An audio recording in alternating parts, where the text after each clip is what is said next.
Chapter 1.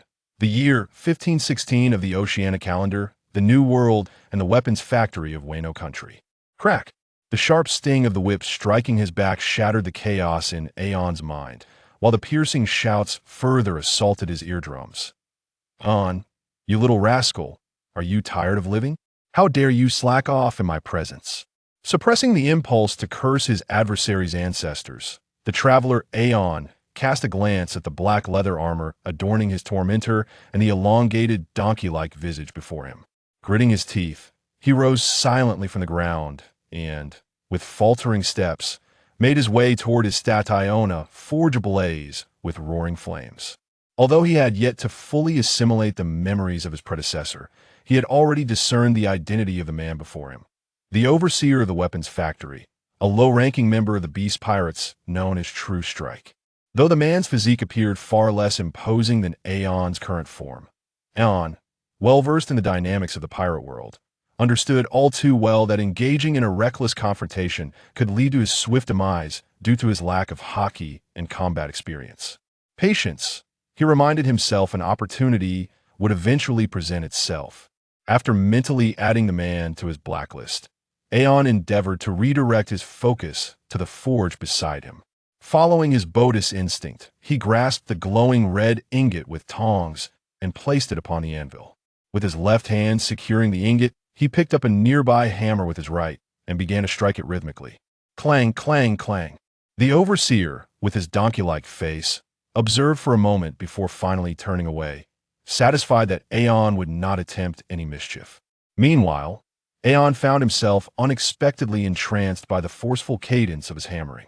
Though fragments of his predecessor's memories surged in his mind, his hands continued their relentless work without pause. Eric Aeon, age 22, a lowly craftsman in the forging department of the weapons factory on Ghost Island. Once the son of a blacksmith from a certain spring island in the New World, he had been singled out by the former drought due to an accidental consumption of the goat fruit, which granted him the form of a goat. After witnessing his homeland reduced to ruins, he was captured and brought to the headquarters of the beast pirates in Wano country. The former drought had intended for Aeon to witness their terror, hoping he would obediently join their ranks. However, Aeon's fierce disposition prevented him from stooping to the level of pirates, even at the cost of his life. This stubbornness piqued the interest of his captors, leading to his confinement in a weapons workshop built on Ghost Island, where they anticipated seeing him beg for mercy under the weight of pressure. Clang, clang, clang. Perhaps influenced by the residual instincts of his predecessor, Aeon found an unbidden surge of anger rising within him as he recalled past memories. His strikes grew increasingly forceful, causing his already muscular arms to swell, veins bulging like steel cables. Boom! With another powerful blow, an anomaly occurred. Golden, viscous substance appeared on his fists, and in mere moments, the handles of the tongs and hammer melted away, leaving only the hammerhead, which struck the ground, creating a shallow crater. Is this magma? Aeon stared at his hands in bewilderment. The outer layer of magma had solidified into a fiery orange lava. However, even amidst the cracks, golden magma continued to surge forth. Under the influence of gravity, the orange lava flowed from his fists to his bulging forearms. Yet, Aeon felt no pain, rather, he experienced a gentle warmth. Glancing at his reflection in the water basin, Aeon realized that the changes occurring within him extended far beyond the magma erupting from his fists. His already considerable physique had swollen nearly twofold. His once normal skin tone transformed into an eerie dark purple, his wild black hair now resembling dark red lava, and his beard grew uncontrollably long in the blink of an eye. However, before Aeon could scrutinize the transformations further, he suddenly felt his vitality draining rapidly, as if siphoned away by a pump, and a powerful wave of dizziness overwhelmed him, causing him to crash to the ground. As he made contact with the floor, the myriad changes on his body vanished swiftly, reverting him to his original state. Had it not been for the hammerhead lying on the ground, Aeon might have believed that the preceding events were merely a fleeting dream. Struggling to rise with the aid of the wall, he cautiously surveyed his surroundings until he confirmed that no one else was present in the small, stifling workshop, allowing him to breathe a sigh of relief. Had the members of the Beast Pirates witnessed those changes, the shackles on his feet would surely have been replaced with far more troublesome sea prism stone restraints. If he were to be shackled with those, it would be nearly impossible for him to escape Wano country. Unbeknownst to Aeon, a shadow flickered past the exhaust vent above him. Once assured that there was no immediate risk of exposure, Aeon picked up a spare hammer and resumed his rhythmic strikes upon the ingot, though his mind was tumultuous with questions. What had just transpired? His memories indicated that the fruit consumed by his predecessor was merely an ordinary goat fruit, devoid of any extraordinary properties to induce such phenomena. Could it be that? Aeon recalled his life before his transmigration. He had been engrossed in a competitive match in an internet CAF, with his favored stone golem band, and his jungler claiming he was merely a substitute. He had considered selecting a goat boppy to appease the jungler. Goat? Magma? Forging could it be that the name itself has influenced the fruit, causing the devil residing within to evolve to a higher form? Animal type, goat fruit. Mythical beast form? The thought ignited a surge of euphoria within him. If the devil fruit had indeed undergone a transformation, it would be nothing short of extraordinary. After all, the god of forging was one of the 3 legendary demigods of Freljord in the League of Legends universe, wielding the power of primordial earth fire, which is magma. This revelation alone could place him on par with the future admiral of the Navy in terms of fruit capabilities. However, if we delve deeper, the most formidable ability of the god of forging is actually. Aeon's gaze inadvertently fell upon the scarlet ingot. He stared intently for quite some time, yet saw no signs of movement after a moment's hesitation. He pressed his palm firmly against the ingot. As he suspected, the instant his hand made contact with the ingot, he felt no burn, rather, a flow of information surged into his mind. Fermented iron, a basic forging material obtained through the initial processing of fermented iron ore. Carbon infiltration and hammering it 30 times yields low-quality fermented steel 50 times for medium-quality fermented steel and 100 times for high-quality fermented steel. High-quality fermented steel can serve as a carrier for legendary artifacts. Evaluation: insufficient, utterly unqualified. Legendary artifacts? Shouldn't that be mythic equipment? Just as this thought crossed Aeon's mind, he felt a sudden jolt within his head. Shortly thereafter, a compendium of creations materialized in his consciousness. The compendium unfurled abruptly, its pages turning without wind, revealing an array of familiar creations. Mythical equipment, soul-cutting blades, imperial artifacts. These were various weapons and equipment that Aeon had encountered in countless games and anime during his previous life. Gazing at the array of strikingly familiar weapons and equipment, Aeon's breath quickened substantially.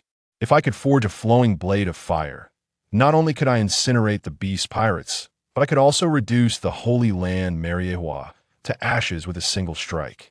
However, before Aeon could further indulge in fantasies of wielding the flowing blade of fire to vanquish his foes, the compendium of legendary artifacts autonomously flipped to the page depicting the flowing blade of fire. Flowing blade of fire superior legendary. A soul-cutting blade capable of releasing, storing, and freely manipulating flames with temperatures reaching up to 6,000 degrees. Forging requirements: high-quality fermented steel plus 5 types of fire attribute devil fruits, or the heart of a user with such abilities. Gasp: 5 types of fire attribute devil fruits? How troublesome. Though the allure of a 6,000-degree inferno was enticing, Aeon was only aware of 4 fire attribute devil fruits: the burn fruit, the magma fruit, the heat fruit, and the melt fruit.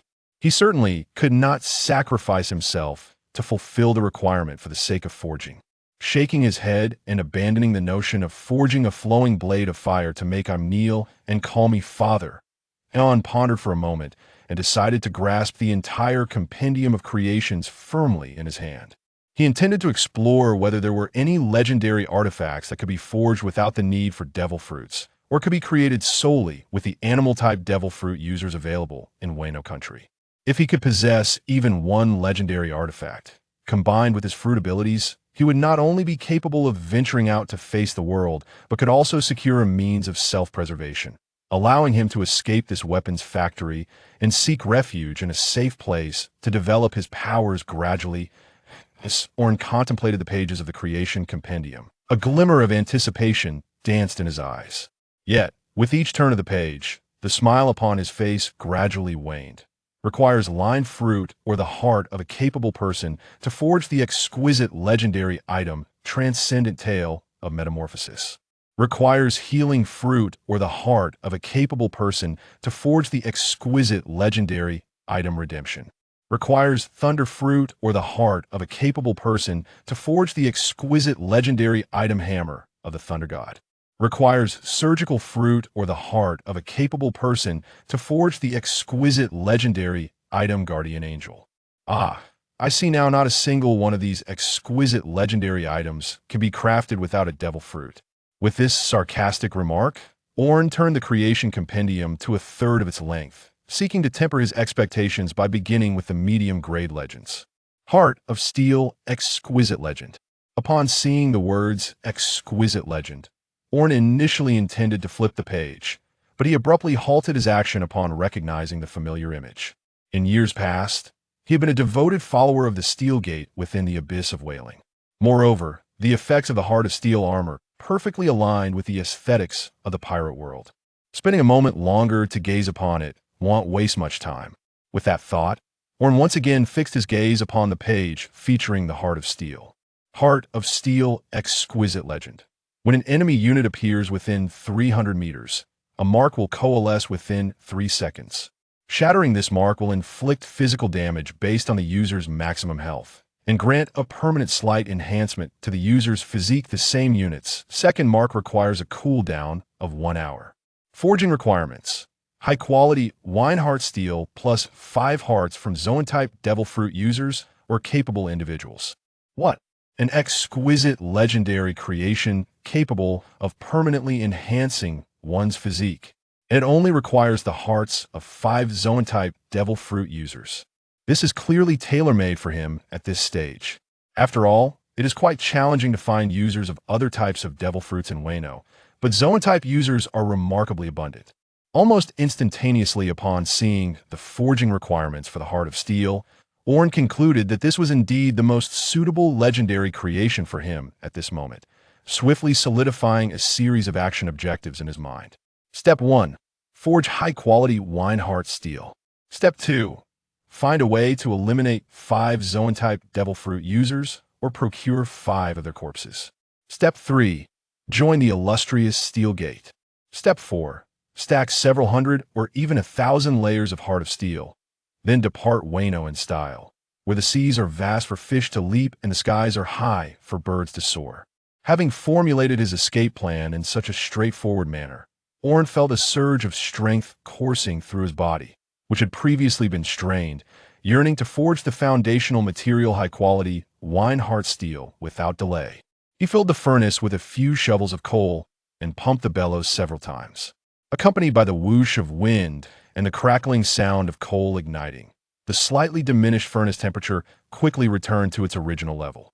Gazing at the roaring flames, Aorn pondered briefly before turning to retrieve a dozen pre-cut wine iron or ingots, tossing them all into the furnace. According to his previous lives' recollection, a single ingot of wine iron, once smelted, would suffice to forge a standard-length sword. However, the Heart of Steel was a complete suit of armor, and clearly, just one ingot would not be enough. With so many wine iron ingots in the weapon workshop, I doubt anyone would notice if a few are missing. Muttering this to himself, Aorn fixed his gaze unwaveringly on the ingots within the furnace until each one had softened to a fiery red hue. Only then did he take out his spare tongs and hammer, extracting each ingot one by one. While it would have been more convenient for him to use his unyielding iron hands, he opted for the tongs to maintain a low profile. Stacking the softened ingots into a 44 rectangular block, Aorn raised his hammer and began to strike, compressing all the ingots until they fused into one substantial mass, pausing only when the task was complete. Weighing the large ingot in his hands. With his hands, Aeon turned the originally vertical bar of cast iron to a horizontal position, placing approximately half of its length just beyond the anvil. He hammered it until that section folded entirely over the remaining half resting on the anvil, ensuring the fusion was thorough before deeming the initial forging process complete. To transform this cast iron into high-quality steel, however, this procedure must be repeated a full 100 times. It became clear to me why ancient blacksmiths often required months to forge their legendary weapons. As night fell, Master Aeon, weary from a long day's labor, found it difficult to straighten his back, his arms feeling as though they were laden with lead. He had swung the hammer thousands of times that day. Although the octagonal hammer weighed only around 40 pounds, for a man standing over 2 meters tall, it was hardly a burden.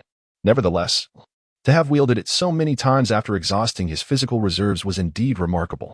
Yet, even with such exertion, the cast iron had merely reached the 9th forging stage, barely qualifying as low-quality steel. At this rate, transforming that substantial piece of cast iron into high-quality steel would take no less than 10 to 15 days. This was merely the preparatory phase for forging the heart of steel. Once the steel was completed, he would need to devise a way to gather the hearts of those with abilities. After preparing, a multitude of further processes awaited him, all while remaining vigilant against being discovered by the beast pirates regarding his evolving powers.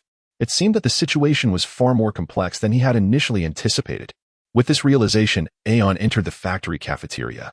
After standing in line for quite some time, he finally received his dinner. The staple was 20 rice dumplings identical to those consumed by Luffy and Kid in the rabbit prison, accompanied by a side dish resembling pickled vegetables, a dark, unidentifiable mass. Famished beyond measure, Aeon paid little heed to the quality and quickly devoured the dumplings and side dish. However, after finishing his meager meal, Aeon's brow furrowed even deeper. Such scant nourishment was utterly insufficient for him. Initially, he had not felt the effects of hunger, but now that the 20 dumplings were consumed, he found himself more ravenous than before.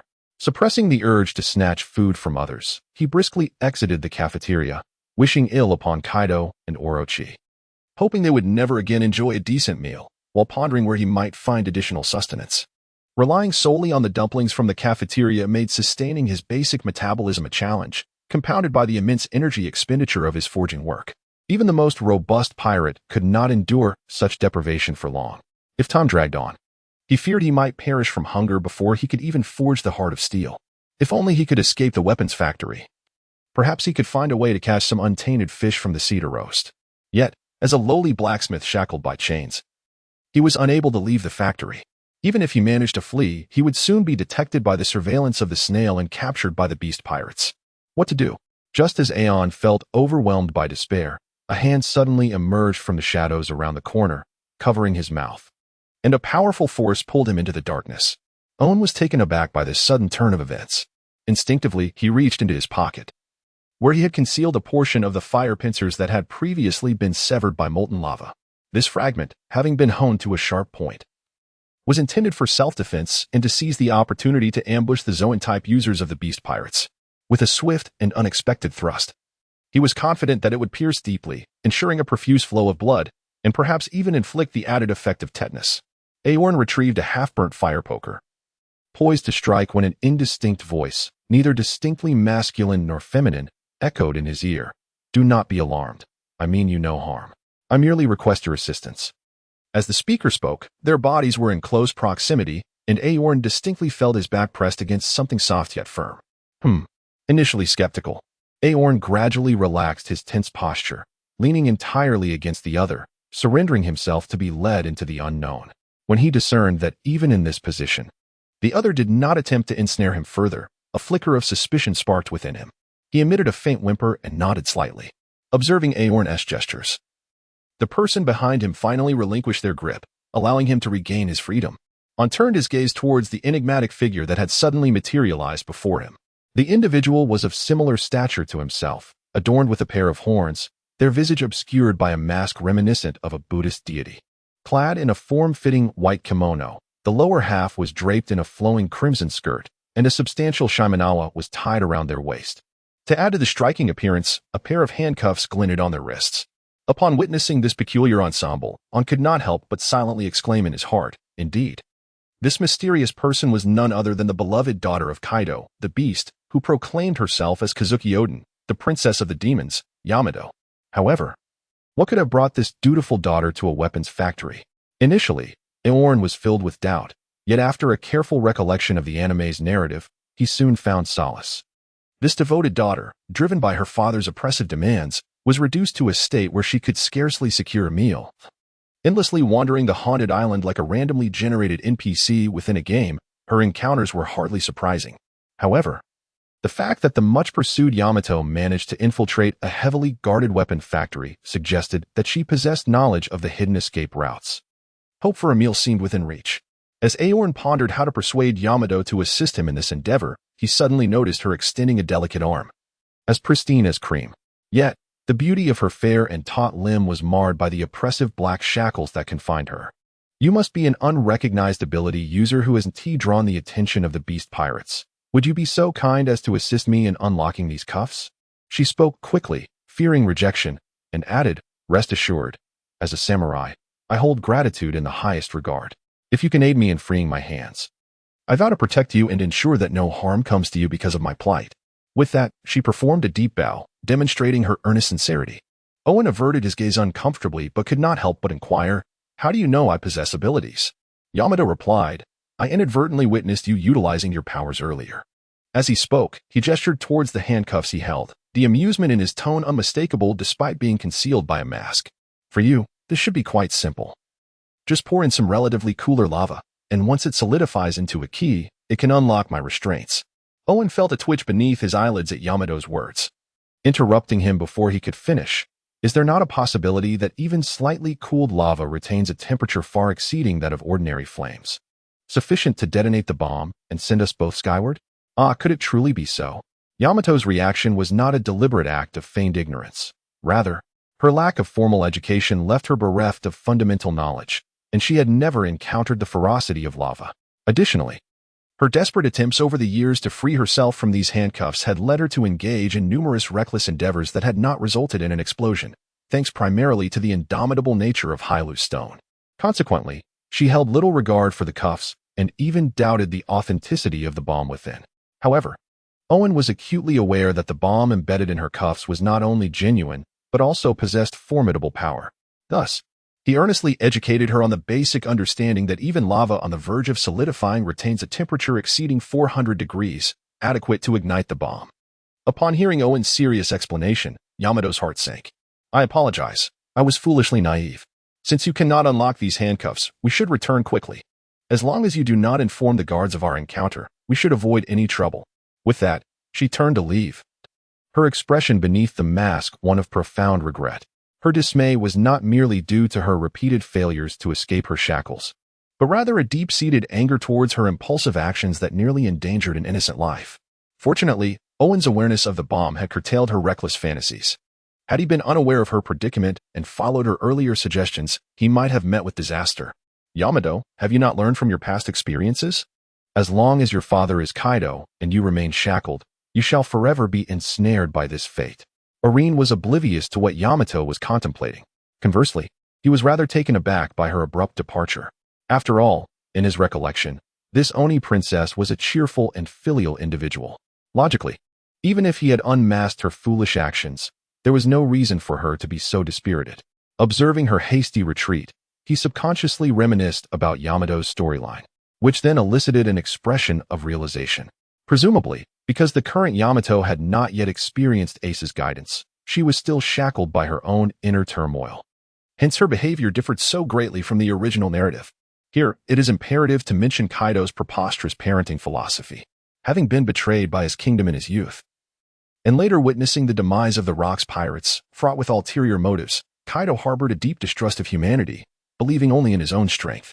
Influenced by this experience, Kaido, in educating Yamato, sought to instill in her the notion that humans are untrustworthy, that she should only believe in herself and conquer others through violence and terror. To ensure his daughter understood this principle, and to correct her misguided admiration for Odin, Kaido first placed sea stone cuffs of impure quality, concealing bombs, on the wrists of the mere 8-year-old Yamato. Subsequently, he confined her with 3 daimyo who revered Odin for 10 days and nights.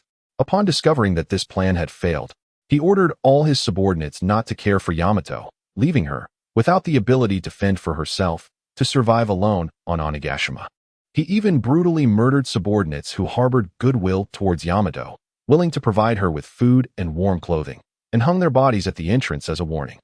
The ultimate outcome of these benevolent paternal measures was to transform Yamato into a tormented and reclusive paradox. On one hand, Kaido drove Yamato to the point where she saw no hope of escape, enduring daily torment and struggle, leaving her to attribute all blame to her father, attempting to numb herself in this manner. On the other hand, because all those who had helped her had met tragic ends, she began to reject all kindness. Living a life of isolation and destitution like a ghost on this island, relying solely on nightly readings of Odin's logbook, indulging in fantasies of assuming Odin's identity for solace. It was not until she heard the words, "Why shackle your own heart as well?"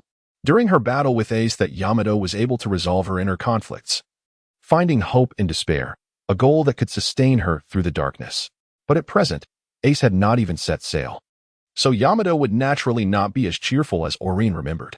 At this thought, Aorn initially felt a twinge of sympathy, but then a thought stirred within him, giving rise to a sense of usurpation. If he could help Yamato resolve her inner conflicts, no. It wouldn't even be that complicated. Simply helping her unlock her handcuffs might be enough for him to replace Ace, becoming the companion she was willing to defend with her life.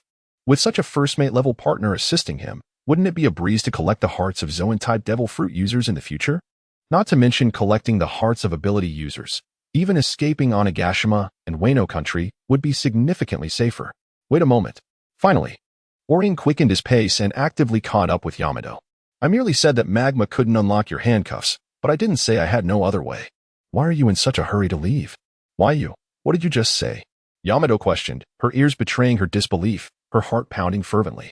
This fellow actually claimed to have a way to unlock her handcuffs. Could the nightmare that had plagued her for over a decade truly be dispelled? However, just as hope rekindled in her heart, her father's ferocious visage, along with the gruesome fates of kind-hearted individuals who had aided her in the past, involuntarily flashed through her mind. After the handcuffs are unlocked, could she truly escape this Onigashima? If she failed to escape Onigashima, and her father discovered that this person had helped her unlock the handcuffs, they say that a surge of energy dissipates with each subsequent attempt. Initially, in the heat of the moment, Yamato could muster an indomitable spirit, but after the previous mental turmoil, she became more apprehensive. Thus, she unconsciously took half a step back, and hesitantly began, still, never mind. If someone finds out you helped me. But before she could finish her sentence, she heard Aorn interrupt. Didn't you just say that as long as I could help you unlock the handcuffs, you would definitely protect me and prevent me from being implicated? And that as a samurai, you are most grateful for kindness? Were all those words just lies? Indeed, she often regarded herself as a samurai. But when the moment arrived, why did she become so hesitant and indecisive? If it were Kazuki Odin, he would definitely keep his word. If she couldn't even uphold her own words, what face did she have to call herself a samurai? What face did she have to call herself Kazuki Odin? I didn't lie to you. I, as a samurai, will definitely honor my promise. As long as you can help me unlock the handcuffs, I will definitely protect you until the very end of my life. Perhaps it was the clarity of her thoughts that led to the elevation of her emotions, causing Yamato's tone to involuntarily rise. Before Aorn could respond, a shout came from around the corner in the distance. Who's there? Get out here. Upon hearing this voice, both Aorn and Yamato's expressions changed. Just as Aorn was contemplating how to conceal himself, Yamato tugged at his arm and whispered, "Follow me." Yamato's strength was indeed remarkable. Despite wearing sea stone handcuffs of impure quality, her speed was astonishing. Because Aorn's current speed couldn't keep up with Yamato's at all, he was practically dragged along by Yamato for the latter half of the journey.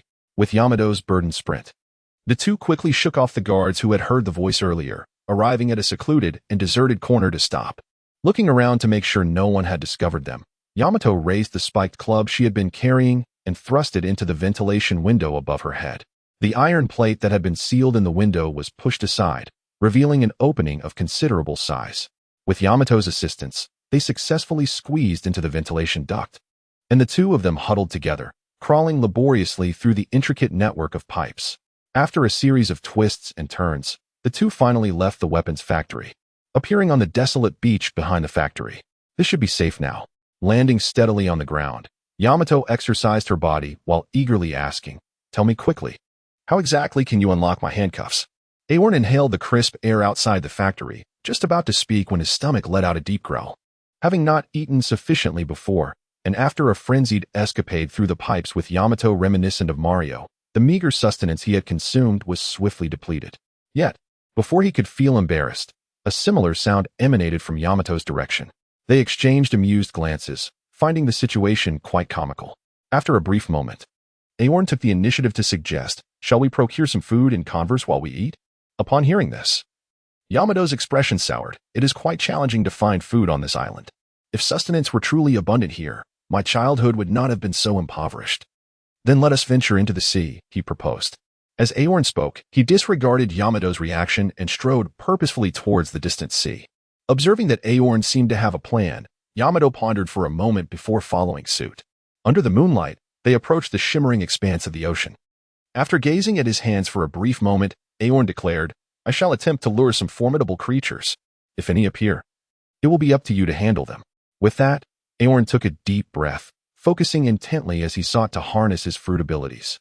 He recalled the events of the afternoon, silently urging the magma to emerge. To his astonishment, a response materialized shortly thereafter. With a resounding boom, long, curved horns erupted from the top of his head, while golden magma began to flow continuously from his palms. Delighted by the sudden appearance of magma, Aorn placed his hand above the ocean's surface, allowing the molten substance to drip gradually into the sea. As the magma met the water, the temperature at the shore surged, causing numerous fish accustomed to the cool waters to leap out in a flurry. Yamato, eager to catch them, found himself unable to enter the water due to his abilities, helplessly watching as the delectable fish re-entered the depths. In the midst of his anxious fidgeting, a massive creature suddenly leapt from the water, its fierce gaze fixated upon Aorn, the unwitting instigator of its disturbance. With an enormous maw agape, it aimed to swallow the bothersome human whole. Yet, Aorn remained unfazed in the face of this fearsome beast. At that moment, Yamato, brimming with impatience, leaped high into the air. "Thunderous 8 trigrams," he bellowed, as a black and red lightning-wreathed spiked club descended heavily upon the colossal sea creature. The impact seemed to alter the very fabric of reality. Before the club even made contact, the beast's massive form buckled inward, its eyes rolling back as it was sent flying several dozen meters away, crashing onto the shore and carving a long trench in its wake. Aorn watched in awe at this astonishing spectacle, internally marveling at Yamato's signature move, while simultaneously musing on the irony of a creature meeting its demise beneath such overwhelming force. Indeed, one could consider this the pinnacle of its aquatic existence. The astonishment within Aeon is beyond expression. However, let us shift our focus to Day, who, after executing a move reminiscent of the thunderous Bagua, erupted with a joyous cheer. She swiftly removed her mask and, in an instant, appeared before the magnificent fish, embracing it with a series of endearing giggles. "Ha ha ha, what a splendid fish. With this catch, I shan't know hunger for several days." Observing the charmingly innocent girl, who rubbed her face against the fish under the silvery moonlight, Aeon couldn't help but feel a wave of nostalgia. What a wretched contrast. It has been ages since I have savored such a feast. Beneath the luminous moon, Aeon and Day sat across from each other by the crackling fire, their bellies round and content, smiles gracing their faces. "By the way, Aeon, you still haven't told me how to unlock my handcuffs." During their meal, they had exchanged introductions. And while they were not yet at the point of revelry like Ace in the original tale, their daily exchanges had become considerably more comfortable than before. Aorn glanced at the handcuffs shackled to his alabaster-like arms and pondered for a moment before speaking. "To be honest, I cannot guarantee that I can unlock them. But it is certainly a more feasible option than pouring molten lava over them." As he said this, he lifted his foot and jangled the shackles around his ankles. "We could first attempt to unlock my shackles. If that method proves successful, it stands to reason that yours can be freed as well." Day, growing impatient, urged him, "Just tell me what we need to do. Stop keeping me in suspense." Aorn chuckled softly and gradually articulated his vision. Yamato had never encountered such a concept as Aorn described, and for a moment, he found himself in a quandary. Where on earth could one possibly seek such a thing? Was it even attainable on this cursed island? After a moment of contemplation, Aeon spoke up. "Quinn must have his own research facility on Ghost Island. I suspect he possesses such items there. The question is whether you can infiltrate it. Regardless of that, as long as I can break free from these wretched handcuffs, I'm willing to do anything." With that, Yamato confidently hoisted the Wolf Fang Club, Arjin, onto his shoulder. "I've heard that Quinn has been assigned by my scoundrel father to guard the prison of Rabbit Rice due to his frequent escapades to the Flower City in search of courtesans. He hardly returns here, leaving only a handful of his subordinates to oversee matters. If push comes to shove, I'll simply send those subordinates flying in search for what I need myself." Seeing Yamato's carefree demeanor and recalling her earlier commanding presence during the thunderous 8 trigrams, Aeon hesitated for a moment before speaking again. If, during this time, any brutal beast-like devil fruit users attempt to obstruct you, could you kindly incapacitate them and bring them here? Before Aeon could ponder how to explain his need for the hearts of those with abilities, Yamato boldly replied, "No problem. Leave that trivial task to me." In the sweltering and cramped workshop, not a sliver of daylight could be seen. Only the blazing flames of the forge served as a solitary source of illumination. Amidst the flickering firelight, Aeon stood bare-chested, lifting his hammer and striking the crimson ingot repeatedly. The clang of metal resonated as the hammer met the ingot, producing a crisp sound. Yet, the sparks that flew were sparse, indicating that the impurities and excess carbon had nearly vanished. As was customary, he folded and compressed the elongated ingot until the final hammer strike was delivered, releasing a wisp of bluish smoke from within. The smoke diffused throughout the workshop, soon transforming into a rich aroma of fine liquor. This rising scent signified the successful formation of high-quality liquor heart steel. Inhaling the intoxicating fragrance deeply, a smile crept onto Aeon's previously composed face. What was initially projected to take 10 days to half a month to forge was now completed in merely 7 days. This achievement was, in no small part, thanks to Yamato. Had she not taken him hunting each night, allowing him to replenish the immense energy expended during the day as forging, the process of creating this liquor heart steel would have been far less smooth. Gazing down at the ingot in his hand, although it was still glowing red, it had evidently transformed significantly over the past 7 days. After a week of refinement, the ingot had shrunk noticeably, yet its weight remained largely unchanged. If one were to brave the heat emanating from its surface and peer closely, they would discover intricate patterns that had mysteriously appeared. These were the distinctive markings of liquor heart steel. The higher the purity and quality of the liquor heart steel, the more pronounced and splendid these patterns became. Resting his hand upon the glowing ingot, a stream of information filled his mind.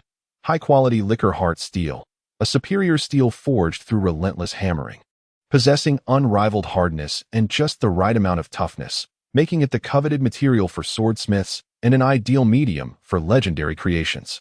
Evaluation. This is what is known as being tempered 1,000 times. With this material, combined with the hearts of 5 beast-type devil fruit users, the groundwork for the heart of steel would be triumphantly completed. Just as he was lost in thought, a small stone unexpectedly fell upon his head. Owen gazed upward at the exhaust ducts, faintly perceiving the visage of a bodhisattva mask lurking behind the exhaust fan. Why, one might wonder, had this figure sought him out before dusk had even settled? Contemplating the possibilities that stirred within him, Owen felt his heartbeat quicken. He quietly seized a casting block and departed from the workshop, making his way along the ventilation shaft to the rear of the factory. Upon his arrival, he was met by Yamato, who was dragging 4 unconscious members of the Beast Pirates. A note of uncontainable joy resonated in Yamato's voice. "Owen, I managed to unearth what you requested from Quinn's laboratory. Moreover, this is a capable individual I discreetly subdued over the past few days." As she spoke, Yamato reached into the neckline of her kimono and shortly thereafter produced a ball of tinfoil. Resisting the urge to lean down and inhale its scent, Owen accepted the tinfoil and then retrieved a slender metal strip from his pocket. This was a contraption he had fashioned while forging liquor-infused steel, resembling the size of a key, with a groove carved into its center and countless serrated edges filed along its length. Meeting Yamato's expectant gaze, Owen tore off a piece of tinfoil and folded it into a strip to encase the metal bar. He then inserted it into the lock hole of the leg shackles he was wearing. Having measured the dimensions in advance, and due to the resilience of the tinfoil, the insertion into the lock hole was executed smoothly, devoid of any hindrance. Owen grasped the steel bar and swung it back and forth. After a moment, he twisted it in a clockwise direction, and with a sharp click, the shackles beneath his feet sprang open. Astonishingly, it had truly worked. Yamato gasped in surprise, and Owen couldn't help but smile. This method was something he had heard from a classmate in his childhood, whose home had been burglarized, leaving a profound impression on him. However, he had never attempted it due to a lack of tools and the method's inherent risks. It seemed that the primitive nature of locks in the pirate world allowed a novice like him to succeed on his first attempt. Before Owen could ponder further, Yamato extended her arms toward him, her eyes gleaming with anticipation. Not hesitating, Owen tore off another piece of tinfoil and proceeded to replicate the process. As he worked to unlock Yamato's shackles, his hand inadvertently brushed against the cuffs. The moment he made contact, he instinctively recoiled as if shocked. Yet a wave of weakness rapidly enveloped him, making it nearly impossible to maintain his grip on the tinfoil key. It was astounding that Yamato had endured 14 years of life with these shackles, while even a fleeting touch rendered Owen powerless. Regaining his composure and strength, Owen deliberately wrapped his handcuffs in cloth. Shortly thereafter, Yamato's shackles clicked open as well. Almost instantaneously upon their release, Yamato's form began to change. Wisps of blue and white smoke swirled around her shoulders as her feet transformed into massive, padded claws, sharp talons sprouted from her hands, and a large, furry tail emerged, joyfully swaying in the air. This was her devil fruit ability, the Zoan type Inu Inu no Mi, in its mythical form of the great god of the beast, human-animal hybrid mode. Accompanying this transformation was an overwhelming aura that erupted from Yamato, an unmatched presence that nearly knocked Owen off his feet. Fortunately, he had prepared himself and quickly activated his own devil fruit powers to resist. With Yamato's timely control, Owen managed to avoid any embarrassing displays. The shackles that had imprisoned him for 14 long years had finally been removed. Before Owen could fully collect his thoughts, he felt a resilient body collide with his own. Owen, thank you so much. With these shackles gone, I can finally pursue my freedom, Yamato exclaimed, her embrace tightening as tears cascaded onto his shoulder. Overwhelmed by emotion, Owen instinctively patted her back, murmuring, "Do not cry. It's all in the past now." After a brief moment, Yamato composed herself, releasing Owen and sheepishly wiping away her tears. "You're right. It is all behind us. From today onward, I shall leave this cursed island and live freely upon the seas, just like Odin." With determination, she hefted her spiked club, her fierce gaze fixated on the immense torii gate looming in the distance, adorned with the dragon-headed statue. However, before she could make a move, Owen firmly grasped the hem of her garment. "Calm down. Even if we are to take action, we should at least wait until I've made some preparations." "Huh? Now that the shackles are off, what more is there to prepare?" Yamato questioned, perplexed, as she believed that since the shackles had been removed, it was time to charge forth without hesitation. With a hint of exasperation, Aeon adjusted his forehead and reminded, "This is your father's stronghold. Not only are his subordinates numerous, but there are also likely many surveillance devices like image phone worms along the way. If you were to cause a ruckus as you envision and then attempt to leave, your father would undoubtedly pursue you with his forces. We are both capable individuals, and this is our first venture at sea. Are you certain that you can escape after such a commotion?" Although he was reluctant to admit it, Yamato found Aeon's reasoning sound. "How infuriating. Must I then depart with my tail between my legs?" Yamato swung his wolf fang club fiercely at the air, clearly feeling quite frustrated. "That is why I suggested that if we are to stir trouble, we should first make some preparations," Aeon interjected. "Moreover, what significance is there in merely smashing a decorative item? To your father, it would be a mere trifling inconvenience. If we are to instigate something, it must be substantial enough to inflict some real discomfort upon him. Silently departing by boat would undoubtedly be the safest course of action." However, such an approach left both Yamato and even Aeon himself feeling somewhat stifled. He was not one to possess a gentle temperament. Having inexplicably become a lowly craftsman akin to a slave after his transmigration, he had been harboring a considerable amount of pent-up frustration. This fire within him needed to be released for his thoughts to flow freely. Upon hearing Aeon's words, Yamato's eyes brightened. "So, do you mean to say?" Aorn mused. "From my understanding, a freighter docks at this factory every fortnight to replenish the hematite ore. By my reckoning, the ship is due tomorrow night. We'll seize the vessel first, then divide our forces.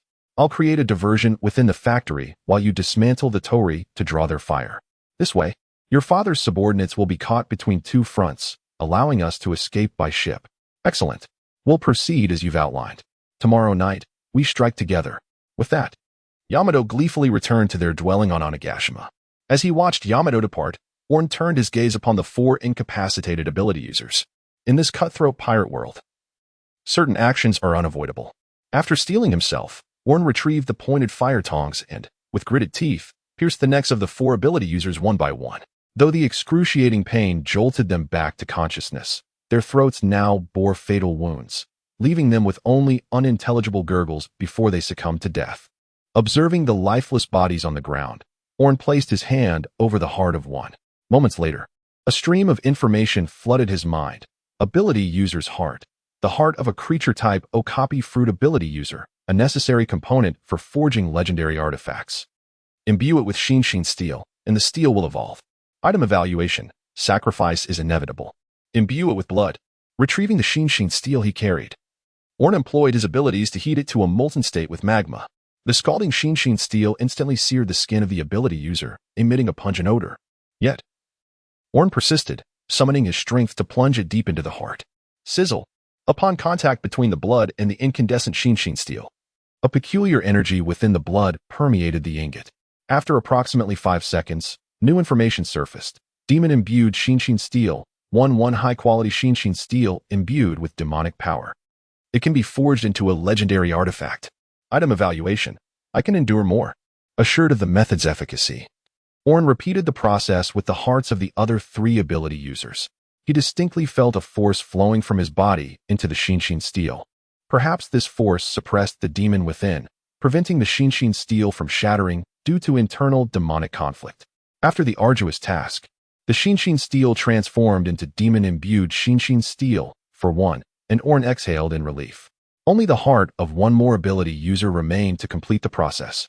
With this thought, Aorn's eyes narrowed, and the haughty visage of the donkey-faced Shinichi materialized before him. Your heart is the perfect final ingredient for the heart steel. With this in mind, Aorn focused on the sea stone handcuffs that Yamato had removed. To overcome a beast pirate Shinichi with his current strength, these sea stone cuffs were essential. Donning the clothes of one of the ability users, Aorn tore his original rags into strips. Enduring the debilitating effect of touching the sea stone cuffs, he painstakingly bound the cuffs and the bloodied fire tongs together. With all preparations complete, he awaited the arrival of the freighter the following night before initiating their plan. As the sun set and the moon rose, a day and night had passed. The next night, Aorn and Yamato met as agreed behind the factory. Upon seeing Aorn disguised as a beast pirate's lackey, Yamato nearly struck him with their club. Fortunately, Aorn spoke in time, averting a mishap. Why the disguise? Yamato asked curiously. To infiltrate the ship and coordinate with you from within. As he spoke, Aorn pointed toward the distant sea. See that? That's the freighter we're seizing. I'll blend in as a cargo loader. Once I'm aboard, you can clear the guards at the entrance. Yamato rubbed their hands together excitedly. Understood. I'll act once you're on the ship. Aorn nodded, his gaze fixed on the cargo ship as it approached the dock. He quickly took a few steps forward to greet it. The guards at the factory, evidently having received orders, almost simultaneously moved to meet the incoming vessel alongside Aorn. Wait a moment, where did you come from? One of the guards inquired, casting a puzzled glance at the seemingly out-of-nowhere Aorn. Lord Theo mentioned that there was a substantial shipment this time, and I was asked to come along to assist, Aorn replied, fabricating a story with ease. The so-called Lord Theo referred to the rather unsightly overseer of the factory, although the questioning guard found Aorn's presence unfamiliar. He dismissed the notion that a prisoner would audaciously impersonate a guard. Thus, he said nothing further and allowed Aorn to accompany him onto the cargo ship. Once aboard, Aorn surveyed his surroundings, and the anxiety that had initially gripped his heart began to dissipate considerably. Given the fixed route and the absence of any past attacks, there were merely 4 henchmen from the Beast Union on board. Even if his true identity were to be revealed, he had little cause for concern regarding his safety. As he sluggishly followed the guards in lifting the iron ore, just as he was about to step outside with the ore in hand, an unexpected commotion erupted from outside. Then came the familiar voice of Yamato, Mingdai. As Aorn gazed through the porthole, he witnessed a cerulean blast unleashed by Yamato, which sent the guards on the shore sprawling in disarray with a single swing. While he marveled at Yamato's prowess, Aorn's peripheral vision caught sight of a nearby individual producing the unique earthen telephone bug from Wano. He could not afford to let this person relay any messages. So he swiftly hurled a piece of iron at the individual's foot. Before the person could utter a cry of anguish, Aorn closed the distance and delivered a powerful punch directly to the assailant's face. Despite his lack of combat experience, the extraordinary strength he had honed over years of blacksmithing proved formidable. The individual crumpled to the ground, unconscious, without so much as a whimper. Are you out of your mind? The sight of their comrade under attack spurred the other 3 aboard the vessel to brandish their blades and charge forward. Although Aorn felt a twinge of apprehension facing these armed foes, he managed to retain his composure. He summoned his fruit's abilities, allowing molten gold lava to envelop his arms. After 7 days of relentless hunting practice, he had grown quite adept at manipulating the magma. With a flick of his wrist, the molten substance splattered upon the advancing trio, eliciting the unmistakable sound of searing flesh as it made contact. The excruciating heat of the lava was far beyond what these ordinary thugs could endure. They writhed in agony on the ground, only to be swiftly dispatched by Aorn's precise strikes. Observing that the situation aboard the ship had been effectively controlled, Aorn signaled to Yamato on the shore by shaking his lava-clad fists. With Aorn's fiery gesture as a rallying call, Yamato felt reassured. After swiftly neutralizing the guards on the shore and alleviating the imminent threat, he turned his attention towards the distant Torii Gate, a symbol of Kaido's dominion and authority. At this moment, On hurriedly descended from the ship, rushing toward another group of guards emerging from the factory. He pointed in the direction of Yamato's escape and shouted, "Hurry! Pursue! Those who attacked us went that way." The newly arrived guards, seeing him come from the ship, did not suspect anything amiss and promptly followed the direction in which Yamato had fled. Once the guards had run far off, On first made some preparations before turning his attention to the factory with its doors wide open. He instinctively touched the sea stone handcuffs binding his wrists, ensuring that this crucial element for victory had not been compromised. Only then did he feign urgency and make his way directly to the factory's surveillance room. "My Lord Theo, we are in grave trouble. Young Master Yamato has gone mad, suddenly attacking the cargo ship and injuring or killing several of our brothers."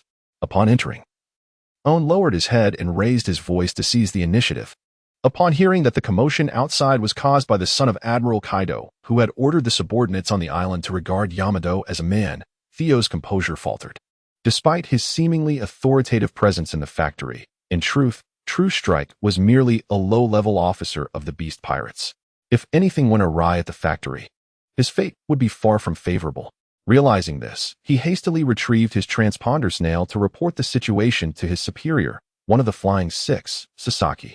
As Aorn observed Theo's unwavering focus on the telephone snail, he could no longer contain his power. He raised his fist, enveloped in molten lava, and struck towards Theo's abdomen. However, upon their intimate contact, the anticipated spectacle of a punch that could pierce through was thwarted. The lava-laden fist barely grazed the skin before being halted.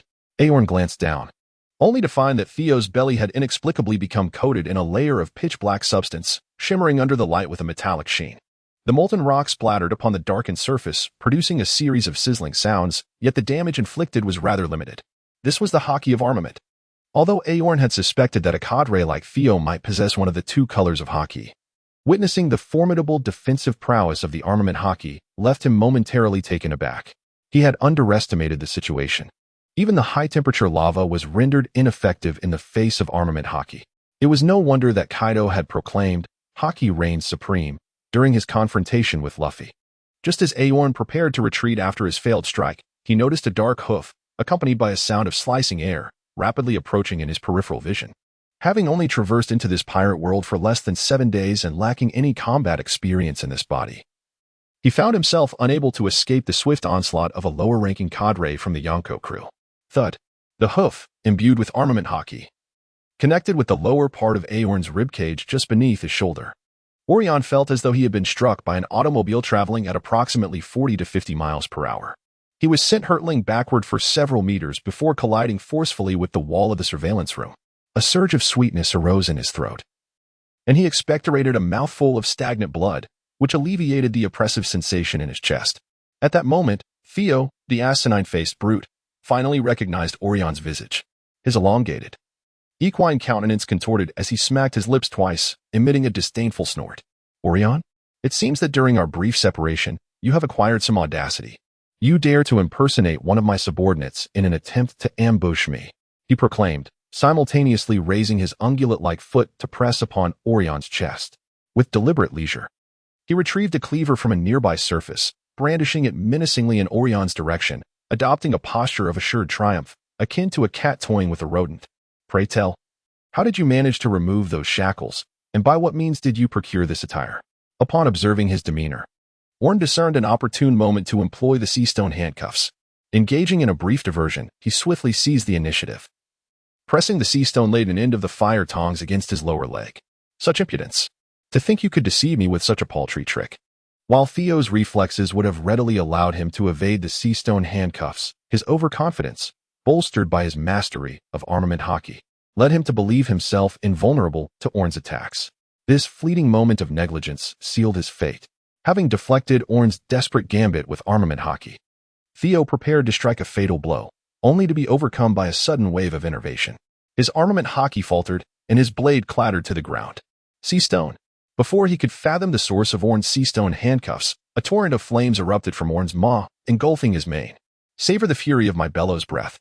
Stripped of his armament hockey's protection, Theo's mortal frame proved unable to withstand the inferno. He writhed in agony, his anguished cries echoing through the chamber. Undaunted, Aorn pressed the sea-stone handcuffs against Theo's unburnt leg with his left hand, while his magma-infused right hand retrieved the liquor-infused steel ingot. With Aorn's formidable strength, the ingot seared through Theo's chest, gradually crushing his exposed ribs until it was entirely embedded within his torso. Indwelling Devil Force 51. As the torrent of information flooded his mind, Aorn relinquished his powers. He cast a somber glance upon the charred remains, rendered unrecognizable by the flames, and then upon the blood-stained, eerily radiant ingot in his hand.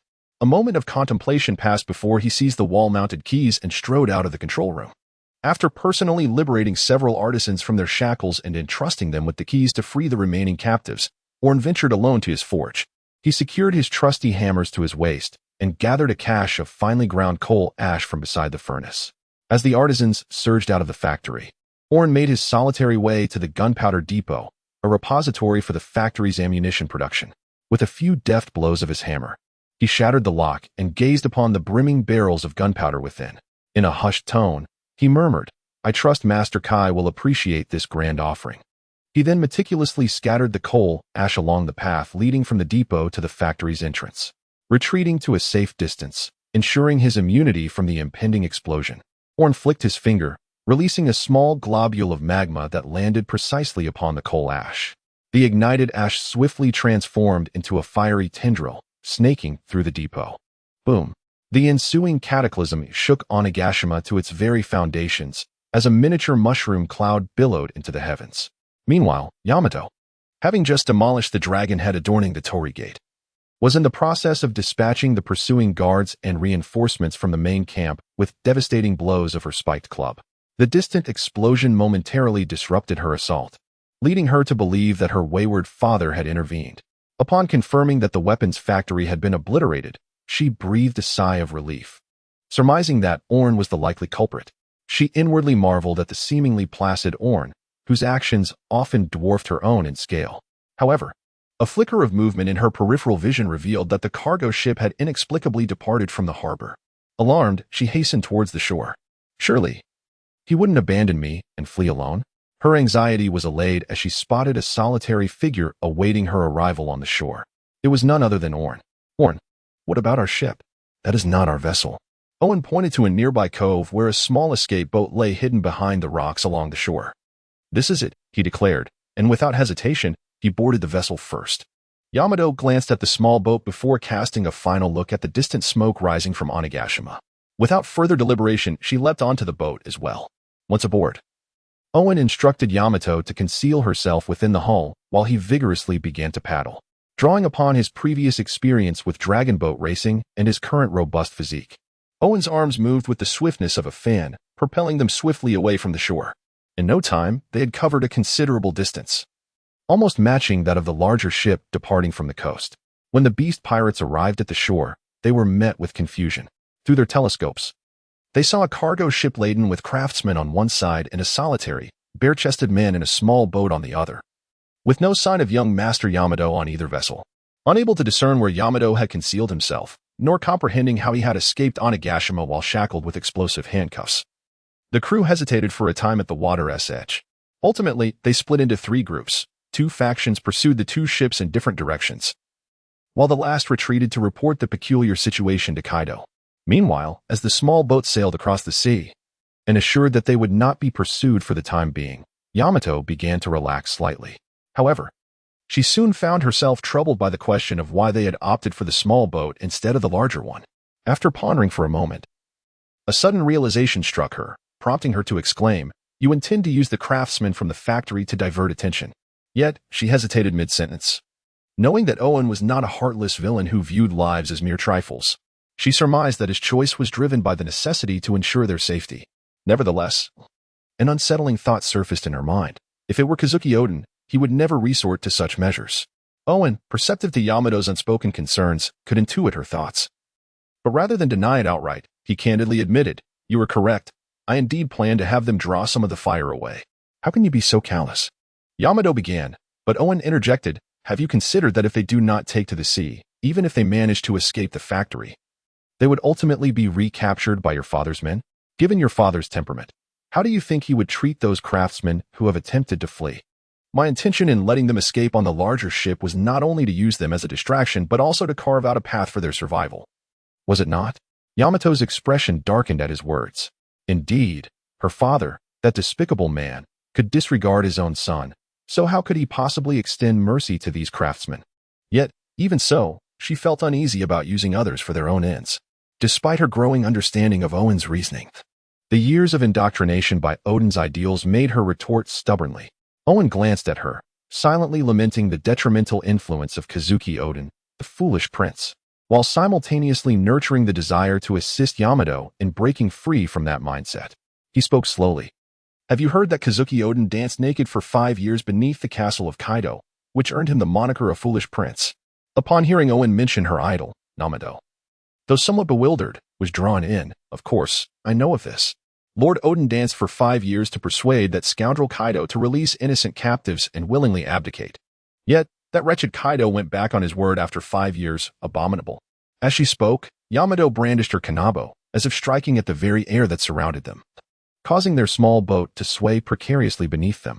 On gazed silently at Yamato, her expression one of bewilderment. Before finally speaking, do you believe that Kazuki Oden was in the right? Huh? Yamato tilted her head, a look of confusion crossing her face as she retorted. What do you mean by that? Oden gazed intently into Yamato's eyes and inquired, let me pose a more straightforward question. Do you believe that Kazuki Oden, in his 5-year-long performance of the naked dance for the sake of a few hundred captives, which ultimately caused the public to turn against him, acted wisely or foolishly? Yamato initially intended to assert that Lord Oden was indeed wise, for in her eyes, the idol Kazuki Oden was flawless. After all, she daydreamed daily about becoming him. However, just as the words were on the tip of her tongue, she hesitated. After a few moments of silence, she turned her head aside and replied, this matter transcends the notions of wisdom or folly. At that time, Lord Oden was unaware that Kaido would betray him. Naturally, he did not wish for his people to perish needlessly due to his conflict with Kaido. Upon concluding her statement, she swiftly seized the or from Owen's hands and said, having rowed for so long, you must be quite fatigued. The hour is also growing late. Why don't you take a moment to rest? After you awaken, you may relieve me. It was evident that she intended to divert the conversation away from this potentially contentious topic. Upon witnessing her current state, Aeon chose not to persist further. He merely remarked that perhaps once the ship docks at the other islands of Wano, she might acquire a new perspective, and then curled up to rest his eyes. After adhering to his spiritual anchor for a full 14 years, how could such a fleeting remark alter his convictions? The fact that Yamato could support Kazuki Oden in such a roundabout manner, rather than behaving like those fervent idolizing girls from his past life, was a source of immense relief for Aeon. The ability to divert the conversation and approach matters obliquely indicated that Yamato still possessed the discernment to heed others' counsel. Had she been as irrational as those obsessive fans, believing Oden infallible, it would have been truly hopeless. Perhaps it was due to the sudden decline in mental strain after their successful escape from Onigashima that Aeon, initially intending merely to rest his eyes while providing Yamato an avenue for retreat, inadvertently dozed off. It was not until a gust of cold wind caused the small boat beneath him to lurch uncontrollably that he jolted awake, instinctively reaching for the oar to stabilize the vessel. However, his hand did not grasp the oar. Instead, it encountered a smooth, firm arm. Feeling somewhat embarrassed, Aeon withdrew his hand and lifted his head, intending to offer an explanation, but was abruptly startled by Yamato's appearance. Her vibrant face had inexplicably drained of color. Even her naturally rosy lips appeared faintly pale. Yamato, what has happened to you? Upon noticing Aeon had awakened, Yamato, initially reluctant to acknowledge their previous conversation, attempted to maintain her bravado, but before she could utter a word, she was seized by a fit of dry heaves. This sudden turn of events left her somewhat flustered. As a descendant of Kaido, she had never experienced ailments such as colds or fevers. The most significant affliction she had endured was mild diarrhea from spoiled food. As for vomiting, the only instance was when her father had punished her. Never had she faced the sensation of wanting to vomit without cause. I don't know what's wrong. I just feel utterly drained and heavy in my chest. Though I am uninjured, it feels far worse than a beating from my father. Yamato described her condition, prompting Aeon's expression to shift into one of peculiar intrigue. It was not the unusual metaphor that caught his attention, but rather how remarkably similar her symptoms sounded to. No, it must be seasickness, he thought. Aorn gazed at Yamato, who appeared utterly dispirited, devoid of any semblance of the strong-willed woman she was known to be. The more he observed her, the more peculiar her expression seemed. The daughter of the Sea Emperor. Succumbing to seasickness, who would believe such a tale? Yet, the situation before him was undeniably genuine. Reluctantly, Aorn gestured for Yamato to rest while he took the oars, hoping to reach the other islands of Wano as swiftly as possible. Indeed, Aorn had never intended to hastily depart from Wano. For one, their small vessel lacked the capacity to navigate the treacherous waters surrounding Wano. Additionally, the two of them were isolated and vulnerable on the open sea. A careless encounter with the beast pirates could spell disaster. Thus, his plan was to lie low for a while, concealing themselves in Wano until the turmoil subsided, and then seek a ship to set sail. Fortunately, the distance between Onigashima and the other islands of Wano was not insurmountable. After less than an hour of rowing, Aorn spotted the faint outline of an island emerging in the distance. After another half-hour of effort, their rickety boat finally made landfall, supporting Yamato as they disembarked. Aorn wasted no time in unleashing a torrent of magma to incinerate the small wooden vessel, ensuring that their whereabouts remained concealed from the beast pirates. Initially, Aorn believed that Yamato's formidable constitution would enable her to recover quickly after reaching shore. However, to his astonishment, her seasickness seemed alarmingly severe. Her legs remained as weak as noodles, rendering her nearly immobile without Aorn's assistance. With no other choice, Aorn draped Yamato's arm over his shoulder, half supporting, half dragging her away from the shoreline. They trudged from dawn until the sun blazed high in the sky, eventually arriving at a quaint village with only a few dozen households. Just as Aorn contemplated approaching a nearby dwelling for a sip of water, he was startled by the rustling sounds emanating from the bamboo grove beside him. Instinctively turning his head, he discovered a peculiar little girl with purple hair, no more than 3 or 4 years old, riding atop a strangely shaped dog, eyeing him with palpable wariness. A glimmer of recognition sparked within Aorn as he observed the unusual dog and the girl's vibrant hair. Just as he was about to greet her, the little girl cupped her hands around her mouth and shouted, "Uncle Butai, there's an outsider in the village." At her call, the doors of several thatched roof houses swung open, and 5 gaunt men wielding long swords hurriedly emerged, their expressions betraying a sense of imminent danger as they fixated on Aorn and Yamato. The situation was dire, as Aorn noted the encroaching 5 warriors forming a loose circle. His brow furrowed involuntarily. Under normal circumstances, 5 warriors would not even pose a challenge to Yamato. However, given her incapacitation from seasickness, he would have to confront them alone. If these men lacked mastery over haki, their encounter might be manageable. Yet, if they did possess such abilities, the situation would become precarious. After weighing his options, Aorn refrained from making any rash movements and instead cautiously stated, "We harbor no ill intentions, we merely seek a sip of water. If you are unwelcoming, we shall depart at once." To his dismay, one of the warriors immediately scoffed, "You lot are merely the lackeys of the Black Carbon Serpent. Can't you concoct a different excuse?" The last group that came here said the same. This left Aorn in a rather awkward predicament. Aorn could hardly believe that a minion of the Black Charcoal Serpent had attempted to infiltrate the village before him, leading to this unforeseen calamity for both him and Yamato. He intended to clarify the situation, but the leading samurai from the village interjected, stating, "Regardless of whether you are agents of the Black Charcoal Serpent, I urge you to leave promptly. Our Kamori village does not welcome outsiders." Upon hearing the insistence to expel him, Aorn felt a surge of irritation. However, considering that the villagers of Kamori likely had their own grievances and that escalating the conflict would serve neither party, he suppressed his anger. Beyond Kamori village lay Tsukumo village, where perhaps the inhabitants would be a touch more hospitable. With this thought in mind, Aorn silently prepared to assist Yamato in departing. Yet, just as they had taken a couple of steps forward, he was suddenly halted by a voice from behind. "Wait." Aorn turned his head and discovered that the speaker was a warrior positioned at the far right. The warrior's gaze was fixed intently on the piece of liquor-hardened steel wrapped in cotton around Aorn's waist, clearly perceiving it as either a delectable morsel or a valuable commodity. What could possibly be contained within? If Aeon had chosen to reveal the sake-hearted steel, matters would likely have been resolved swiftly. However, the crux of the issue lies in his reluctance to do so. His initial intention was to overlook these individuals' plight, having endured years of oppression under the Black Charcoal Serpent, ultimately leading to their ruin, as depicted in the original text. When Luffy arrived at Wano, the Kibi village had already been reduced to ruins. Yet, now that he had opted for concession, these people still contemplated seizing his belongings, altering the situation's nature entirely. Contemplating this, Aeon lost his temper and retorted curtly, "What I carry in my bundle is none of your concern." Jiro. At this moment, the leading samurai called out to the samurai on the right, attempting to dissuade his companion. "Brother Wu, these two are mere lackeys of the black charcoal serpent. What is the harm in taking what they possess?" replied the samurai named Jiro defiantly. Hearing this, another samurai chimed in, "Indeed, boss. The black charcoal serpent not only forbids us from farming, but also sends people to collect taxes. Our family hasn't eaten for a day." This statement evidently resonated with the other two samurai, causing the previously indifferent pair to fix their gaze upon the bundle at Aeon's waist. At that moment, the leading samurai found himself in a quandary. He glanced at his compatriots, who had grown up together, then at Aeon, whose expression had visibly darkened.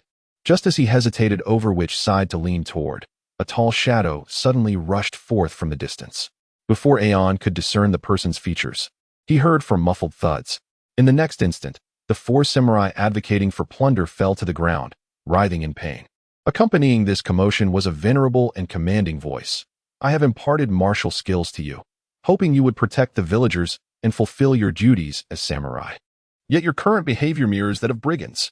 Upon hearing this, the five samurai simultaneously displayed expressions of remorse, bowing their heads in dismay.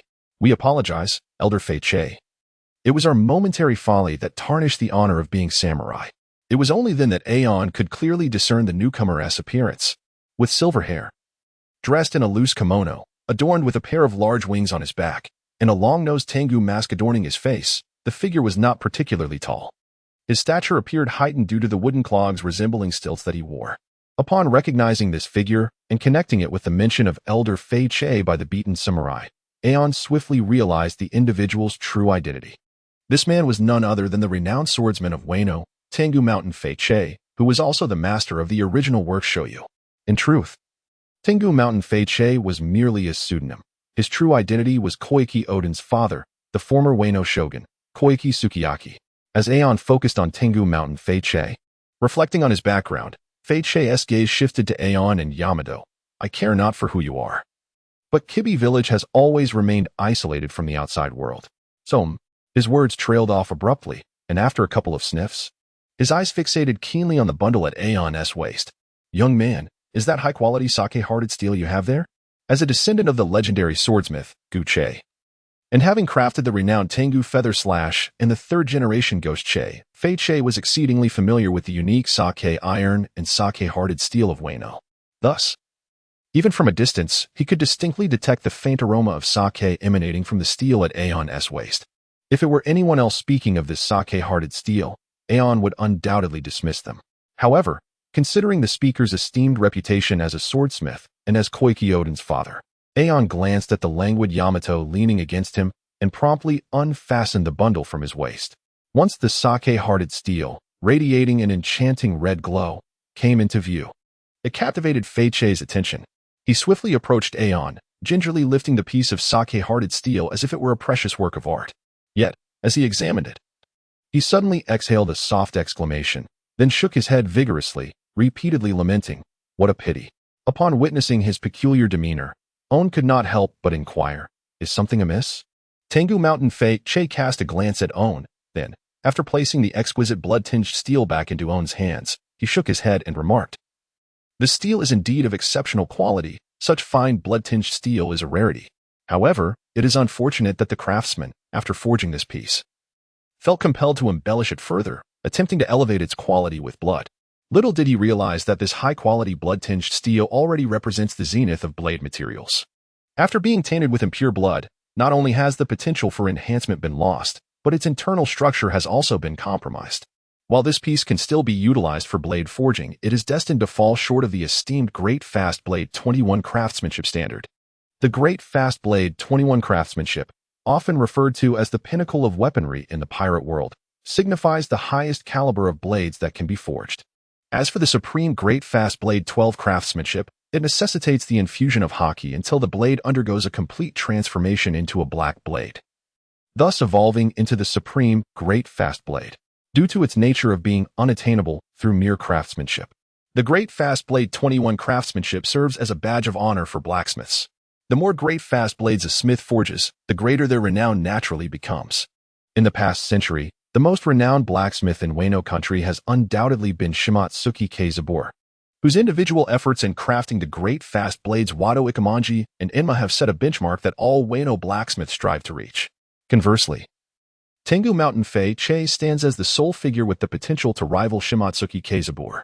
In his youth, he successfully forged the great fast blade Tengu Yahazaki, earning the belief among many that he possessed the capacity to match or even surpass Sukiyaki. However, following that achievement, he was usurped of his position as general by Kaido and imprisoned for over a decade, deprived of the opportunity to continue his craft. Since his escape from the dungeon, he has yearned to forge another great fast blade, aspiring to stand shoulder to shoulder with Sukiyaki. Yet, constrained by his current status and physical condition, he finds himself unable to procure the high-quality blood-tinged steel essential for the great fast blade 21 craftsmanship, whether through purchase or personal forging. Now, having finally encountered a piece of high-quality blood-tinged steel, only to discover it tainted with blood, he cannot help but feel a profound sense of regret. Just as Tengu Mountain Fei Che sighed in lamentation, he heard On's voice resonate beside him. Destined to never attain the great fast blade 21 craftsmanship? I beg to differ. I firmly believe I can forge something that rivals the great fast blade 21 craftsmanship with it. Upon hearing such audacious claims, Tengu Mountain Fei Che initially contemplated rebuking On with a dismissive "what do you know?" Yet before he could utter a word, he suddenly realized. Did you just say you intend to forge with this blood-tinged steel? Are you a blacksmith? Did you forge this steel yourself? Upon witnessing the fervent demeanor of the young man before him, coupled with the knowledge of his identity as a blacksmith, Aorn surmised the essence of his thoughts quite accurately.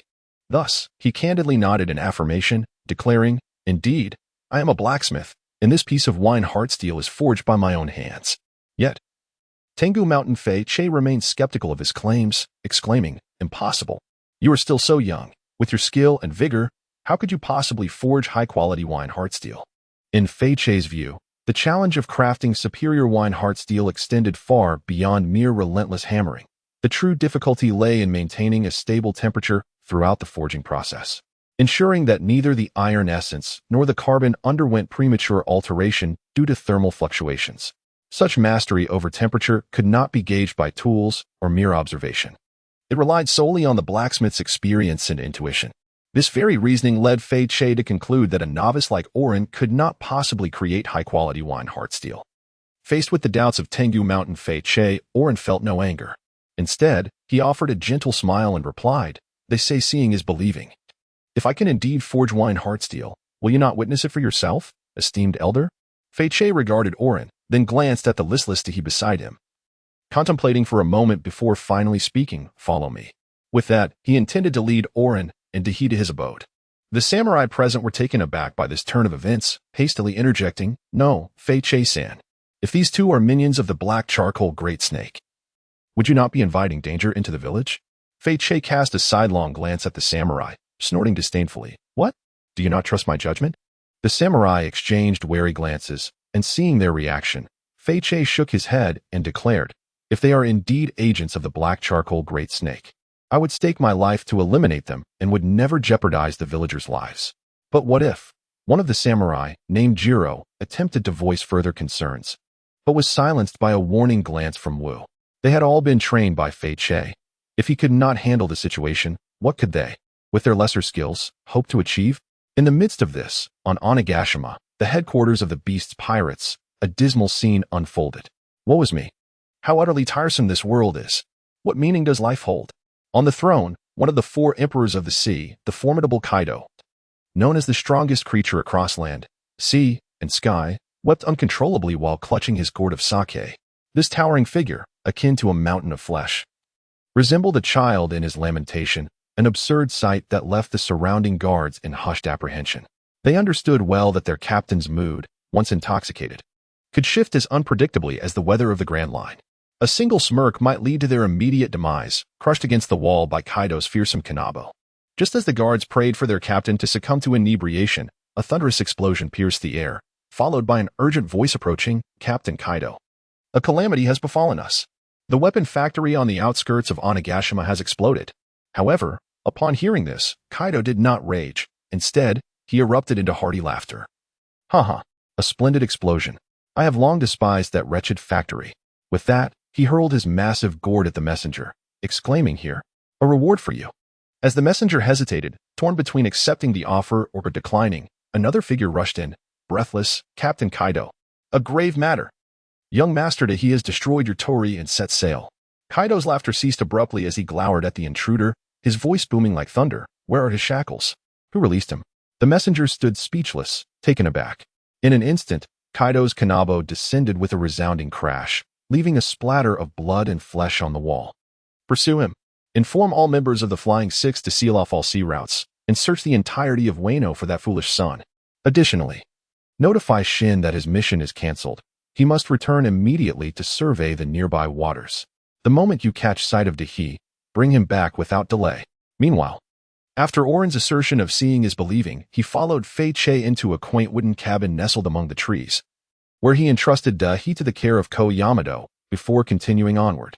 They traversed through the bamboo groves behind the towering trees, arriving at a clearing devoid of superfluous items, save for a forge, a water trough, and an anvil. Fech gestured toward the distant forge, addressing Aorn. This is my blacksmithing workshop. While I lack rare iron ore, I do possess some ordinary iron ore. You need only showcase your forging skills with this, and I shall ascertain your level of craftsmanship. Aorn intended to nod in agreement, but upon reflection, he altered his approach, stating, starting from scratch with this seems rather time-consuming. Instead, why not allow me to demonstrate my abilities directly? With that, he grasped the piece of wine heartsteel once more. His suggestion stemmed not from confidence, but rather from uncertainty, as he harbored thoughts of employing an underhanded tactic. He sought to utilize Fech's workshop to forge the heartsteel, hoping to witness whether the creation blueprint in his mind would yield any extraordinary results. If successful, it would be a boon. If not, he would incur no loss, merely having enjoyed a free session in the old man's workshop. Fech, upon hearing Aorn's proposal, instinctively furrowed his brow, perceiving a hint of arrogance and disrespect in the young man's demeanor. Yet, upon further reflection, he recalled that throughout history, many prodigies bore their own pride, not to mention his own wayward son. The thought of the late Yuta suddenly left Fech disheartened. Thus, he refrained from further comment, merely gesturing for Aorn to proceed as he wished. Seeing Fech's acquiescence, Aorn wasted no time, approaching the forge. After adding a few shovels of coal, he scanned the vicinity for matches or a lighter, but finding none, he decided to employ his own abilities. Golden magma swiftly enveloped his arms. Witnessing the sudden manifestation of magma, Fech's eyes widened in astonishment, involuntarily exclaiming, "You are indeed a sorcerer." In Fech's eyes, the title of sorcerer was secondary. What truly captivated him was Aorn's ability to manipulate magma. If this young man could conjure magma at will, could he not also withstand the perils of Wano's underground? But wait, was there not still a few years until the prophecy mentioned by his foolish son came to fruition? Logically, it should not be him. Unbeknownst to Aorn, the thoughts harbored by Fech remained a mystery. Having successfully ignited the coal, he simultaneously operated the bellows while communicating with the tome of creation within his mind. As Aorn silently intoned Heart of Steel, the tome in his consciousness stirred of its own accord, swiftly flipping to the page dedicated to the Heart of Steel. In the next instant, with a swift motion, a mysterious force ripped the page adorned with the Heart of Steel from the book. The sheet spiraled through the air before shattering explosively into countless specks of starlight, which then coalesced into Aorn's mind. At that moment, Aorn experienced an epiphany akin to enlightenment, as a multitude of memories regarding the Heart of Steel surged within him, from its external form to its inner core, and extending to the techniques of forging.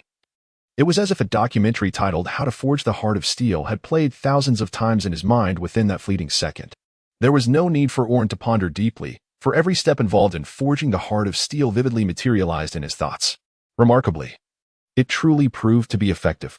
As Aorn's eyes gleamed with newfound inspiration, he cast aside any hesitation and hurled the peculiar wine-infused steel into the blazing furnace. With his other hand, he grasped the octagonal hammer at his waist. As time progressed, the wine steel gradually glowed a deep crimson, its enigmatic patterns becoming increasingly pronounced. While an unfamiliar fragrance of wine wafted through the bamboo grove, Fech, greedily inhaling this familiar scent, felt a pang of regret once more. He remained steadfast in his assessment, honed over decades of blacksmithing, that this piece of wine steel was irreparably flawed, and could never yield a creation of comparable quality to the renowned Great Blade, crafted with 21 techniques. The delicate chime of the alloy striking the anvil snapped Fech back to reality. He instinctively looked up to find Aorn, seemingly without effort, had extracted the alloy with his bare hands. What a remarkable ability. Observing Aorn holding the alloy directly, Fech couldn't help but marvel. Physically handling the alloy was a privilege most blacksmiths could only dream of. The feedback received from striking the alloy directly was infinitely clearer than that transmitted through tongs, facilitating a more precise assessment of the material's uniformity. As Fech pondered, Aorn had already begun to swing his hammer. Each strike upon the alloy produced a crisp resonance. Initially seeming chaotic, yet upon closer inspection, it revealed an underlying rhythm of peculiar harmony. Drawn in by the spectacle, Fech unconsciously stepped closer, indifferent to the sparks that singed his garments. His gaze fixated on the alloy, his breaths grew more rapid. As a distinguished swordsmith of Wano, his discerning eye was keen. Even in its glowing, fiery state, he could perceive that the alloy was transforming with each strike of the hammer. The impurities he had deemed superfluous were now being fully integrated into the alloy through this bizarre rhythmic hammering. All impurities were expelled, while the essence was absorbed without reservation. Although Fech lacked supernatural abilities and was not among the strongest, he sensed a mysterious force being devoured by the alloy. This wine-steel block, after digesting this enigmatic power, would soon undergo a remarkable metamorphosis. How could this be possible? Such an occurrence was unprecedented. Was this young man privy to some clandestine forging technique? Or did the blood possess an undiscovered secret? Or perhaps both? As Fech grappled with his bewilderment, the wine-steel alloy continued to evolve under Aorn's diligent strikes. Unbeknownst to them, time slipped away, and soon the sun set, giving way to the moon. When the moonlight illuminated the night sky, the contours of the heart-shaped steel armor finally became distinct. Without a moment's hesitation, Aorn bit into his finger, allowing droplets of blood to cascade onto the armor. The blood spread rapidly, akin to ink dispersing in water, softening the initially harsh crimson hue into a lustrous, jade-like sheen. Just one final step remained. With this thought, Aorn carefully applied the prepared clay around the armor, then pressed it into a nearby water trough. A hissing sound erupted as the water boiled violently. The legendary creation, Heart Steel, was complete.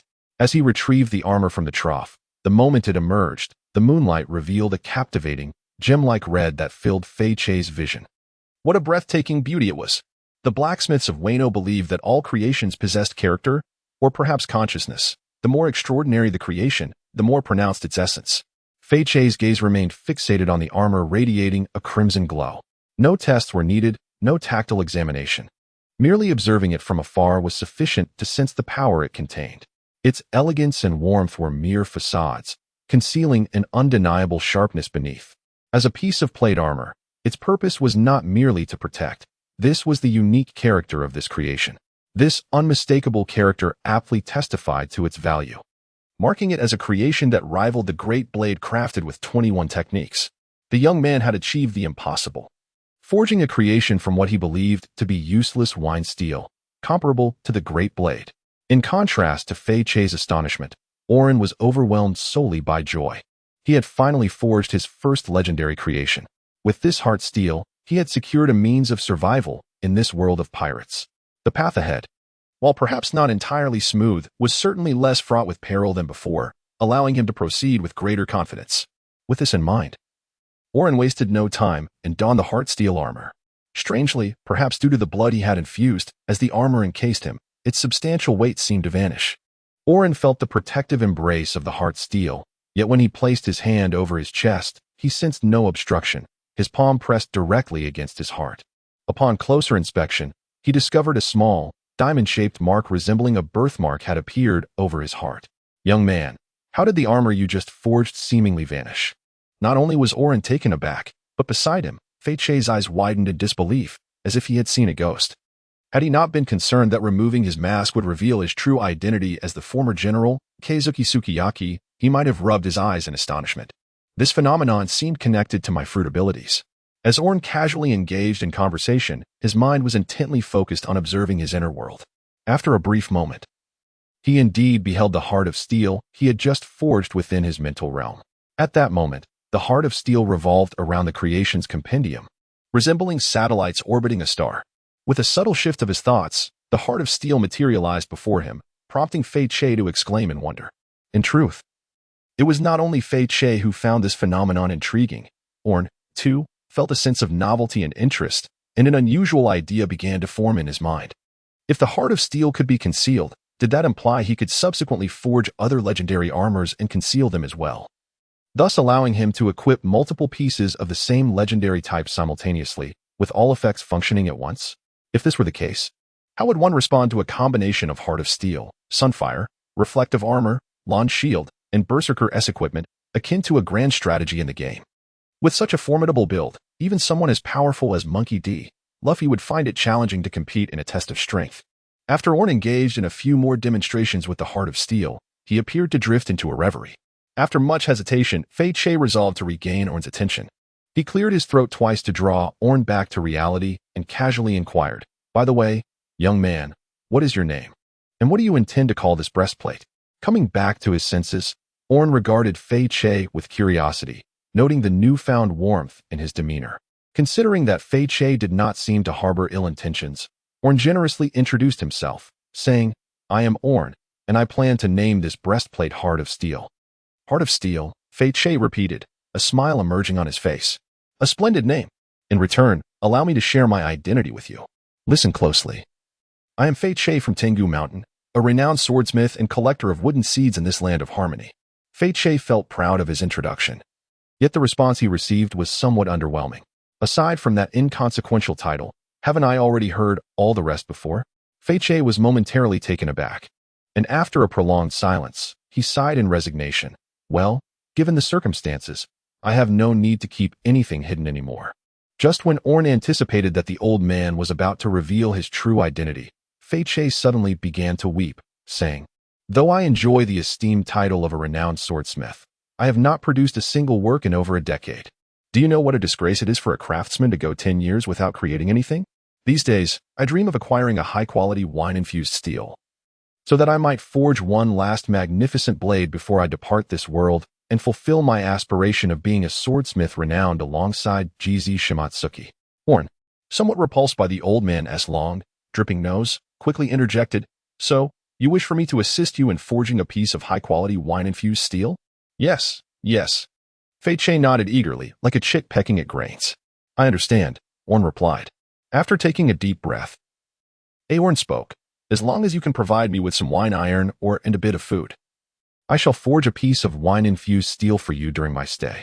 Upon hearing this, Fei suddenly became hesitant, stammering, "Well, to be honest, the village of Bienli is quite impoverished, and due to certain reasons, I am unable to venture into town." Aorn cast a sidelong glance at him, his expression clearly conveying the thought, "Surely, you do not intend to take advantage of me." Caught in his own thoughts, Fei's face flushed with embarrassment. After a couple of awkward coughs, he replied, "Although I cannot provide you with such assistance, I assure you that once the task is accomplished, I will offer you a generous reward. I trust you about as far as I can throw you." Aorn inwardly scoffed at this notion, then lazily waved his hand and remarked, "Whether or not to express gratitude is of little consequence. All I ask is that you assist me with a small favor once the task is accomplished." The favor to which Oden alluded was naturally to assist in enlightening Yamato. This daughter of a Yonko, whom he had brought from Onigashima, was agreeable in every aspect, save for her proclivity to refer to herself as Oden, which grated on Oden's nerves. Should the elder Hitetsu, in his capacity as Oden's father, succeed in dissuading Yamato from her ardent admiration, then forging a piece of sake-infused steel for him would scarcely be a loss. To receive Oden, a distinguished guest capable of providing sake-infused steel, Hitetsu, with some reluctance, produced the rice he had reserved for Tama's birthday, preparing a generous bowl for both Yamato and Oden. Though cognizant of the rice's preciousness, Oden, having toiled throughout the afternoon, was exceedingly famished. Disregarding any reservations, he allocated a modest portion to Tama, before devouring the remainder with gusto. Having consumed a bowl of rice, his physical strength was somewhat restored, yet the hunger in his belly remained unabated. Casting a glance at Yamato, who, though dispirited, had similarly emptied her bowl, Oden could not help but sigh softly. It was unforeseen that, despite their arduous departure from Onigashima, hunger would continue to haunt them.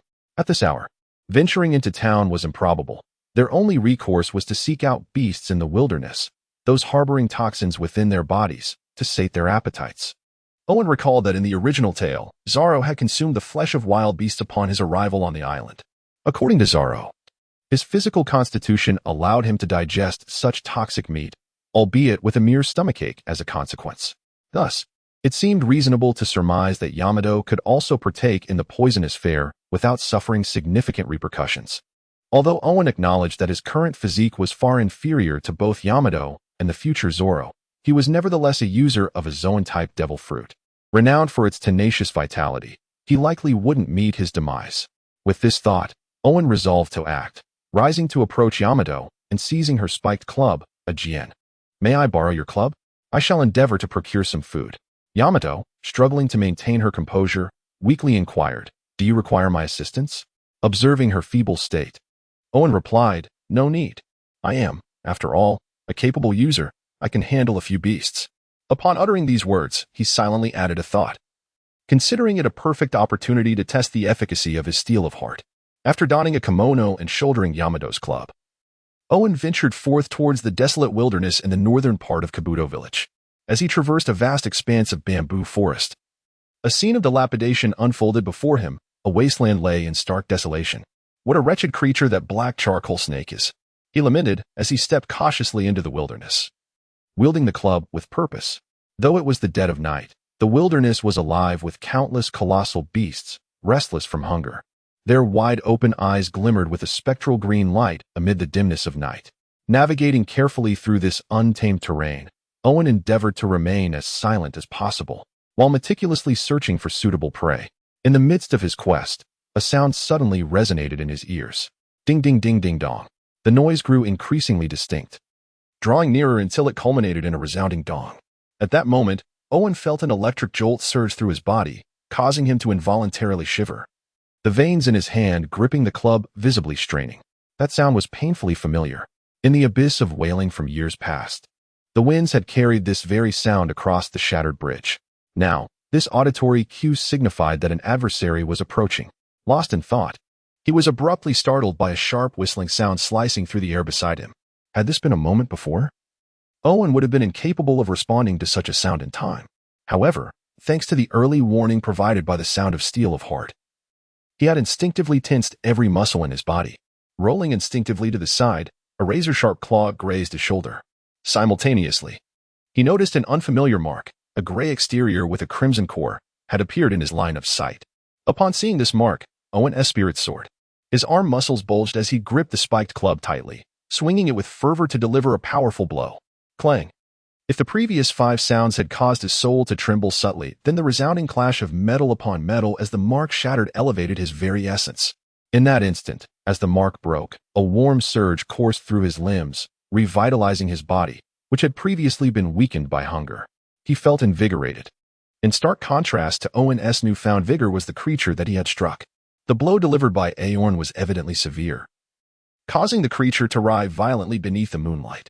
This being, reminiscent of a fox, boasted a body length of 6 or 7 meters, adorned with a fiery red coat speckled with yellow spots, almost as if it had the word toxic inscribed upon its visage. Struck directly in the abdomen by Aorn's powerful swing, the spotted fox bared its teeth in agony, struggling for an extended period without success in flipping itself over. Blood began to seep from the corners of its mouth, suggesting a grievous injury to its innards. Seeing that the fox had lost its combat capability, Aorn contemplated delivering a final blow to grant it a merciful end. However, before he could bring his spiked club down, a series of alarming chimes rang in his ears once more. Simultaneously, the sound of rushing air reached him. And even before the 3-second warning of his heart of steel could conclude, a sudden and forceful strike struck his back. Fortunately, even though Heart of Steel had concealed itself, it still provided a measure of defense. Coupled with Aorn's instinctive forward roll prior to the attack, most of the impact was mitigated. As a result, while Aorn had indeed endured an assault, the damage was relatively minimal.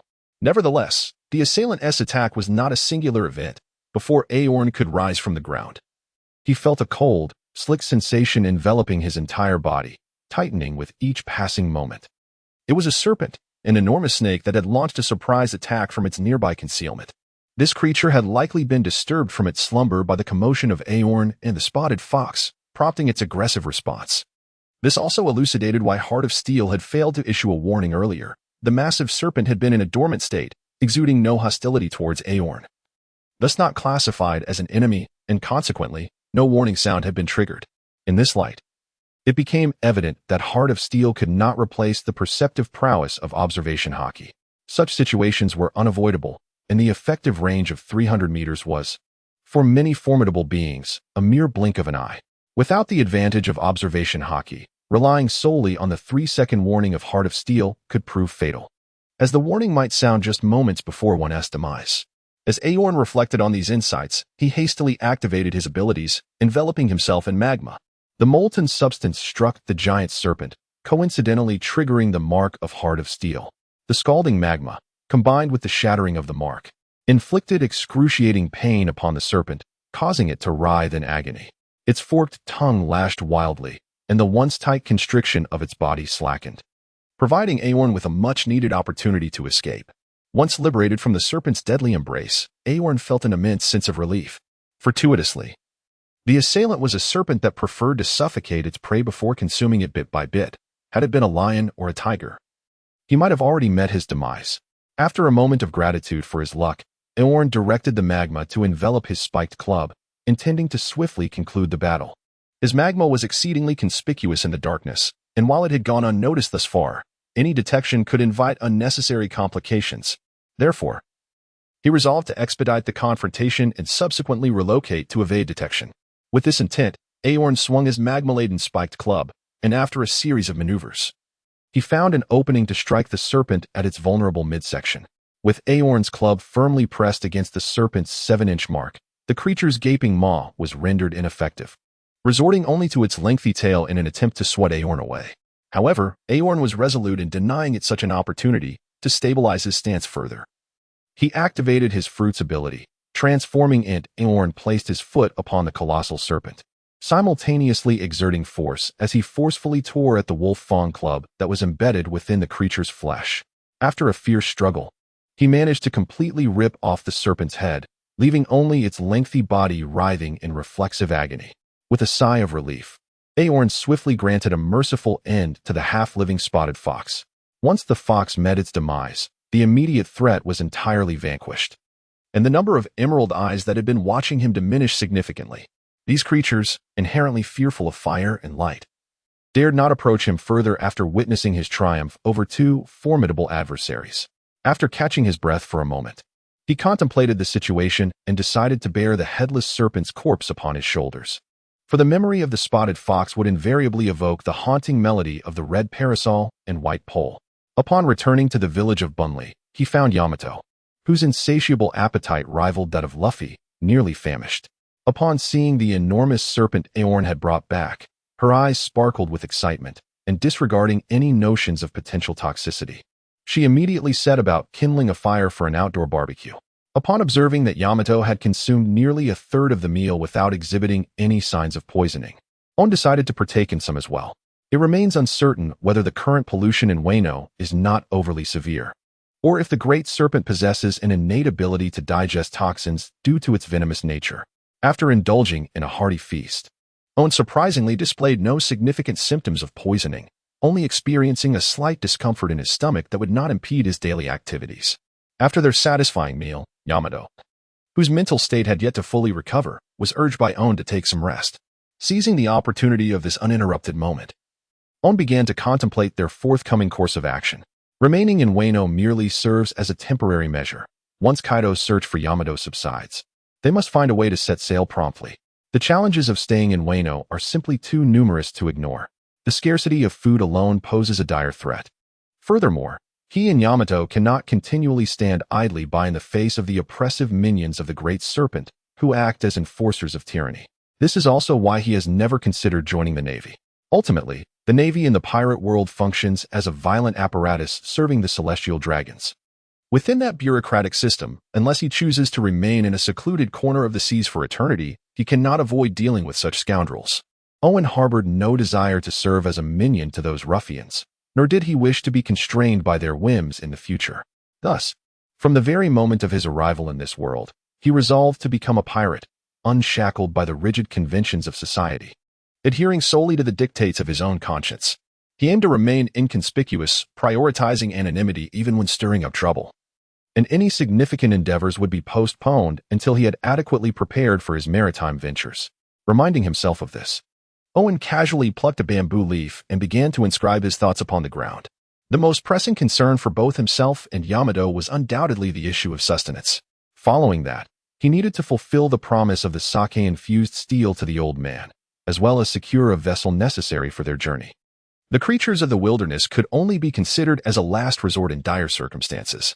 If he were to procure genuine provisions, he must devise a strategy to acquire them from the town's farms. Contemplating this, Owen wrote the words "Burrow Town" in the dirt with the bamboo leaf. Presently, Kaido had undoubtedly dispatched numerous individuals to scour Wano for Yamato. Thus, creating a ruckus in the farms akin to what Luffy had done was certainly out of the question. However, if he were to stealthily transport a small quantity of grain, it would scarcely suffice to satisfy the appetites of two voracious eaters. Therefore, it would be ideal to devise a method for obtaining food from the farms on a more sustained basis. But how could such a feat be accomplished? After much contemplation, Aorn inscribed the characters "Little Jade" upon the ground. No matter how he pondered, he believed that in order to secure a stable supply of food, he must rely on the capabilities bestowed by the Jade Emperor. If he could have Little Jade produce a compliant orb, and subsequently feed it to the guardians of the orchard, he could ensure that they discreetly retained a portion of the tribute sent to the City of Flowers each week. This strategy would swiftly alleviate the food crisis. As for the villagers of Kibi village, who have long suffered from hunger, it seemed that aside from encouraging them to engage in labor, much like the character Ace in the original narrative, there were no alternative solutions. At most, he could remind the village warriors to maintain a low profile, lest they repeat the missteps depicted in the original tale. Yet, how should the issues concerning the iron mine and the ship be addressed? In a moment of deep contemplation, Owen meticulously recalled the plot of the original story and ultimately inscribed the names Kong Sira and Sake Tenmaru upon the ground. These two figures represented the renowned samurai, Kanjuro and Ashura Doji from the Akazaya Nine. Presently, one has become the trusted merchant of Kaido, while the other is the notorious captain of the Head Mountain Pirates. The former is capable of supplying riches, even providing direct access to the Sake iron mines, whereas the latter has secretly amassed a considerable collection of damaged vessels over the years. If Owen could establish contact with these two individuals and gain their trust, the issues regarding iron ore and ships would be swiftly resolved. The following morning, in an effort to procure food from Burrow Town, Owen first enticed Yamato to showcase her devil fruit powers. Seizing the opportunity, he shared with the elder Fech the plan to take Yamato to the farm to subdue the guards. However, considering that Yamato was merely a 3- or 4-year-old child, Fech adamantly refused to allow her to partake in any perilous endeavors. Just as Aorn and Fech found themselves in a stalemate, the now rejuvenated Yamato, having rested well through the night, stepped forward, fervently assuring that she would never allow any harm to befall Yamato. Initially, Fech regarded Yamato, a mere girl, with a degree of condescension. However, upon witnessing the explosive display of her rumble bagua technique, his attitude underwent a dramatic transformation. Make no mistake, this shift did not signify immediate trust in Yamato's capability to care for the child, but rather prompted him to draw his sword with the intent to fiercely confront her. Having witnessed Kaido wield the rumble bagua, and now observing Yamato employing the same technique, along with the horns adorning her head, he instantly recognized the intricate connections between Yamato and his nemesis. With this realization, Fech's eyes, hidden beneath his mask, flared with rage, and his aura surged uncontrollably, saturating his sword with a dark hue. As the atmosphere grew tense and charged, Aorn hastily intervened to defuse the situation, recounting the entirety of their escape from Onigashima. Through his detailed narration, coupled with Yamato's timely declarations of filial piety and the discovery of Odin's journal, the collective impact managed to slightly temper Fech's wariness towards Yamato. Wait a moment. Just as Aorn believed the matter might be resolved, Yamato suddenly grasped a startling revelation. Her insufferable father had scarcely set foot in Wano since his encounter with Lord Odin 14 years ago. It was improbable for him to inexplicably employ the rumble bagua within Wano's borders. When, pray tell, had you witnessed the rumble bagua? Who truly are you? This unexpected inquiry left both Aorn and Fech momentarily stunned. Aorn was taken aback by Yamato's sudden sharpness, while Fight regretted his earlier impulsiveness. Could it be that you were a member of the Akazaya samurai? The moment Yamato uttered this, Aorn and Fight nearly collapsed from shock. Realizing that this Na'vi girl was not merely under the influence of Conan, but rather exhibiting a fangirl mentality, effortlessly drawing connections to her beloved idol. Aorn initially intended to put an end to Yamato's absurd speculations. However, upon reflection, he realized that if Yamato could coax Fech into revealing his identity, it would facilitate his subsequent communication with Tsujuro and Ashura Doji. Thus, he allowed her to continue her antics. On Yamato's side, the moment she considered that the irritating old man before her might be one of the red scabbards, she promptly discarded the earlier conflict from her mind and eagerly approached Fech. "Hey, old man," Yamato exclaimed. "Why don't you just tell me which one of the red scabbards you are? Is it Kinemon? Or perhaps Tsujuro? Judging by your physique, you seem more akin to Reizo?" At first, Fech harbored a modicum of denial, but as Yamato's guesses became increasingly ludicrous, culminating in her suggestion that he resembled the short and stout Reizo, he finally shattered his composure. Unable to restrain himself, he tossed aside his mask and indignantly retorted, "In my prime, I was renowned as a handsome man in Wano. To suggest I resemble that Reizo character is utterly outrageous. Am I not even as good as Reizo?" Yamato, astonished, seized the opportunity to further needle the old man. Clutching his chest and gasping for breath, Fech bellowed, "Listen carefully. My name is Kazuki Sukiyaki, and I am the father of that wretched Odin." Oh, Yamato's expression mirrored that of Enel upon discovering Luffy's immunity, and she inexplicably felt a twinge of shyness. As she covertly stole glances at Fech, her cheeks flushed, prompting Owen to interject, "You look like a teapot about to boil over." After a series of chaotic events, both parties' identities were fully revealed, and Fech finally acquiesced to Owen's plan to infiltrate the farm with Shinobu. After securing a loose kimono for Yamato and smudging her exquisite face with soot to create a disguise, Owen felt a degree of relief. Together with Shinobu, they set off toward Boru town along the same path they had taken the previous day. As they departed from Kabuto village, Yamato was in high spirits, chatting and laughing with Shinobu. However, upon traversing the bamboo forest and arriving in the desolate wilderness, her smile vanished. Gazing at the parched earth and the distant towering chimney, her fists instinctively clenched. Noticing her unease, Owen gently reminded her, "Do not forget that your father is currently searching for your whereabouts." As soon as those words escaped his lips, Yamato deflated like a punctured balloon, yet her tightly clenched fists remained unyielding. She glanced at Owen, then back at the billowing chimney in the distance. Her mind echoing Owen's earlier question, was Kazuki Odin's 5 years of naked dancing for the lives of a few hundred captives wise or foolish? If Odin could witness the current state of Wano, would he regret his choices? After traversing the wilderness and passing through Pickle Village, Boru town soon materialized before the trio. Yamato wished to accompany Owen and Shinobu into the town, but Owen firmly refused. It was evident that Kaido's men would be searching for Yamato within the town, and allowing her to enter would be tantamount to walking into a trap. After deliberation, Owen and Yamato established a 2-hour agreement. If Owen and Shinobu did not emerge from the town within that time frame, or if they signaled clearly, Yamato would rush in to assist them. Having persuaded Yamato, Owen adeptly used his connection as Shinobu's cousin to bypass the guards at the town's entrance and successfully entered Boru town. Upon stepping into the town, he immediately spotted a wanted poster featuring Yamato's likeness at the entrance. Surrounding the poster, voices cried out frantically about rewards for her capture. Witnessing this, Owen furrowed his brow. If this remote Boru town was in such a state, it was evident how resolute Kaido was in his pursuit of Yamato. Their upcoming covert operation would undoubtedly be fraught with challenges. To evade conflict at all costs, Owen and Shinobu proceeded cautiously, inching their way toward the peach orchard deep within Boru town. They believed this careful approach would yield an opportunity to infiltrate the farm. However, just as they drew within 200 meters of the orchard, Owen's heart resonated with an alert from his steel heart. Upon hearing this alert, Owen's instincts flared, and he immediately halted in his tracks.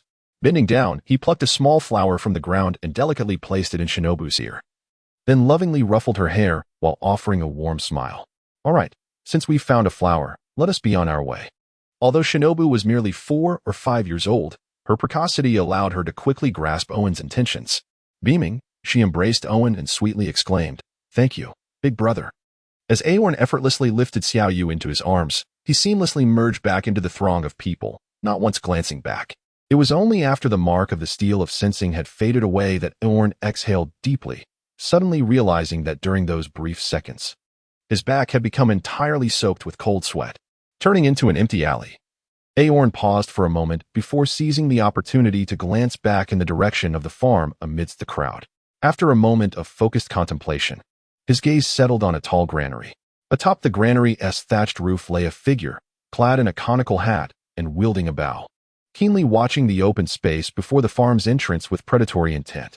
The conical hat, blending almost seamlessly with the color of the thatched roof, made it nearly impossible to detect without careful observation. Fortunately, the steel of sensing had served as an early warning. Otherwise, Aorn would have likely fallen victim to an arrow had he approached carelessly. Feeling a surge of relief, Aorn's brow furrowed into a deep frown. With an archer stationed at the entrance, it would be impossible to infiltrate the farm without eliminating that threat. Yet, if he could not breach the farm, how would he accomplish his plan? Just as Aorn wrestled with the dilemma of whether to retreat and reconsider his strategy, he suddenly sensed a subtle tremor beneath his feet. Instinctively, he looked up and was astonished to see the farm's grand gate slowly creaking open, revealing a colossal beast dragging an oversized cart brimming with various foods and fresh water, ambling forth from the farm. This was the supply vessel destined for the City of Flowers, catering to the indulgences of the esteemed nobility. A spark of inspiration ignited in Aorn's eyes as a bold plan took shape in his mind. With little time to elaborate to Xiaoyu, he grasped her hand and swiftly made their way towards the town's exit. Most townsfolk were captivated by the spectacle of the grain transport ship, allowing Aorn and Xiaoyu to move in the opposite direction without attracting much attention. By the time they reached the vicinity of the main gate of Boruo town, the streets were nearly deserted, as the townspeople were engrossed in watching the transport ship, eagerly anticipating that it might jostle and spill some food, which they could scavenge to bring home for a hearty meal. Taking advantage of the moment, Aorn stealthily slipped into an empty alley and addressed Xiaoyu. "Hurry. Fetch me a dumpling." Observing that no one was paying attention to her, Xiaoyu gently pinched her face, immediately producing a small dumpling that radiated a soft glow. After concealing the dumpling in her pocket, Aorn signaled Xiaoyu to remain still, then proceeded to lie on the ground and roll around haphazardly a couple of times, tousling his previously neat hair into a disheveled mess. Once he had completed these preparations, he cautiously made his way toward the main entrance of Beyond the Lookout town. Stop. During the grain transport, no one is permitted to leave Beyond the Lookout town.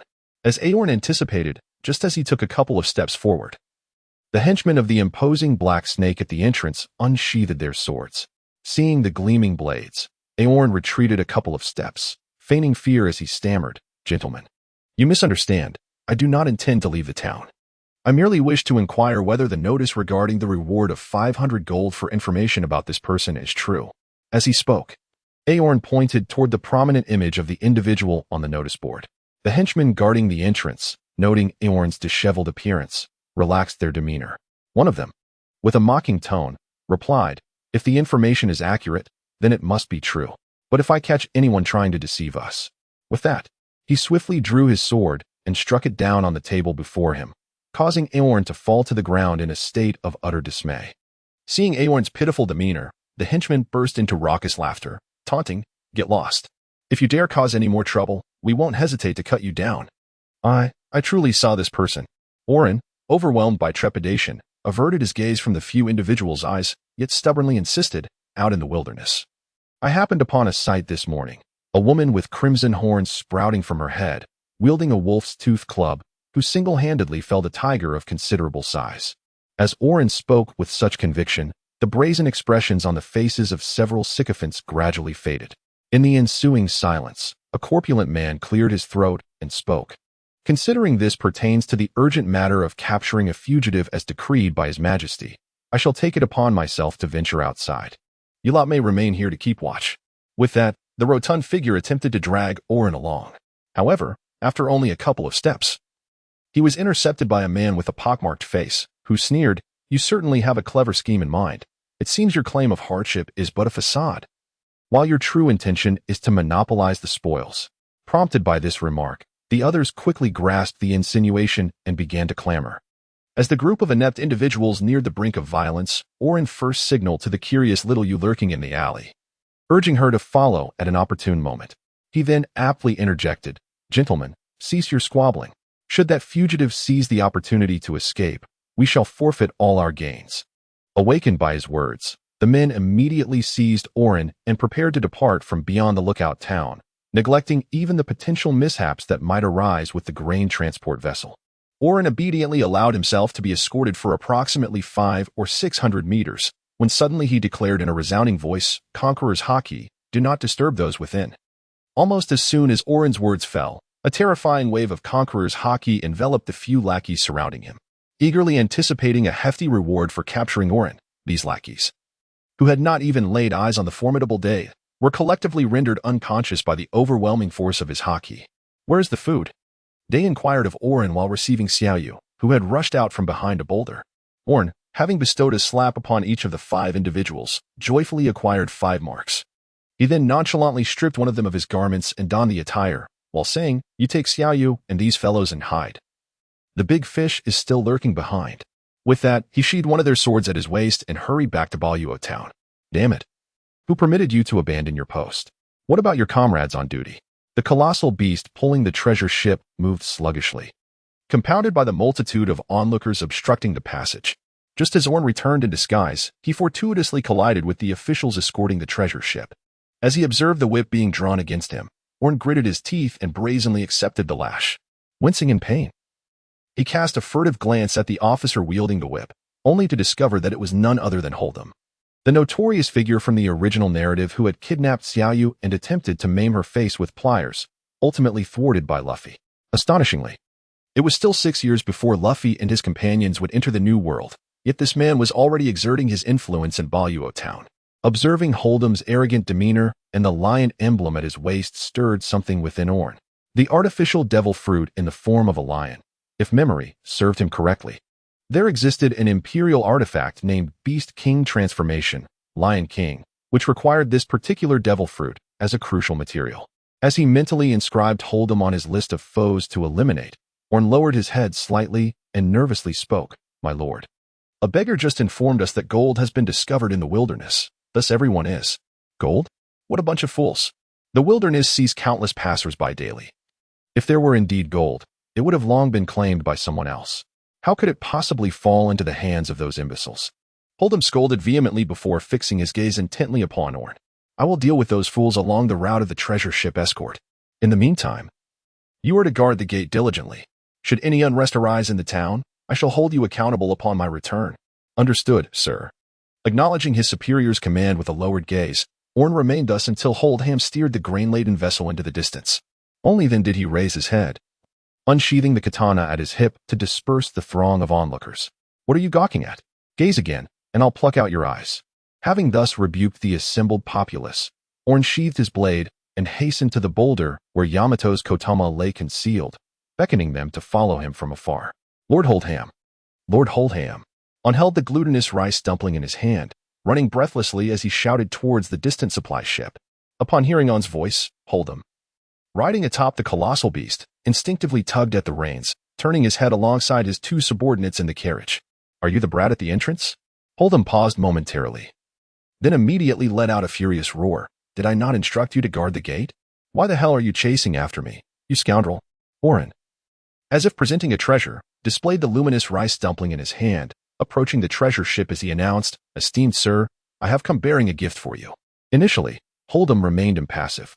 However, when Aorn was approximately 20 meters away, Holdem's countenance underwent a drastic alteration, contorting in rage. He slapped the lion head affixed to his waist, which had been pursing its lips, and bellowed, "Nibby, incinerate him." Instantly, as Holdem's command reverberated, the lion head at his waist manifested its sanguinary maw.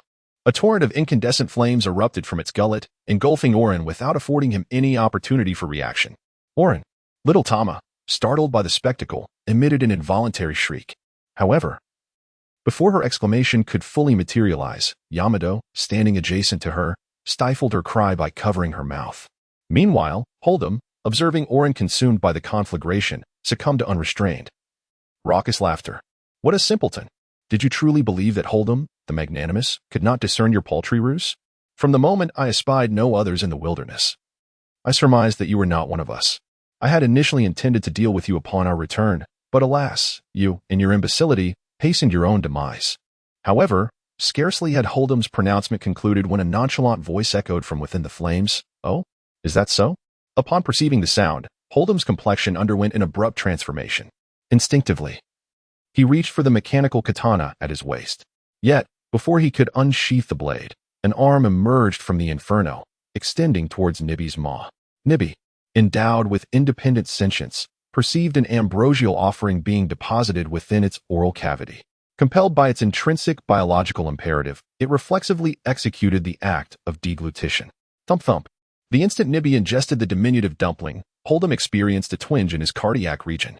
Subconsciously, he clutched his chest, only to realize that he had seemingly suffered no tangible harm. The mechanical katana was drawn with a metallic rasp, but before he could bring the blade to bear, a youthful, lilting voice resonated from afar. "Halt." At the utterance of the command, Holdem's motion ceased abruptly, gazing upon the diminutive figure emerging from the distance. Both he and Nibi, affixed to his waist, experienced an acute acceleration in their respiratory rate. He involuntarily stooped, groveling on the ground like a fawning feline. "Master." "Eh?" The two subordinates standing nearby were utterly flabbergasted by the scene. Their leader, Holdem, renowned for his brutal ferocity, had defected. Before the two could recover from their astonishment, Aorn and Yamato charged forward, each delivering a decisive blow, incapacitating the two subordinates with dispatch. Operation: Seizure of the Provisions Ship. A resounding success. On the outskirts of Casa Village, Yamato, beaming, observed Aorn embarking upon the provisions ship. "Hey, Aorn. What course of action shall we pursue henceforth?" They had just removed approximately 1/10 of the provisions from the ship, allocating it to the villagers of Casa, a quantity sufficient to sustain them in opulence for a period, while also reserving a portion of the grain as seeds for cultivation. During the month in which the obedience dumpling remained efficacious, Holdem would provide Casa Village with provisions on 4 occasions. With prudent rationing, coupled with the subsequent harvest from the cultivated crops, the villagers should be able to subsist for approximately 3 to 4 years.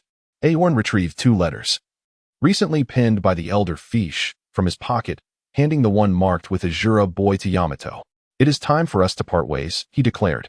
"You should enlist Fech to accompany you to Tizan, where you will persuade the Azura boy to provide us with a vessel. Meanwhile, I shall journey to the flower capital to procure commodities in iron or from Tsunetaro." Although it was feasible to act in unison, the flower capital, being the stronghold of the black charcoal serpent, possessed a far greater garrison than that of Buyuo town. Thus, bringing Yamato along posed a risk of exposing her identity, adding layers of danger to their endeavor. Upon hearing this, the smile on Yamato's face dimmed slightly, a wave of inexplicable emotion stirring within her. However, this sentiment was fleeting. She quickly regained her composure, graciously accepting the letter and smiling as she waved goodbye to Aorn. "I understand. May our respective missions be met with success." After a long afternoon's journey with the aide Holdem and crossing the 9-mile expanse of the inner sea separating them from the flower capital, the two finally arrived at dawn the following day, disguised as Holdem's subordinates during the food transfer with the sycophants of the flower capital. Aorn initially feared that a 10% shortfall in provisions might lead to accountability. To his surprise, nothing of the sort occurred. Indeed, the food they had taken was likely insignificant compared to the waste incurred by the black charcoal serpent during a single banquet. Once the food exchange was completed, Holdem and Aorn were granted a half-day's respite. Seizing this opportunity, Aorn instructed his aide to escort him to the most renowned courtesan house in the flower capital, believing it the swiftest means to meet Tsunetaro. His eagerness to meet Tsunetaro was the sole reason for this choice, entirely devoid of personal curiosity. Thanks to a prior admonition from Koyuki, Holdem did not falter but dutifully led Aorn to the courtesan house. As they entered, the cacophony of "come play, esteemed guests" echoed around them. Regrettably, the aesthetic appeal of most women in the pirate world left much to be desired. After surveying his surroundings, Aorn felt a pang of disappointment. He promptly sought out the matron, pipe in mouth, and stated plainly, "I am here to see Keizuki Hiyori. We're at the year 1522. Such a brazen declaration to seek the courtesan Hiyori would surely elicit laughter, branding him a frog yearning for a swan. However, at present, she had only just turned 20. Her fame not yet rivaling that of the later years, making an audience likely attainable. As Aorn mulled over this, the matron blinked in surprise before cautiously inquiring, "May I ask, esteemed guest, how you came to know of Keizuki's name?" Taken aback by her question, Aorn found himself puzzled, unsure of her intent. Was this establishment perhaps a members-only venue, allowing only veterans to introduce newcomers? If so, whose name would be most suitable for him to mention? After a moment of hesitation, Aorn tentatively spoke. It was Kyushiru who informed me. Is there a problem? Upon hearing the name Kyushiru, Mama-san's face immediately blossomed into a smile. No problem at all. Please, come inside and quickly take this esteemed guest to see cozy. As soon as Mama-san's words fell, a cheerful little girl with pink hair unexpectedly appeared, her face adorned with a bright smile. Esteemed guest, please follow me. Observing the girl, who wore nothing but a smile, Aorn instinctively followed her up to the second floor.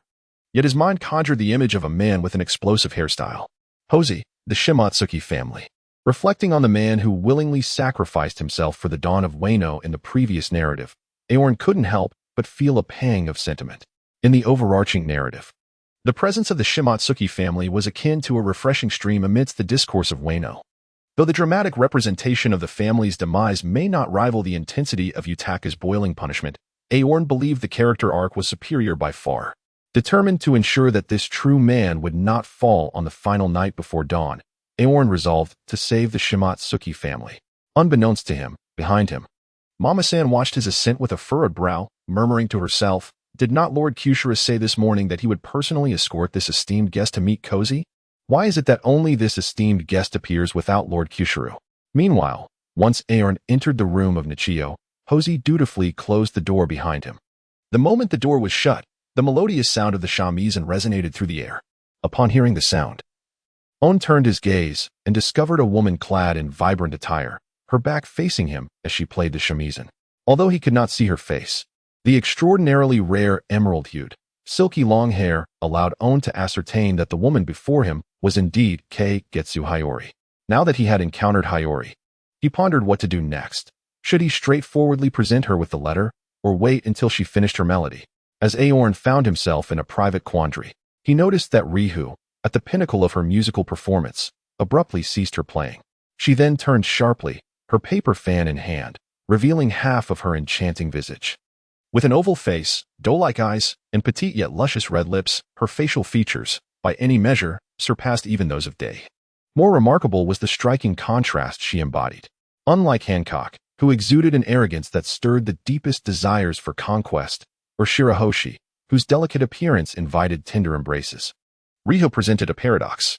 On one hand, as a princess, she carried an inherent nobility. On the other, her features conveyed a fragility that beckoned admiration. This interplay of contrasting sensations incited an irresistible urge within one's heart, a longing to possess and to ravage. It must be said, her beauty, combined with the graceful manner of partially concealing her face while casting a beguiling smile, indeed captivated Aorn. Yet, as the initial enchantment faded, he noticed a peculiar shift in Ryu's expression. Is something amiss? Aorn instinctively inquired. The issues are far too significant.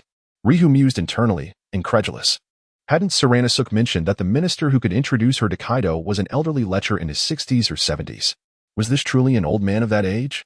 She stammered, "Oh, it's nothing. Just I was taken aback by your youthful appearance, my lord, and momentarily lost my composure." Youthful appearance? On stroked his own face, and an odd expression began to form upon it. He had always believed that his appearance was somewhat more mature compared to his peers. Moreover, is it not somewhat misplaced to commend a young man in his early 20s for maintaining a youthful visage? As Aeon and the little purple goddess exchanged peculiar glances. At that very moment, Tsunejiro entered the courtesan house, supporting a tipsy old man. "Lord Munakata, I present to you Miss Koizumi, who is receiving guests for the very first time. I assure you, your satisfaction is guaranteed." Before Tsunejiro could finish his sentence, he noticed the madam standing before him, rendered speechless and frozen in place. "Lord Kai, sure, wasn't the esteemed gentleman you arranged to meet Miss Koizumi already?" Tsunejiro swiftly silenced her with a glance, then hurriedly turned to guide the elderly gentleman, named Munakata, to a side area for a brief respite. Once he had successfully distracted the old man, he hastened back to the madam, his anxiety palpable. What on earth is happening? For the sake of Nihi's aspirations to gain prominence and secure a place at the table of the formidable black coal serpent, Tsunejiro had meticulously planned this encounter for nearly a month and had secretly rehearsed with Nihi for a fortnight. Now, upon learning of this unforeseen complication, his frustration was undeniable. The madam, equally bewildered, stammered, I am not certain. Before your arrival, a young gentleman specifically requested to meet with Miss Koizumi, claiming you had arranged it. I assumed it was fine, so I allowed the maid to escort her in. Such a situation. Tsunejiro pondered briefly before issuing a command. Quickly find someone suitable to assist, and ensure that old man is taken to rest. Remember, during this time, she must refer to herself as Koizumi. Only after the elderly gentleman was led away by another courtesan did he finally exhale deeply, his countenance darkening as he approached Nihi's chamber. Silence reigned in Nihi's room this evening. Aorn and Ri sat opposite each other in the cramped room, both feeling an awkwardness akin to ants crawling on their skin. Aorn pondered, how could this day and the person before him differ so drastically from the image he held of characters in anime? Wasn't it supposed to be about manipulating hearts? Wasn't it supposed to be about graceful maneuvers? Even the version of Hiyori from the original work, who had feigned death and transformed into a naive darling, would not appear as awkward as she did now. Meanwhile, Hiyori was contemplating the fact that this individual neither made a move nor uttered any provocative words. This was entirely unlike what Tsuneshiro had described. How was she to navigate this situation? Tsuneshiro had not prepared her for this. No, she had finally persuaded Tsuneshiro to agree to her plan. She could not afford to jeopardize it. I, Kazuki Hiyori, refuse to stand idly by while my friends suffer from hunger and can do nothing to help. For the sake of aiding everyone. For a life of purpose. Ultimately, she steeled herself and tremulously reached for her belt. Lord Munenori, my words may fail me, but I only wish to.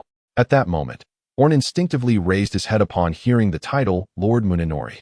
As he did so, he witnessed Little Purple unfastening her belt and tugging at the lapels of her kimono. Little Purple, are you all right? Suddenly, the door burst open with a loud crash. Hearing Tsuneshiro's voice from outside, Hiyori was startled, quickly readjusting her kimono to cover herself. Thus, when Tsuneshiro flung open the door, he beheld Hiyori, crimson-faced and curled on the floor, while opposite her stood a man, stunned by the scene. You scoundrel! Tsuneshiro roared, swiftly drawing his katana and raising it, intent on striking Aorn down. Although he had arranged for Hiyori to meet Munenori, he had never anticipated such a compromising situation. The thought that the Lord's daughter might be taken advantage of by some unknown rogue due to his momentary lapse sent Tsuneshiro into a spiral of despair. He cast aside all thoughts of the meeting with Munenori and the plan to introduce Little Purple to the banquet of Orochi. All he wanted now was to cleave the boy before him in two, and then take his own life. However, just as the blade was about to descend upon Aorn, both Aorn and Hiyori shouted in unison, "Stop!" Hiyori was concerned that Tsuneshiro's impulsiveness would ruin years of hard work. Aorn, finally coming to his senses, noticed the blade hovering perilously close to his neck and quickly recoiled, producing a letter from within his garments. Tsuneshiro, please, calm down. I am here on behalf of Kazuki Yoshiaki to deliver a message. Upon hearing Aorn utter his name, Tsuneshiro, who had been ready to unleash his fury, froze momentarily. Hiyori's eyes widened in disbelief. Had she just heard her grandfather's name? Tsuneshiro's expression shifted through several stages before he coldly replied, What, Tsuneshiro? You must have mistaken me for someone else. Furthermore, Kazuki Yoshiaki perished over a decade ago. How could he possibly have sent a letter? Speak. Who are you really? Kazuki Yoshiaki is not dead. He has been imprisoned by Kaido all these years and only recently found a chance to escape. As Aeon spoke, he pushed the letter forward, saying, the old man mentioned that upon seeing this handwriting, you would undoubtedly recognize it. Upon hearing this, Sujiro instinctively lowered his head to gaze at the inscription on the envelope that read to Sujiro. The moment he saw those 5 characters, Sujiro's body shuddered violently. Previously, while accompanying Oden from Kuno Kuni to Hanano Kuni to meet Sukiyaki, he had assisted Sukiyaki with official matters for a period, thus becoming quite familiar with his handwriting. Although many years had passed, he could assert with absolute certainty that this was indeed the true handwriting of Kazuki Sukiyaki. As the katana clattered to the ground, Sujiro trembled as he took the letter into his hands. After breaking the wax seal and reading the contents word for word, tears welled in his eyes. Lord Sukiyaki is truly still alive.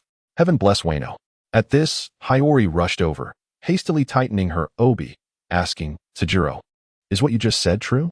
Is grandfather really alive? After a heartfelt bout of crying, Sujiro and Hiyori composed themselves and turned once more to Aeon.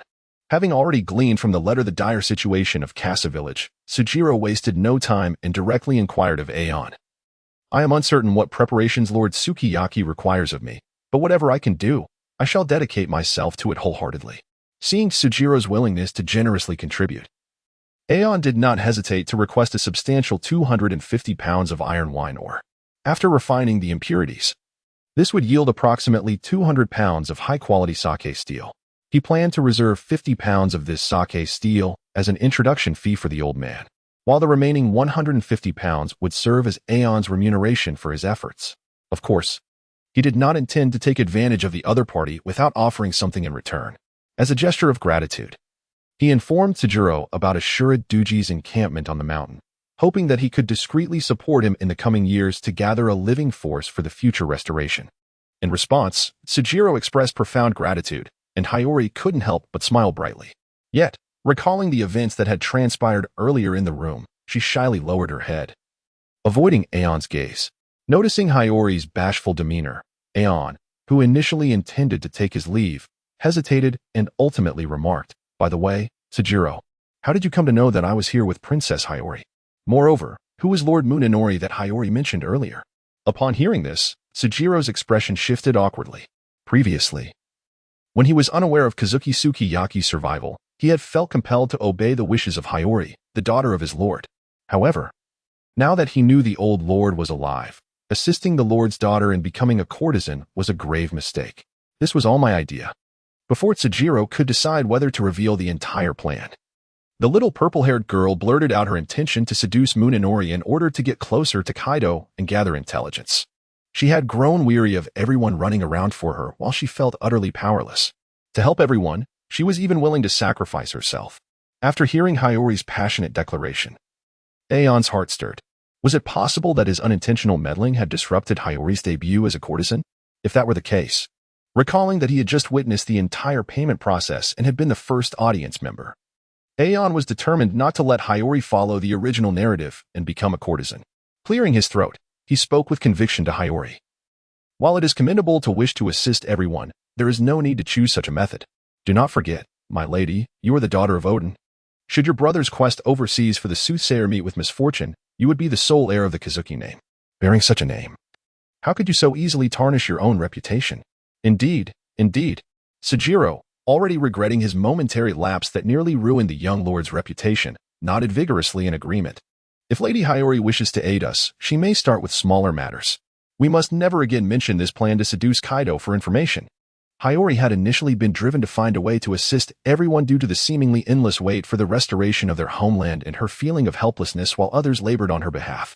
However, upon hearing that her grandfather, Kazuki Sukiyaki, was alive and could lead their cause, as well as Aeon's warning that if her brother were to encounter trouble, the burden of restoring the Kazuki clan would fall upon her, she found herself awakening from her earlier impulsiveness. In that moment, she silently rejoiced that Aeon had intervened, preventing her immature plan from coming to fruition. Had she truly ensnared Kaido, extricating herself would have proven exceedingly difficult. Furthermore, if she became a renowned courtesan in Wano, how could she ever bear the responsibility of leading the Kazuki family? With these thoughts, Hiyori felt a surge of gratitude towards Aeon. Her impulsiveness had nearly led her astray, and she was thankful for his guidance that kept her on the right path. This kindness would surely be repaid 100-fold in the future. With that, Hiyori performed a graceful bow to Aeon, her demeanor reminiscent of a willow swaying in the wind, causing Aeon to feel a flutter in his heart. "There is no need for such formalities, Princess Hiyori." Aeon stepped forward to assist her up, then suddenly recalled something. "By the way, there is indeed a matter that only you can handle at this moment." Hiyori's eyes brightened at this remark, her excitement palpable as she inquired, "What is it?" "Whatever it is that I can do, I shall give it my all. It's regarding Ashura Duji. I have heard that he is the most obstinate among the red scabbards. While I have already sent my friend to deliver a message, I believe it would be more effective if you personally persuaded Ashura Duji. Additionally, with your involvement, the Kazuki warriors under him would likely feel more secure and not abandon their resolve in despair.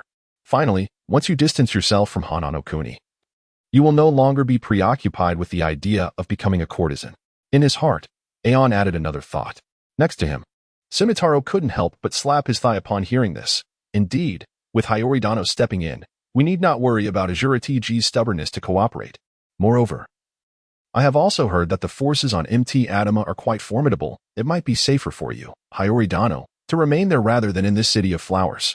The three of them quickly reached a consensus, with Aeon leading Hiyori towards MT Adama, while Shimotaro, under the guise of Kai Shur, remained in the city of flowers, gathering intelligence and secretly providing support to Kanmuri village and the forces at MT Adama. With Tsunetaro's assistance, Aeon, accompanied by Holdem and the disguised Hiyori, returned to Burrow Town that very night. After the Tool Lion returned to Burrow Town to prepare the next batch of supplies, Aeon initially intended to take Hiyori to meet Tengu Mountain's Fech. However, outside Burrow Town, he unexpectedly encountered a familiar face. Butai? What brings you here? The visitor was none other than Butai, the leader of the 5 warriors from Kanmuri village. Lord Aeon, you have finally returned. I was sent by Senior Fech to wait for you here. He instructed you to head to the top as soon as you arrived, as your friend has had a disagreement with that sake-doting Maru, and they have been locked in battle without a clear victor thus far. Upon hearing this, Aeon felt an urgency to act and quickly made his way to Mt. Adamo with Hiyori. As they approached the foot of the mountain, they could hear the deafening clang of metal striking metal echoing in the air. The sparsely populated area around Mt. Adamo, coupled with the presence of numerous bandits, deterred members of the Beast Brigade from seeking trouble. Otherwise, such a tremendous commotion would have surely attracted their attention. Yamato, cease this at once. Uncle Azura TG. I implore you to halt. In the astonished gaze of the bandits from Mt. Adamo, Aeon and Hiyori boldly called for the cessation of the fierce battle. Upon seeing Aeon return, Yamato leaped out of the fray, beaming with a broad smile. So, how did things go on your end? Aeon couldn't help but marvel at her ease. He had initially thought that Yamato was struggling against Azura TG due to her not having reached her peak yet. However, it now seemed that Azura TG was merely riding on the coattails of Aeon's Crimson Sheath 9 hero's identity. Meanwhile, Azura TG, with a face full of rage, instinctively halted his movements upon seeing Hiyori's resemblance to Lady Shurji, murmuring, Lady Shurji, you are still alive? Uncle Azura TG, you are mistaken. I am Hiyori. Time flew by, and a month had passed in the blink of an eye.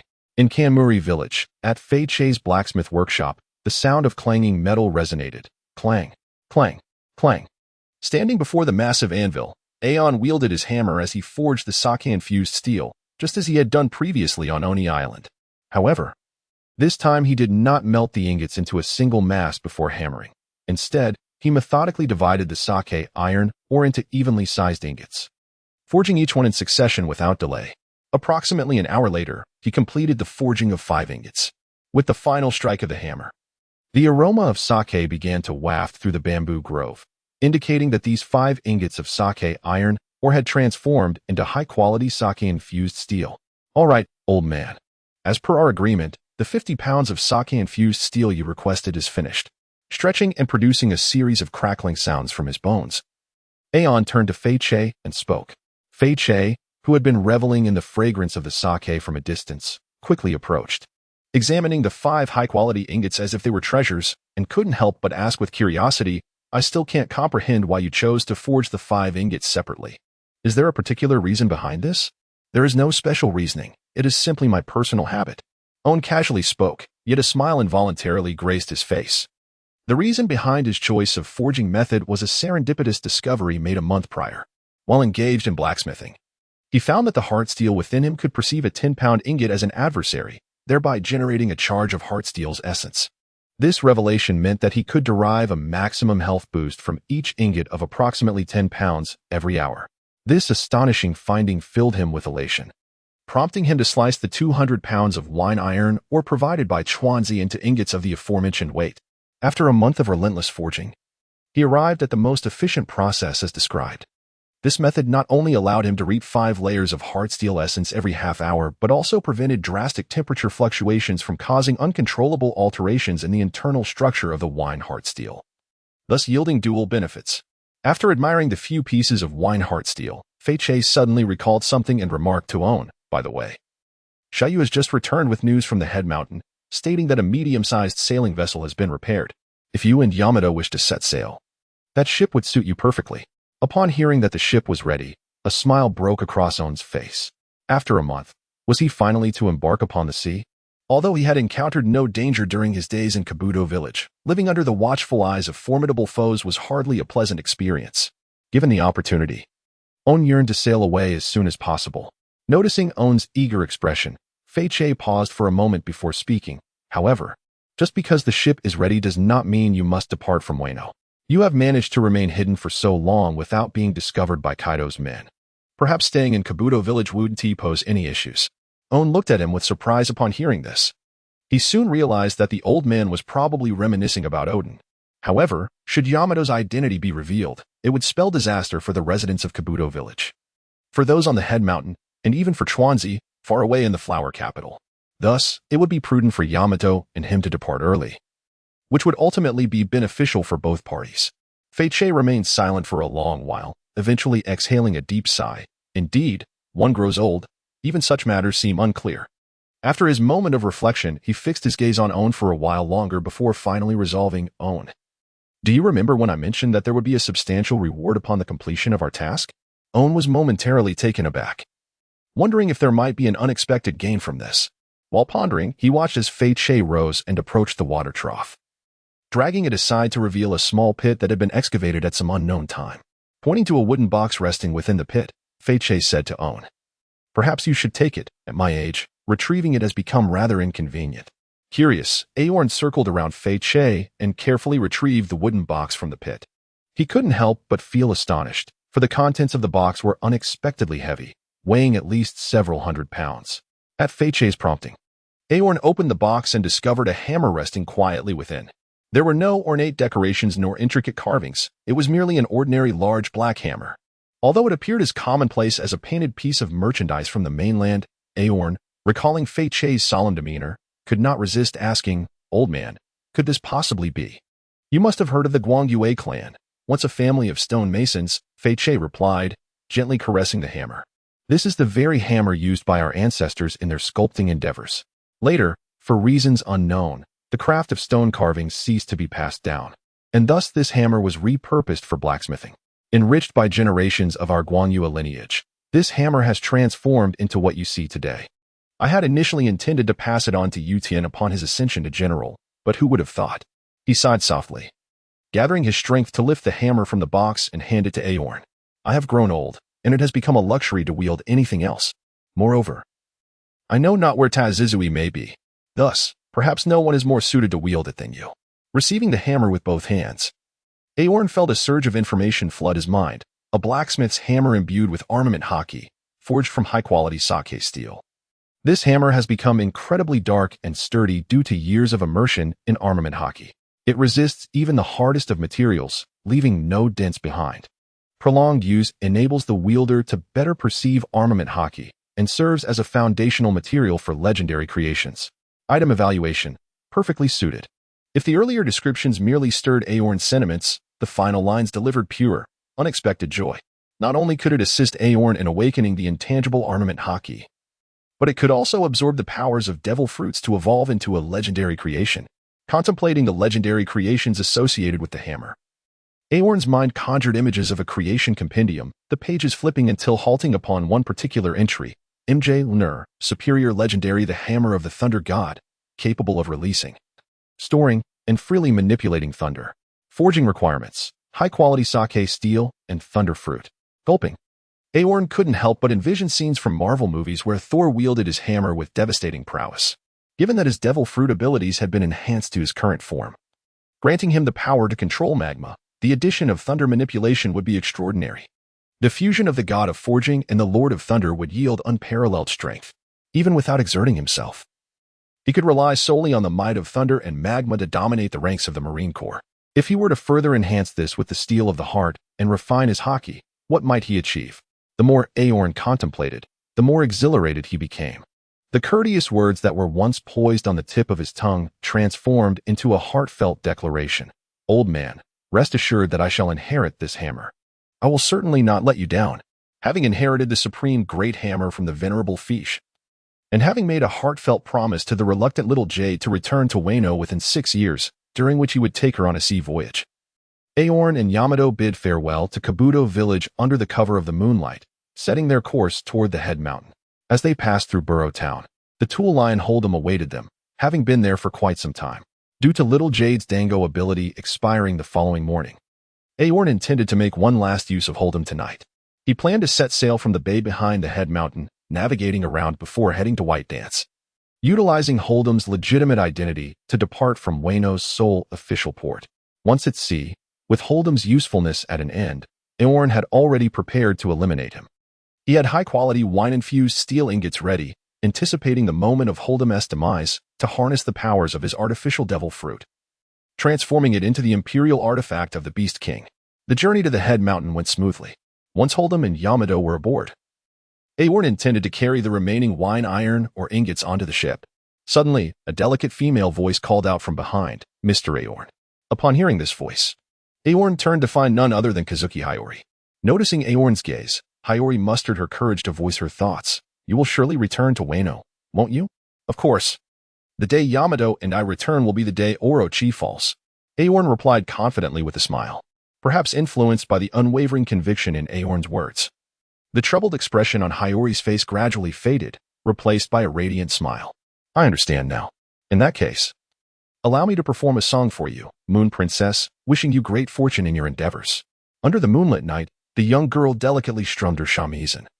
While not far from her, a sailing ship set sail, accompanied by the melodious tune. Enough gazing, Yamato nudged Aorn's shoulder with her elbow on the deck of the ship. "Why does it feel like there's something peculiar in those words?" Aorn cast a glance at Yamato, but due to the latter's formidable prowess, he ultimately refrained from expressing his true thoughts. Instead, he casually inquired, "By the way, how are you feeling now? Have the symptoms of seasickness improved?" Upon hearing this, Yamato's face flushed with embarrassment, yet she stubbornly retorted, "Seasickness? I would never succumb to such a thing. Just look at me now. I am perfectly fine." Upon witnessing her demeanor, Aorn gently shook his head but refrained from exposing her pretense. Instead, he recalled the words spoken to him by Yamato, "It is getting late. Perhaps you should retire to the cabin for a while. This would also provide us the opportunity to deceive the guards watching over Baiwu. Once we set sail from Baiwu's harbor, you will need to relieve me for the latter half of the night watch." Given their precarious situation, Aorn dared not anchor the ship too close to Wano. They had to distance themselves at least 100 miles from its shores to appear as if they were navigating normally, thus avoiding the necessity of a two-shift system. Yamato understood that Aorn's suggestion was intended to spare her feelings. Consequently, she obediently returned to the cabin to rest, knowing that the ability to sleep would soon become a luxury once the symptoms of seasickness set in. Not long after Yamato had settled into slumber, Aorn and Holdem maneuvered the ship into Baiwu's harbor. As soon as the vessel docked, a ruffian from the Beast Pirates halted them, demanding to see their departure credentials. Upon hearing the ruffian's bluster, Aorn cast a sidelong glance at Holdem, who quickly grasped the situation and stepped forward. He first presented the necessary documents, and then, upon noticing the ruffian's intent to search the ship, delivered a resounding slap to the ruffian's face, exclaiming, "Have you lost your senses? Do you not recognize Lord Holdem?" Though Holdem's prowess as a genuine member of the Beast Pirates was somewhat ordinary, his considerable age and experience ensured that many within the crew remembered the eccentric figure marked by a lion's head at his waist. "Of course we remember you, my lord," the ruffian stammered, "but every ship must undergo a thorough inspection. This is a rule set forth by Admiral Kaido himself, intended to prevent young Master Yamato from escaping Wano." The ruffian spun in place from the force of Holdem's slap, but, aware of his own inferior status, dared not retaliate and instead meekly reiterated the so-called rule. Holdem had been instructed by Aorn on how to respond to such queries. He raised his hand and delivered another slap, stating, "You claim the search is to prevent young Master Yamato from leaving Wano. Do you truly believe he would be foolish enough to escape on a ship belonging to us? Or do you think we are so oblivious that we would not notice him aboard our vessel? Release us immediately. If Admiral Kaido's tasks are delayed, you shall owe a debt beyond reckoning." Seeing Holdem's evident irritation and the logic behind his words, the ruffian pondered briefly before prioritizing his own safety. He chose to relent, cradling his cheeks in submission. Thus, Aorn and his companion ship successfully boarded Baiwu's lift, smoothly traversing the treacherous waters surrounding Wano. Under Holdem's guidance, Aorn carefully noted the whirlpool paths to avoid while deftly steering the ship around the terrifying currents capable of tearing the vessel apart. Had they opted against utilizing Baiwu's lift, they would have faced various massive sea creatures launching attacks on their ship. However, due to Baiwu's continuous transport of military supplies to the island, formidable individuals routinely cleared the waters of such beasts, rendering this route considerably safer. This was also a primary reason why, in the original narrative, Luffy and his companions were said to be the only lower-tier pirates to take Baiwu's route when leaving Wano. After an arduous hour, they finally extricated themselves from the whirlpools. Aorn turned back to gaze at the cliffs surrounding Wano like an impenetrable fortress, exhaling a sigh of relief. After a month of hiding, they had finally escaped. Now, as long as they reached their destination, they would truly be free from the ominous clouds that had loomed overhead. Contemplating this, Aeon retrieved a small piece of paper from his pocket. He placed it in his palm, and within mere seconds, the paper began to flutter as if propelled by an unseen breeze, subtly indicating a southwest direction. Southwest, is it? He murmured softly before carefully stowing the paper back in his pocket and turning his gaze to Holdem. In truth, there remained approximately 24 hours before the effects of Yamato's fruit ability would dissipate. Should Aeon wish, he could have Holdem assist him with minor navigational issues for a little longer, allowing himself a brief respite. Yet, Aeon chose not to pursue this course of action. Having developed a cautious instinct during his time in Wano, this instinct dissuaded him from entrusting his life and safety to an adversary whose abilities could fail at any moment. Holdem, you have truly endured much this past month, Aeon remarked. Upon hearing this, Holdem's face broke into a smile. Lord Aeon, you are too kind. It is merely my duty. Observing Holdem's radiant expression, Aeon shook his head. If that is how you truly feel, then I would very much like you to become my companion. With a quiet resolve, Aeon unfastened the ingot bound to his hammer at his waist. As his power surged, the ingot glowed crimson, heated by the magma, and the rich aroma of spirits permeated the deck. Alas, it grieves me to acknowledge that these actions are not of your volition. In a mere day, you shall revert to your former self, a ruthless brute, regarding the lives of others with utter disregard, and posing a grave peril to our voyage. Therefore, farewell, Holdem. May you be a better man in your next life. Having uttered these words, Aeon hesitated no longer and raised the ingot to press it against Holdem's chest. Clang! A metallic resonance echoed across the deck. Aeon lifted his gaze in surprise, only to see Holdem had drawn his contraption blade, holding it defensively before him. Mr. Aeon, why must you condemn me? You wretched whelp! I shall slay you. Holdem glared at Aeon, half of his face streaming with tears, the other half contorted in a grotesque grimace. Upon witnessing the scene, Aorn could not help but feel a sudden shock. Seizing the fleeting moment when Holdem's consciousness had yet to fully awaken, he pressed his left fist, ensnared in magma, against Holdem's face.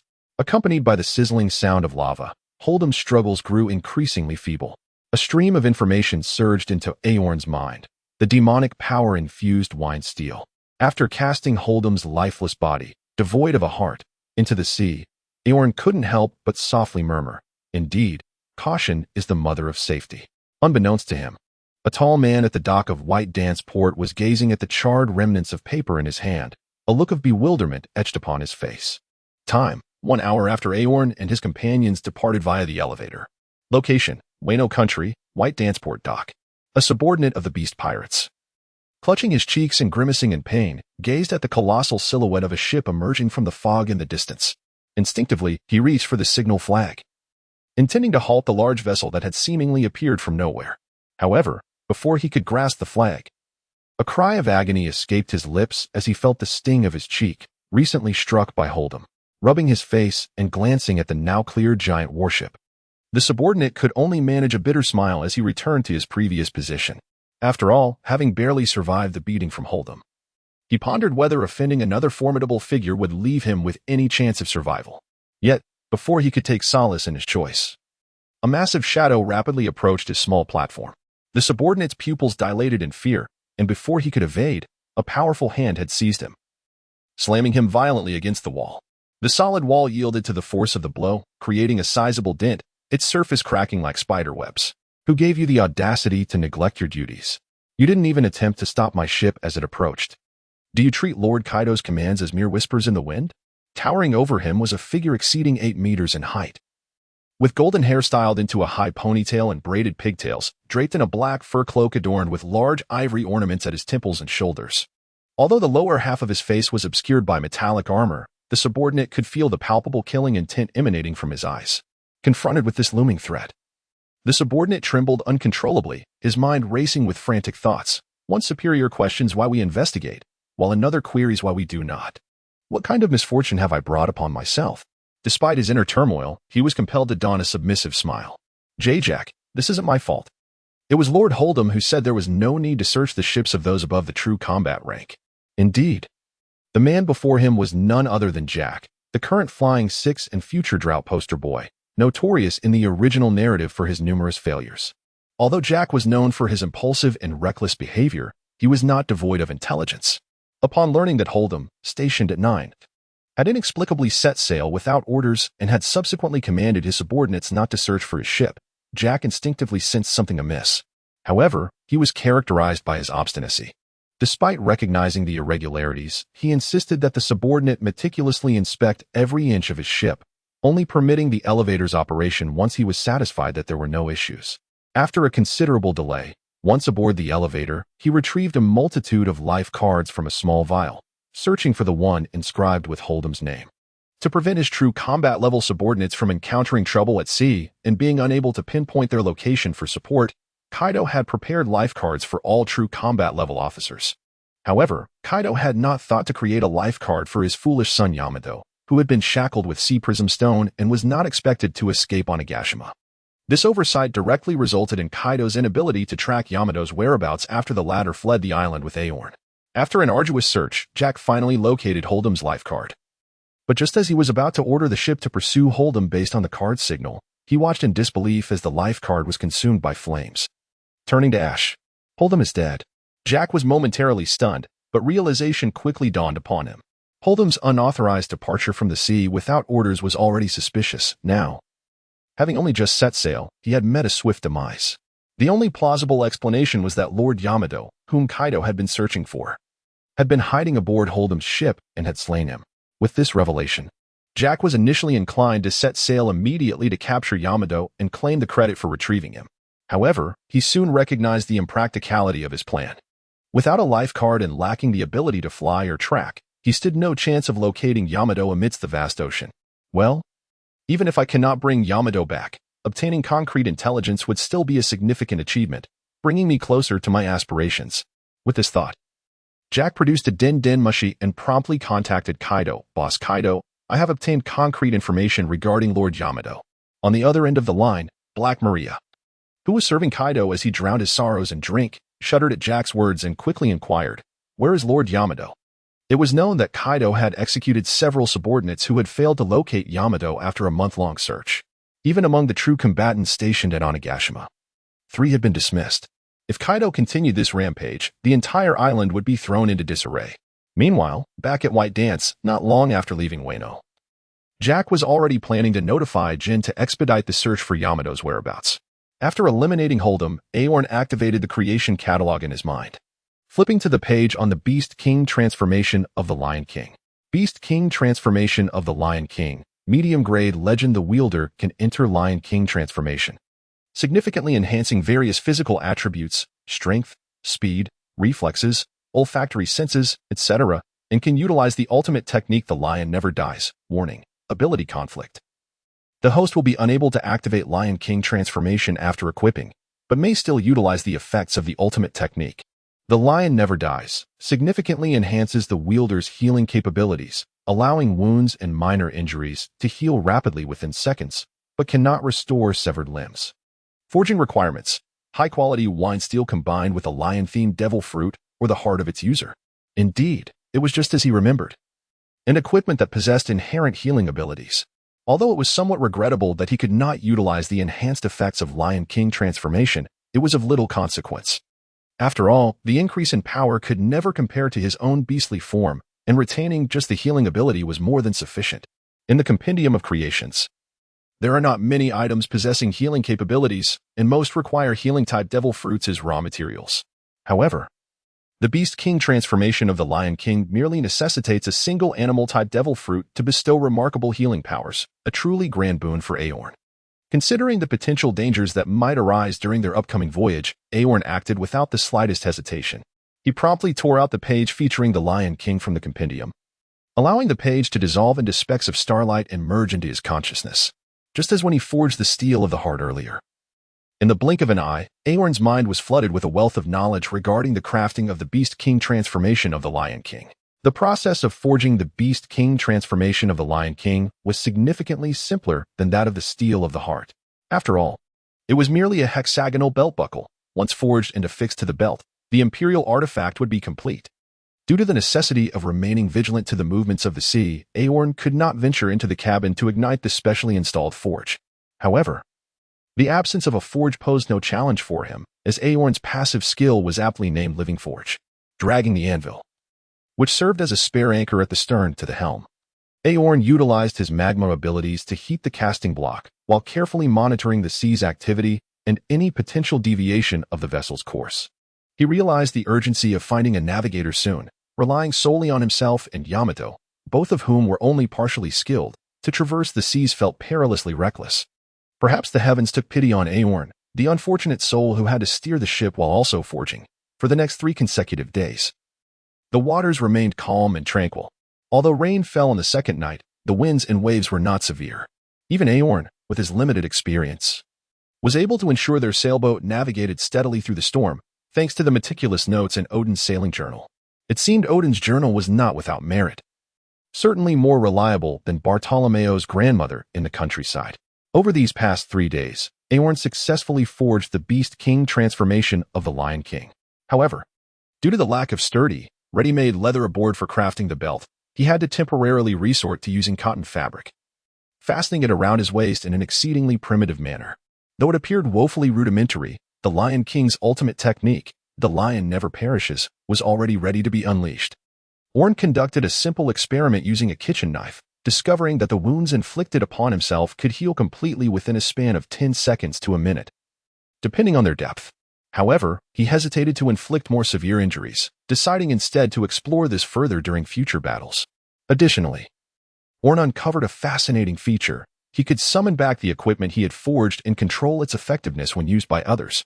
For instance, when Aorn wrapped the Lion King around Yamato's waist, if he did not intervene, the Lion King would bestow upon Yamato the healing effect of the ultimate technique, the lion never dies. However, if Aorn entertained thoughts of nullifying this effect, the healing would not take place, regardless of the Lion King's presence. If Aorn further communicated with the creation's manual and commanded reclaim the Lion King, it would vanish and reappear in his mental space, allowing him to decide when to extract it again. This revelation filled Aorn with joy, as it meant he could confidently entrust his creations to his crew without the fear of them being seized by adversaries during combat. Knock, knock, creak. Aorn pushed open the wooden door of the cabin and placed a tray laden with food beside Yamato's bed. He casually pulled up a chair and glanced at the still feeble Yamato, asking his customary greeting. "How do you feel today? A bit better?" Yamato, reclining weakly against the bed, glanced at him and shakily took a sip from a water cup before hoarsely replying, "I'm feeling somewhat better. At least I won't feel nauseous if I don't eat." This indeed marked considerable progress, as just the previous morning she had violently expelled all her food and continued to retch incessantly. After sipping water and nibbling on some dry, hard flatbread and a small piece of jerky, Yamato mustered the strength to address Aorn. "You should rest for a while. You haven't had proper rest in days." "No need," Aorn responded. "I just used the telescope and spotted an island not too far from here. In a few hours, we should be able to dock. Although I'm unsure of what awaits us there, I'm certain we will find an opportunity to rest once we land." Over the past 3 days, Aorn's cumulative sleep had not exceeded 8 hours. Thankfully, due to his robust constitution and the slight enhancement of his physical condition from shattering the heart steel mark while forging, he had not felt any significant fatigue. "Is that so? Then I suppose I must trouble you to endure a little longer," Yamato said, her expression softening with relief at the prospect of reaching land. After enduring 3 excruciating days of seasickness, even she found it hard to maintain her stubborn facade, though she was not yet ready to abandon her dreams of sailing. She longed for stable ground to recuperate, at least until her current symptoms subsided. As the two engaged in light conversation, a sudden sound resembling something breaking the water's surface echoed outside. In the next moment, the ship began to sway violently, causing both Yamato and Aorn to stumble. "What is happening?" Yamato instinctively wanted to see outside, but Aorn, steadying her, stopped her. "Stay here. I'll check it out." With a deep breath, he rose and headed for the deck, without waiting for her reaction. Just as Aorn closed the cabin door, a towering figure descended from above, landing firmly on the ship's deck. With one glance at the figure's dark attire and the massive black wings behind him, Aorn's heart sank. He knew that this was an unavoidable confrontation. The individual before him was none other than Flame Calamity Jean, one of the 3 prominent figures of the Beast Pirates. "Allow me to inspect your ship, or face death," Jean declared, exuding an intimidating presence. "What right do you have to inspect my ship?" Aorn retorted, attempting to mask his apprehension with a facade of anger. Jean regarded him with indifference before speaking with a weighty tone. "This ship appeared in a transmission from White Dance, where you and Holdem were present. Now that Holdem is missing, that alone is sufficient grounds for me to take your life." TCH, quite perceptive, Aorn thought to himself. Acknowledging the sharpness of Jin's observation, he reached for the Lion King at his waist and drew forth the dark hammer. If that is the case, then there is nothing left to discuss. Let us fight. Despite the knowledge that he could not possibly match Jin's strength, Aorn stepped for war upon witnessing the situation. Aorn's eyes brightened with a glimmer of hope. In a conventional battle, his chances of survival would be non-existent. However, the present circumstances were different. Casting a glance at the night sky above, Aorn hesitated not for a moment. He immediately summoned his innate abilities, transforming into his beastman form. Concurrently, searing magma enveloped his entire being, and the hammer he wielded as if it were a mere trifle. In the blink of an eye, as the magma coiled and amassed, Aorn emerged as a resplendent figure of molten rock, his hammer's head swelling to several times its original size, resembling a miniature sun from a distance. Aorn lifted his hammer, resembling a small sun, and leaped high into the air, the dazzling orange glow tearing through the night sky as he aimed a mighty strike at Jin's head. In the face of this astonishing blow, Jin remained unfazed, merely enveloping the point of impact with his haki. The sound of collision resonated not only from the clash of hammer and haki, but also from the song of the heart steel being shattered. Jin's body trembled imperceptibly, and blood involuntarily spilled from the corner of his mouth hidden beneath his mask. How could this be possible? Shock clearly reflected in Jin's eyes. He had just employed haki for defense, yet he still sustained injury, not superficial, but directly affecting his insides. Was this an advanced application of flowing cherry? Yet, just moments earlier, this young man exhibited no fluctuations of haki, indicating he harbored unknown secrets. What was that force? Jin gazed intently at Aorn, feeling an overwhelming urge to interrogate him. However, Aorn had no intention of answering Jin's questions. He merely leaped once more, endeavoring to launch another assault with the magma surging within him. Foolhardy. Noticing Aorn's audacity to disregard him, Jin couldn't help but snort coldly, intent on imparting a memorable lesson to Aorn. He kicked Aorn violently, sending him flying, while his arms transformed in the blink of an eye into colossal wings. As the wings flapped, a golden flying slash cleaved through the air, hurtling toward the airborne Aorn, who had nowhere to evade. Unarmed Ice Fang. Just as the flying slash was about to strike Aorn, a frost blue breath shot forth from the cabin, attempting to shield him from the impending blow. It was Yamato, who had remained in the cabin, springing into action at a critical moment. At this juncture, she had also entered her hybrid form, albeit unsteady and pale, yet she leaned on her wolf Fang staff, gradually stepping out of the cabin. Observing the flying slash halted by unarmed Ice Fang, Aorn gritted his teeth and unleashed a torrent of flames from his mouth. Windbox Flame Breath. The sudden emergence of the Windbox Flame Breath, despite its lesser power compared to the flying slash and unarmed Ice Fang, successfully disrupted their stalemate, triggering a violent explosion. The terrifying shockwave hurled Aorn through the air, crashing through the deck and leaving a long trail in the cabin below. Aorn, are you all right? Noticing Aorn engulfed in the explosion, Yamato couldn't help but express her concern. I won't die, came Aorn's voice, inhaling sharply amidst the rubble. The explosion's intense heat had failed to harm him significantly, yet the dreadful shock had inflicted considerable damage to his insides. It was only due to the Lion Never Dies recovery effect that he was still standing. Otherwise, merely enduring such a close-range shock would have cost him dearly. Meanwhile, Jin gazed at Yamato, who emerged from the cabin, a smile unconsciously spreading across his face. Yamato, so you are indeed aboard the ship. But why do you appear in such poor condition? Were you attacked by Holdem earlier? Do not refer to me as Yamato. I have severed ties with that brute bullhead gorilla. Yamato coldly dismissed the latter part of Jin's inquiry, her expression darkening. Observing her demeanor, Jin's earlier tension gradually dissipated. Severing ties means little. Your solitary assertion carries no weight. Although I am uncertain why you have come to this state, it has indeed aided me greatly. Surrender quietly. In your current condition, escape from my grasp is impossible. Whether I can escape remains to be seen.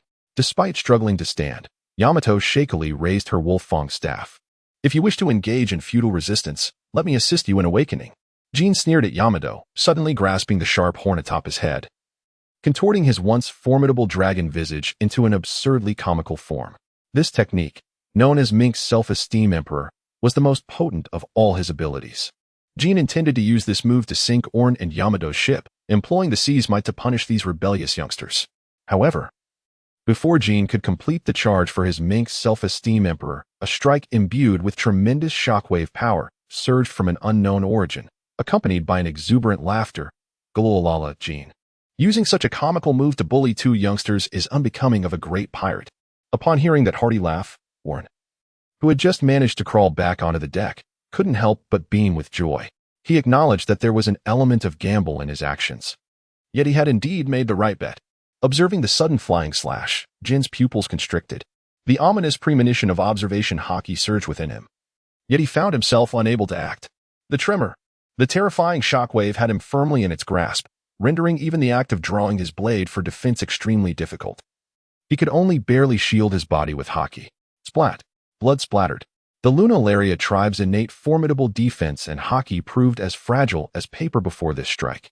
As the flying slash struck Jin's chest, shattering all defenses and leaving a deep wound that exposed bone. Though his body trembled from excruciating pain, Jin was unable to focus on anything else.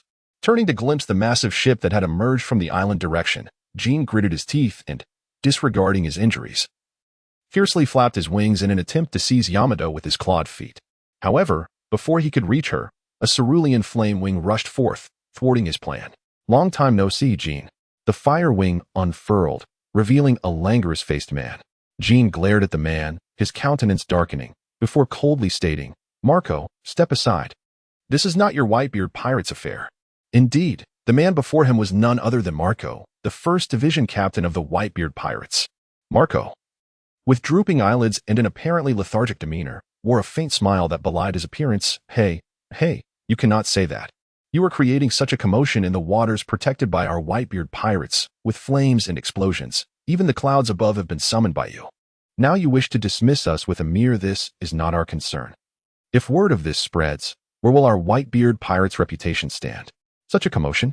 Upon hearing this, Jin instinctively looked up at the sky. To his surprise, the originally starry night had transformed into a dense shroud of clouds, within which faint flashes of lightning flickered ominously. Such disturbances could be perceived by anyone, even those several kilometers away. After gazing at the dark clouds for a while, Jin suddenly recalled something and turned his gaze intently towards Aorn, who was casually leaning against the railing, watching the spectacle. The moment he saw Aorn smirk, vivid memories of Aorn enveloping himself in magma and actively using the windbox to unleash explosive flying slashes in the ice fong of the No-Master surfaced in his mind. Unable to contain himself, he blurted out, "Is this part of your plan?" Noticing Jin's gaze, Aorn, now safely away from danger, no longer concealed his intentions and openly nodded in affirmation. "Indeed, from the very beginning, I never intended to defeat you. I merely aimed to create these clouds." The purpose of conjuring this cloud cover was twofold. Firstly, to draw the attention of the White group, encouraging them to send reinforcements. Secondly, in the event of dire straits, he hoped to replicate the classic lightning technique, Kirin, used by Sasuke and Naruto. Although he lacked the ability to control lightning, Day had demonstrated the capacity to guide it using a spiked club during his initial transformation into beast form in the anime. Should these clouds fail to attract the attention of the White group, he would have Day attempt a fierce counterattack using the Thunder 8 trigrams in conjunction with the Thunderstorm. With the Mirror Mountain skill to safeguard her, Day need not worry about sustaining severe damage from the lightning, even if Mirror Mountain were unavailable. He still possessed the Lion Never Dies to aid Day in recovering.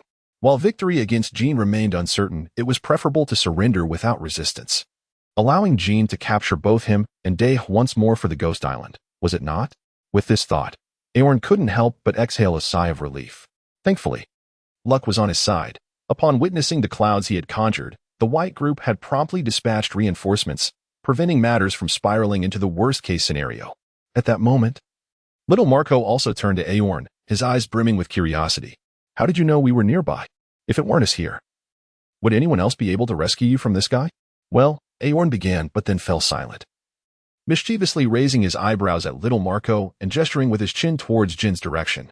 The implication was clear. He would only answer the question after Jin was dealt with. "How audacious of you to command me like this," Marco remarked, though his expression bore little resistance. Instead, he displayed a spirited eagerness towards Jin. "I say, Jin, you know my curiosity knows no bounds." Casting a glance at the approaching white whale battleship, Moby Dick, and then at Day behind Marco, Jin hesitated momentarily but ultimately resolved himself. "I can allow you to take that fellow, but the girl behind you must come with me." Noticing Marco's intent to speak further, Jin swiftly interjected, "This is the final bottom line of the Beast Pirates. If you refuse, it would mean you desire a war between the Beast Pirates and the Whitebeard Pirates." Hearing that Jin would resort to threats of war to take Day made Marco's smile falter. although he was known for his carefree demeanor. He was also the most pragmatic among the white group. The consequences of a war between the Beast Pirates and the Whitebeard Pirates would be unfathomable. It could potentially lead to a significant reshuffling of the New World.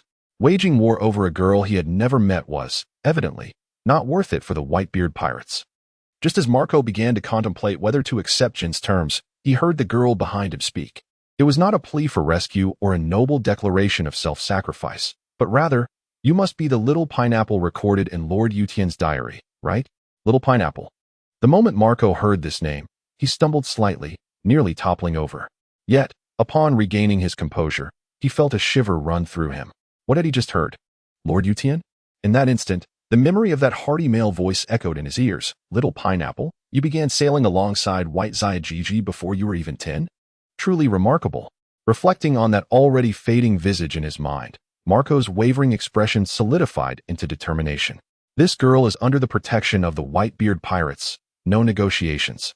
Hearing Marco's resolute statement, Jin's expression twisted in frustration. "Marco, do you realize what you are saying? I said this girl is under our protection. Even if it means the Beast Pirates are willing to go to war with the Whitebeard Pirates." At this point, Marco's eyes glistened with emotion. "Speaking of which, there is a score we both should have settled long ago." "Well said. Truly, you're my fine son." Marco's words were promptly followed by a boisterous laugh. And then a massive shadow leaped from the distant white whale battleship onto the small sailboat. Boom! As the enormous figure landed on the deck. The sturdy surface groaned under the weight, causing the ship's waterline to sink considerably. The gazes of the four aboard were drawn involuntarily to this towering figure. Muscular. Draped in a white cloak, with a pure white beard curling like a crescent moon and wielding an oversized naginata, everything about this man revealed his identity. The world's strongest man, the Yonko, Whitebeard, Edward Newgate. "Hey, old man, what brings you here? Are Jozu and the others fools to let you come?" "Don't blame Jozu and the others. It was my own decision to come and see for myself." As he spoke, Whitebeard patted Marco's shoulder. "Rest assured, your old man isn't so feeble yet. Besides, since my son has taken a stand, I, as his father, must show my support." After reassuring Marco, Whitebeard's gaze turned towards Jean. "Jean, Marco has made our position clear. What is your response?" Just a single glance from him made Jean, the prominent figure of the Beast Pirates, feel an overwhelming pressure. It was worth noting that this was not the Whitebeard who would be frail 4 years hence. Though aged, his power had not yet diminished to the point of being unable to unleash haki. Under the weight of that suffocating gaze, Jean managed to utter, "I will report everything that transpires today to our captain." Having said this, he ceased his resistance and turned to leave. Watching Jean depart, Whitebeard couldn't help but smirk. These 3 youngsters under Kaido's command are truly dull. After speaking, he prepared to turn away. "Come, Marco, let us return to the banquet." As he spoke, his peripheral vision fell upon Aorn and Yamato. "You should join us as well. A banquet is truly lively only when there are many people." Thus, Aorn and Yamato gracefully boarded the Moby Dick. "How remarkably steady. I can hardly perceive any swaying," exclaimed Yamato, who, supported by Aorn, could not contain her astonishment upon stepping aboard the ship. Noticing her reaction, Marco, who led the way, immediately surmised the cause and remarked, "Wait for me a moment," before soaring into the ship's cabin. Moments later, Marco reappeared before Aorn and Yamato, extending a small pouch to Yamato. "What is inside?" Yamato inquired with curiosity. "Homemade seasickness remedy. Even among our crew, many newcomers suffer from seasickness during extreme weather conditions," Marco explained, producing a bottle of rum from his belongings. "In such cases, taking one of these with a sip of rum will significantly alleviate the symptoms." "Such a treasure." Yamato's eyes sparkled with delight as she eagerly took a pill and swallowed it down with a generous gulp of rum. Approximately a minute later, she discovered that her dizziness had subsided, and the nauseous sensation had markedly diminished. Tentatively, she rose and took a few steps, although she still swayed as if intoxicated. She no longer required Aorn's support. How marvelous! If only I could acquire more of this remedy, I would never fear seasickness again. Revitalized. Yamato was as exuberant as a child weighing 200 pounds, eager to retrieve more pills to consume.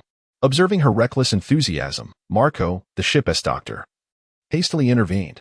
"You must not take this frequently. Excessive use within a short period can lead to severe diarrhea, and taking it in large doses may cause cardiac paralysis. This remedy should only be used in emergencies. Ultimately, you must learn to conquer seasickness on your own. Though, I must admit, I have never witnessed such an exaggerated reaction to it before. However, your physical constitution is commendable. I estimate that with roughly 6 months at sea, you will adapt just fine. Well, then, Yamato sheepishly placed the remedy back and continued following Marco and Aorn onto the deck of the Moby Dick. On the deck, a large group of people were casting curious glances toward Aorn and Yamato. Owen exhibited little reaction to the situation, while Yamato, revitalized, brightened up. I recognize you. You were shiny, you were little mustache, you were the twin-blade kid, each moniker meticulously recounted by Yamato. Names given to the elders by Yuta during their days in the White Crew. Over the years, Yamato had nearly worn out Yuta's nautical diary. Thus, even after many years of separation and upon their first encounter, she could swiftly identify these venerable figures through their distinctive traits. However, while her spirit soared, the elders aboard the ship could not help but display expressions of discomfort, being reminded of nicknames from over 30 years ago when they were mere youths. Evoked a sense of having their past indiscretions unearthed. Noticing the awkward expressions on the faces of those aboard, Owen instinctively pulled Yamato aside. Perhaps you should temper your enthusiasm. At this moment, Marco stepped forward to ease the tension. It seems this young lady has heard tales of us from Yuta since she was quite young. By the way, we still do not know your names, and this young man, can you reveal your secret to me? I am Yamato, the son of Kaido. Eh? The revelation left the crew of the Moby Dick in sheer astonishment. Amidst this wave of surprise, Owen introduced himself. I am Owen. As for how I know you are nearby, he paused, reaching into his bosom, and after a moment, produced a small, somewhat yellowed life card, stepping slowly towards Aizu. The captain of the 16th Division.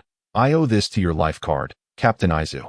The androgynous Aizu stood transfixed, staring at the life card Owen presented. How do you possess my life card?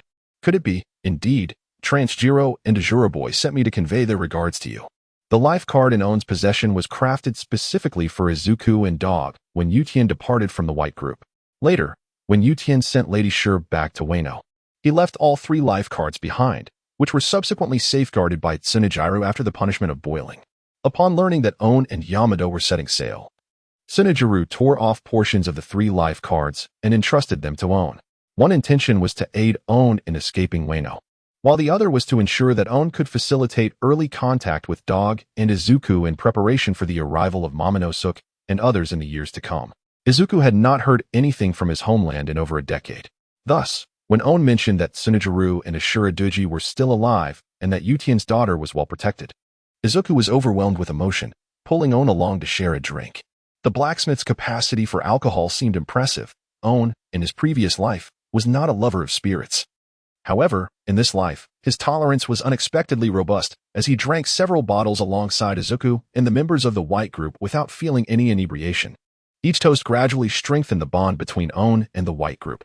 As for Yamato, she appeared to possess a certain social prowess, dancing to the piano melodies played by the White Group's musicians. Her antics were somewhat amusing, yet no one mocked her. Many even joined her in the awkward dance, including a rather hefty figure who would one day be known as Blackbeard. Noticing this future adversary, Aorn momentarily hesitated with his drink, but quickly regained his composure. Continuing to mingle with the others, he refrained from impulsively confronting Teach or warning the White Group about his nefarious ambitions. Teach had been aboard the ship for nearly 2 decades, while Aorn was merely a sheltered bystander, still seeking favor from the White Group. He was uncertain how many would believe his claims if he acted rashly, and he was acutely aware that such actions would jeopardize his future intentions. Moreover, with nearly 4 years remaining until the Fruit's emergence, there was no immediate cause for alarm. Merely forging weapons for 4 years would sufficiently enhance his physical abilities to an extraordinary level. Not to mention that he would undoubtedly devise ways to learn the 3 types of haki and create more peculiar equipment. Regardless of whether the hefty man consumed the coveted fruit, it would not obstruct Aorn's path forward. A confidence bestowed upon him by his fruit in the compendium of creations. While Aorn contemplated these matters concerning Teach, he was suddenly called by Whitebeard. Aorn.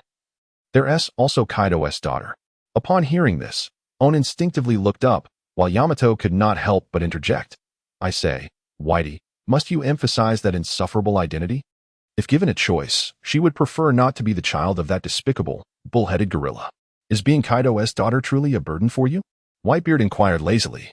Propped up on his elbow, Yamato clenched her fists tightly, perhaps because the man before her was one of the few in the world capable of standing against her father. Or perhaps it was the alcohol influencing her, as she vented a torrent of words that Owen had never heard before. Of course it is. Because of that identity. I have no friends, no freedom. More importantly, the formidable Yutian was slain by my father's own hand. Just thinking of this. Of my father and Kaido's actions in mercilessly trampling the land that Yutian valiantly defended. Of the samurai who perished at my father's hands for the dawn of Wano and the honor of the Kazuki clan. Of the starving citizens I have seen over the past month who cannot even drink a drop of clean water. All of this fills me with shame for being the daughter of such a scoundrel. Yamato's outburst rendered the once lively banquet silent. Everyone stared at her with wide eyes, unsure whether to offer comfort or take some other action. In this heavy silence, Whitebeard poured himself a generous bowl of liquor and, after drinking it down, casually placed the enormous bowl aside, remarking, I see. So why do you continue to live? The moment those words escaped his lips, Owen felt a surge of discomfort and instinctively wanted to interrupt. However, before he could speak, Marco intervened. Don't worry. Pops knows what he is doing. Owen froze at this, realizing that Whitebeard would never encourage Yamato to take her own life. Why then? Had he felt such uncontrollable tension moments before? Where did this anxiety stem from? Owen pondered for a long time, unable to arrive at an answer. Ultimately defining his feelings as a desire to prevent Yamato from being taken away by Whitebeard. Meanwhile, Yamato stood there, bewildered. She found herself at a loss for how to respond to this inquiry. At that moment, she experienced a profound crisis regarding her own existence. Indeed, if she so loathed her identity as Kaido's daughter, why should she continue to live? Her father had even contemplated ending her life. Why did she still hesitate to embrace death? Why did she persist in lingering on Onigashima like a wraith, living in quiet desperation? Why did she seek out Owen, imploring him to free her from her shackles? What was the reason behind it all? Just as Yamato was engulfed in confusion, Owen's voice suddenly broke through her thoughts. Have you forgotten the samurai in the dungeon who willingly offered you their food? That brief statement instantly illuminated Yamato's muddled mind. Yes, those 3 warriors had sacrificed their lives for her, and she had made a pact with them to continually grow stronger and fight for Wano. Reflecting on this, she couldn't help but glance at Owen. Not only had she made a vow with the 3 warriors, but she had also pledged to protect Owen until her last breath. With this realization, Yamato's gaze steadied, and she confidently articulated her commitments to the 3 samurai and Owen, alongside her aspiration to become Odin and defeat Kaido. I see. Whitebeard remarked, casting a glance at Owen beside Marco, seemingly lost in thought as he shook his head. Then, he extended a finger and playfully tapped Yamato's forehead, stating, But you cannot become Odin. Why can't I become Odin?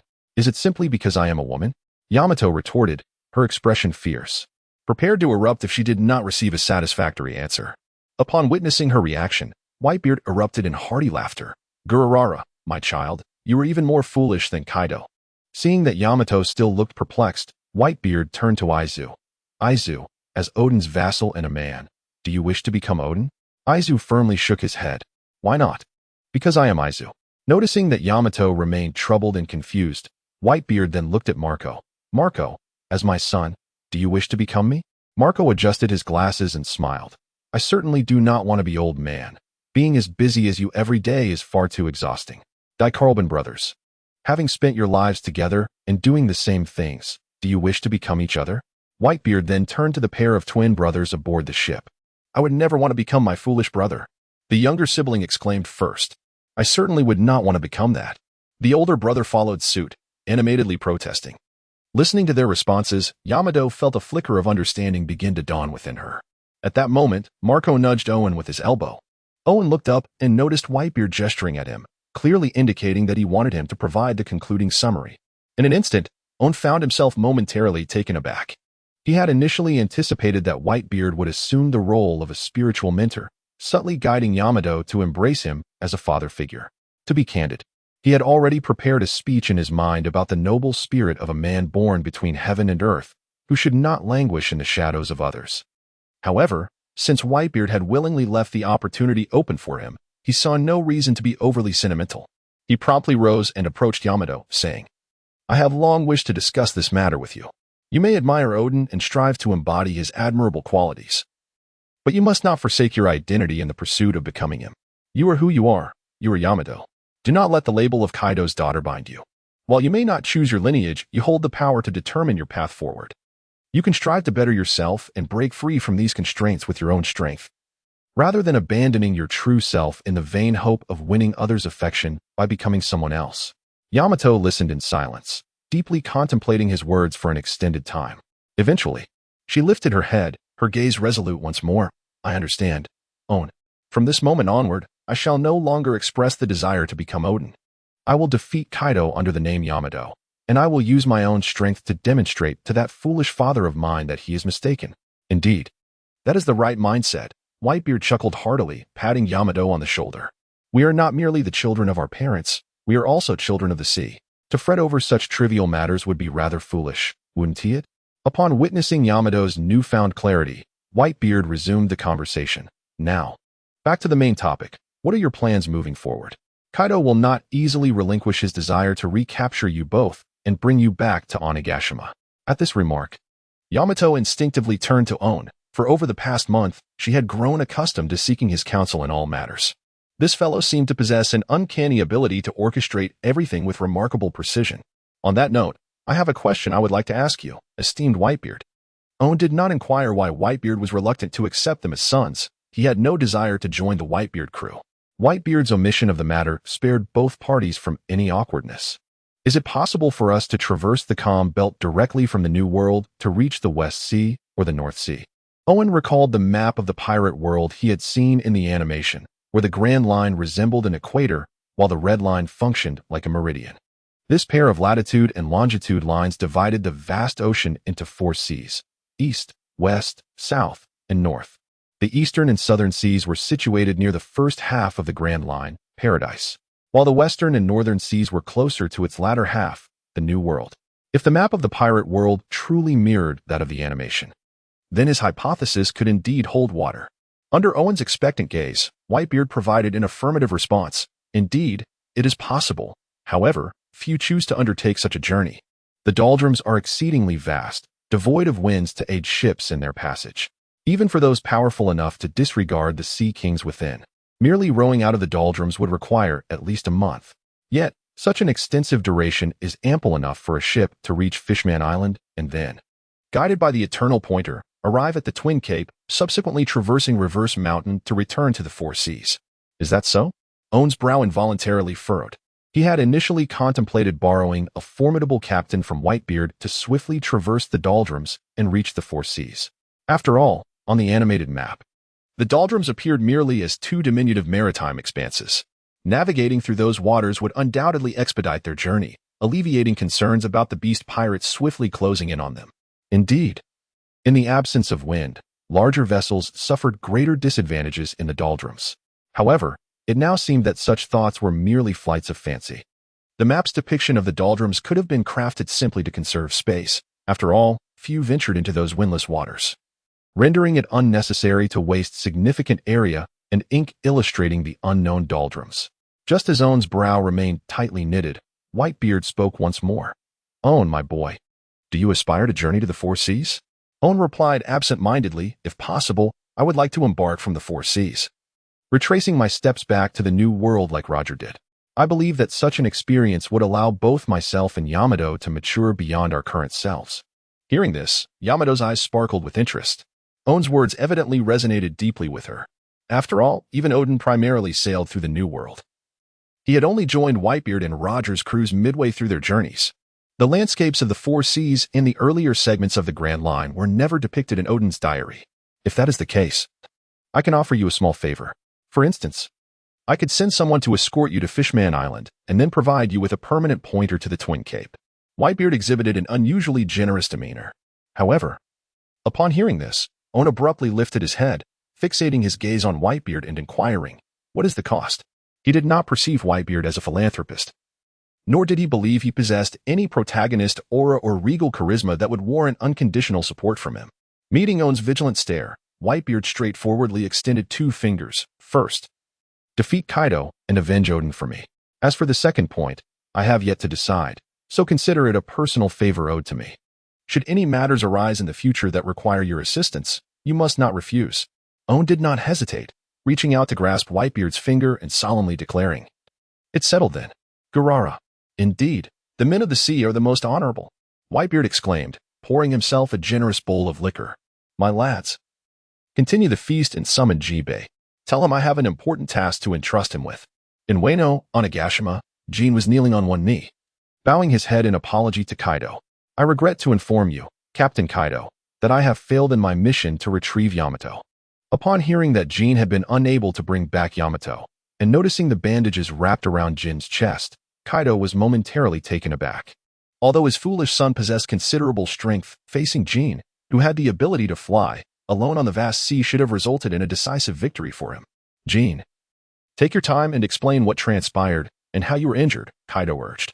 Without reservation, Jin recounted the events that led to his encounter with Whitebeard's crew at the critical moment. To Jin's surprise, upon learning that his daughter had been taken by Whitebeard's men, Kaido did not erupt with rage. Instead, he shifted his attention to Aorn. So, my foolish son has been aided by another mythical Zoan user all along? No wonder I hadn't caught wind of his whereabouts for the past month. Having followed Kaido for many years, Jin quickly deduced his captain's thoughts and proactively suggested, shall we investigate his identity? Holdem has been stationed in Boru Town. I suspect that lad is from there. Incorrect. Kaido countered Jin's speculation. Do not forget that Yamato left Onigashima only after being freed from her handcuffs, and those handcuffs must have been the handiwork of this young man.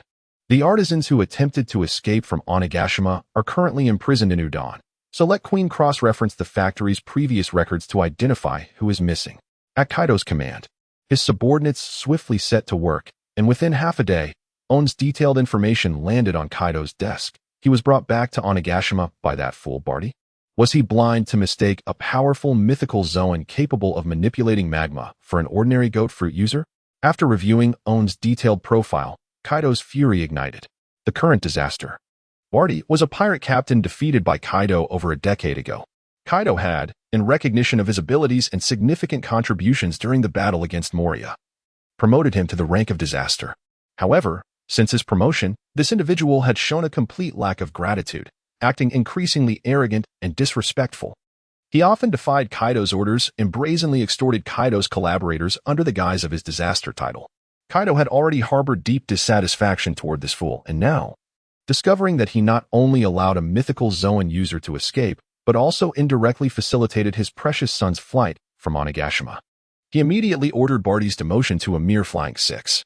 Let Jack temporarily take Barty's place, and as for this fool, let him and his men be responsible for retrieving Yamato and that young man. I give him 6 months. If he succeeds, he may regain his position. If he fails, then this waste of space shall have no further reason to exist. Aorn and Yamato were blissfully unaware of the events unfolding on Onigashima. At that moment, they were busy unloading provisions and water from the Moby Dick, necessary for their journey to Fishman Island. In just half an hour, they would embark on the Sun ship alongside the Sun pirates. Inside the captain's quarters of the Moby Dick, Marco gazed out the porthole at the bustling figures of Aorn and Yamato. Unable to restrain his curiosity, he inquired, Father, why did you permit Aorn and Yamato to disembark? Would it not be better for them to remain aboard? Though they may still possess a certain naivety, their abilities are exceptional, and their talents are evident. Who knows? They might one day become the captains of the 17th and 18th divisions. Whitebeard, who had been leaning against the wall with his eyes closed, chuckled as he opened them at Marco's words. Marco, you truly have grown. How audacious of you to question my judgment. Taken aback, Marco hastily clarified, Father, that was not my intention. Whitebeard interrupted him. I am not angry. Quite the contrary. I am pleased to see you developing such thoughts, rather than blindly accepting all my decisions. I am growing old, and the future rightfully belongs to the younger generation. I need you to think critically. Only then can you continue to safeguard this pirate flag in my absence. Father, what nonsense are you speaking? You are still quite vigorous. Marco's eyes glistened with emotion. Observing this, Whitebeard affectionately patted Marco's head. Why are you crying? Birth, aging, illness, and death are the natural order of life. Now, regarding that young man, Marco, you must have noticed how he exhibits little trepidation in my presence. He is not like those Na'vi youths, brimming with arrogance and ignorance. On the contrary, he is remarkably perceptive. There are few like him on the sea, sharp-witted and unwilling to bow to others. Though he has yet to awaken the conqueror's haki, I hold great expectations for him. Since he does not aspire to be my son, why not invest in him while he is still weak? Taking him to Fishman Island and giving him a permanent log post is but a mere word for me. However, should he flourish in the future, the returns will be immeasurable. Marco observed his father, who was slowly articulating his thoughts, yet his attention was not on Aeon as mentioned. At that moment, he was consumed by a singular thought. Father, you are not old yet. More than half a month later, in the waters near the Paradise and Twin Gorges. On a moderately sized sailing ship, Aeon, after finishing a round of blacksmithing, glanced at the distant, towering lighthouse and the even loftier Crimson Mountains beyond. Rising, he entered the cabin and said to Yamato, "We are nearing the Twin Gorges. Beyond them lies the Leviathan Mountain, known as the Upside-Down Mountain. Remember to take the seasickness medicine that Marco left you. Not only due to the tumultuous journey ahead, but also because I cannot manage to navigate the ship through the Upside-Down Mountain alone." Inside the cabin, Yamato, who had been looking rather glum, perked up upon hearing Aeon's words. "Are we finally arriving? This journey has been dreadfully boring." Boring? Aeon instinctively glanced at the flag of the Sun Pirates fluttering atop the mast. It was the pirate flag given to him and Yamato by Jinbei before he departed. Had it not been for this warlord's flag, which instilled fear in various navies and pirates, they would not have reached the Twin Gorges so bored or even arrived there at all. Shaking his head, Aeon abandoned the notion of lecturing her. First removing the pirate flag and securing it, before reassuring Yamato, "Do not worry. Once we reach the four seas, you need not fear being discovered by your father's crew. I promise the journey will become quite exhilarating." Indeed, the past half-month had been somewhat arduous for Yamato. Aeon had prioritized entering the four seas early, preventing the beast pirates from tracking their movements. The two had only spent half a day on Fishman Island before setting off for Paradise again. Upon their arrival, they did not linger in Sukiyaki. After hoisting Jinbei's warlord flag, they followed the record pointer. They had only paused at 2 small islands for half a day due to food supplies.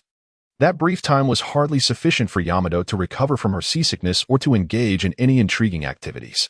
For her, the past half-month felt akin to being confined while ill, making her boredom entirely understandable. However, every disadvantage has its advantage. After this prolonged, enclosed voyage, her seasickness had significantly lessened. Though she still felt weak and dizzy, at least the nausea had greatly abated. In the clear skies and gentle breeze, she could now move freely aboard the ship without Aeon's assistance. How magnificent! Even having seen it twice, I still cannot believe such high mountains exist in this world. About an hour later, the ship finally docked at the shores of the Twin Gorges. As soon as they anchored, Yamato staggered off towards the Red Earth continent. She reached out to touch the coarse rock of the Red Earth, then looked up at the upside-down mountain, shrouded in mist. A childlike smile blossomed on her face. Previously, while in Sukiyaki, Aeon, wishing to avoid trouble and fearing that Kaido's allies might inform him of their presence, had set sail the moment they arrived at the port, leaving Yamato only a distant glimpse of the bustling Sukiyaki and the grand Red Earth continent. Because of this, she had been upset with Aeon for 3 days, refusing to speak to him. Yet now, she could not only gaze from afar but also approach closely to inspect and even touch the Red Earth, which filled her with excitement. In stark contrast to Yamato, who was entirely captivated by the lighthouse and the upside-down mountain. Aeon's attention was immediately drawn to an unremarkable old man beneath the lighthouse, adorned with what appeared to be an Indian headdress. Although he seemed like an ordinary old codger, Aeon was acutely aware of his true identity, the lighthouse keeper of the Twin Gorges, and the ship's doctor of the former pirate king, Gold, Roger, Dr. Kureha. Why does he seem familiar? On the other side, once her excitement subsided, Yamato also noticed Kureha, her expression thoughtful. After a moment, she uncertainly murmured, "Is that you? Big flower pot." Kureha had long since noticed the unusual pair approaching, and upon hearing Yamato's soft utterance, he paused in his newspaper reading and directed a curious gaze toward Aeon and Yamato. In his extensive years, only one ship's crew had ever referred to him by that nickname, a moniker bestowed by a certain fool of a warrior who loved to give people nicknames. Yet, since their arrival at Raftel, he had not heard that name mentioned in almost 20 years. Finally, his curiosity got the better of him, and he spoke up, "Young lady, where did you hear that nickname?" Yamato's eyes lit up with excitement. "It really is you." As she spoke, she began to retrieve that diary of Odin's from her 4-dimensional pocket, reminiscent of Nami. The moment the diary came into view, a nostalgic expression inadvertently surfaced in Kurokusu's eyes. After a brief pause, he finally spoke. "It has been so many years. I wonder how that fool Odin is faring?" "He has already passed away." Yamato hesitated for a moment, but ultimately conveyed the entirety of Wano's events to Kurokusu. Listening to Yamato's account, Kurokusu, despite briefly exuding an impressive aura, soon witnessed that vigor dissipate, replaced by a profound sigh tinged with an air of resignation. Every person has their fate. Perhaps this was Odin's destiny.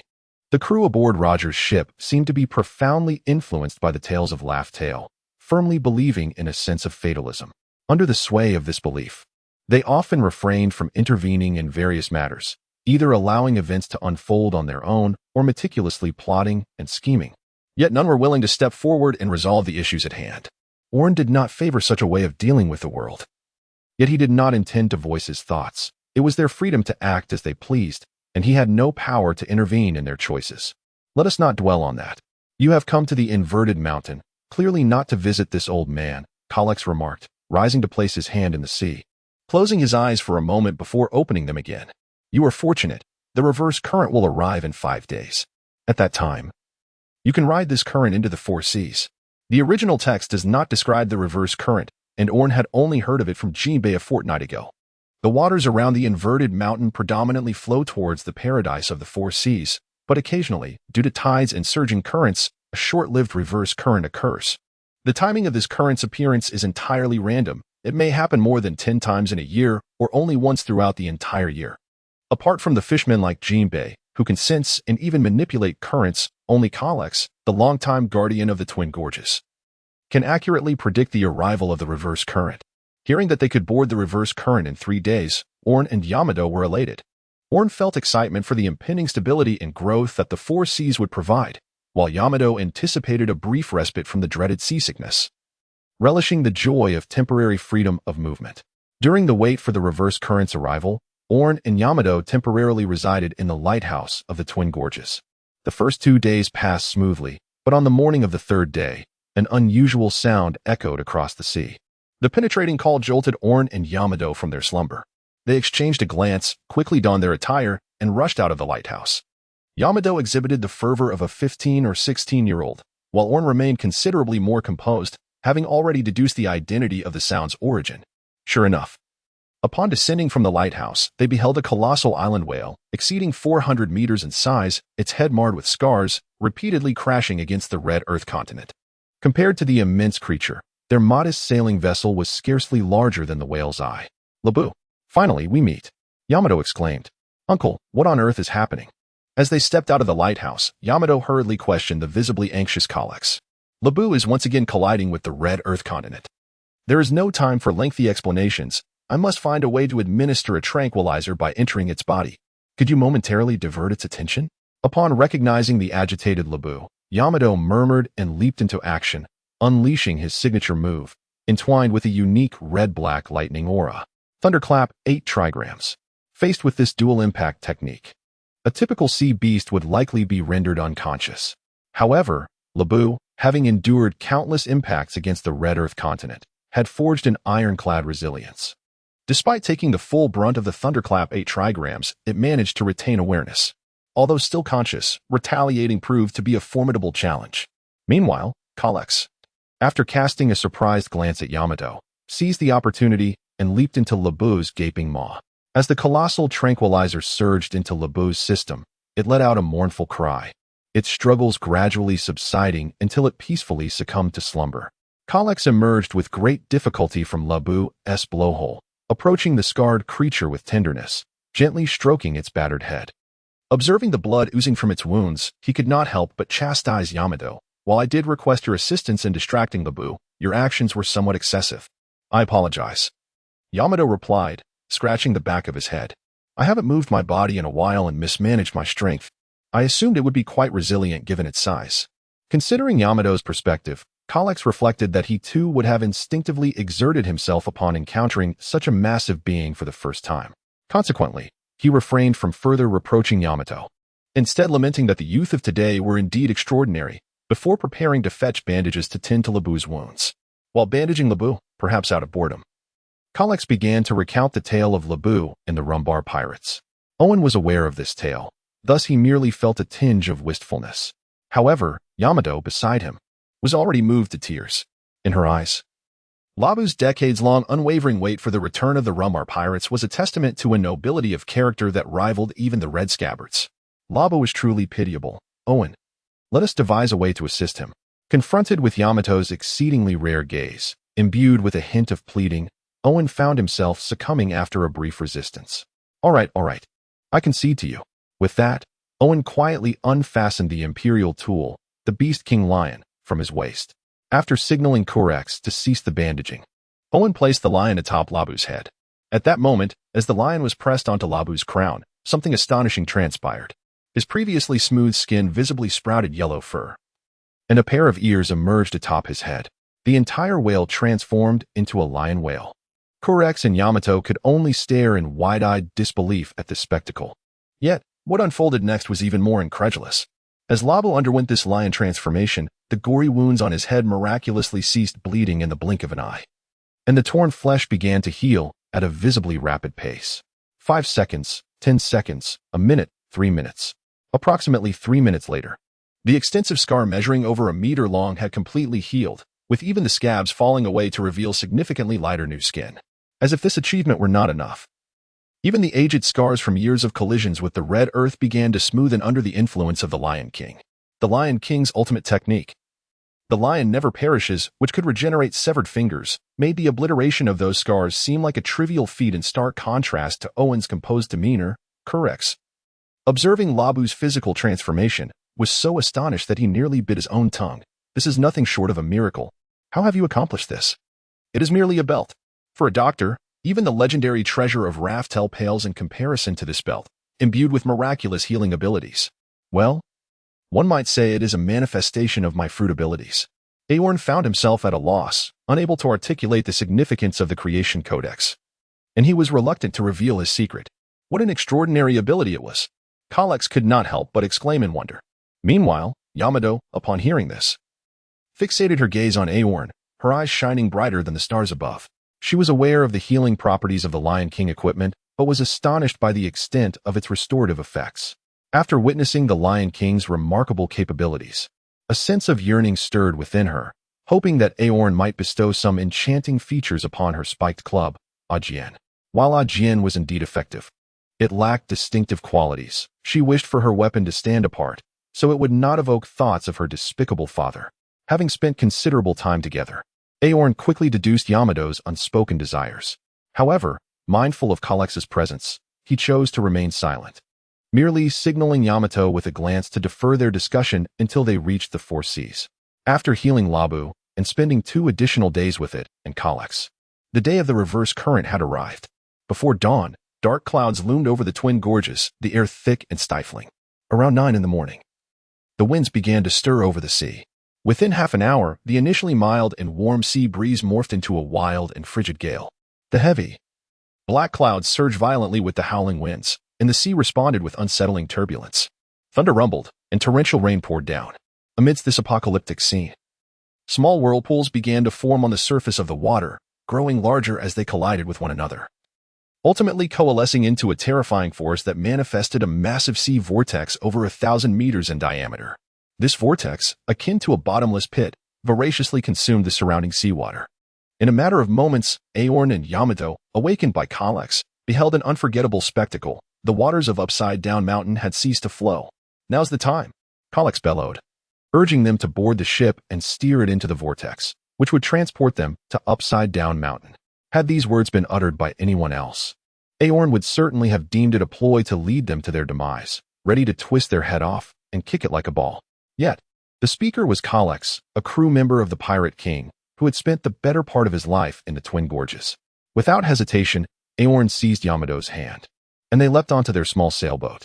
Faced with such a celestial phenomenon, Yamato decisively retrieved 2 of Marco's seasickness pills, tossing them into her mouth before gulping down half a bottle of rum. Upon witnessing the scene, Aorn swiftly seized a pill and placed it in his mouth, feeling uncertain about what would ensue next. Yet, he deemed it prudent to be prepared. After consuming the seasickness remedy, he lowered all the sails.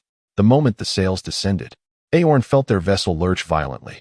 Gripping the helm with all his might, he forcefully turned it in the opposite direction, narrowly preventing their ship from capsizing into the sea. Casting a glance at the shore where the eager Colex waved frantically, Aorn gritted his teeth and steered the ship towards the colossal marine vortex. At that moment, the immense whirlpool had already absorbed all the seawater that had flowed from the inverted mountain. The vast waterway was devoid of any seawater, revealing only the smooth, rounded red rocks polished by cascading waterfalls. Conversely, the seawater from the direction of paradise continued to surge towards the gigantic vortex. One side had lost its seawater, while the other was relentlessly pouring in, causing the enormous whirlpool to gradually distort and tilt, ultimately pushing it towards the inverted mountain with the force of the incoming tide from paradise. Just as the massive whirlpool was about to be thrust against the inverted mountain, Aorn piloted his ship into the heart of this vast whirlpool. The moment the vessel entered the vortex, Aorn released his grip on the helm, recognizing that no amount of force could rival the might of the swirling waters. As he entered the vortex, a familiar melody from his past began to echo on the ship, creating a surreal atmosphere. Spinning and leaping, he felt as though he were caught in a whirlwind, akin to a rag doll tumbling within a washing machine, helplessly swirling with the currents. As they spun, the inverted mountain loomed closer. However, Aorn soon realized they had encountered a new predicament. They were still on the outer edge of the vortex. Yet the capacity of the waterway leading to the inverted mountain was severely limited, rendering it impossible for the entire vortex to be accommodated within. This meant that unless they devised a way to maneuver deeper into the whirlpool, they would inevitably collide with the Red Earth continent, resulting in utter destruction. But how could he and Yamato navigate the ship free from the vortex's grip and delve deeper? Just as Aorn felt the anxiety of a restless ant on a hot pan, he suddenly noticed that the violently shaking vessel had become considerably steadier. Almost immediately, he heard Yamato, who had been clinging to the railing for stability, exclaim in astonishment, "Rabu?"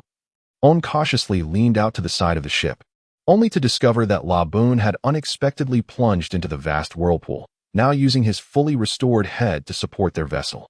With a melodious wail cry, Laboon vigorously swung his head, propelling the ship into the air, soaring from one end of the whirlpool to the other. This leap allowed them to penetrate deeper into the whirlpool, ultimately granting them safe passage into the waters of Reverse Mountain. The ocean currents swiftly carried them toward the summit of Reverse Mountain. Yet, Aorn and Yamato were too captivated by the spectacle that most would never witness in their lifetimes to notice. Their gazes were fixated at the foot of the mountain, where Laboon was watching them intently. "Laboon, thank you," Yamato exclaimed, forming her hand into a trumpet shape and shouting toward Laboon, while Aorn, shedding his usual composure, joined in expressing their gratitude to their savior. Laboon responded with another resonant call, though his immense form had diminished to a mere speck in Aorn and Yamato's eyes. However, they could distinctly see his eyes squinting into crescent shapes. The majesty of nature was awe-inspiring, propelled by the reverse currents. Aorn and Yamato swiftly traversed the clouds enveloping the mountainside. Emerging through the thick clouds, the peak of Reverse Mountain loomed before them. The rapids crashed against the bends of the waterway, and the splashing waves shimmered under the sunlight, creating a spectrum of colors. At that moment, it felt as though they had entered a realm of ethereal beauty. Upon reaching the mountain summit, the ship soared high into the air, and looking down, the four distinct waterways unfolded before them. "Aorn, which of the four seas shall we enter?" Yamato inquired, turning to Aorn. "Honestly, I haven't decided yet." Aorn replied with a smile. This was indeed true. He had not yet determined their destination across the four seas, primarily because it was unnecessary. His intention in venturing into the four seas was to obscure their whereabouts from the beast pirates, granting him time to develop swiftly while also seeking suitable crew members. As for the potential threats to his life, in a climate where everyone refrained from being overly domineering, his magma abilities rendered him nearly invincible. If he were to cower in fear throughout the four seas, it would not be caution but rather cowardice. "Eh?" Yamato gazed at Aorn in astonishment, as if meeting him for the first time. In her memory, Aorn was someone who meticulously planned every journey, even reminding himself to pack toothpaste before boarding the ship. Hearing that he had no plans for such a significant voyage across the four seas made her perceive the man before her in a new light. "Let fate decide," Aorn suggested nonchalantly. "When we descend, we shall enter the waterway that is closest." "Fate, you say?" Yamato murmured, a smile spreading across her face. "Then let us proceed as you suggest." This journey, filled with curiosity and anticipation for the unknown, was the very adventure she had always dreamed of. Aorn's response instilled in her a profound belief that the forthcoming voyage might indeed become a delightful adventure. Thus, the two of them engaged in light-hearted conversation while gripping the mast midair, allowing the ship to plummet rapidly under the force of gravity. It was only when their view narrowed down to a singular course that Aorn took the helm once more. He turned the wheel fully to the left and then adjusted it 15 degrees to the right. It must be noted that after nearly a month at sea, Aorn's steering skills had significantly improved. With his adept maneuvering, Their vessel gracefully entered the narrow channel and began to dive into waters whose exact nature remained uncertain. Therefore, the immediate priority was to ascertain their current maritime location and procure a map. Acquiring a few million belly would be even more splendid. Amidst the tranquil, shimmering sea, Owen and Day were enjoying lunch while discussing the necessities for their current predicament. And my weapon, Day added, it should be like the belt called the Lion King, possessing special abilities. Aorn found himself in a quandary. It was not that he was unwilling to forge a weapon for Day. Rather, he simply could not conceive of any renowned weapon resembling a spiked mace.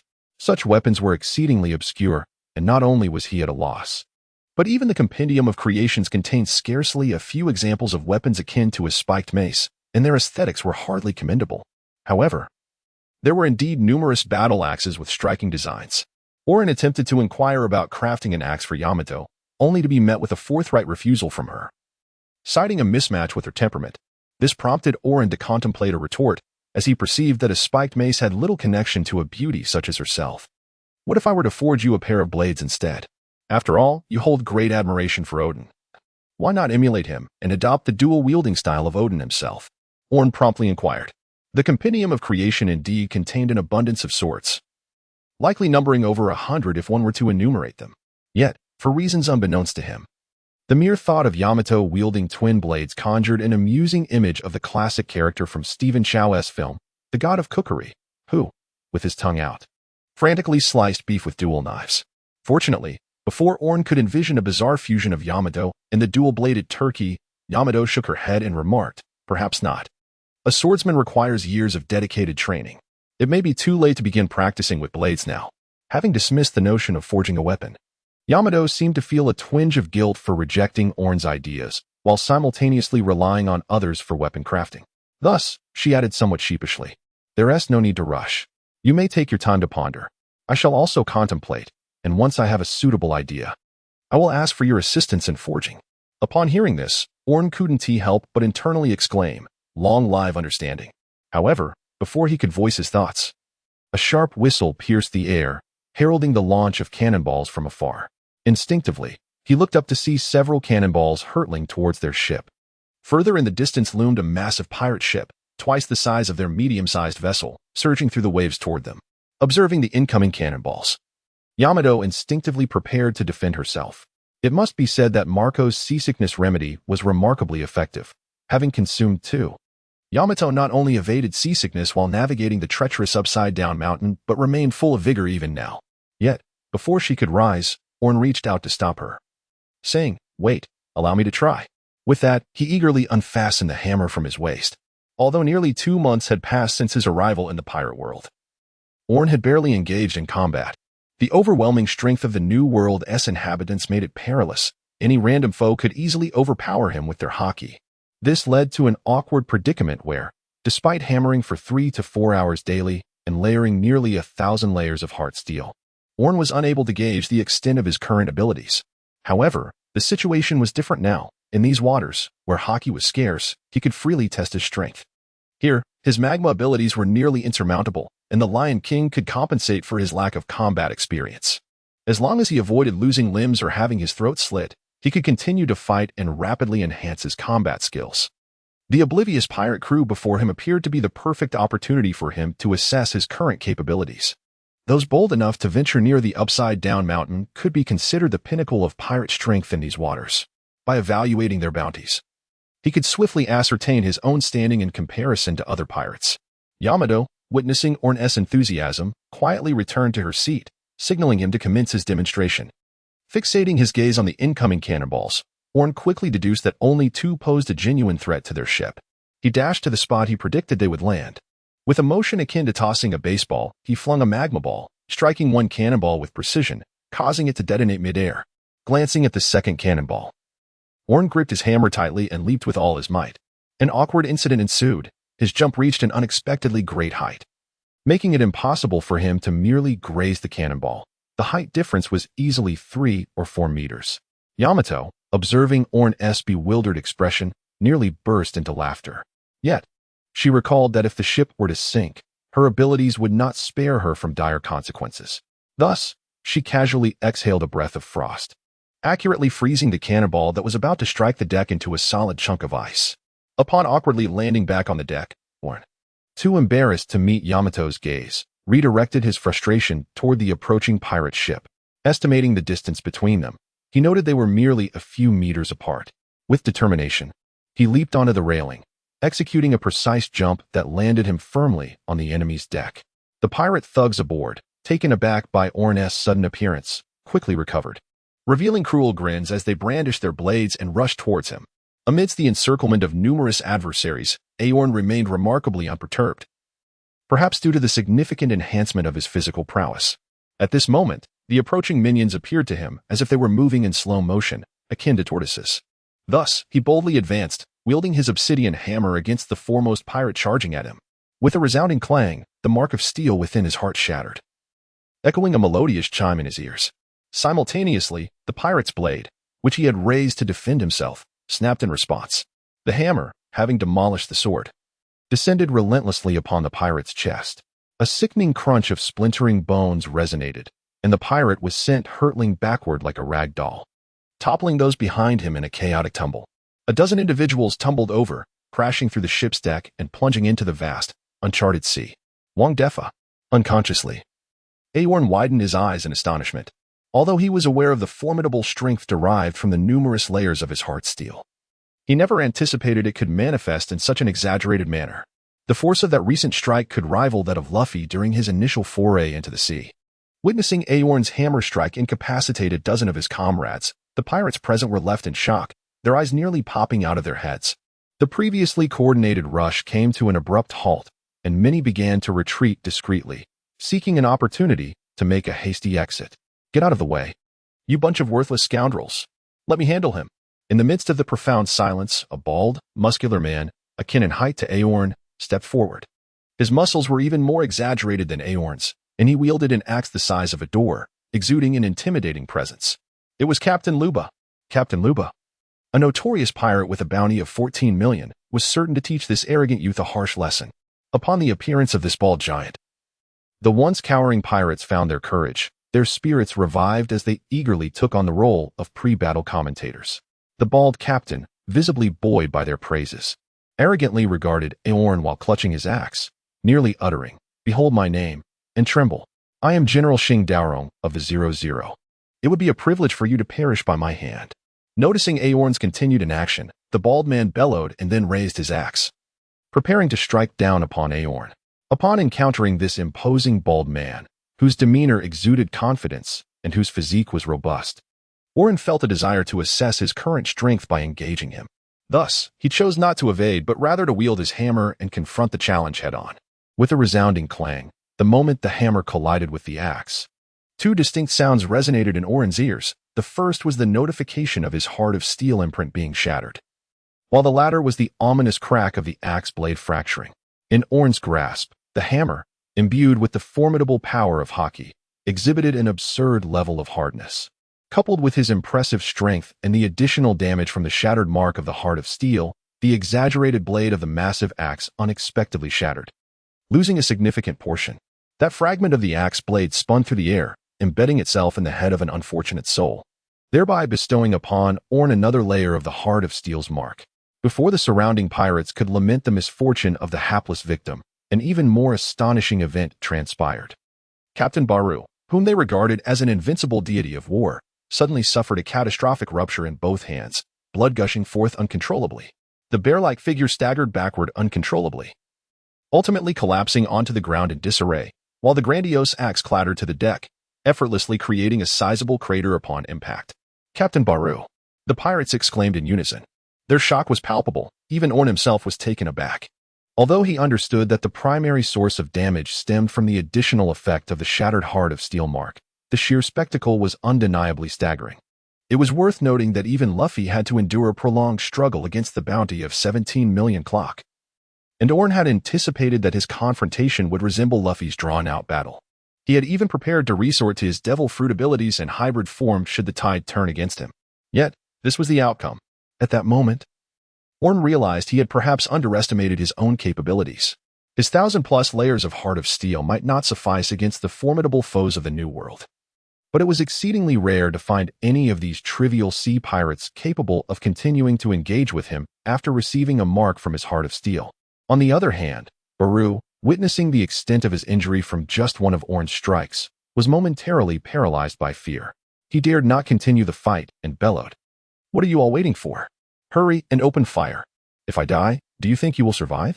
His words finally jolted the pirates from their stupor. "Shoot! Shoot!" The ship's first mate promptly drew his flintlock and unleashed a barrage of bullets towards Aorn, while the other pirates brandished various firearms, aiming at him. The air was soon filled with the cacophony of gunfire, bullets flying in all directions, encircling Aorn in a storm of lead. Modern individuals often harbor a certain dread of firearms. Thus, even knowing he possessed the Lion King's ability to heal his wounds, Aorn refrained from foolishly attempting to endure the bullets.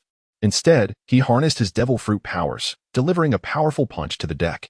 The impact instantly created a fissure, followed by a towering column of lava erupting from the ground. This was Aorn's Q skill, volcanic eruption, in the game. While the lava column in the game appeared modest in size, in reality, its height and scale could be adjusted at Aorn's discretion.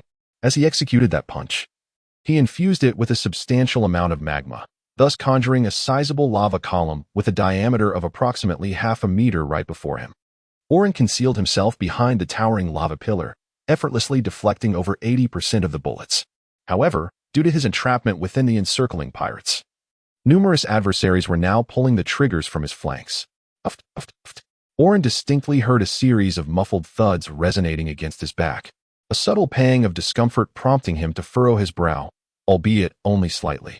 The pain was not as excruciating as he had anticipated. Instinctively, he reached behind him and effortlessly extracted a round lead pellet from a minor wound, probing the site of impact only to discover a small indentation, perhaps with a trace of blood. Yet, under the indomitable healing prowess of the lion, it had already begun to mend seamlessly. Was this a testament to the protective efficacy of his steel of the heart, or merely a trivial wound? It seemed that conventional firearms posed a rather limited threat to him.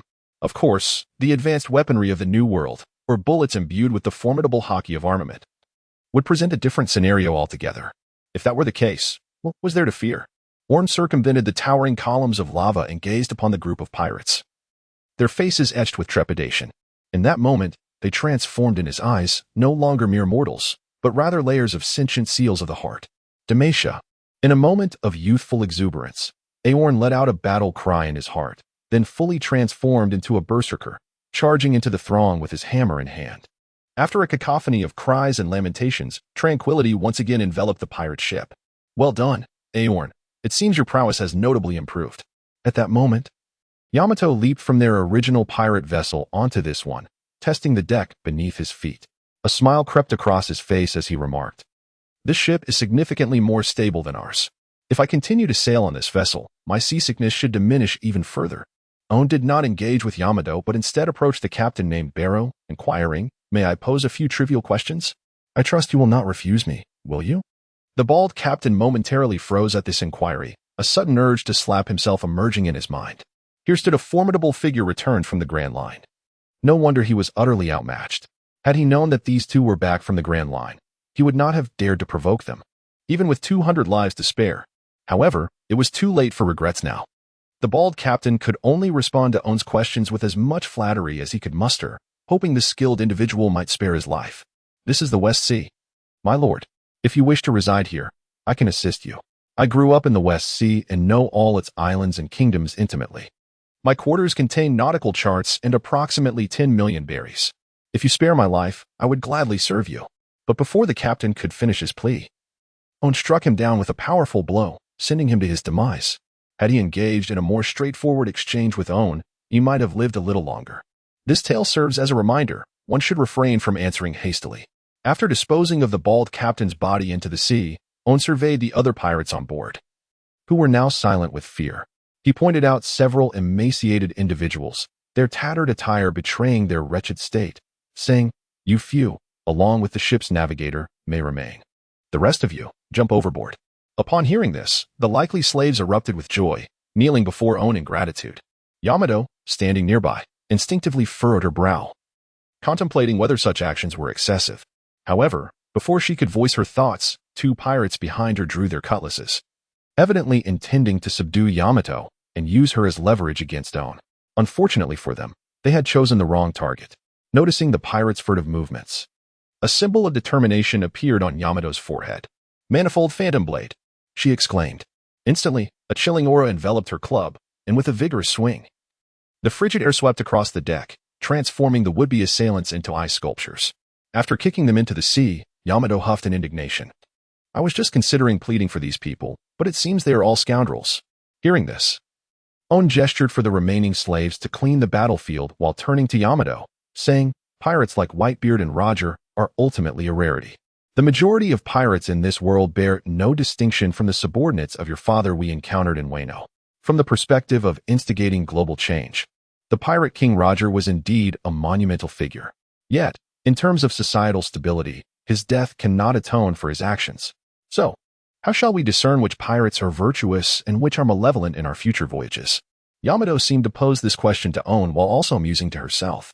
After pondering for a moment, Aorn spoke. "Those who take the initiative to provoke us are certainly not virtuous individuals. If we must, we shall eliminate them. As for the pirates who choose to maintain their distance, their notoriety and reputation will determine our response. Ultimately, we too are pirates, and our only desire is to act with a clear conscience, pursuing what we believe to be right." His words resonated deeply with Yamato, gradually erasing the frown from her face. "A clear conscience, indeed? You are right.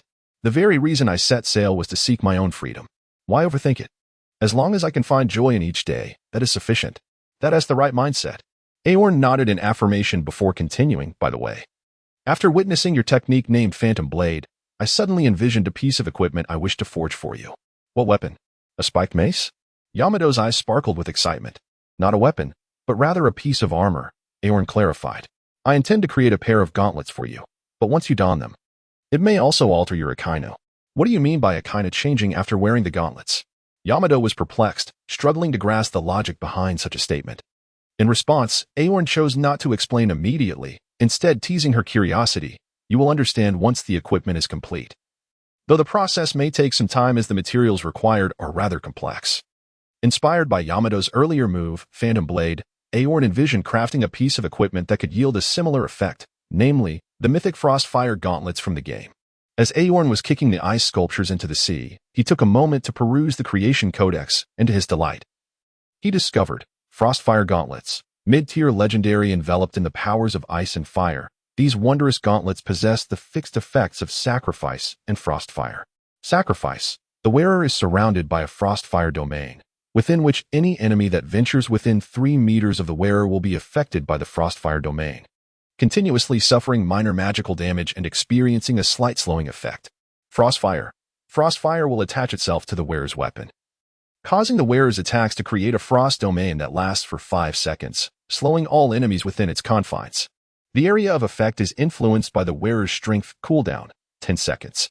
Forging requirements: high-quality wine-infused steel, cold iron, exquisite silk gloves, the blood of a fire element devil fruit user, and the blood of an ice element devil fruit user. Indeed, the Frostfire gauntlets are a legendary artifact that can be forged without the need for devil fruits, requiring only the blood of the users. Given the rarity of both ice and fire element devil fruits in the world of pirates, if Aorn were to have the opportunity to acquire both fruits or their user's blood, he would undoubtedly opt for the superior legendary forging of the Ice Wheel and the Starlight Falling Blade, rather than waste 2 high-quality devil fruits on the Frostfire gauntlets, which offer singular functionality and cannot alter the form of attack. The value of both options is fundamentally mismatched. The arrangement in the Creation Codex, which requires the blood of users of 2 different fruits combined with various rare materials, is evidently more suitable. Although gathering these materials would require considerable time and effort, the overall expenditure would certainly be more economical than sacrificing one of the precious devil fruits. Among all the materials needed to forge the Frostfire gauntlets, Aorn always carries wine-infused steel with him. Acquiring the blood of both ice and fire element devil fruit users is also manageable, as he and Yamato can provide that themselves. Thus, the only materials he lacks are cold iron and exquisite silk gloves, which he plans to procure during his upcoming journey. Aorn was not well acquainted with the customs and traditions of the Western Sea, nor did he know where to procure these 2 materials. After transferring all the supplies from the small boat he originally boarded to the large sailing vessel named Gospel, he summoned the navigator. Cold iron and silk gloves? The navigator, somewhat perplexed, nonetheless provided all the information he possessed. Silk gloves can be purchased in the Kingdom of Bellis, renowned as a land of exquisite textiles.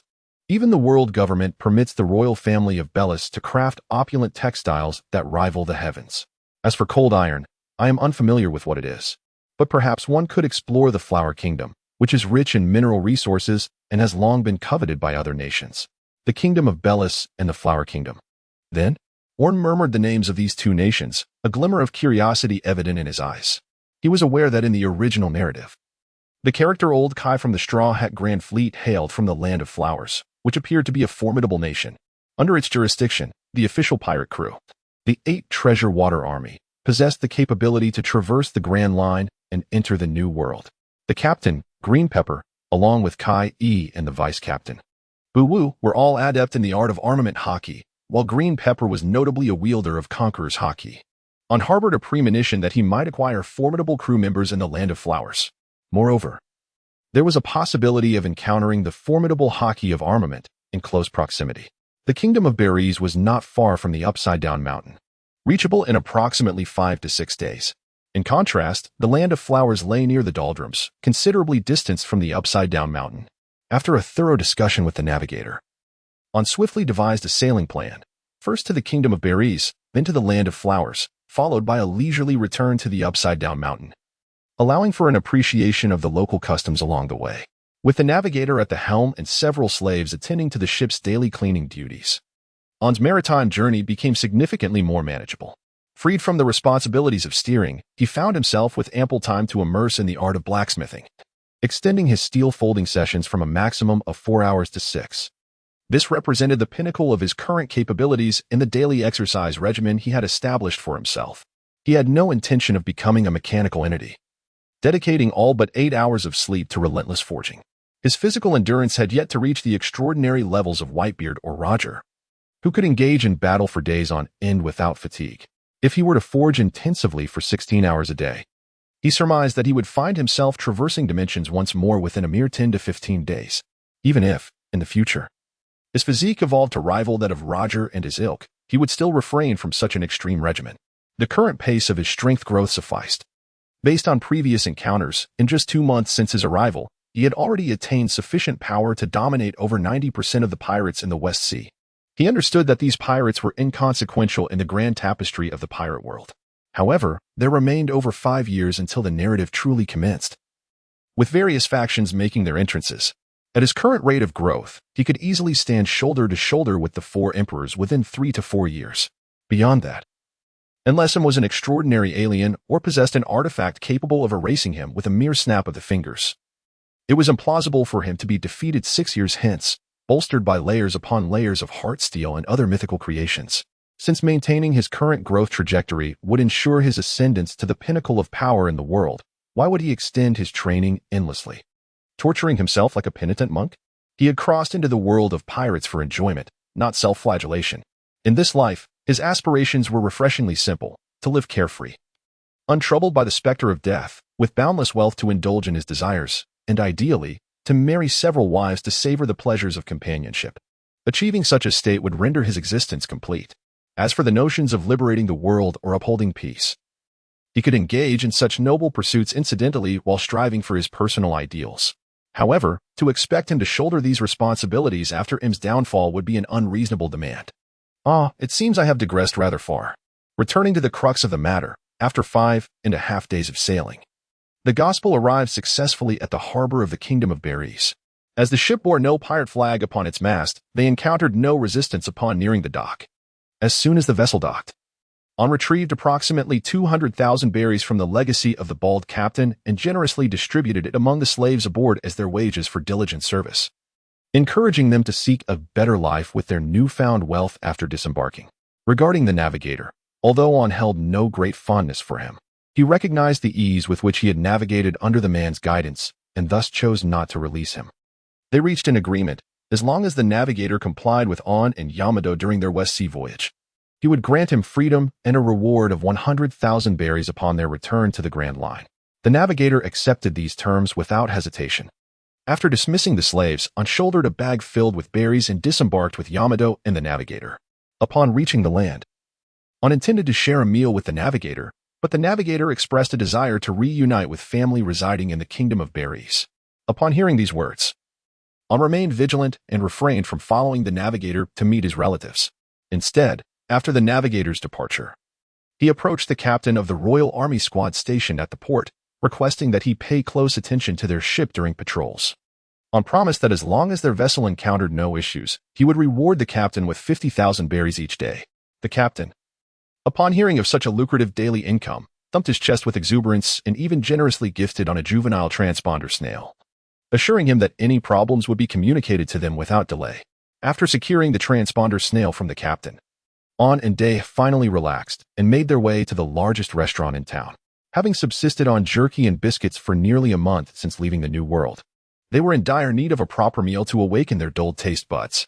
"Owner, bring us one of everything on your signature menu," Day exclaimed as they pushed open the restaurant door, sounding like a famished ghost returned to life. Aeon, hearing this, chose not to intervene. Indeed, both of them possessed the capacity to consume all the signature dishes, and the matter of payment was of no concern. The late captain's inheritance was quite substantial, alleviating any fears of financial ruin over a single meal. Day's exuberant proclamation captured the attention of everyone present, with many patrons lifting their heads in eager curiosity, only to display expressions of shock and disappointment upon recognizing Day's visage. This peculiar reaction left Aeon and Day somewhat bewildered. Thus, they inquired of the owner standing behind the bar, "Why do they react in such a manner upon seeing us?" The restaurant owner chuckled and responded, "You two must be from out of town. What you may not know is that aside from being a renowned silk exporting town, our Koreatown is also famous as the underground wrestling capital of the West Sea. Every night, we host underground wrestling matches, attracting many illustrious families from the West Sea to come and witness the competitions." Aorn and Yamato were somewhat speechless, unable to refrain from interrupting. "What does that have to do with how those customers look at us?" "Allow me to elaborate," the restaurant owner continued. "Our underground wrestling tournament in Koreatown was not particularly renowned until a female wrestler known by the moniker Nightmare graced the ring. Since her debut, it has become as vibrant as it is today. Although Nightmare is a woman, her strength is monstrous. She holds her own against male wrestlers without faltering. Over the course of 2 years, she has triumphed in over 90 matches, and everyone is now eagerly anticipating her 100th victory. Moreover, Nightmare has a penchant for savoring delectable cuisine. Whenever she enters a restaurant, she utters the same words as this lady just did, which is the reason for the patrons' disappointment. They had just assumed that Nightmare was here again." Upon finishing his speech, Aorn remained indifferent, while Yamato exhibited a clear interest. As she eagerly stuffed her mouth with pasta-like delicacies, she mumbled, "Boss, what does this Nightmare look like?" "Well," the restaurant owner replied, his eyes twinkling with mischief as he produced 2 tickets from his pocket. "Tonight at 9, Nightmare has a match. If you attend, you'll discover her appearance for yourselves. I assure you, our town's underground wrestling matches are incredibly exhilarating. Witnessing it will undoubtedly be worth your while. These tickets have sold out everywhere else, but I can still procure them for you. Each ticket is priced at 10,000 Bailey. What do you say? Consider it." Upon hearing this, Aorn rolled his eyes. It was no wonder he was so eager to promote the event. The owner was merely a scalper. Given his limited understanding of wrestling, which only extended to the notion that a bull warrior would never remove his mask, coupled with his disdain for scalpers, Aorn instinctively wanted to decline. However, before he could voice his refusal, Yamato chimed in enthusiastically, "It sounds rather intriguing, Aorn. Let's go see it." "I've never watched a wrestling match before," Owen mused, reflecting on the absurdity of someone who regularly sparred with his own father, a formidable figure among the 4 emperors, choosing to spend money in the West Sea merely to witness lesser beings engage in wrestling matches. It was akin to Cristiano Ronaldo traveling to China to pay for a chance to watch the national football team play.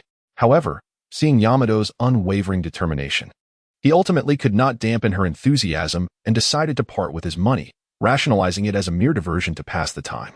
As the platters piled high like a small mountain, Owen and Yamato finally felt satiated, departing the restaurant with tickets to the wrestling match amidst the astonished gazes of fellow diners. A glance at the town's clock tower revealed it to be approximately 10 minutes past 8 in the evening, leaving over 50 minutes until the match commenced. Noticing the ample time at their disposal, the two meandered along the bustling streets of the town. Perhaps due to the frequent visits from social luminaries drawn to the wrestling matches, the night in Koreatown remained vibrant, with most shops still open for business. Aorn discovered an elegant tailor shop and, After exploring the various luxurious fabrics on display, successfully identified a high-quality silk suitable for crafting exquisite silk gloves. This premium silk, known for its softness, smoothness, durability, and breathability, is an essential material for glove making. Aorn mused that it would be even more splendid if it possessed fire-resistant properties. Having confirmed that this material could indeed be used to create the exquisite silk gloves, Aorn signaled the tailor to take measurements of Yamato's hands, subsequently arranging to collect the finished product in 7 days and providing a deposit of 30,000 belly. With the silk glove sorted, Aorn felt that his objective in the kingdom of Borealis had been accomplished. He entered a state of carefree leisure, allowing Yamato to lead him through the streets. Although Yamato prided herself on being a man, she had little resistance to beautiful clothing, as evidenced by her red dress and golden earrings. After the enlightening night aboard the Moby Dick, where Aorn and Whitebeard helped her realize that being true to oneself is paramount, she no longer suppressed her feminine instincts. She was eager to explore every clothing store along the way. However, accustomed to her current attire, she felt self-conscious, believing that onlookers would regard her with strange expressions when she examined the garments, a mere illusion. Despite her evident desire for several outfits, she ultimately dismissed them as unsuitable for her. After rejecting 7 or 8 pieces in succession, Aorn could no longer bear it, disregarding Yamato's protests. He signaled the shop assistant to wrap up all the clothes Yamato had just considered in her size. This action startled Yamato, who hurriedly interjected, "No. I've already said they're not suitable, and besides, these clothes are too revealing." "Really?" Aorn retorted, picking up a knee-length skirt that Yamato had previously admired, bemusedly commenting, "This skirt is merely 30 to 40 centimeters shorter than what you're wearing, mostly due to her long legs. And how is this shirt revealing in any way?" To Aorn, the outfits Yamato had selected paled in comparison to Nami's bikini paired with denim shorts or her crop tops with hot pants from the original story. Witnessing Yamato's hesitation, Aorn decisively handed over the payment to the shop assistant, accepting the packaged items and saying, "Stop hesitating. If you're truly embarrassed to wear them outside, then just put them on once we're aboard the ship, with only the 2 of us around. Now, weren't you eager to catch that wrestling match? Let us hurry. If we don't get moving soon, we'll miss the start." At 8:50 in the evening, Aorn and Yamato arrived punctually at the entrance of the underground wrestling arena. Just as the restaurant owner had mentioned, the atmosphere here was indeed lively. Owen estimated that at least a quarter of the townsfolk had arrived, forming a long queue that extended from the venue's main entrance to the street corner. After a lengthy wait, the two managed to enter the venue. Shortly after finding their seats, a middle-aged commentator clad in a suit and sporting a mustache took to the stage with a microphone. "Good evening, ladies and gentlemen. Welcome to tonight's competition. Without further ado, let us extend a warm round of applause for tonight's challenger, Death Notice." As the commentator's words echoed, the band situated behind the stage began to play a somber cello, while the female lead vocalist sang a chant reminiscent of a hymn. Amidst this oppressive background music, the burly man known by the codename Death Notice strode out from the passageway. He was a muscular figure with a buzz cut. Although he stood just over 5 feet tall, his physique was so exaggeratedly muscular that he resembled a smaller version of the character Oliva from the anime Baki. One could only wonder if he had a girlfriend who could lift 1,000 pounds.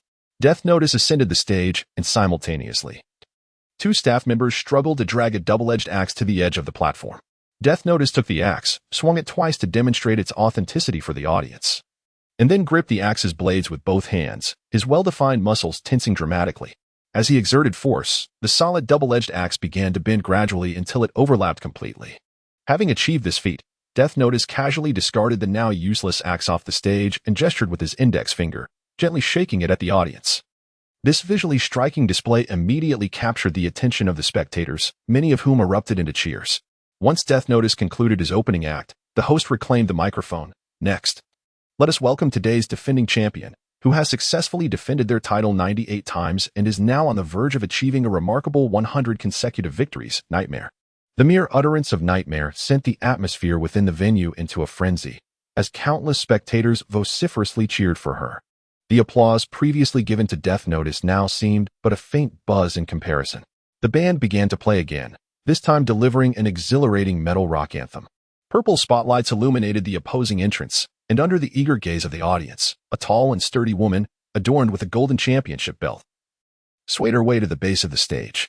This striking woman, towering around 6 feet tall, sported a slick-back black hairstyle and a Gothic-inspired purple-black makeup.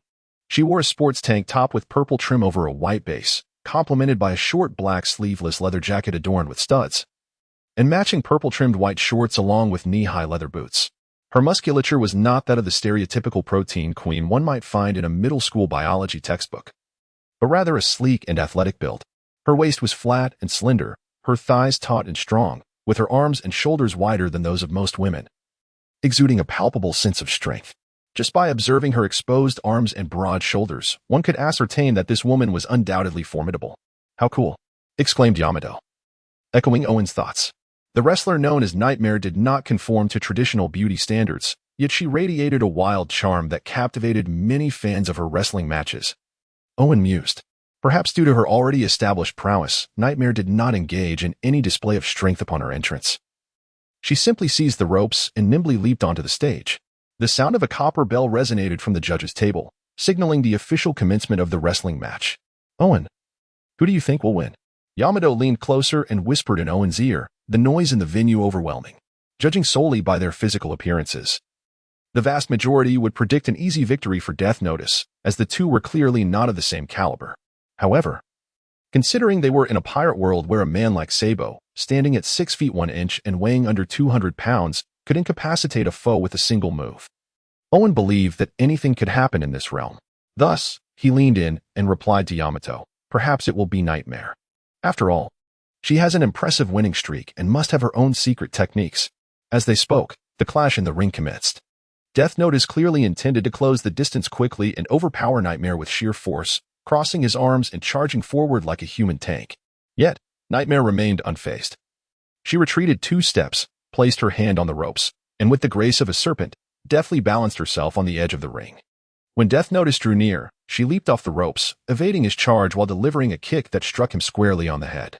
The force of her kick was so intense that even Owen and Yamato, positioned at a considerable distance from the ring, heard a sound akin to a whip cracking through the air. The boot clad in leather landed firmly atop Death Notice's head. And while the other spectators may not have perceived its impact, the keen-eyed Owen and Yamato could see that Death Notice momentarily rolled his eyes back after receiving the blow, suggesting he had been concussed. As if that was not enough, in mid-air, Nightmare utilized her thigh strength to hook her foot around Death Notice's neck, leveraging it as a pivot, and brought his massive frame crashing down onto the mat. Following a steady landing, Nightmare swiftly positioned herself atop Death Notice, grasping his ankles and leaning back forcefully. His thighs were stretched beyond their limits, eliciting a pained scream from Death Notice. Nightmare maintained her dominant position until the referee intervened to separate them, at which point she gracefully rose, holding her championship belt aloft to bask in the audience's adulation. "Nightmare! Nightmare! Nightmare!" The crowd's fervor reached a fever pitch. Even Yamato was captivated by the decisive knockout, raising his hands high and joining in the raucous celebration. Nightmare's fan count increases by 1. He exclaimed, "So cool. Watching her makes me want to learn wrestling." Even after leaving the venue, Yamato continued to laud Nightmare. "Unfortunately, our seats were too far from the entrance to speak with Nightmare after her match. Otherwise, I would have invited her aboard our ship," he lamented. Owen, somewhat exasperated, replied, "You shouldn't casually invite strangers onto our ship. You don't even know what her personality is like. What if her way of doing things is completely different from ours? Wouldn't that lead to discord among us?" When considering purely from the perspective of strength, it is evident that Nightmares would be a fitting addition to the crew. Judging by the power demonstrated in Death's Call, a Nightmare capable of effortlessly vanquishing it undoubtedly ranks among the formidable in the West Sea. Her potential is indisputable. She appears to be of similar age to Yamato and possesses considerable room for growth. However, strength has never been the sole criterion by which Aorn evaluates a person's suitability as a crew member. The pirate crew he envisions is not a den of villains like Rocks or Blackbeard. Rather, he aspires to cultivate a familial bond akin to that of the Straw Hat crew, where shared ideals and mutual understanding prevail. As long as their values align and they can coexist joyfully, Aorn would gladly invite even those of modest strength aboard. After all, he can bolster his companions' defensive capabilities through equipping them, granting them the time to develop steadily. Yet, if the inherent aura is discordant or if someone harbors ill intentions, Aorn would refuse their request to join, even if he foresaw their potential to become a top-tier powerhouse. He might even contemplate preemptively neutralizing them and seizing their abilities to forge into his desired equipment. Upon hearing Aorn's thoughts, Yamato also reflected that it would not be wise to welcome a Nightmare aboard if her temperament were unsavory. Nonetheless, she couldn't help but murmur softly, "What if she turns out to be quite amiable? Aorn shook his head, a hint of amusement in his voice, and said, "Well, instead of pondering these matters, you might as well contemplate whether you shall spend the night aboard the vessel or seek out an inn." Owen certainly intended to sleep aboard the ship. As his cherished Weinsteel and the Jolly Roger of the Sun Pirates were present, it would be quite unfortunate should they be stolen. As for Yamato, due to her tendency to suffer from seasickness, Owen preferred to secure her a room at an inn, allowing her to rest comfortably in Koyatown over the next 7 days. Sleeping on the ship was not without its merits. The gospel was remarkably stable, and during calm weather, one could hardly perceive any jolting. Even if symptoms of seasickness arose, they would likely be mild, and she would swiftly recover after disembarking the following day. With the decision to rest aboard firmly established, the two promptly set off towards the port. However, upon their arrival at the port entrance, they were met by a throng of individuals, led by their navigator. The navigator cast a glance at Owen and Yamato, then, with a fawning demeanor, addressed the middle-aged gentleman beside him, who wielded a civil staff and was dressed like a gentleman. "Lord Ghana, these are the two who killed our captain." Ghana. The middle-aged man surveyed Owen and Yamato with an indifferent expression and remarked, "The Ruba has departed from our flame tank brotherhood. He was once a beloved comrade with whom I shared a bond of brotherhood over a cup of brotherhood wine. You cannot simply dismiss the fact that you have taken his life." Owen, upon witnessing this situation, refrained from responding immediately to the middle-aged gentleman.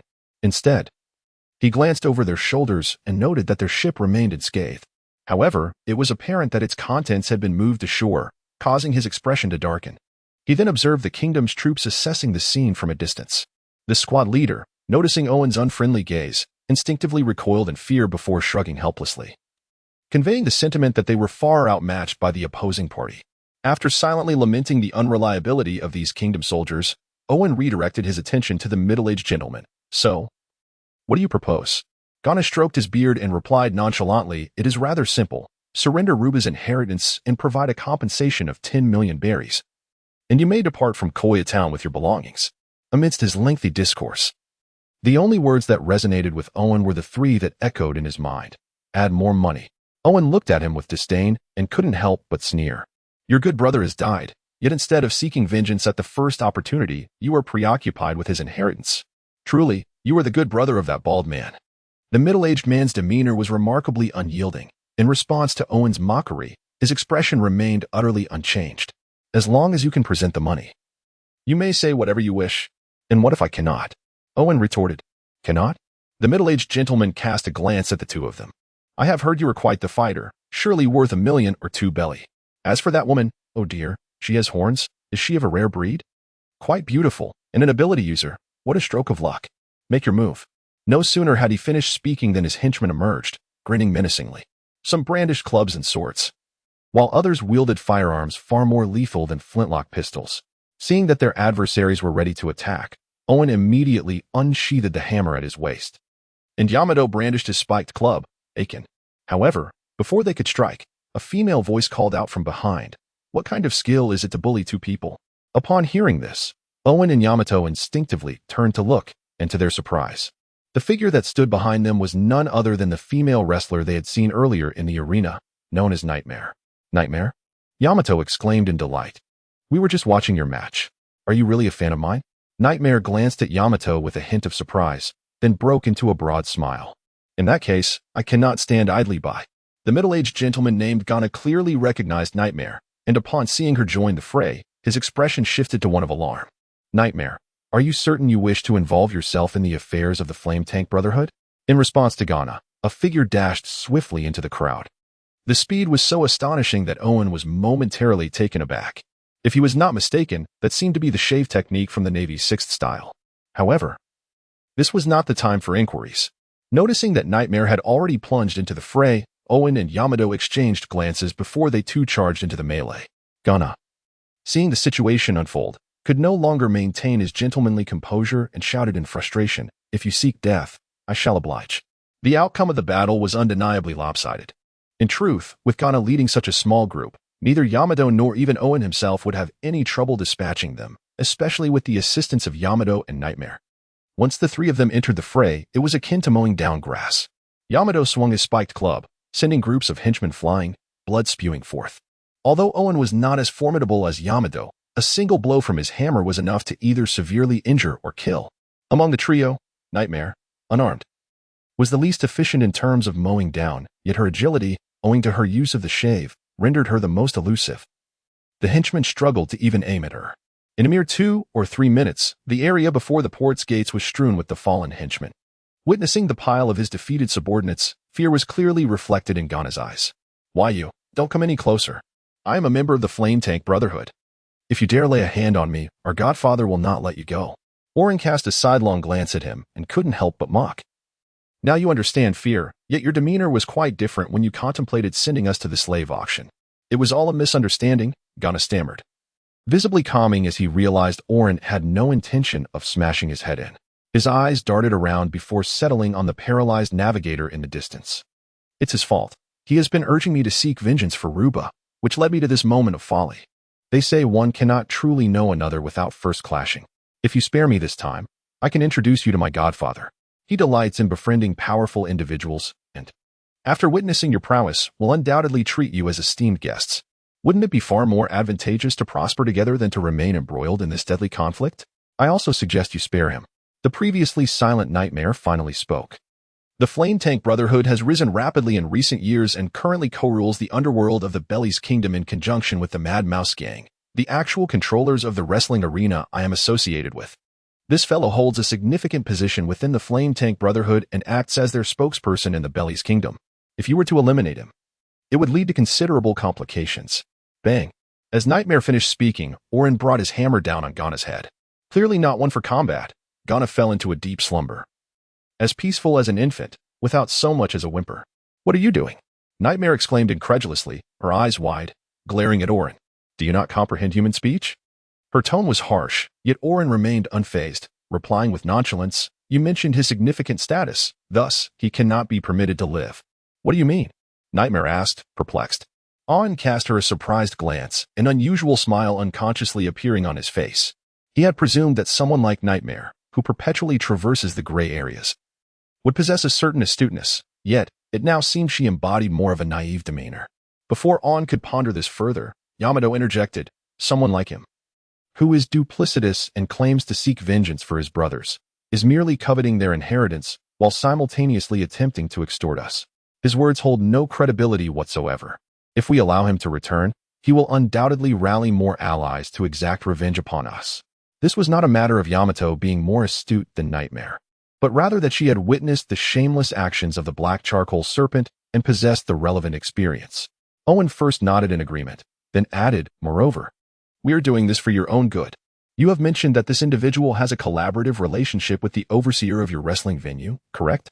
If this person were to approach your boss seeking assistance due to this matter, do you believe your employer would jeopardize their relationship with a partner over someone like you? An external employee? In truth, there was a third reason for Owen's decisive action. He had just recalled, prompted by a nightmare, where he had previously encountered the term flame tank. In the original narrative, the pirate crew led by the gang Beach, who, like Luffy, is one of the 11 supernovas possessing the power of the stronghold fruit, is indeed called the Flame Tank Pirates. Furthermore, as he understood it, Beach began his foray into the Grand Line after unifying the underground forces of the West Sea. This implies that the so-called godfather mentioned by Gana is none other than Beach.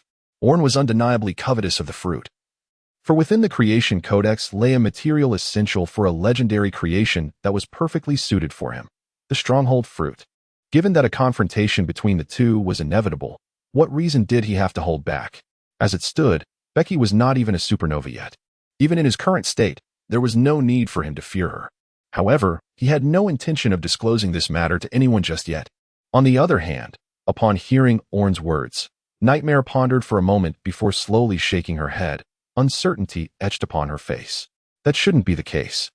I am currently the cash cow of the Raging Rodents gang, and their leader has been eager to invite me to join.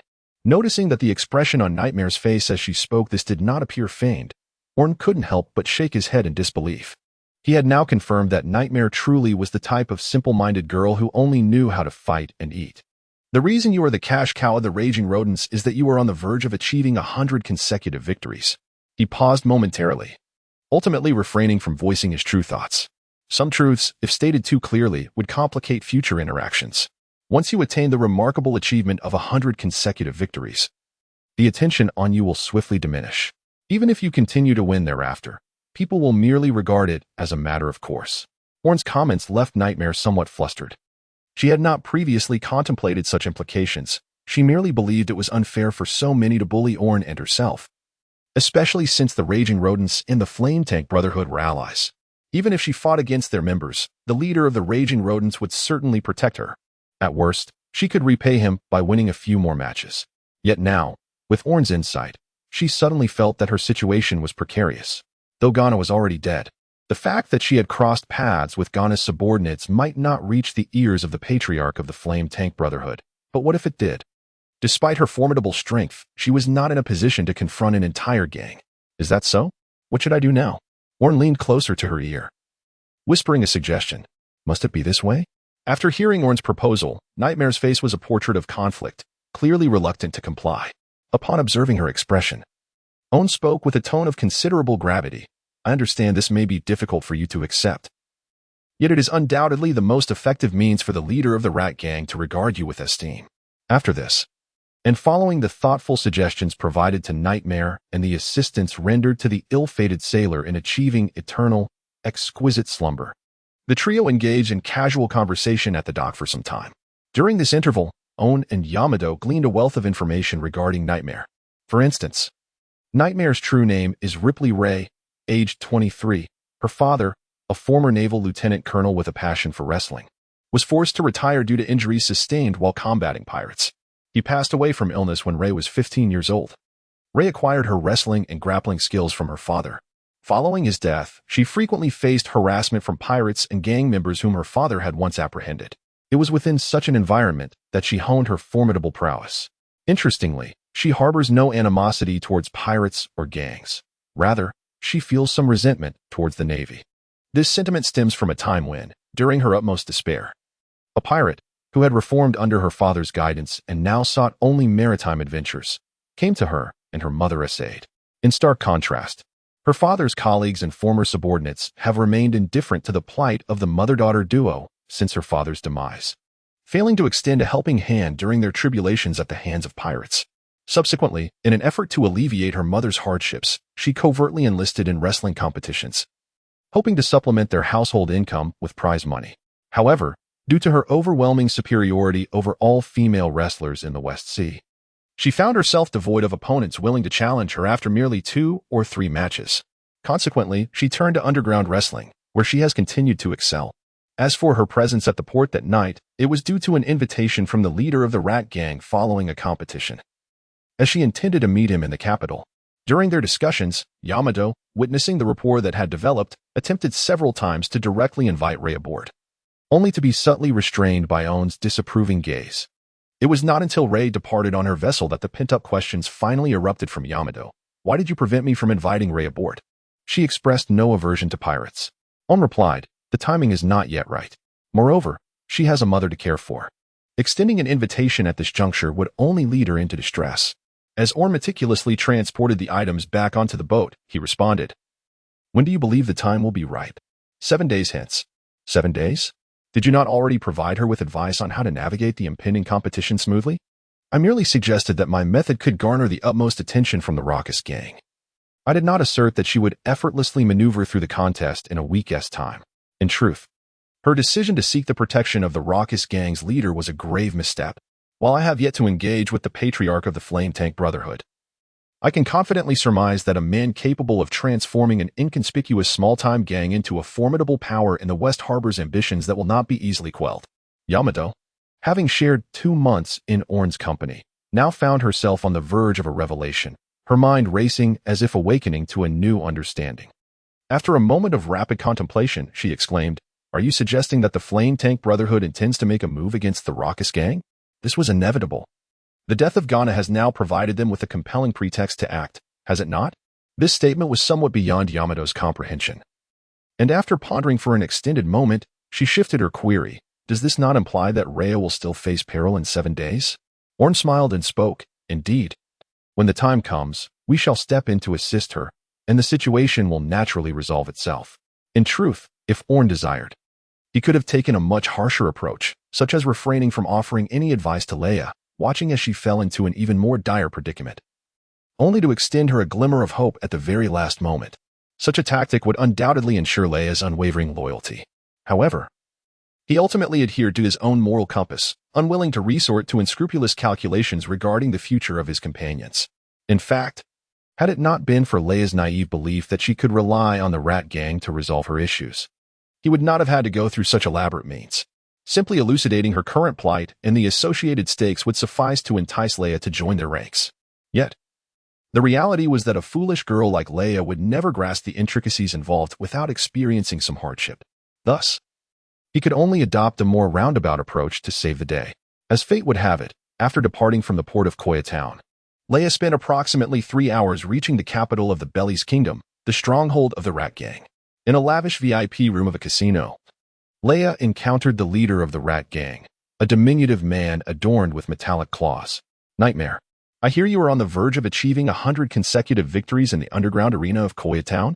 The Rat Gang's leader, Rat Hami, initiated the conversation with a somewhat unnatural tone, while simultaneously racking his brain on how to persuade this stubborn girl to comply with their plan for a fixed match. He had been contemplating this matter for quite some time. Over the past 2 years, he had amassed billions of belly from Leia's ticket sales and betting odds. If he could orchestrate an upset during the 100th victory, he estimated that this match alone could yield over 100 million belly for the Rat Gang. However, before he could formulate his words, he heard Leia, after a moment of hesitation, proactively state, "Boss Hami, I've landed in a bit of trouble. If you can help me resolve it, I am willing to offer the Rat Gang a lucrative deal worth over 10 billion belly." Upon hearing the astronomical figure of 10 billion belly, Hami almost bit his tongue in excitement, his mind teetering on the brink of shock. What kind of deal? I can deliberately lose to my opponent in the 100th match in 7 days, and afterward, I will issue a declaration of revenge, claiming I will challenge the victor again when I aim for my next 100 consecutive wins. Meanwhile, you can arrange for the wrestler who defeats me to continue winning, setting the stage for 100 wins versus 100 wins in 2 years. At that time, all wrestling fans in the West Sea will go wild over this match. Hearing Leia's proposal, Hami could not help but gasp, his eyes transforming into belly-shaped coins, and he instinctively gave Leia a thumbs up, exclaiming, "You truly are a genius." In the morning, at a grand manor in the kingdom of Shisao, a short, portly man with a hawk-like nose was elegantly cutting his steak with knife and fork. The man was Captain Baiki, the godfather of the Flame Tank Brotherhood. After slicing the steak into even portions, he was about to lift a piece to his mouth when a figure burst into the dining room in a flurry. "Godfather, we have a serious problem." The hawk-nosed man paused for a moment, yet continued to chew his medium-rare steak nonchalantly. Only after swallowing did he casually grab a large-caliber flintlock pistol from the table. Bang! Although he had not even glanced at the intruder, the bullet struck precisely between the man's eyebrows. No rules, no order. Setting down the gun, he picked up a silk handkerchief of just the right dampness to wipe away the gunpowder residue from his hands. The ever-loyal subordinate, Strange Gunveet, hurriedly poured a glass of wine and bowed respectfully before departing, ensuring to drag away the lifeless body on his way out. About 20 minutes later, Veet returned to the dining room, speaking in a respectful and calm tone. "Boss, the spokesperson from Koya Town, Ghana, was killed last night." Upon hearing this, Baiki raised an eyebrow, a peculiar smile creeping across his face. "Who did it?" "We're not entirely sure.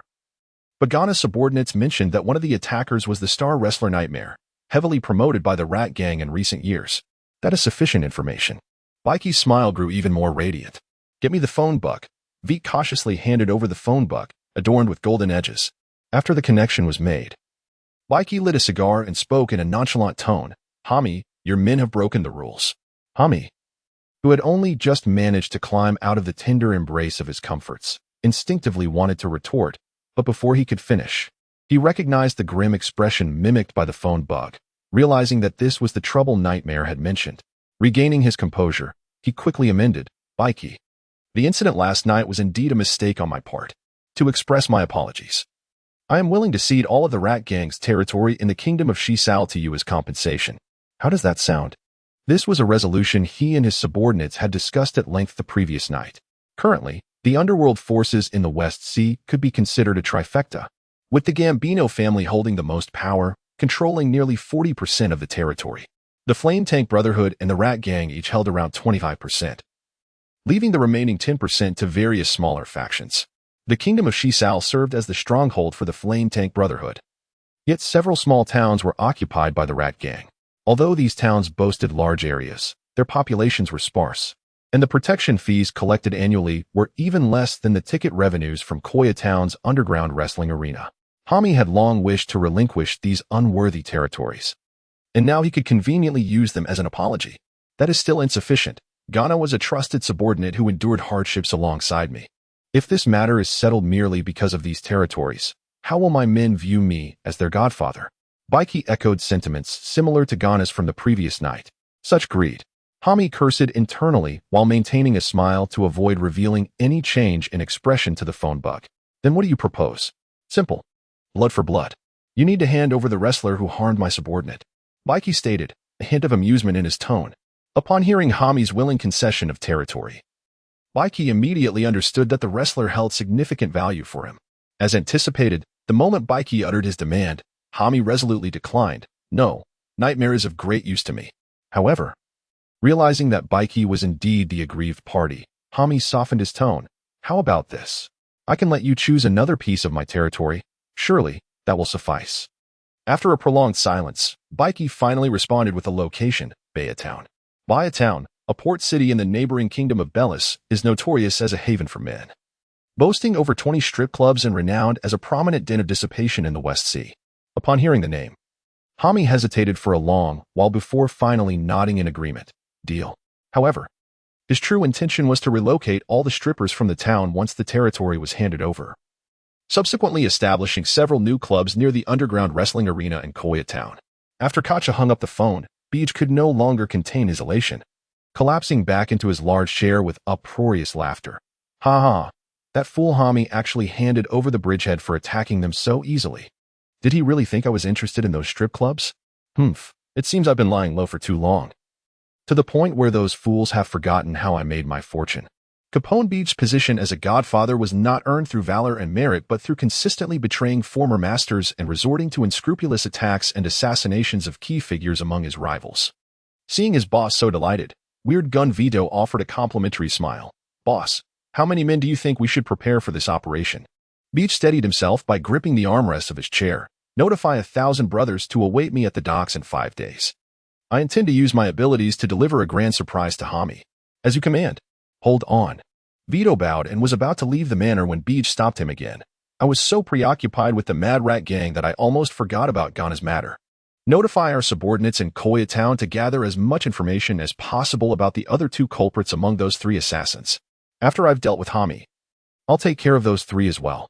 This is a golden opportunity to win over hearts and minds, and it cannot be wasted. Understood. Vito responded before respectfully departing. Beach was left alone, gazing at the massive West Sea map hanging in the manor's hall. Once he had eliminated the Mad Rat gang, only the Gambino family remained as his last competitor. After overthrowing them and unifying the West Sea, what else would he do? Time flew by, and 7 days had passed in the blink of an eye. Around 8:30 p.m. that evening, after dinner, Aorn and Yamato headed to the agreed-upon tailor shop. The owner, having a vivid memory of the tall, handsome couple, immediately retrieved a delicate little box from under the counter and presented it to them. Take a look. Upon opening the box, Aorn discovered a pair of white gloves quietly resting within, exuding a soothing lavender fragrance. The design was unadorned and elegantly simple. As he ran his fingers over the surface of the gloves, he found the texture to be soft and silky, with the fingertips enhanced by a material akin to anti-slip grip, ensuring that even while wielding a weapon, one would not need to worry about slippage. These exquisite silk gloves, lightweight yet durable, were perfectly suited as the inner lining of hand protection. Satisfied with the gloves' appearance and their potential as materials for legendary creations, Aorn handed them to Yamato, saying, "Give them a try." Yamato donned the gloves, feeling their comfort, and curiously touched Aorn's arm before breaking into a smile, offering his approval. They're quite comfortable, and the size is just right. Hearing this, Aorn promptly retrieved the remaining payment from his bag filled with berries and handed it to the shopkeeper before exiting the tailor's shop. Now that we have the gloves, it's time to address the matter of Rhea. The 2 had prepared their tickets for today's match days in advance, securing front-row VIP seats. As they made their way to the venue, Yamato sensed something amiss and leaned close to Aorn, whispering, "Something feels off. It seems like we're being watched." Such is the norm. I had already anticipated that today's match would not proceed without complications, Aorn replied nonchalantly. If his intuition served him right, He would likely encounter the future superstar known as Gang Kappa that very evening. Without a doubt, Aeon's conjecture was spot on. Precisely as he and Daiwa were queuing for ticket validation, Becky was in her VIP box on the second floor of the arena, finalizing preparations with Vitter for the commencement of the performance. "How are things progressing with Boka?" Becky inquired. Vitter, with his reptilian, elongated tongue, responded with a muddled chuckle. "Rest assured, boss. That kid has already offed one of the contestants, donned his attire, and Hami's dim-witted underlings haven't detected a thing. The lad even vowed to deliver a stellar performance for you, boss. Furthermore, my men have reported the arrival of the other two who eliminated Ghana. They're currently at the entrance, having their tickets scanned." "Excellent," Becky retorted, a ferocious grin spreading across her face. "Have our people keep a close watch on them. Once Hami is disposed of, I shall personally execute those three before the entire audience. I want my name to be spontaneously chanted by every spectator from this night forward." "As you command," Vitter responded deferentially before exiting. Almost in tandem, Hami, the leader of the Mad Rat Gang, stormed into the box, flanked by 3 bodyguards. Upon noticing Becky's presence, his countenance initially soured, but it softened upon realizing Becky was alone. "Becky, my friend, why didn't you inform me you were attending the match?" Becky, having already sensed the commotion, feigned discretion. Given how much you cherish that wrestler nightmare, I was naturally curious to assess her mettle. As for why I didn't notify you, I wish to avoid alerting the Gambino family. Upon hearing Becky mention the Gambino family, Jimmy's apprehension eased somewhat. Both their factions were weaker than the Gambino family, and their power was relatively balanced. A conflict would undoubtedly result in mutual destruction, benefiting the Gambino family as the ultimate victor. Until the Gambino family was toppled, Becky had no reason to target her ally. Nevertheless, vigilance was paramount. With this in mind, Hami erupted in laughter. "Haha, you're right. Those Gambino cowards would be sleepless with worry if they learned we were meeting in Koya Town, with our brotherhood united. The Gambino family's territories and treasures will inevitably be ours. But now that I know you're here, brother, I, as the host, cannot neglect you. Someone, inform the staff to prepare a table of fine wines and delicacies. I wish to dine with my brother Becky while enjoying tonight's spectacle." Amidst their mutual duplicity, it was 9:15 p.m. The host, wielding a megaphone-equipped Den Den Mushi, took to the stage promptly. After some superfluous banter to build anticipation, the combatants swiftly entered the arena. On one side was a towering behemoth, masked and reminiscent of the Blackbeard Pirates champion Jesus Burgess. And on the other was the highly anticipated Nightmare Rhea. Will the challenger Doomsday end Nightmare's winning streak, or will Nightmare continue her undefeated legend, achieving an astounding 100 consecutive victories? Ladies and gentlemen, let us bear witness. Ding, ding, ding. With 3 rings of the bell, the match commenced. Perhaps with the intention of gauging her opponent's capabilities early on, adjusting her technical prowess to match, and then regrettably losing to her, Rhea abandoned her usual defensive counterattack strategy. Instead, she aggressively charged at her opponent, initiating with a flying shoulder tackle. However, Boka, masquerading as Doomsday, remained unfazed by Rhea's attack. He braced his arms, unflinchingly enduring Rhea's assault head-on. Despite colliding with the ring post from the force of the impact, he displayed no signs of distress. Instead, after pushing Rhea away, he pounded his robust pectoral muscles twice with his right fist, as if to say, "Bring it on." Rhea, regaining her footing, cast a surprised glance at her opponent, a clear expression of excitement in her eyes. This adversary was far more formidable than she had anticipated. All the better, as it would allow her to relish the joy of wrestling before the fixed match. With this mindset, she charged at Boka once more. Boka, equally undeterred, swung his fist at Rhea. Clang! Their wrists collided, producing a crisp sound of flesh against flesh. What ensued was a series of rapid, almost imperceptible clashes. After several exchanges, Rhea, with her lithe agility, finally found an opening. She ducked under Boka's punch, clasped his waist, and slammed him against the ring post once again. Unlike the previous instance, where he had braced with his arms, Boka sustained a severe blow to the abdomen from Rhea's shoulder. Even the burly Boka was significantly injured. However, his resilience was remarkable. He endured the discomfort from the repeated abdominal impacts and instead reached out to seize Rhea's thigh. Grasping Rhea's thigh with both hands, he exerted upward force, successfully using his formidable strength to destabilize Rhea, causing her to crash onto the mat. Die! Boka roared, bracing his thick arm and deliberately slamming it down on Rhea, who lay on the ground. Had this elbow connected squarely with her spine, even the seasoned Rhea would have likely suffered a fractured vertebra. At the crucial moment, Reia's agility once again proved advantageous. Before Boka's iron elbow could land, she nimbly rolled away, evading the potentially lethal blow. After evading the attack, Reia rose to her feet, stepping onto the ropes, poised to reciprocate in kind.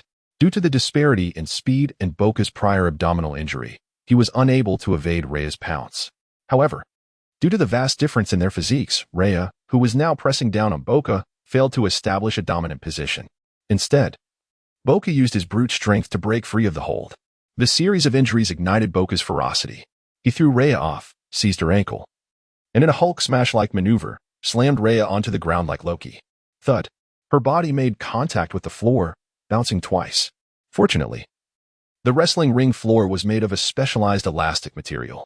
Otherwise, that single impact would have been enough to cause Reia to bleed profusely. However, even with the floor's protection, Reia, who had been violently slammed onto the ground, was in agony. Lying on the floor, she felt as though her entire body was falling apart, and attempting to break free from the massive hand gripping her ankle was an insurmountable task. Boka, with bloodshot eyes, glared at Reia, who was writhing in pain on the ground. Suddenly, he let out a savage roar and hoisted Reia onto his shoulders. He clasped Reia's thigh with one hand and her jaw with the other, supporting Reia's waist on the back of his neck. As Boka's arms exerted increasing force, Reia's body visibly began to contort. If Reia didn't concede, he would snap her spine. The brutal spectacle sent the audience's adrenaline levels soaring.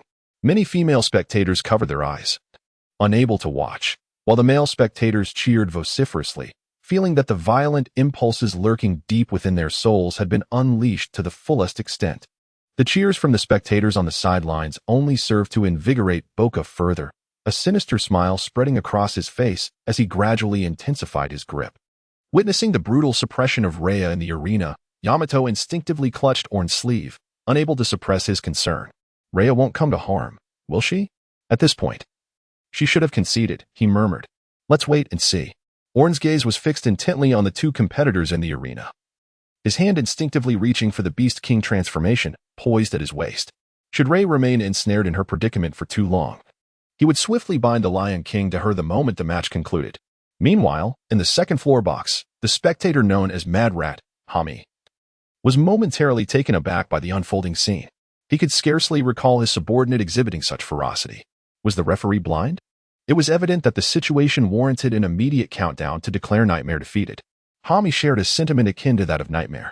In fact, at the onset of being captured by Boka, Reia had the opportunity to break free. However, she had resolved to lose to her opponent in this match, choosing not to struggle, intending to await the referee's countdown before escaping at the last moment. This tactic would not only heighten the audience's emotions, but also leave an impression of Nightmare suffering injuries during the struggle, facilitating her eventual loss. Yet, as time elapsed, Reia sensed a disconcerting shift. The referee had yet to approach for the countdown. Even in underground wrestling, where rules regarding injury were lax, when one competitor was held in a submission and unable to escape, the referee should promptly assess the subdued participant's consciousness and initiate a countdown. Yet, the referee remained rooted in place, seemingly oblivious to the dire circumstances. This was not how the plan was supposed to unfold. Relying on the referee was no longer an option. Continuing down this path could result in permanent physical harm. As the pain intensified, Reia furrowed her brow and finally chose to retaliate. Struggling to lift her arm, she summoned all her strength and struck Boka forcefully with her elbow against his chin. A resounding crack echoed throughout the arena as Boka emitted a pained scream. Blood mingling with saliva and splattering onto the mat, the metallic scent of rust filling the air. "You filthy wench, I'll make you pay." Boka's expression twisted in fury as he bellowed. Instead of relinquishing his hold, he unleashed his full strength in a desperate attempt to break Reia. Observing Boka's ferocity, Reia came to the stark realization that events had spiraled far beyond her expectations. This wrestling match was not a scripted performance that she could control. Clinging to such an outlook could prove fatal. Gathering her strength, she cons if Becky possesses such methods. Then how many members of the Flame Tank Brotherhood are lurking within his underground wrestling venue at this very moment?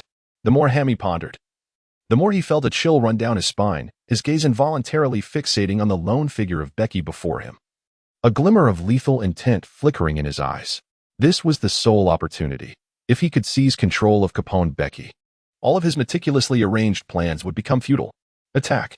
Hami finally resolved, bellowing a command for the 3 bodyguards behind him to assist in subduing the formidable Capone Becky. "Fools," Becky scoffed, a mocking smile spreading across his face as he beheld the advancing Hammy and his 3 bodyguards. Simultaneously, several small doors inexplicably opened on his body, from which figures resembling armed cockroaches emerged, unleashing a barrage of gunfire upon Hammy and his companions. Bang, bang, bang. Tiny bullets, scarcely larger than a speck of dust, were discharged. Due to their diminutive size, Hammy and his companions were oblivious to their presence. Yet, in the next instant, these minuscule projectiles traversed an invisible barrier and suddenly expanded to their original size. Thud, thud, thud. The bullets pierced flesh. And before Hammy and his companions could comprehend the unfolding chaos, they erupted in a spray of crimson. 3 bodyguards perished on the spot, while Hammy, though fortunate to survive, found himself riddled with 3 or 4 translucent holes, writhing on the ground in excruciating agony. Becky reveled in the sight of Hammy's pitiful wails, akin to a defeated beast. It was only when a thunderous cheer erupted from below that he turned his chair back to face the audience, as an ally. He would reward Hammy with the chance to witness this final wrestling match before his demise. However, upon redirecting his gaze to the ring, Becky's expression shifted dramatically. In the arena, Boka, having regained his breath, eyed the struggling Leia on the ground with a sinister grin, raising his foot once more. Thud. His foot slammed down onto Leia's abdomen. Yet, when Boka attempted to repeat his earlier assault, he discovered that he could not lift his foot. Astonished, he looked down to see Leia gripping his ankle with both hands. Ah! With a fierce shout, Leia rolled and sprang to her feet. In that instant, the muscles in her arms bulged as she exerted her strength, yanking Boka down to the ground. Boka's already fractured jaw met the floor once more, eliciting anguished howls of pain. Seizing the fleeting opportunity, Leia slid onto Boka's back, raining down punches upon his face. Each strike landed with a thud, distorting Boka's previously arrogant features in a matter of moments. "This is impossible. I kicked you 17 times. How can you still have the strength?" Leia glared down at Boka, whose breaths grew shallow, raising her fist one last time. "My fury against scum like you, who rely solely on underhanded tactics, far exceeds this pain." Boom. With the final punch, the outcome became indisputable. The victor was Leia Ripley. Silence fell over the venue, followed by a roaring cheer that shook the very foundations. Nightmares, nightmares, nightmares. The announcer stood in utter disbelief, feeling as though his CPU might overheat. This was entirely contrary to the scripted outcome. In the ring, Leia raised her arms triumphantly, gasping for breath. Despite the unexpected turn of events, despite her broken thumb, multiple soft tissue contusions, fractured tibia, and 3 broken ribs, she momentarily cast aside the pain, dismissing all schemes as she wished to relish the joy of victory. However, before she could bask in the adulation of the crowd, the ear-splitting sound of gunfire drowned out the cheers. Bang! The glass of the second-floor viewing box shattered under the relentless barrage, and a blood-soaked body plummeted from above, crashing onto the corridor below and triggering panicked screams. Amidst the chaos, another diminutive figure landed, Capone Becky. Unlike Hammy, who had been thrown down, Becky leaped from the platform, landing with relative ease thanks to Hammy's lifeless body cushioning his fall. The members of the Crazy Mouse gang, tasked with maintaining order in the audience, instinctively moved closer to investigate the commotion. Yet before they could discern the identities of the 2 men, a hail of bullets erupted from an unknown source, transforming them into mere targets. Aorn and Yamato ascended the stage, hastily approaching Rhea, presenting her with the Lion King that was fastened to their waists. "Secure it around your waist, heed my words." Rhea, bewildered yet trusting of her friends, accepted the Lion King and obediently tied it around her waist. The moment she fastened the belt, an indescribable wave of comfort surged from her waist, enveloping her entire being. The injuries sustained during her battle with Boka began to heal at a remarkable pace, visibly mending as an overwhelming surge of power filled her, strength she had never dared to imagine before. Additionally, what was the peculiar sensation atop her head? Instinctively, Rhea reached up to touch her crown, only to emit a somewhat embarrassing sound upon encountering that strange texture. "Is this an ear?" Aorn cast a fleeting glance at the figure beside him, Ray, and had to admit that the ear-like features were far more aesthetically pleasing than the grotesque visage of the bizarre lion whale. If there were to be any shortcomings, it would undoubtedly be that recent muffled groan, which had thoroughly shattered the solemn atmosphere of their impending battle. Meanwhile, Becky was momentarily taken aback by the sudden emergence of a column of molten rock. Yet, being a seasoned schemer who had weathered many storms, He quickly regained his composure after a brief pause. So, you are a wielder of abilities, are you? This was never mentioned in the prior intelligence reports. No wonder you managed to dispatch Ghana and his subordinates with merely 3 of you. I had anticipated a swift execution in dealing with the 3 of you. But it seems this game may become even more intriguing. What on earth are you babbling about? Clearly, we possess both numerical and strength advantages, Ray interjected. Unable to suppress her exasperation. She simply could not fathom why Becky, fully aware that their trio could send hundreds fleeing in terror, would choose to prattle on before them. Numerical advantage, you say? Becky replied, eyeing Ray's elongated ears. In an instant, 2 suspension bridges unfurled from his chest. A dark mass of figures surged forth from these bridges. And upon crossing an invisible boundary, they swiftly returned to their original sizes. Within mere breaths, over 1,000 gang members, armed with firearms, materialized behind Becky. After discarding and crushing the nearly burnt-out cigar beneath his foot, Becky spread his arms wide with a triumphant expression and posed the question to Ray. Tell me, which side truly holds the numerical advantage now? The answer, without a doubt, was on their side. Owen took over from Ray to respond to Becky's inquiry. Facing Becky's incredulous gaze, Owen tilted his head and exchanged a knowing glance with Yamato. Yamato, understanding perfectly, nodded, and in the next moment, his conqueror's haki was unleashed without reservation. As the potent aura swept through the area, the gang members behind Becky fell like wheat before the scythe. In light of Becky's astonished expression, Owen flashed a bright, cheerful smile and said, "What do you think? I wasn't mistaken, was I? What kind of power is this, boss?"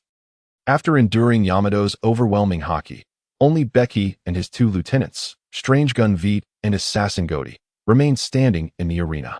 In that moment, Becky was tempted to shout in frustration at the 2, demanding to know who would take responsibility for their predicament. But he recognized that this was not the time for such outbursts. As a highly vigilant strategist, he understood that once the enemy unleashed such incomprehensible abilities, the battle had already slipped from their grasp. Despite recently experiencing a terrifying mental blow that could shatter one's worldview, Becky maintained his composure. He did not succumb to the madness typical of common villains, nor did he choose to kneel and plead for mercy. Instead, he swiftly assessed the situation and realized it was time to abandon the lesser for the greater good.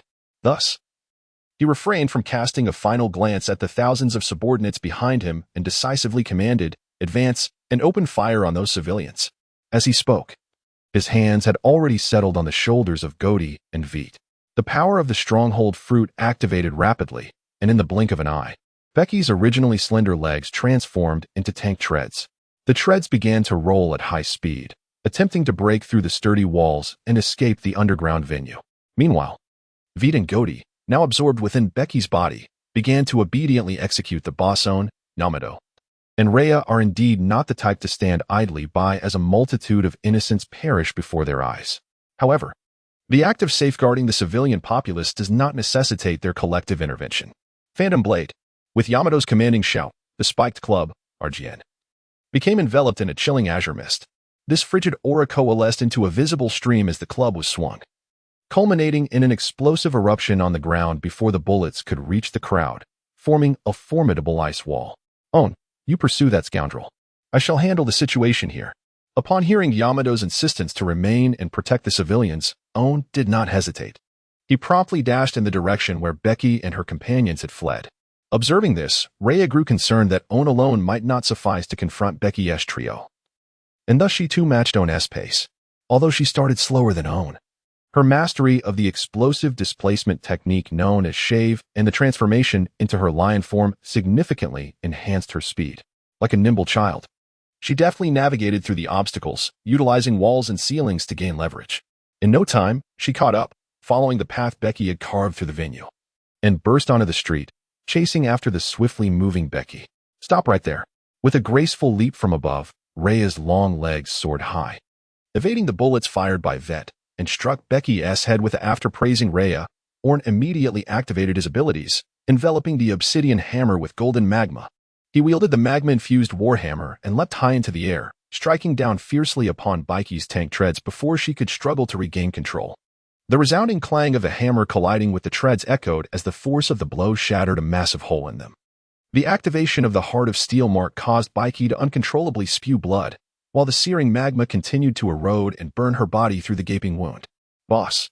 Vit and Godi exclaimed, rushing out of Baiki's body in a desperate attempt to impede Aorn and buy Baiki time to escape. However, Rhea was not to be underestimated. The moment Goaty appeared, she unleashed a powerful punch towards him. Despite Goaty's immediate defense with his heavy machine gun raised, he was still sent flying by the tremendous force of Rhea's blow. The beastly transformation that granted Aorn his animalistic powers was inconsequential to him. But for an ordinary human like Rhea, it provided an extraordinary enhancement. Remarkably, it had been less than half an hour since she donned the Lion King belt. Yet she felt an undeniable bond to it already. Meanwhile, Vit's attempts to stop Aorn were akin to a mantis attempting to stop a chariot, lacking any special abilities. His bullets were nothing more than a jest against Aorn's formidable physique. Though he had resigned himself to death, he still could not inflict any significant hindrance upon Aorn. Vit! Goaty cried out as he witnessed Vit collapse to the ground, blood spilling from his mouth while he valiantly fought alongside Rhea. Baiki, wiping the blood from the corner of her mouth, gazed grimly at Aorn, reflecting on the dire predicament she found herself in, a situation unprecedented since her debut. As Aorn gazed at Becky, who responded with a nonchalant tone, he remarked, "This is destined to be the last time, isn't it? Let me see just how formidable you truly are." As he spoke, Becky extended his hands, forming a peculiar gesture. With this motion, his body visibly transformed into a rocky form. Soon after, his physique began to expand at an alarming rate, taking on the shape of an enormous castle. The mighty castle of the Great Head. With a thunderous rumble, as Becky fully morphed into this castle-like entity, his colossal frame crushed the surrounding streets and residences into mere dust. Under the astonished gaze of the awakened townsfolk of Kaya, a gigantic castle-shaped automaton, spanning hundreds of meters and towering approximately 100 meters high, emerged in the heart of Kaya town. In the original narrative, 2 years later, Becky would assume an even larger form in his Great Head state. However, due to having acquired his fruit abilities only a few years prior and being limited by his own strength, this castle-sized form was the utmost he could achieve at present. Do you still believe you can triumph over me in this form? Becky, now transformed into a castle-like being, loomed over Aorn. How would I know without trying? Aorn smiled at Becky, and in the next moment, his body underwent a dramatic transformation as well. Thump, thump, thump, accompanied by powerful heartbeats. Aorn's physique began to swell rapidly. His height surged from over 2 meters to nearly 7, his previously slender form now robust and imposing. His muscular arms were nearly bursting, each muscle resembling iron forged in bronze, reflecting a metallic sheen. Long, curved horns sprouted from his head, etched with strange runes, pulsating with dark red magma that flickered in rhythm with Aorn's breath. Before Aorn could fully adjust to his hybrid form, a powerful gust of wind rushed toward him as Becky, in his Great Head state, swung his massive arm down upon him. He was not the type to patiently wait for the protagonist to finish transforming before striking. Taking advantage of the element of surprise was his modus operandi. The force of his massive arm stirred the air, causing Aorn's dark red hair and beard to dance wildly. Yet, Aorn displayed no signs of tension or fear. Instead, he raised his right fist to meet the oncoming onslaught. Boom! The fist, the size of a cooking pot, collided with Becky's grayish-white arm. And despite the apparent disproportion between the two, they held their ground in midair. Becky, observing Aorn's ability to withstand his formidable arm using only his physical prowess, couldn't help but internally muse, what manner of creature is this? However, what astonished him even more was yet to come. If this is all you can muster, then I shall not hold back. With that, golden magma rapidly enveloped Aorn's fist. The moment the high-temperature magma made contact with the rocky arm, it visibly began to erode and decay. Becky winced in pain, his brow furrowing. Unlike the stone fruit wielded by his subordinate, Pika, which allowed him to assimilate with the surrounding rocks, thus remaining unharmed even if the rock was damaged, Becky's Great Head form was essentially his own body. Though his defense far exceeded that of ordinary rock, once injured, his body would sustain corresponding damage. In this instance of confrontation, as Aorn's magma melted away Becky's rocky arm, blisters began to form on his fist. If the magma continued to penetrate, it would soon scorch his flesh. Yet at this moment, he had no effective means to counter Aorn, so he could only struggle to maneuver his other arm, attempting to either strike Aorn away or crush him before it was too late. However, in his Great Head state, he could never hope to match Aorn's speed.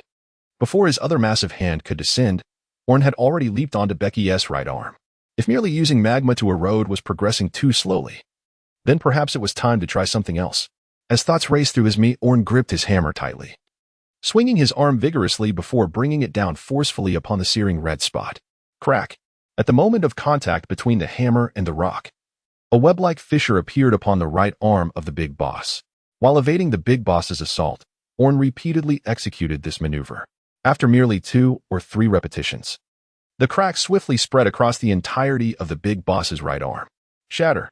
With a resounding roar, Aorn struck down once more with the magma-ensconced hammer. The already fractured right arm shattered entirely into countless fragments, which fell upon the street, stirring up clouds of dust. Becky screamed in agony and madness. Within the confines of the castle's realm, his right arm was utterly obliterated at that moment, limp and powerless, unable to perform any actions. Defeat seemed inevitable. For the first time, despair took root in Becky's heart. If even the big boss's right arm could be effortlessly shattered by his adversary, there was no conceivable way for him to escape the grasp of such a monster. What was he to do? Should he surrender? Inside the castle realm, Becky's consciousness, in a state of disarray, knelt on the opulent carpet, his expression one of unprecedented despondency. Yet, as the thought of surrender flickered in his mind, he swiftly slapped himself hard. Surrender? How could he entertain such a disgraceful notion? I, Captain Becky, shall never yield, even facing death. I shall take my foe down with me. A frenzied glint flashed in Becky's eyes as he struggled to extract a cigar with his left hand, lighting it and inhaling deeply, allowing the acrid smoke to fill his lungs. With a heavy heart, he then cast the cigar to the ground. If you wish for my demise, then you shall not escape unharmed. His consciousness dissipated like mist, and in an instant, Becky resumed control of the big boss. Observing Aorn's intent to sever his other arm in the same manner, Becky silently positioned his arm in front of himself and then collapsed. The towering figure of the big boss, standing at 100 meters tall, crushed his arm beneath its weight, reducing it to rubble, along with Aorn, who remained atop the arm. The immense mass of the big boss bore down, and Aorn, at his current speed, had no hope of escaping the crushing force. I've got you. Despite enduring the agony of losing both arms, Becky shouted with elation, Since you seek my life, let us descend into the abyss together. Crusher of the stronghold. The big boss's enormous maw, originally intended for his minions, opened wide, swallowing Aorn whole. As Aorn entered the castle's realm, everything underwent a sudden transformation.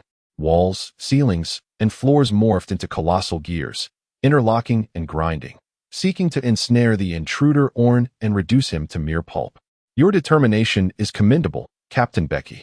However, within the castle realm, Aorn observed the oncoming colossal gears without a hint of trepidation, but alas, the game must come to an end.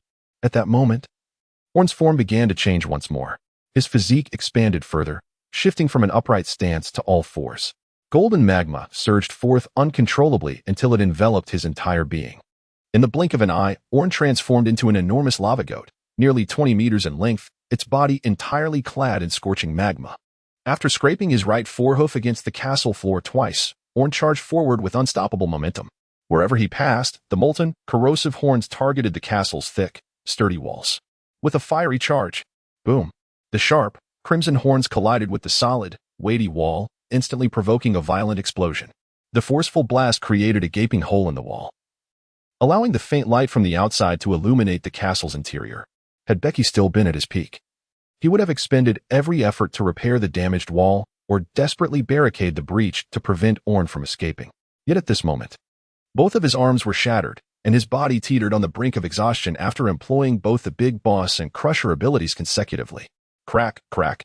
The fissures in the wall grew wider until Aorn completely broke through. Finally, Aorn leaped with all his might, escaping from Becky's body. In the process, Becky, having exited the big boss form, uncontrollably coughed up a mouthful of blood, a massive wound gaping in his abdomen. Or as Aorn spoke, he retrieved a cigar from the fallen cigar holder of Becky and placed it between his lips. You seem quite fond of this indulgence. Take one last puff before your demise. Do not expect me to express gratitude for such trivialities. After inhaling deeply from the cigar, Becky looked at Aorn and forced a rather unappealing smile, saying, Let us get on with it. The imbued wine-hearted steel with the essence of the demon's power. This high-quality steel, infused with the strength of the steadfast city fruit, could be forged into some legendary creation. After exhaling a long breath, Aorn stowed the ingot in his possession and turned to Rhea and Yamato, stating, Let us depart. Everything has come to a close. Having completed the evacuation of the civilians, Yamato nodded in acknowledgement, then glanced at Rhea, who had just vanquished Goti, her expression revealing a hesitation to speak. Noticing her demeanor, Rhea flashed a broad smile, saying, Give me an hour. With that, she activated her shave technique and swiftly vanished into the night. Aorn, let us wait on the ship. Since she has made such a promise, she will undoubtedly not disappoint us. At the harbor of Koyatown, excitement filled the air. She is here. She is here. Spotting Rhea's breathless figure from afar, Yamato leaped joyfully from the deck, exclaiming, Rhea, over here. Rhea, too, beamed with a smile as she hurried up the deck of the Gospel. Have you settled everything? Indeed. Rhea nodded, saying, I left everything I had saved over the years for my mother and arranged for a ship to take her back to her hometown. She paused for a moment before her smile widened, adding, in any case, all preparations are complete, and now I can embark on adventures with you all. Without overthinking, Yamato, thrilled by Rhea's declaration of joining their adventures, immediately enveloped her in a warm embrace, exclaiming, Welcome aboard. Unlike Yamato, who was rather oblivious, Aorn regarded Rhea with utmost gravity, assuring her that before long, he would possess the means to enable her instantaneous return to the West Sea at her leisure.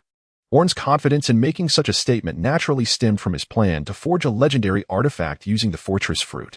Instinctively reaching for the liquor-infused steel ingot nestled in his embrace, Aorn's mind conjured an image of the creation catalog, which unfurled at a specific page, mobile castle, legendary quality, a wondrous castle that can move freely and fly, endowed with the inherent ability demonic pact.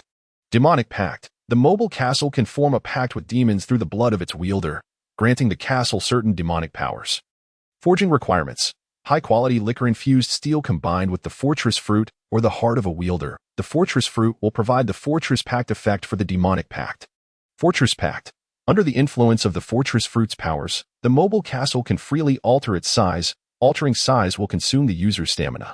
Indeed, this castle is a reimagined version of the moving castle from Hayao Miyazaki's animated film, and it is precisely why Aorn is so eager to obtain Becky's heart. As a legendary creation, the ability to move and fly freely is already immensely practical.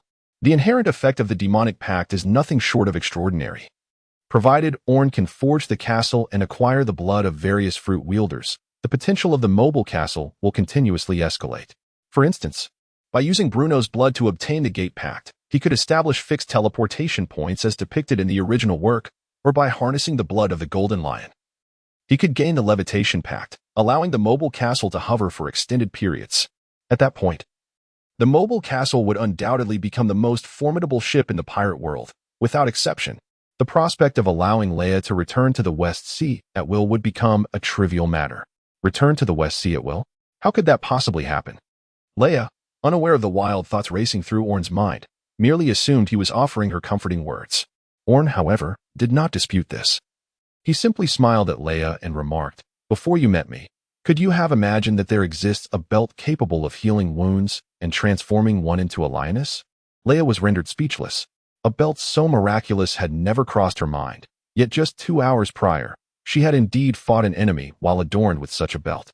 At this moment, Yamato also turned to Rhea with a serious expression, saying, Rhea, trust Aorn. He is not a man who speaks lightly. He would never make claims without confidence in their truth. Is that so? Rhea pondered thoughtfully. With newfound determination, she bowed deeply to Aorn, declaring, I understand now. I shall await your demonstration, Captain Aorn. To this title, Yamato held no reservations. In truth, from the moment she departed Wano country alongside Aorn, she had already resolved to stand by him for all her days. After all, she had vowed to protect this man for a lifetime. In the West Sea, Branch 153. On a typical morning, Base Commander Dolan stood before the floor-to-ceiling window, observing the training of new recruits while sipping his hot coffee with milk. This is the life, he mused. Suddenly, the door was flung open violently, and a sailor rushed in, breathless, exclaiming, Colonel Dolan, we have a serious situation. Ugh. Dolan clicked his tongue but maintained his composure, instructing, Young man, do not be so rash. Speak slowly about what has transpired. Colonel, there has been an incident in Koyatown. Last night, the Flame Tank Brotherhood engaged in a firefight with the Rabid Rat Gang. What? Dolan's voice escalated sharply. His calm demeanor shattered. He slammed his coffee cup down, disregarding the spilled coffee that stained the expensive tablecloth. Aren't they allies? How could they suddenly clash? Why didn't we receive any intelligence? Who emerged victorious? How many civilians were harmed? His barrage of questions left the sailor bewildered. It was no surprise Dolan was so agitated. Branch 153 was situated between the Kingdom of Bellis and the Kingdom of Chizarl, both of which were notorious for their large gangs, resulting in few pirates daring to cause trouble. Thus, the primary duty of Branch 153 was to monitor the activities of these gangs and prevent large-scale conflicts. Previously, Dolan had facilitated an alliance between the Flame Tank Brotherhood and the Rabid Rat Gang, leading to a period of relative peace in the waters surrounding Branch 153. His evaluation scores had consistently been excellent, and he was on the brink of promotion to the headquarters for a more comfortable position. However, just as the final major evaluation approached, Becky and Hami, two troublesome individuals, had thrown a wrench into his plans. It was enough to make anyone anxious.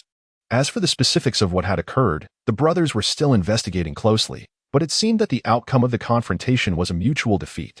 Initially, the leader of the Flame Tank Brotherhood, Capone Becky, had eliminated Hami, the leader of the Rabid Rat Gang.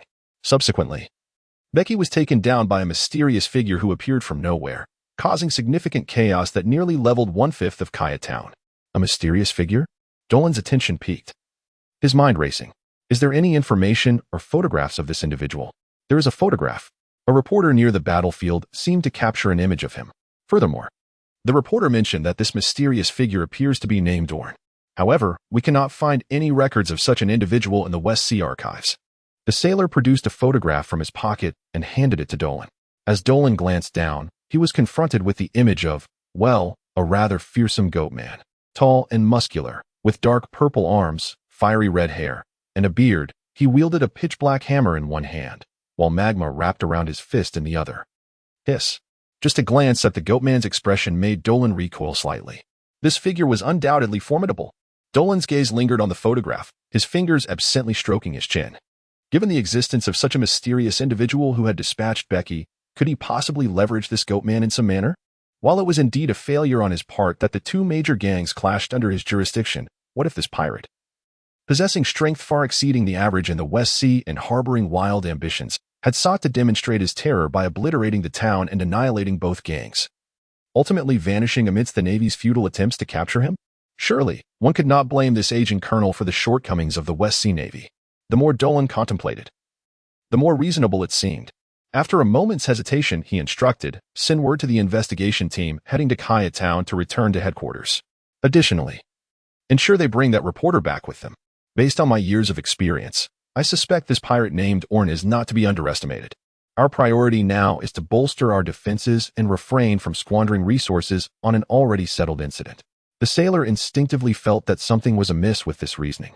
Yet, meeting the colonel's unwavering gaze, he ultimately chose to acquiesce. Understood, sir. After bidding farewell to his subordinates, Dolan immediately rushed to his workstation, seizing a pen to eloquently compose a report, which he concluded by attaching a photocopy of the photograph. He promptly transmitted the entire document via fax to the naval headquarters in Marineford. Once this task was accomplished, he exhaled deeply, rose, and opened the safe in his office, retrieving a substantial sum of belly. Should this amount suffice to secure a news article? He pondered. At the naval headquarters in Marineford, Admiral Sengoku had just received an urgent dispatch from the West Sea. A serious-looking major with green hair, dressed in a white and blue striped suit and sporting a rather precarious hairline, entered Sengoku's office after knocking.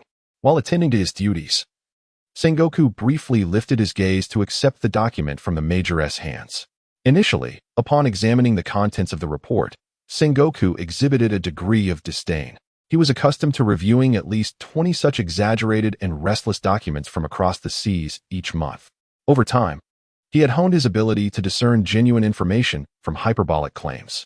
However, as he perused the text and then grasped the photocopy of the photograph, his expression shifted. After gazing at the magma emanating from the left fist in the photograph for a considerable moment, Sengoku let out a long sigh.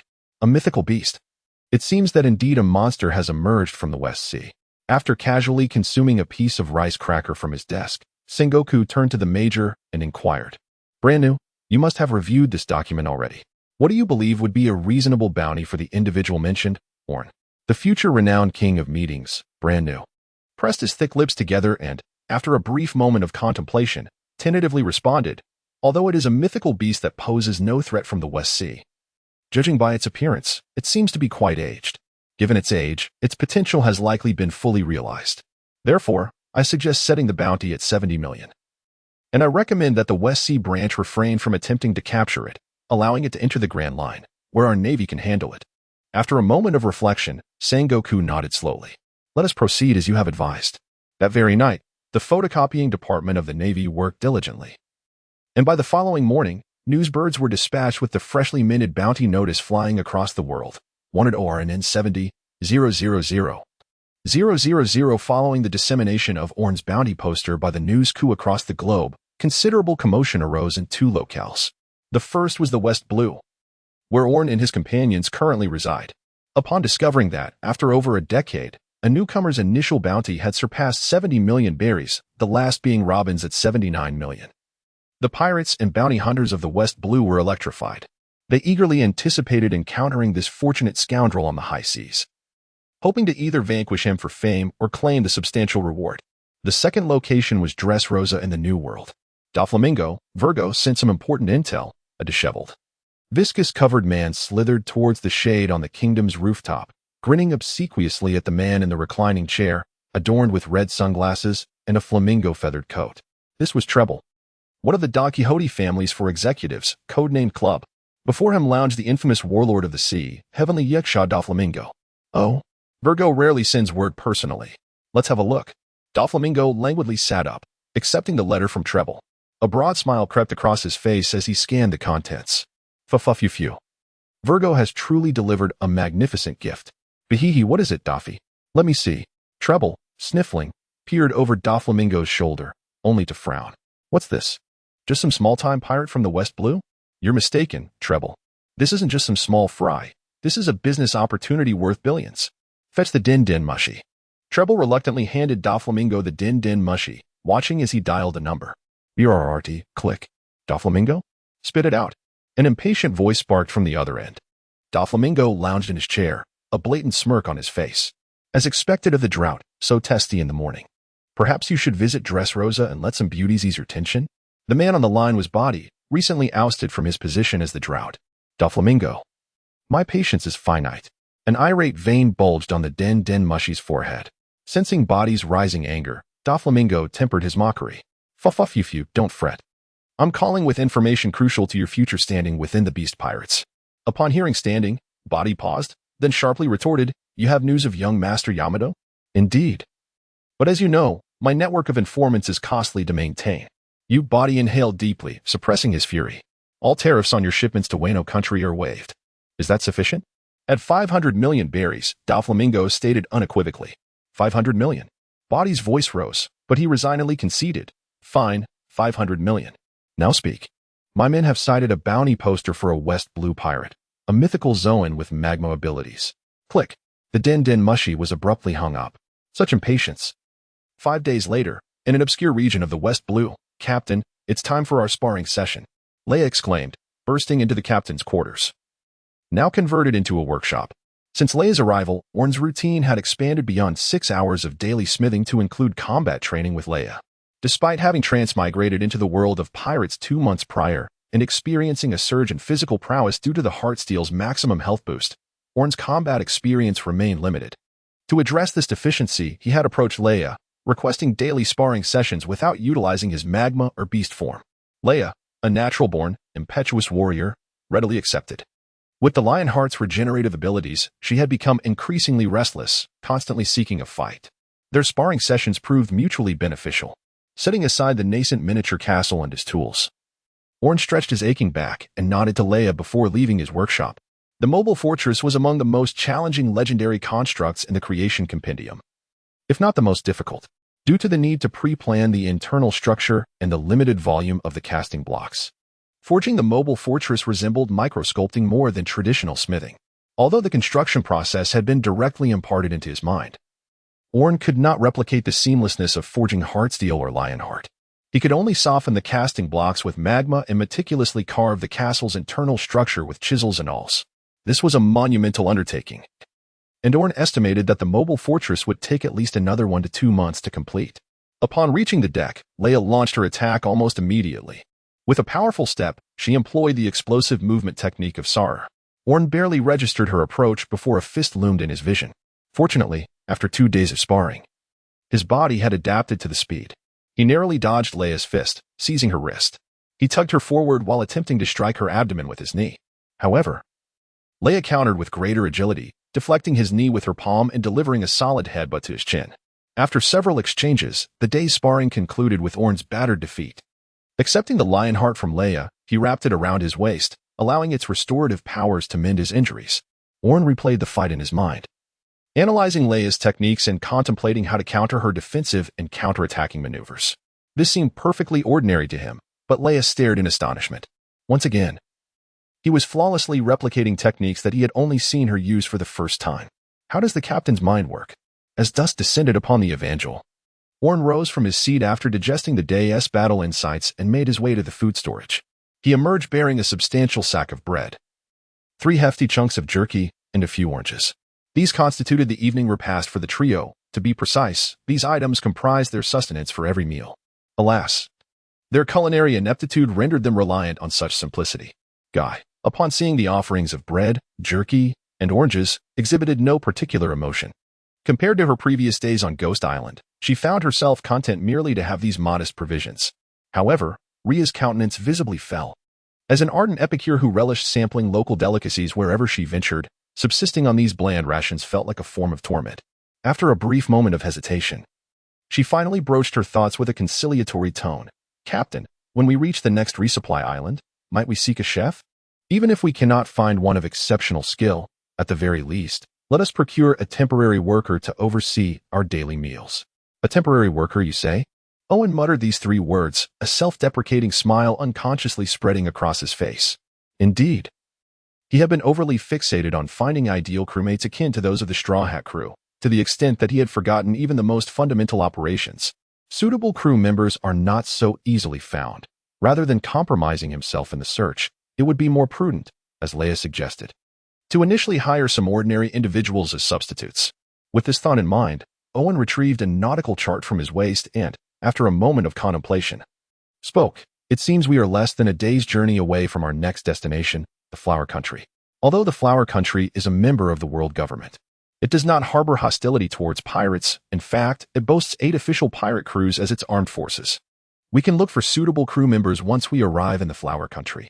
If we truly cannot find anyone, we might as well follow your advice and hire a few ordinary people as temporary crew." Just as he was speaking, Yamato suddenly paused in his eating. "Wait a moment. Owen, it seems there are enemies approaching us." As the symptoms of seasickness gradually subsided, Yamato, though not yet able to fight freely aboard the ship, had already begun to wield his observation haki. Upon hearing Yamato's warning, Owen instinctively set down the jerky in his hand and drew the telescope hanging from his waist, scanning the distant sea. After surveying the waters, he finally spotted the target approximately at the 5 o'clock direction behind them. It was a large sailing ship with a tiger head figurehead, flying a pirate flag that resembled an octopus skull adorned with a half-sun corona. It seemed somewhat familiar. As Aorn pondered where he had previously encountered such a vessel, the distant ship evidently recognized the presence of the gospel. With a swift motion, the cannon at the bow was ignited, and a cannonball hurtled toward the direction of the gospel. However, whether it was due to the adversary's lack of marksmanship or an absence of intent to engage, the projectile lost its momentum and plummeted into the sea, creating a considerable splash just a few meters from the gospel. "Captain, shall we draw nearer?" Leia inquired, brimming with eagerness. Though they had been engaged in combat drills with Aorn daily, sparring with comrades could only provide a fleeting thrill, lacking the exhilarating sensation of true combat. Observing that the opposing ship had ceased its cannon fire after firing only a single shot from its bow, Aeon hesitated briefly before finally speaking. "Let us wait a little longer. After all, they are approaching us. If they dare to overstep their bounds once they draw near, we shall take decisive action." "Understood." Approximately 10 minutes later, the Tiger-head ship gradually closed the distance to the gospel. As the 2 vessels drew nearer, both sides could clearly discern the arrangement of personnel aboard each ship. When the pirates aboard the Tiger-head ship noticed that only Aeon and the 2 strikingly beautiful women, Yamato and Rhea, were present on the gospel, a ripple of excitement surged through them, with some daring souls even whistling in the direction of Yamato and Rhea. This behavior caused both Yamato and Rhea to instinctively furrow their brows in discontent. "Captain, may I?" Rhea began, seeking Aeon's counsel, but Aeon had already snapped his fingers, unleashing a small burst of magma that struck a portly pirate who had been whistling at Yamato squarely in the chest. "As captain, He could not idly stand by while his crew was subjected to such disrespect. Although the high-temperature magma had cooled somewhat in midair, it still descended upon the pirate with a searing heat of 200 to 300 degrees, scorching a significant patch of flesh on his chest. The pirate immediately clutched his chest and let out a pain scream. Seeing their comrade injured, the pirates on the Tigerhead ship were momentarily taken aback. However, fury soon replaced their surprise as they cursed and drew their weapons, intent on teaching Aeon a memorable lesson. Yet, before they could make a move, a figure had already landed on their ship, her yellow fur glistening as her claws slashed across the chests of two pirates, leaving deep, bone-revealing wounds. Who else could it be but Rhea, transformed into her Lion King form? Utilizing her formidable speed, she darted about, and with each landing, cries of anguish erupted, soon leaving the Tigerhead's deck strewn with the fallen bodies of pirates. Bang! The cabin of the Tigerhead ship was violently kicked open, and two men rushed out in haste. What is happening? Why is it so noisy outside? Aeon, who had been closely monitoring the battle aboard the Tigerhead ship, felt a peculiar expression wash over his face upon recognizing the two men. He instinctively called out to halt Rhea's actions. Rhea, stop. These two men were none other than Kai and Bu Wu, the future pillars of the 8 Treasure Water Army. Swoosh. Aeon's warning was a moment too late. As his words fell, Rhea had already appeared before the two men, her clenched fist aimed directly at the orange-haired Bu Wu's face. Startled, Bu Wu prepared to defend himself. But beside him, old Kai reached out and seized Rhea's fist. Seeing her attack thwarted, Rhea's eyes narrowed, and she instinctively aimed a knee strike at old Kai's abdomen. Clang!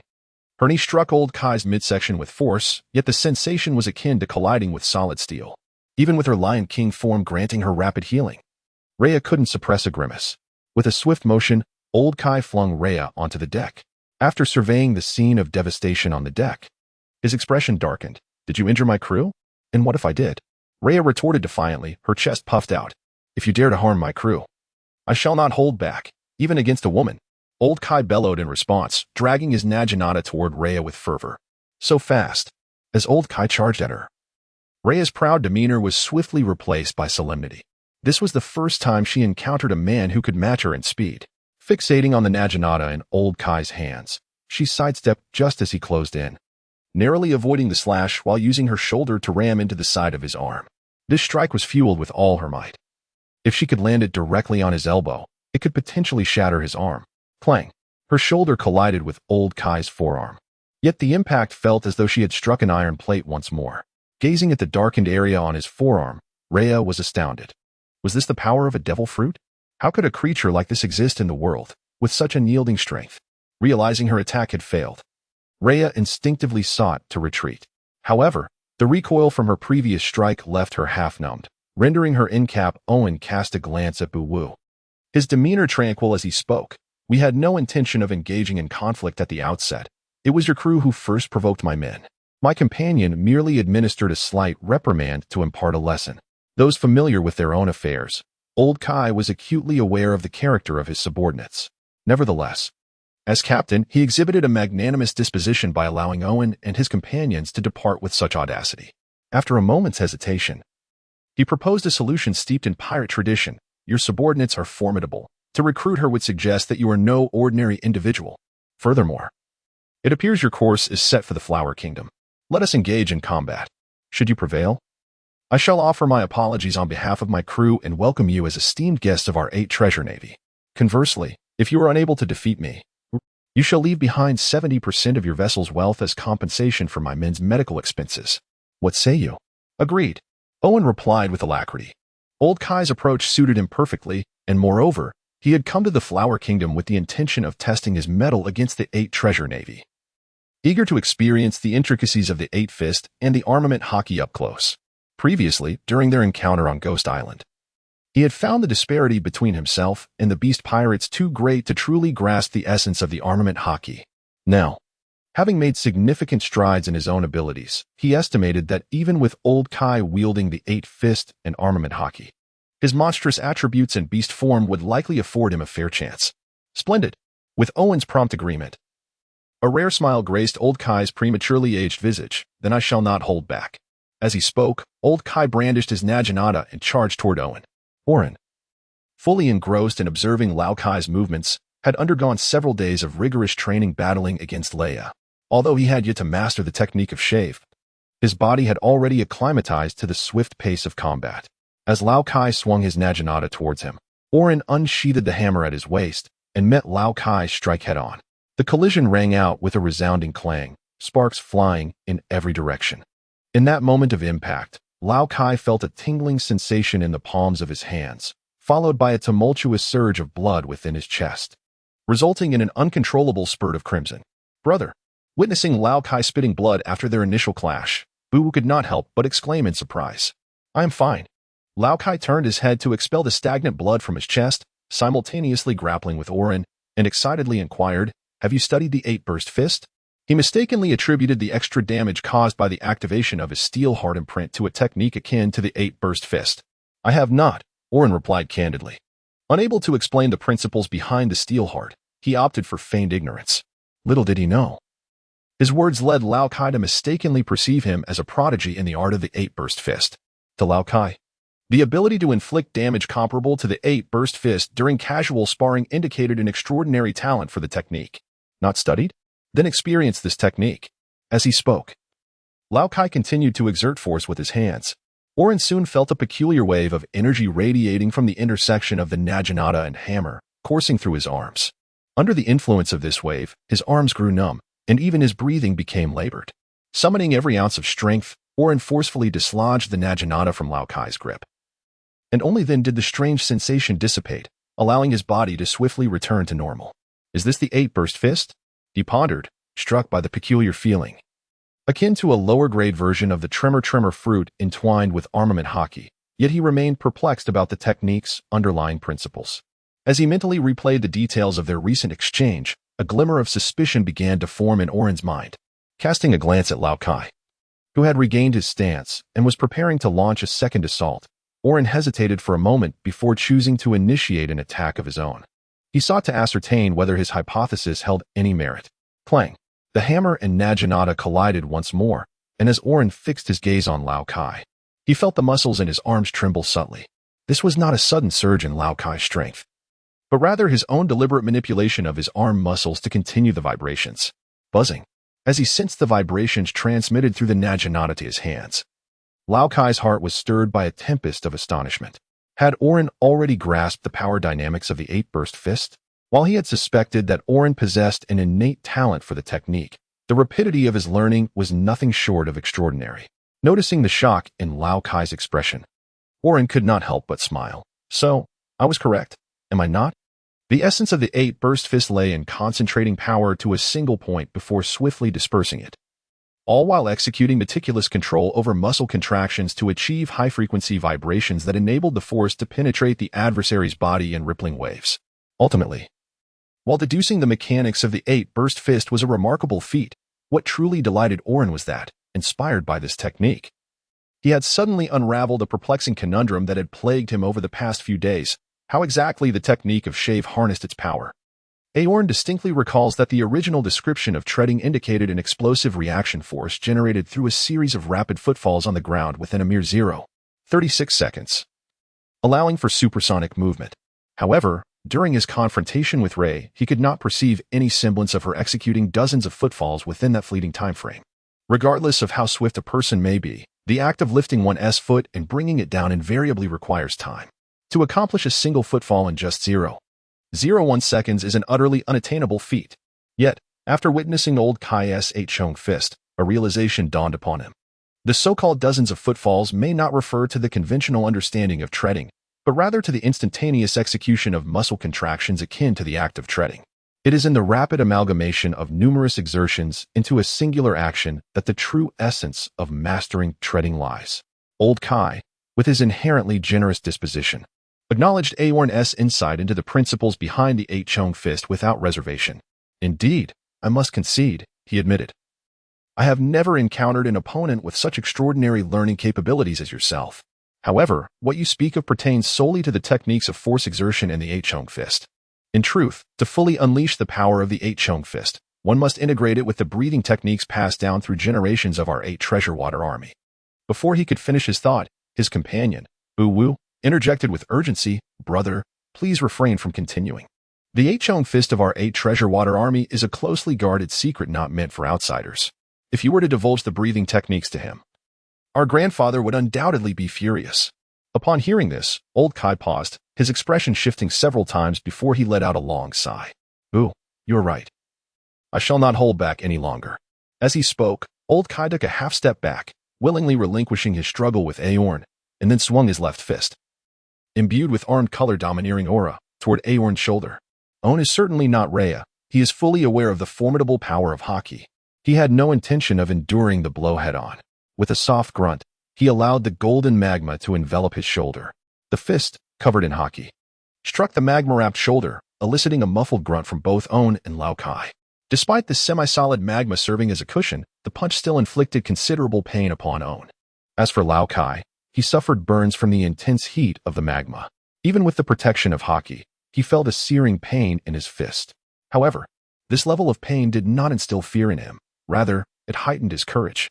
Just like that previous pillar of rock, you are indeed a formidable ability user. In that case, allow me to witness your true prowess. As he spoke, Lao Kai plunged his Naginata into the deck, using it as a pivot to leap high into the air, raising his blackened heel, enveloped in Haki, ready to smash it down upon Aeon's crown. The Aeon fist's ultimate technique, the Haki heel. Seeing Lao Kai execute this technique, which had previously allowed him to distort his grandfather's sharp head with a single kick, Aeon's expression turned solemn. This was undoubtedly the most powerful move he had encountered since his arrival in this world. Without a hint of negligence, Aeon swiftly transformed into his beast form and unleashed a torrent of fiery breath toward Lao Kai. If he could withstand this Haki heel strike, the subsequent attack, imbued with a shatter effect, would serve as his decisive blow. Noticing the blazing flames Aeon emitted, Lao Kai did not dare to be complacent. In midair, he could not evade the fiery breath, and thus had to meet it head-on. Gritting his teeth, he redistributed the Haki that had been concentrated in his heel to envelop his entire body. With a fierce roar, he brought his foot crashing down onto Aeon's magma-wrapped horn. At the moment of impact, the magma shield encasing the horn shattered completely, while Aeon's fiery breath struck Lao Kai directly, igniting his entire being. Yet, even under such circumstances, Lao Kai chose not to retreat. Gritting his teeth, he allowed the flames to consume him while channeling the full force of the Aeon fist into Aeon's horn. The unseen shockwave traveled along the horn and struck Aeon's head, causing him to let out a cry of pain. This excruciating headache was not something an average person could endure. Shortly after, a barely audible crack echoed, and Aeon realized that his horn had developed a fissure. Despite being impervious to various rock formations, his horn had been marred by this single kick. While this might not pose a significant problem for a Zoan-type Devil Fruit user with remarkable recovery abilities, it undeniably demonstrated the terrifying power behind that kick. Had it not been for the horn acting as a barrier, a direct strike to his head would likely have resulted in a severe concussion. Fortunately, the resilience of a Zoan-type user was his greatest asset.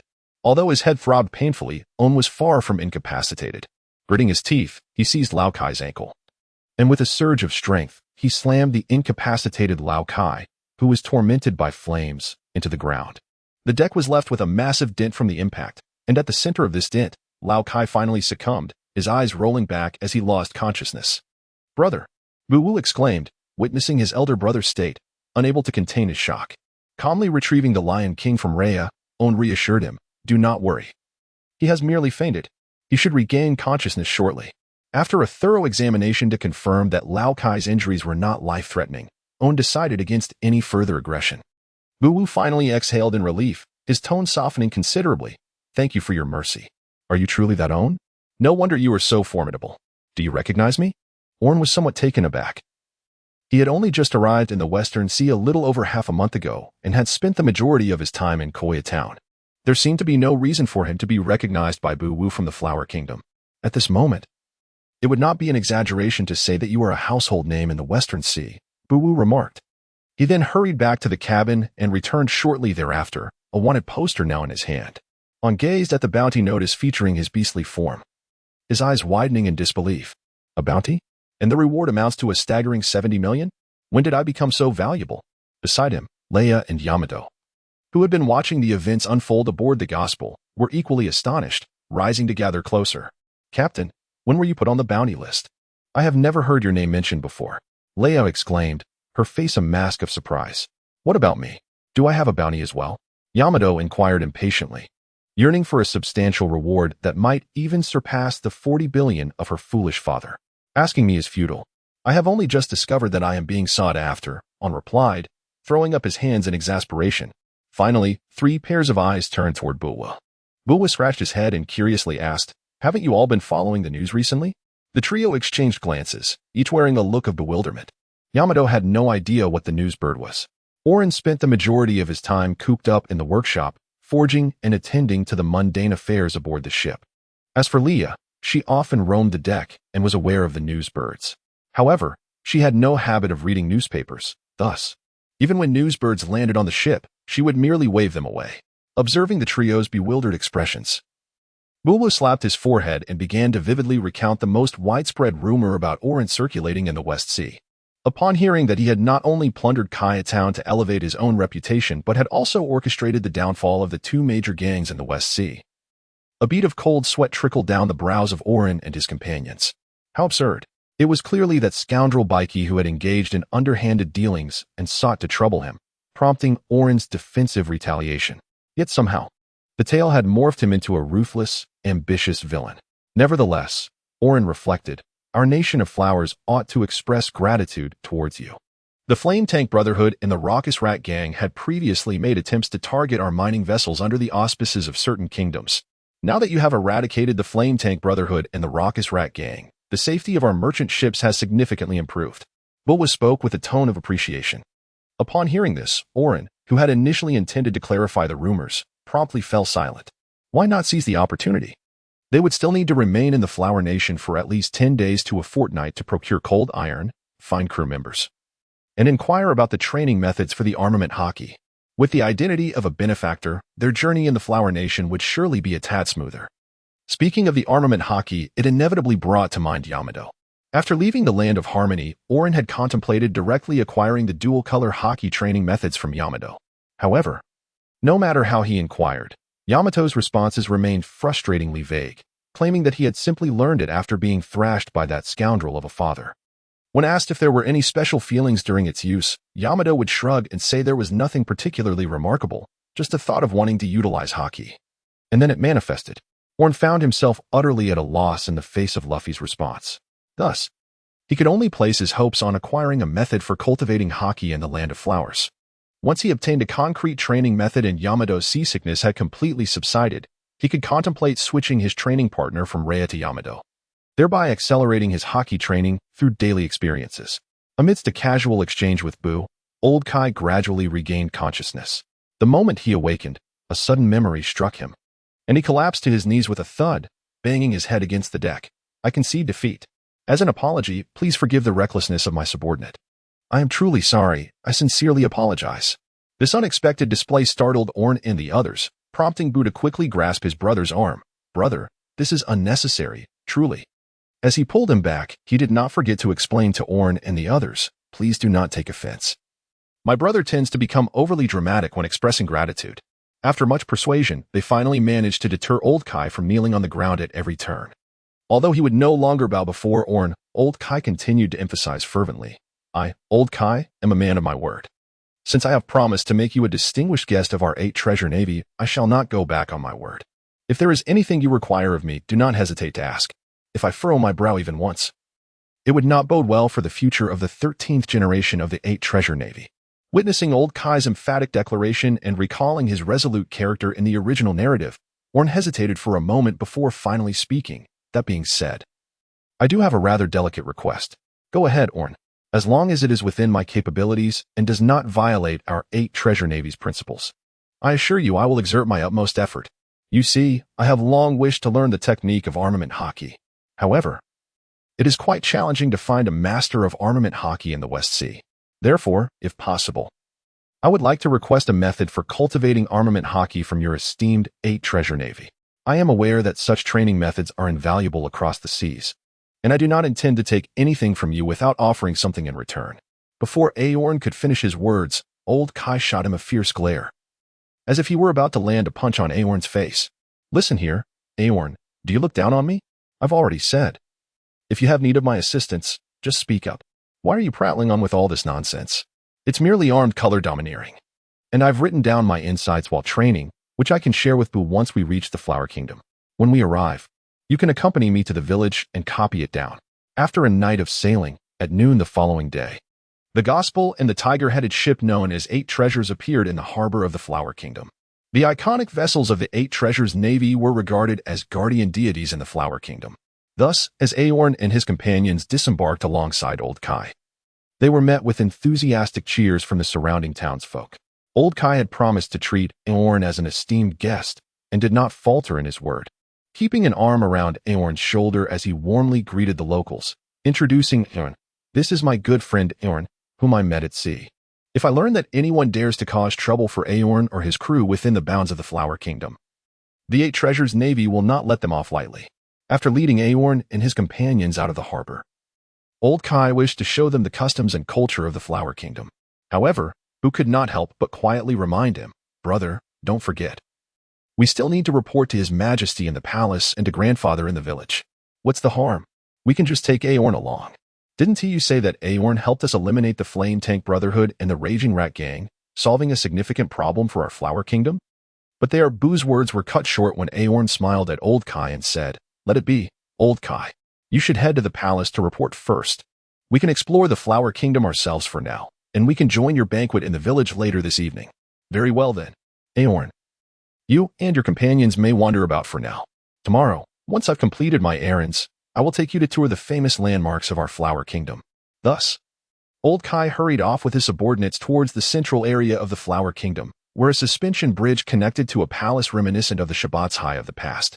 Meanwhile, Aorn and his companions relaxed, beginning their exploration of the streets in search of various delicacies and delightful trinkets. After sampling several snacks, they found themselves standing in front of a modest 3-story building. Observing the array of small steamers displayed at the entrance, Aorn's eyes lit up. This must be a restaurant akin to a dim sum establishment. Without a moment's hesitation, Aorn led Yamato and Rhea inside. As expected, the central area of the hall was neatly arranged with an assortment of steamers. Shrimp dumplings, chicken feet, siumai, beef ribs, and various familiar snacks were all present. The proprietor promptly inquired, "What can I get for you?" Before Rhea and Yamato could respond, Aorn expertly picked up a tray. With swift hands, he grabbed nearly 100 steamers, stacking them into a formidable mound. "What are you waiting for? Find a place to sit and eat." Yamato and Rhea stared in bewilderment at Aorn, who was holding the tray with an eager expression. They eventually found a somewhat spacious spot to sit and watched in disbelief as Aorn eagerly picked up a piece of chicken foot with chopsticks and savored it, revealing a look of complex nostalgia. "Is this still our captain?" they wondered. And what does that expression signify? However, once they tentatively sampled the exquisite dishes that Aorn offered, they paid little mind to their previous musings. Yamato deftly flicked a piece of siumai into the air, opening her mouth wide to catch it. Rhea, without hesitation, poured an entire plate of chicken feet into her mouth, only to later spit out a pile of bones like a pea shooter. The trio transformed into relentless eating machines, swiftly consuming over 100 steamers. "Proprietor, bring us another 100. No, make that 300. From the bright midday sun until the sun dipped below the horizon." The patrons in the restaurant watched in awe as Aorn and his companions devoured the dishes at a staggering pace, to the point that the proprietor had to rush from the kitchen, wiping the sweat from his brow, and apologetically say, "I'm terribly sorry, but our chef has collapsed from exhaustion. Would you consider returning another day?" "Very well then." Aorn spoke these words, yet his mind was occupied with devising a scheme to entice the chef of this establishment to join his crew. In the realm of pirates, various dishes and barbecues merely serve to amuse. For true culinary satisfaction, one must turn to Chinese cuisine. Just as the trio resolved to depart due to their satiation, a hurried figure burst through the door. "Brother Aorn, I finally found you." Upon hearing this somewhat familiar voice, the well-fed Aorn languidly turned his gaze, only to discover that the speaker was none other than Bu, who had previously returned to report to his elder brother. "Ah, Bu, are you here to invite us to a feast in the village? Regrettably, the food at this establishment has been so delectable that we seem to have reached our limit." With a hint of regret, Aorn spoke up. He had initially intended to save some appetite for the evening banquet, but after such a long time without savoring these delicacies, he momentarily lost control. Bu was taken aback for a moment, then anxiously urged, "What banquet are you talking about now? I came specifically to inform you to escape with your crew quickly. My elder brother cannot hold off the old man for long." Aorn was momentarily stunned. Just a short while ago, they had mentioned taking him to the village for a feast. How could it be that in less than a few hours, they were now advising him to flee? Calm down and tell me what has happened, he insisted as they began to walk toward the port. As Buwa recounted the events, Aorn and his companions gradually pieced together the situation. The crux of the matter lay with Buwa's grandfather, the current leader of the 8 Treasure Water Army, Qingjiao. After reporting to the king, old Kai rushed back to the fortress to prepare for the banquet and subsequently sought out methods to train in hockey, which piqued Qingjiao's curiosity. When the grandfather inquired about his friend, old Kai, in a moment of excitement, inadvertently revealed too much, praising Aorn's formidable strength and remarkable aptitude for learning. He even expressed a desire for his grandfather to permit him to teach Aorn the breathing techniques of the 8-chong fist. Had he not mentioned the 8-chong fist, Qingjiao might have let old Kai be. However, upon hearing that old Kai wished to pass down their family secret to an outsider, Qingjiao exploded with rage, accusing Aorn of harboring ulterior motives and threatening to cripple him to prevent any ambitions toward the 8-chong fist secrets. Old Kai found his grandfather's behavior utterly unreasonable, leading to a fierce confrontation between them within the fortress. In any case, you all should leave the Flower Kingdom at once. My brother is certainly no match for the old man. Once the old man deals with my brother, you will be in grave danger. Is that so? I understand now. At the port's entrance, Aorn calmly responded after listening to Buwa's account. It is good that you understand. It is not that my brother and I are unwilling to host you. It is simply that our elder is enough with the useless talk. Aorn interrupted Buwa's explanation. Lead the way. Lead the way. Buwa was momentarily stunned. Isn't the dock already? Forget the dock. I meant the way to the 8 Treasure Water Village. At this point, he turned back to inquire about Day's condition. Day, how are you feeling now? Day smiled and patted his chest, declaring, rest assured. After such a long break and enjoying so many delicacies, I can definitely exert 100% of my strength. Eh?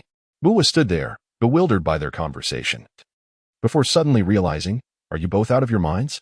Do you not comprehend the current situation? My grandfather has a bounty of 500 million. Seeing Buwa still hesitating, even Leah couldn't help but step forward and tap Buwa on the forehead, saying, our captain has already decided to stand up for your brother. What more hesitation is there for you as his younger sibling? Buwa gazed at the trio before him, who showed no signs of anxiety. After gritting his teeth, he finally chose to trust Aorn and his companions. Follow me. Thus, the group changed direction and hurried toward the 8 Treasure Water Village. Meanwhile, at the 8 Treasure Water Village, in the back mountains martial arts arena, old Kai, battered and bruised, grasped his naginata with trembling hands, his face resolute. You old fool. I have already told you, Aorn is a friend I recognize, and he has no intention of stealing the 8-chong fist from me. Why can't you understand that?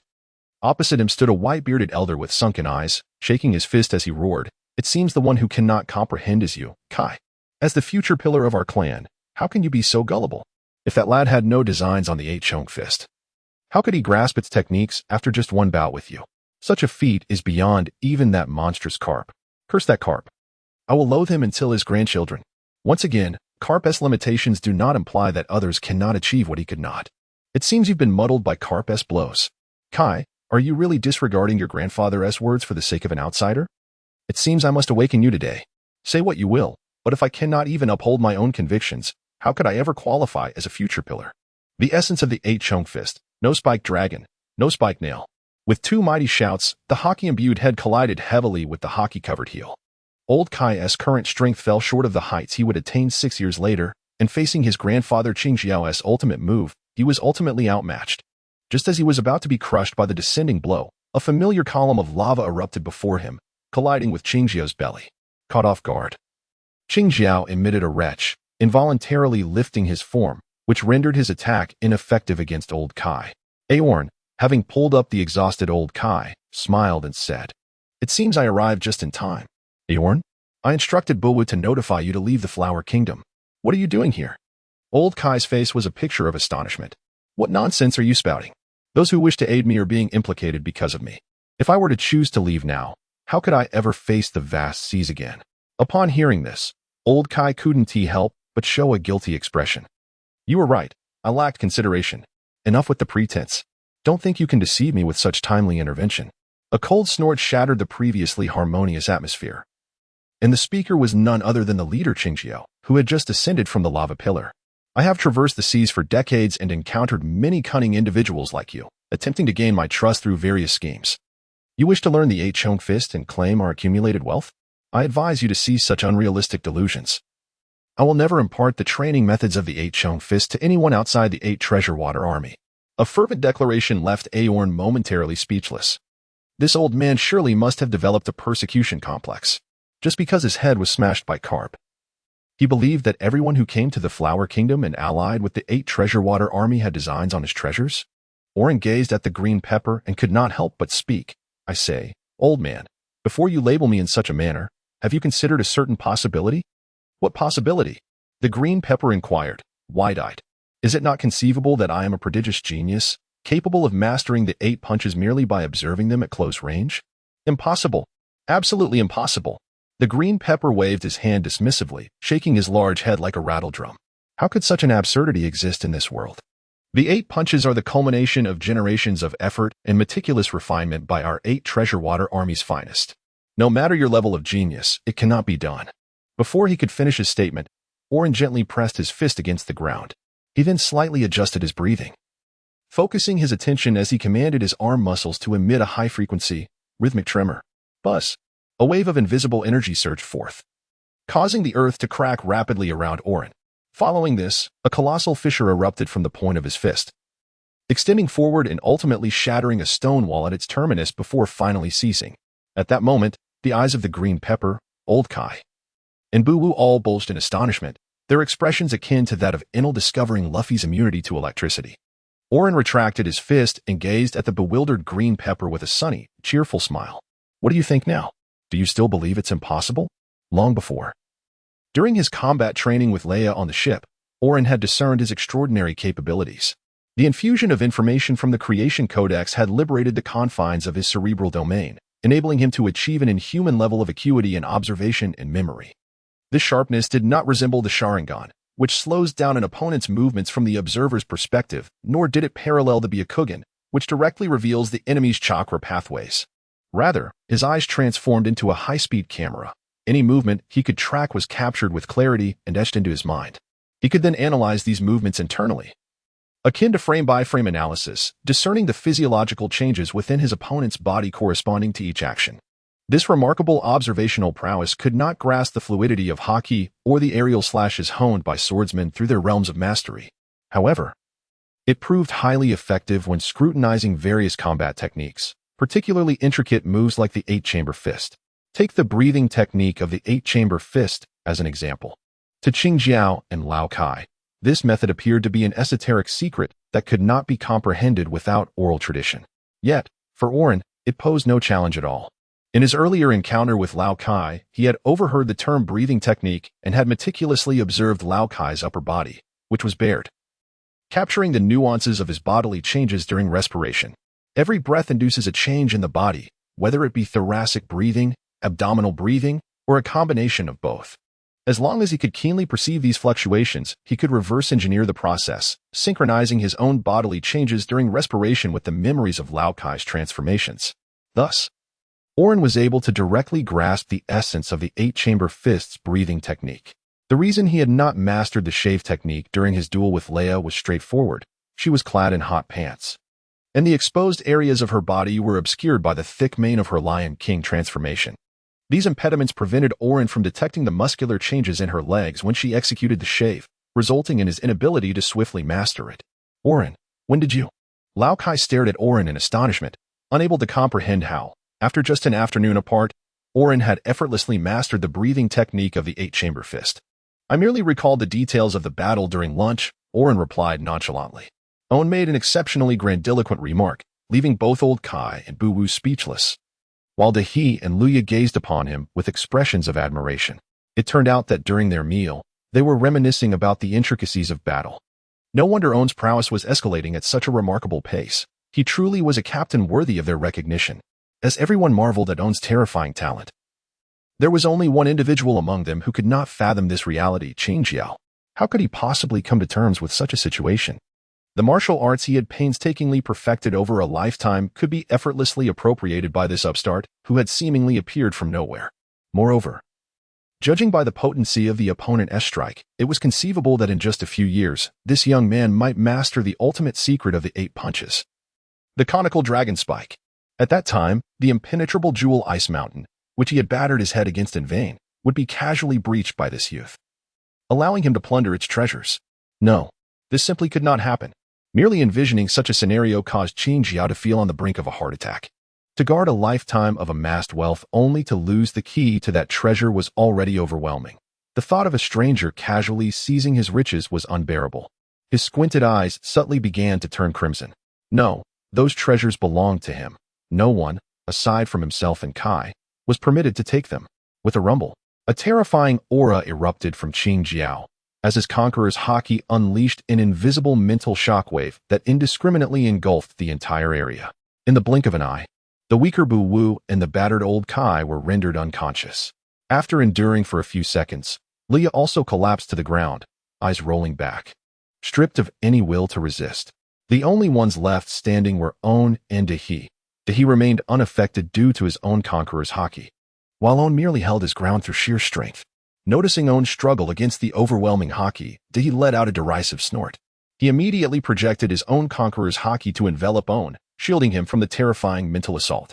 The towering Qin Jiao, standing at a height of 5 meters, looked down at Dahi with an expression of bewilderment.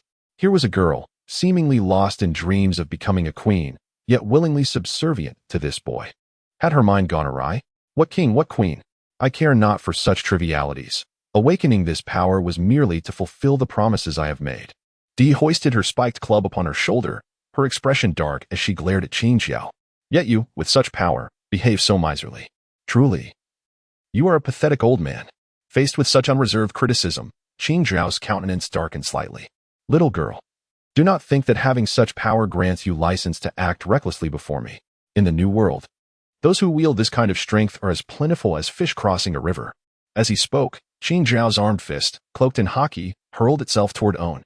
Although Dahi's display of Conqueror's haki had drawn some attention, he did not forget who his true target was. Only Aorn posed a threat to the Jewel Ice Mountain. His aim was solely to eliminate Aorn. Seeing Qin Jiao's fist barreling toward him, Aorn dared not underestimate the attack. He instantly transformed into his beastly form, countering with a fist enveloped in magma, while simultaneously shouting to Dahi behind him, "His target is me. I will hold him off. You focus on the main assault." "Understood," Dahi replied, and in the next moment, dark red lightning crackled along the length of her club. Boom. The fists of Aorn and Green Pepper collided with tremendous force, unleashing a violent shockwave. In the midst of this ferocious impact, Aorn found himself uncontrollably staggered backward, his right hand throbbing with a pain reminiscent of torn muscles. Truly, one must commend the prowess of a man who, in his youth, could match Carp against 8 towering mountains. Although the ultimate outcome was a single punch that felled him, the sheer ferocity of that force, combined with the might of armament haki, was indeed formidable. Yet, it seemed this was where it would end. As Aorn glanced back at Yamato, who had leapt into the air, a smile crept across his lips. Thunder Bagua. With Yamato's resounding shout, a black-red lightning-wreathed Kanabo came crashing down upon Green Pepper. For the first time, Green Pepper's visage betrayed a flicker of fear upon witnessing the black-red lightning. He had underestimated the presence of such power in the West Sea. A profound sense of crisis enveloped him. The Conqueror's haki entwined around him. A high-level application he had once observed in the New World among the elite warriors was now wielded by a seemingly inconspicuous girl from the West Sea. Would he perish? Surely. If struck by such a technique, at his advanced age, and having lost the pride of his once formidable self, death was inevitable.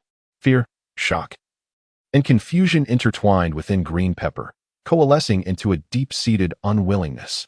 He could not accept that he would die without avenging himself against Carp, without fulfilling his desire to eliminate Carp as progeny to ease his wrath. To perish at the hands of a girl whose name he did not even know was intolerable. Moreover, once he was gone, the current strength of old Kai would be insufficient to contend with these two, sealing the fate of his grandson as well. The precious Jade Ice Mountain would fall into the hands of these scoundrels, and all the wealth he had laboriously amassed over a lifetime would become someone else's fortune. Unwillingness surged within him, a relentless tide of defiance. He refused to succumb so easily, to have everything taken from him without a fight.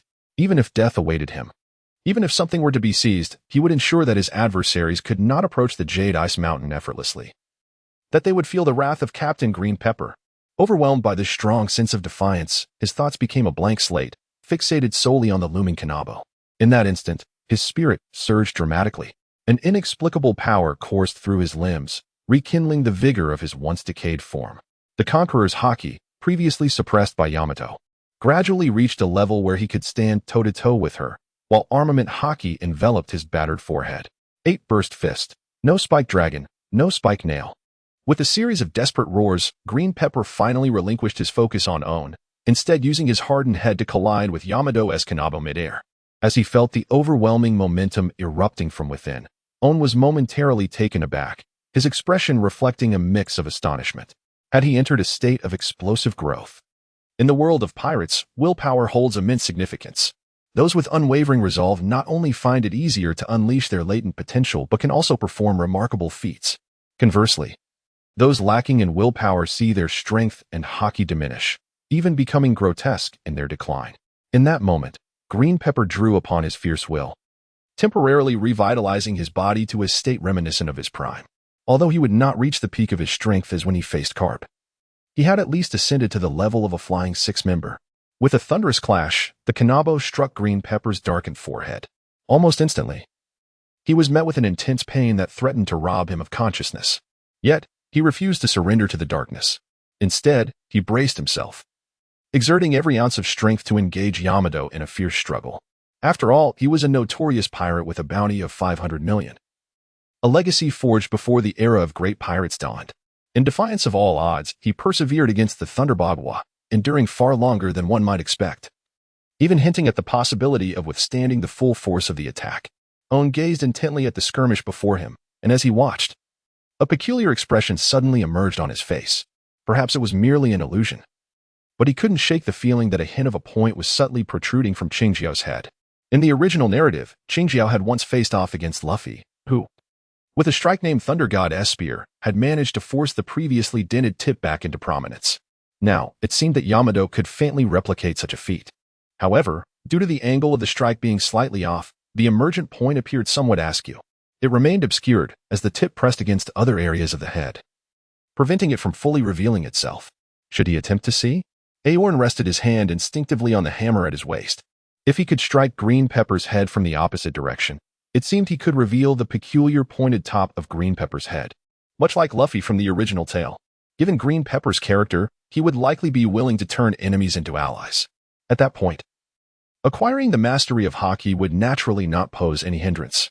After weighing the pros and cons in his mind, Aorn finally made up his mind. He retrieved his hammer, swung his arm with vigor, and utilized the technique he had mastered with precision. His figure darted toward Green Pepper, who was locked in a stalemate with Yamato. As Aorn adjusted his breathing rhythm and, at the moment of impact, swung his hammer. Clang! The obsidian hammer struck the opposite side of Green Pepper's head, and immediately after, the extraordinary wave of the 8 was transmitted through Aorn's tensed muscles, affecting Green Pepper, who was also employing the same technique. Suddenly feeling a severe blow to his head, Green Pepper turned in astonishment, only to find Aorn's hammer resting against him, nearly causing him to spit blood in rage. You actually ambushed me. How despicable.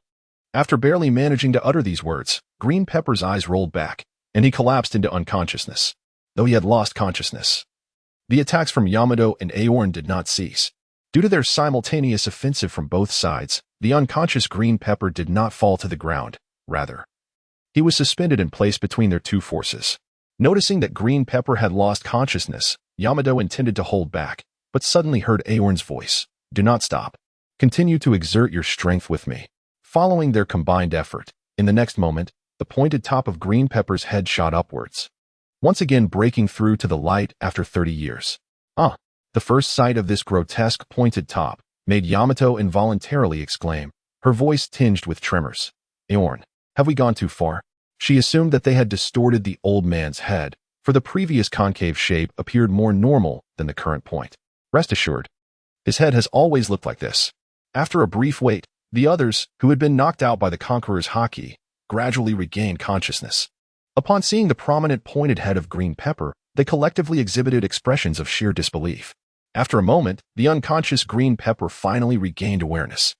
As he touched his aching head, he immediately let out an enraged roar at Aorn. You despicable little brat! How dare you ambush me?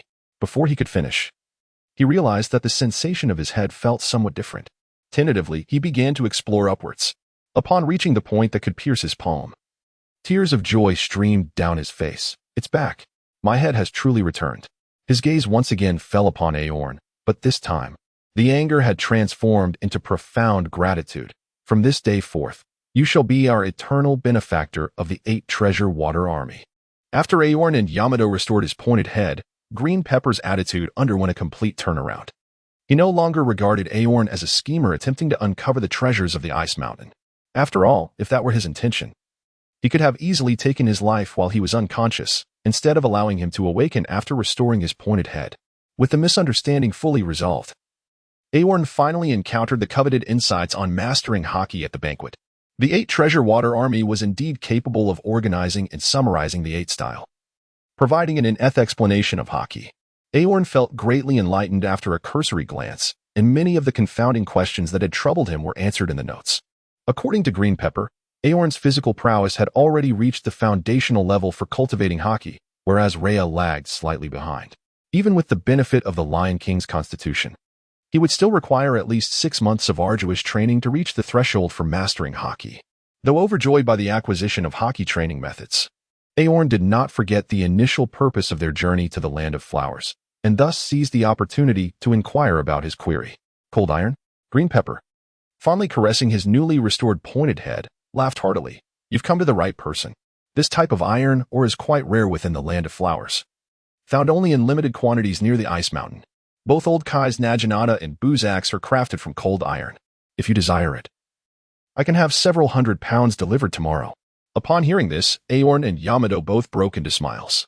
With that, all the necessary materials for crafting the Frostfire gauntlets were gathered, ready to enter the production phase. The following morning, just as dawn broke, Green Pepper arrived at Aorn's door, presenting over 100 pounds of cold iron. As he laid his hand on the cool, shimmering ore, Aorn's mind was flooded with information. Cold iron, an iron ore that can only be found in environments rich in minerals and extremely low temperatures. Essential for crafting ice attribute creations. Item evaluation. Decoration on the door? Thank you, Senior Green Pepper. It's a small matter. You are a great benefactor to our entire 8 treasure water army. Should you need any assistance from us, do not hesitate to ask. After bidding farewell to Green Pepper, Aorn knocked on Yamato's door. When Yamato, still drowsy, opened the door, Aorn raised the cold iron in his hand and said, "Get ready and accompany me back to the ship." Upon hearing this, Yamato quickly grasped the meaning and dashed off like a gust of wind to freshen up, joining Aorn as they made their way towards the dock of the Land of Flowers. Thanks to the prior arrangements made by the 8 treasure water army, there were no issues with the gospel. Once on board, they proceeded into the captain's quarters, which had already been transformed into a workshop. After Aorn ignited the forge with a breath of flame, he entered the realm of his mind, tearing a page from the creation compendium that detailed the Frostfire gauntlets. A torrent of information flooded into his consciousness, and in the blink of an eye, the method for forging the gauntlets became second nature to him. Under the watchful gaze of Yamato, Aorn commenced his crafting endeavor. He mixed cold iron with carbon to refine steel, subsequently cutting the resultant alloy into uniform billets, which he then layered alternately. Utilizing low-temperature magma as a binding agent, he placed the assembly into the furnace for heating.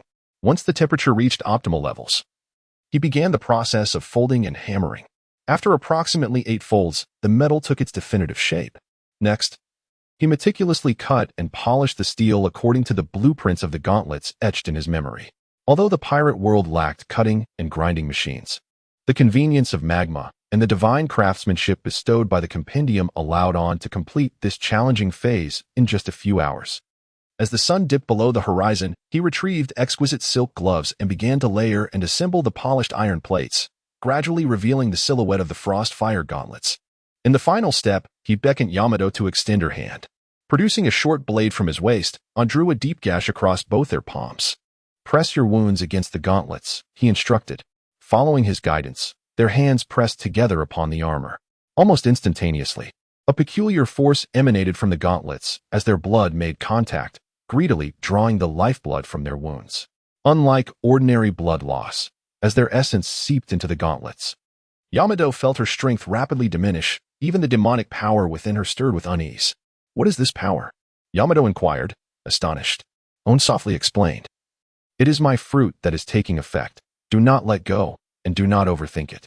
Trusting Aorn, Yamato nodded and allowed the gauntlet to continue absorbing their blood. As their complexions grew faintly pale, the strange suction finally ceased, and the gauntlet began to emit an extraordinary glow. This light seemed to awaken a certain power. And in the next moment, under Yamato's bewildered gaze, the gauntlet, adorned with peculiar patterns, visibly began to change color. Gradually, it transformed from its original bright silver to an ice blue hue akin to her own abilities, while the strange patterns morphed into a deep crimson, pulsating as if breathing.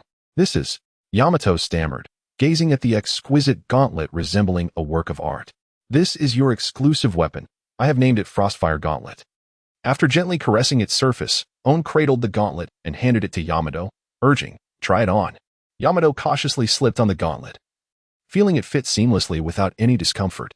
Remarkably, the moment the gauntlet adorned her hand, she sensed a peculiar force merging with her body, resulting in a slight enhancement of her previously stagnant abilities. Under Aeon's encouraging gaze, she retrieved her wolf fang club, a Jian. The instant the gauntlet made contact with the club, a chilling aura enveloped it, rapidly condensing into what appeared to be a wolf fang club forged from ice. Tentatively, she tapped the transformed Aeon against the deck, and in that fleeting moment, a vast expanse of ice crystal terrain blossomed upon the ground.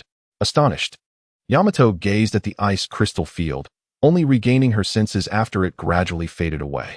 Overjoyed, she leaped into Aeon's embrace, exclaiming, "Thank you, Aeon. This is the first gift I have ever received in my life. I will treasure it for a lifetime." Later, around 8 in the evening, Aeon and Yamato returned to the 8 Treasure Water Village, their steps somewhat unsteady. Noticing their pale complexions, the villagers cast puzzled expressions. Typically, one would expect the male to appear pale and the female to glow with vitality after such an experience, yet both bore ashen faces, an unusual sight indeed. The audacious old green pepper even flashed them a mysterious smile, following it up with bizarre remarks about moderation and whether they needed some tiger bone liquor. Concerned that Yamato might feel embarrassed, Aeon refrained from explaining and simply addressed old green pepper, saying, "We may need to stay in the 8 Treasure Water Village for a while. I trust you one mind." After forging the Frostfire Gauntlet, Aeon gained a clearer understanding of the essence of an ability user's blood. The sensation of having one's blood absorbed by a legendary creation is akin to donating blood repeatedly within a short span of time, following such an absorption. The ability user experiences a temporary period of weakness. This weakness encompasses not only physical frailty but also a diminishment of their fruit abilities. However, it does not affect the essence of the devil fruit itself, though it renders the corresponding abilities unusable for a brief duration. In Aeon's case, after the Frostfire Gauntlet absorbed his blood, he distinctly felt that he would be unable to wield his magma abilities for the next 7 days.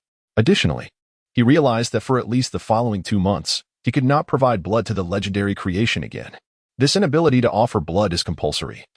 Even if Aeon were to cut his palm and let his blood drip onto the creation, it would not absorb any of his essence.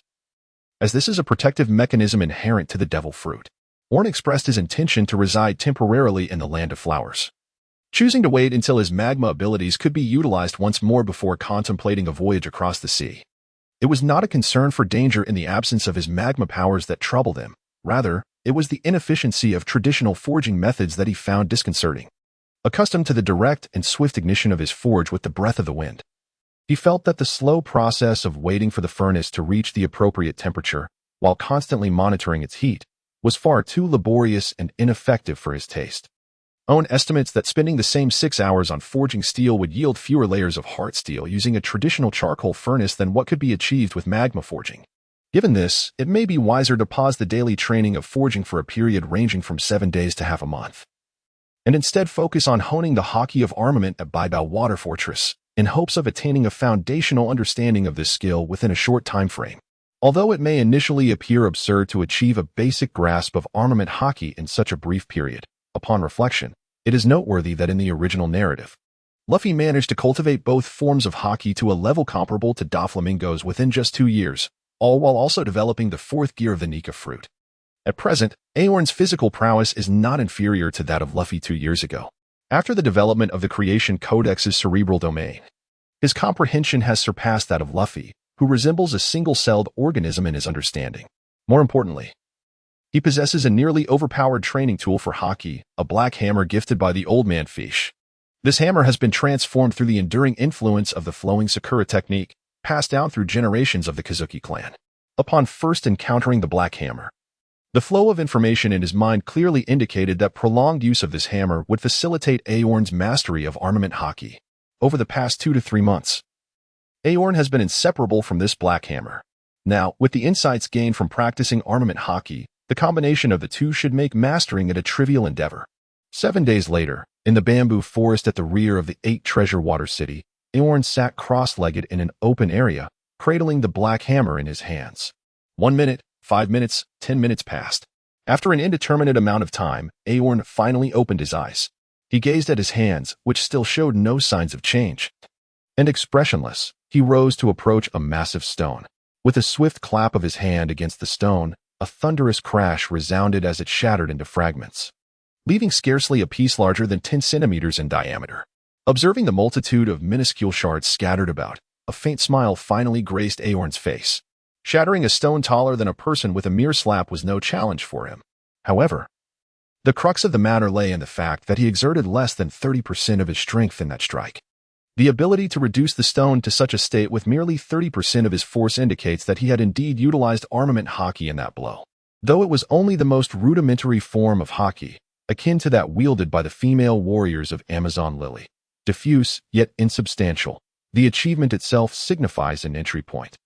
Moving forward, it merely requires sustained practice to enhance his control over this ethereal power, allowing it to solidify and harden within his body, thus achieving the most common form of armament haki hardening in the New World. Further advancement would entail concentrating the surplus haki within his body and manipulating its flow, known as haki wrapping, akin to the flowing sakura of Wano, which could significantly bolster both offensive and defensive capabilities, enabling him to strike foes from a distance. Should he progress even further from haki wrapping, he could master the technique known as internal destruction, which Rayleigh employed to shatter the explosive collar in Sabaody. However, Aorn recognizes that he has a considerable journey ahead before reaching these subsequent stages. According to his estimates, achieving the level of internal destruction in his armament haki will necessitate confronting numerous formidable adversaries and an additional 2 to 3 years of training. Rising from the bamboo grove, he made his way to the training grounds. There, Old Kai was instructing Boru and Rhea in various martial arts techniques, while Qingjiao engaged in casual conversation. Ever since he exhibited the Conqueror's haki, the old man had developed a keen curiosity about Yamato's identity. Meanwhile, Yamato, feeling that the old man was willing to temporarily shelter them and share his insights on armament haki training, did not appear to be a villain. Thus, she recounted her identity in full to Qingjiao. Upon learning that Yamato was the daughter of Kaido, Qingjiao was left astounded, his mouth nearly agape. Consequently, during the past 7 days, he frequently approached Yamato for casual discussions, under the pretext of understanding the dynamics of the New World. He has since deduced that the advanced weaponry employed by the soldiers attacking the Land of Flowers likely originates from the New World. Yet he has yet to uncover any information pertaining to Joker, also known as Don Quixote da Flamingo, which has made him particularly attentive to all intelligence regarding the New World. Noticing Aorn's return from the bamboo grove, Yamato's eyes brightened, and she immediately abandoned her conversation with Qingjiao to inquire, "Aorn, how is your training in armament haki progressing?" Aorn did not directly address her question. Instead, he turned his gaze towards Qingjiao. "Senior Qingjiao, may I trouble you for a sparring session?" He wished to test his current capabilities, and in the entirety of the 8 treasure water village, none were more suited to be his sparring partner than Qingjiao. It was not that Aorn was unwilling to engage with Yamato, but at this stage, there remained a considerable gap between their strengths. Even if he were to battle Yamato, it would be challenging to accurately assess his progress in mastering the armament haki. In contrast, facing Qingjiao would prove more appropriate, with a bounty of approximately 500 million. Qingjiao, though aged, still possessed a genuine prowess estimated at around 2 to 300 million, placing him at the threshold of the 7 warlords level. Aorn speculated that, aware of the specific abilities of Moria and Crocodile, Qingjiao would have about a 30% chance of victory against them, who were now unable to use haki. If Aorn could achieve an even match or even triumph over Qingjiao while only having touched upon the threshold of armament haki, he would not be at a disadvantage when encountering the two in the paradise. On the other hand, upon receiving Aorn's challenge, Qingjiao did not hesitate. He promptly rose to loosen his body, stating, "It is a rare occasion that someone seeks the old man, so I shall not decline. Let me assess your training level." As he spoke, the commotion had already captured the attention of Leia and others, who immediately vacated the training ground, leaving the arena to Aorn and Qingjiao. I apologize for the intrusion, Senior Qingtiao, Aorn said, bowing respectfully. After Qingtiao returned the gesture, Aorn no longer held back. Transforming into his beast-human form and unleashing his full speed, appearing before Qingtiao in an instant.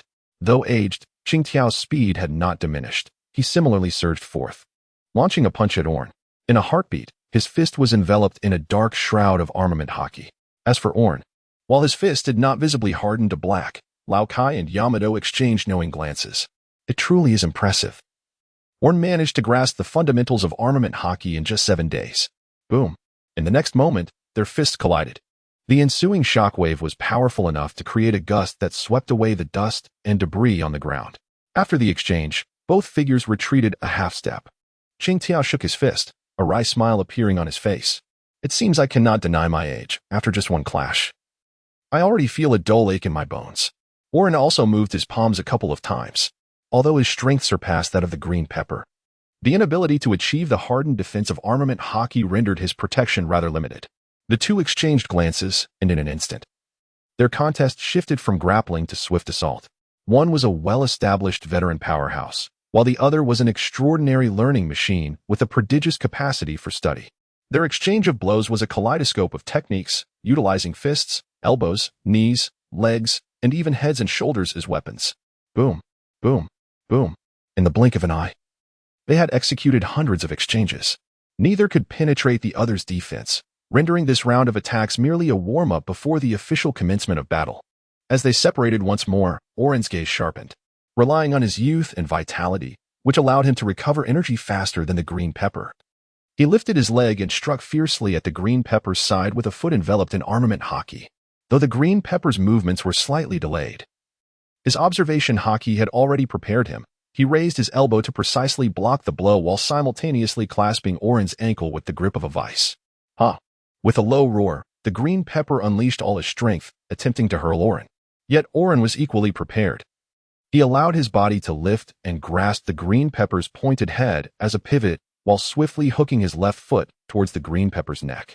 With a powerful thrust of his waist, he forced the green pepper's pointed head down, compelling him to fall alongside him. This was a wrestling technique he had learned from Rhea. The move was commendable, but did you forget? My preferred method of attack is precisely the pointed head. Releasing his grip on Aorn's ankle, the green pepper allowed Aorn to seize his body. As they descended, he cleverly used his head as a fulcrum, clasping his hands together with legs spread apart. Spinning like a top at incredible speed, the 8-strike fists had spun in a whirlwind. In mere moments, the green pepper rotated hundreds, if not thousands, of times. The overwhelming centrifugal force rendered Aorn incapable of maintaining his hold, sending him flying away. Just as Aorn was hurled through the air, the green pepper halted his rotation, astonishingly regaining his footing from an inverted position, a triumphant smile gracing his face. It seems your training still requires considerable effort. As he spoke, his pointed head became enveloped in a dark hue of armament haki, aimed at the airborne Aorn, ready to strike with tremendous force. The Cone Dragon Spike. This move was potent enough to shatter even the most formidable of defenses. Should this pointed head connect, the outcome of the battle would swiftly become inevitable. Aorn was acutely aware of the formidable power of this technique. Suspended in midair, he gazed at the increasingly magnified before him, daring not to harbor the slightest hint of complacency. The black hammer had somehow found its way into his grasp, its armament infused with a surge of haki. Fortunately, the inherent temperament of this black hammer was remarkably steady, unlike the capricious nature of Enma, which would wreak havoc if not duly acknowledged. As the haki coursed through it, the once obsidian surface of the hammer began to emanate a subtle luminescence. Aorn positioned his hammer at the pointed impact point, leveraging the indomitable nature of the black hammer to successfully withstand the lethal force. However, merely blocking the tip did not signify that the crisis had passed. Suddenly, the power of the 8-chong fist erupted, sending intense shockwaves coursing through Aorn's body, causing his bones and organs to tremble violently. Struggling to suppress the urge to vomit blood, Aorn conjured a brilliant golden magma that immediately manifested on his skin. This substance, existing between solid and liquid states, enveloped him entirely, effectively cushioning the impact and shielding him from the damage caused by the vibrations, while its searing heat inflicted continuous burns upon the green pepper. At that moment, observing the mark that only he could perceive, which coalesced upon the surface of the green pepper, Aorn intensified his grip and shattered this freshly formed insignia in an instant. The clang of metal reverberated in his ears, a sound only he could discern. Following this, the green pepper's face contorted in shock as he uncontrollably spat out a copious amount of blood. The output of the Aeon fist faltered, granting Aorn the opportunity to stabilize his descent to the ground, thereby successfully averting this round of peril. Was that just now an alternative application of the Aeon fist? The green pepper was overwhelmed with disbelief. It could be perceived as such, akin to driving power into the Owen estimates that, at this stage, his strength still falls significantly short compared to Luffy's 2 years later as depicted in the original work. However, he believes he can achieve a level of parity with Sanji before the onset of the Wano arc. Upon assessing his current capabilities, Owen feels a sense of calm. He is fundamentally satisfied with his rate of progress, neither disheartened nor overly complacent. Maintaining this steady pace of advancement is indeed commendable. Moving forward, he intends to continue practicing the hardening technique of armament haki while concurrently forging the mobile castle. If all goes as planned, by the time the mobile castle is completed, approximately a month from now, his mastery of armament haki should reach a commendable level of hardening. At that point, all objectives in the West Sea will be accomplished, enabling them to traverse Reverse Mountain with the mobile castle and embark on new adventures in the Grand Line. At the very moment Owen contemplates their upcoming journey, Pepper remains fixated on the variant technique of the 8-strike fist that Owen had whimsically described. The current essence of the 8-strike fist, known as Pyramid Dragon Spike, merely concentrates its power into one point, unleashing its full force upon contact with the enemy, thereby delivering an outward strike. However, the innovative method of energy application Owen articulated evidently surpasses the Pyramid Dragon Spike in sophistication. The idea of focusing the vibrational force of the 8-strike fist into a single point, penetrating the enemy's body like a nail, and then detonating it to unleash an internal shockwave is nothing short of genius. Almost instantaneously upon hearing about this technique, Pepper became convinced that it could indeed transcend the Pyramid Dragon Spike, representing an ultimate essence worthy of lifelong study by future generations. Kai, did you grasp the technique Owen just described? After a moment of reflection, Pepper shot an exasperated glance at the still-dazed old Kai. Grandfather is aging. It is unlikely he will decipher the nuances of such a technique in his lifetime. Yet you, being young, have ample time to explore this skill. I am certain that if you can master this essence, you will become the most outstanding among the pillars of our lineage. The most outstanding among the pillars? Old Kai murmured, his eyes visibly brightening with excitement. Ultimately, he stepped forward with determination, thumping his chest. Rest assured, grandfather, I vow to master this technique that surpasses the Pyramid Dragon Spike. However, what name should this new essence bear? About that, Pepper pondered for a considerable time, unable to conjure a fitting name. He then turned expectantly to Owen. As the creator of this technique, it is only fitting that you bestow a name upon it. Upon hearing this, Owen was momentarily taken aback. To be honest, he had merely concocted the idea offhandedly and had not anticipated that Pepper and old Kai would regard it so seriously as the pinnacle of the 8-strike fist. Nevertheless, upon reflection, he recognized the potential merit in his improvised technique. He suddenly realized that the concept of penetrating the enemy's body and then detonating energy from within was essentially the highest realm of armament haki, known as internal destruction. This meant that if Owen began practicing this technique now, when he eventually reached the constrict level of armament haki, substituting the power of the 8-strike fist with armament haki would seamlessly transition him into mastering the pinnacle of internal destruction. The more he pondered, the more sense it made, and thus a serious intent to pursue it began to take root within him. After a moment's thought, he slowly proposed, how about we call it the finishing touch? In the original narrative, Sanji had named one of the variants of the Devil Wind leg the finishing touch. But Owen felt that this new technique bore no real relation to that. Conversely, his proposed name seemed far more appropriate. The first half, where the solidified power of the 8-strike fist is driven into the enemy, represents the dragon, while the subsequent explosion serves as the finishing touch, elevating the power of the dragon to new heights. Brilliant! Both Pepper and old Kai exclaimed in admiration upon hearing the name. Thus, the supreme essence of the 8-strike fist officially transitioned from Pyramid Dragon Spike to the finishing touch. However, it was evident that there remained a considerable journey ahead for Owen and his companions to fully master this newfound power. Having forged the Frostfire gauntlets for Yamato, Owen had also acquired the techniques of the 8-strike fist and the training methods for armament haki, making this expedition to Wano a fruitful endeavor. As time passed, the moment to depart from the land of flowers drew near. Consequently, during the evening banquet, Owen casually mentioned the prospect of leaving. Upon hearing this, both Bu Wu and Old Kai fervently attempted to dissuade him. In contrast, Pepper took a more pragmatic view. Fool. Owen is an ambitious seafarer. How could he linger in our modest land of flowers? After a prolonged silence, Old Kai solemnly raised his cup and addressed Owen. You are aware of our Baibao Water Army's contact number. Should you encounter any difficulties in the future, do not hesitate to call. No matter the distance, we, the Baibao Water Army, shall navigate the waves to your aid. Owen smiled as he raised his glass to clink with Old Kai's, saying, You too, if any issues arise, do not hesitate to contact me. Days later, in an unknown expanse of the West Sea, Rhea sighed contentedly on the deck of the Gospel, stroking her rounded belly. Ah, how blissful it is to indulge in such exquisite delicacies every day. This sentiment arose from the newly boarded culinary team of 5 skilled chefs. These chefs hailed from the 8 Treasure Water City's logistics department, their homeland being the gastronomic haven of Pyuki, located along the first half of the Grand Line. In their youth, they operated a restaurant in Pyuki, but 30 years ago, they forsook their culinary venture after being invited by a novice to the Grand Line. Embarking on the 8 treasure ship. 24 years ago, when the novice decided to abandon his pirating aspirations after a blow from Carp. These 5 did not part ways but chose to settle in Wano alongside him. Now, over 2 decades later, the chefs have aged and yearned for their homeland more fervently with each passing day. The novice had initially intended to wait until Old Kai honed his skills further before sending these 5 elders back home. However, upon learning that Owen and his companions planned to venture into the Grand Line and were in need of adept chefs, he promptly recommended them to Owen. On one hand, the chefs possessed ample seafaring experience, ensuring they could cater to Owen and his companions while temporarily taking on navigational duties. On the other hand, with the formidable Owen and Yamato leading the way, their journey home would be secure, sparing them from any potential misfortunes. After a brief interaction, both parties deemed this arrangement feasible. Thus, they departed Wano together.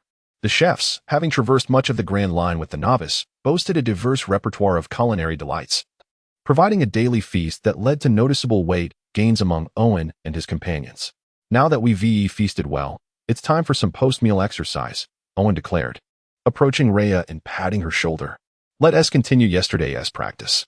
For the next hour, you will launch an attack on me from any angle while I am blindfolded. After that, I will teach you the techniques for the 8-chong fist. Indeed. The exercise Owen referred to as reminiscent of the training that Rayleigh had once imparted to Luffy regarding observation haki.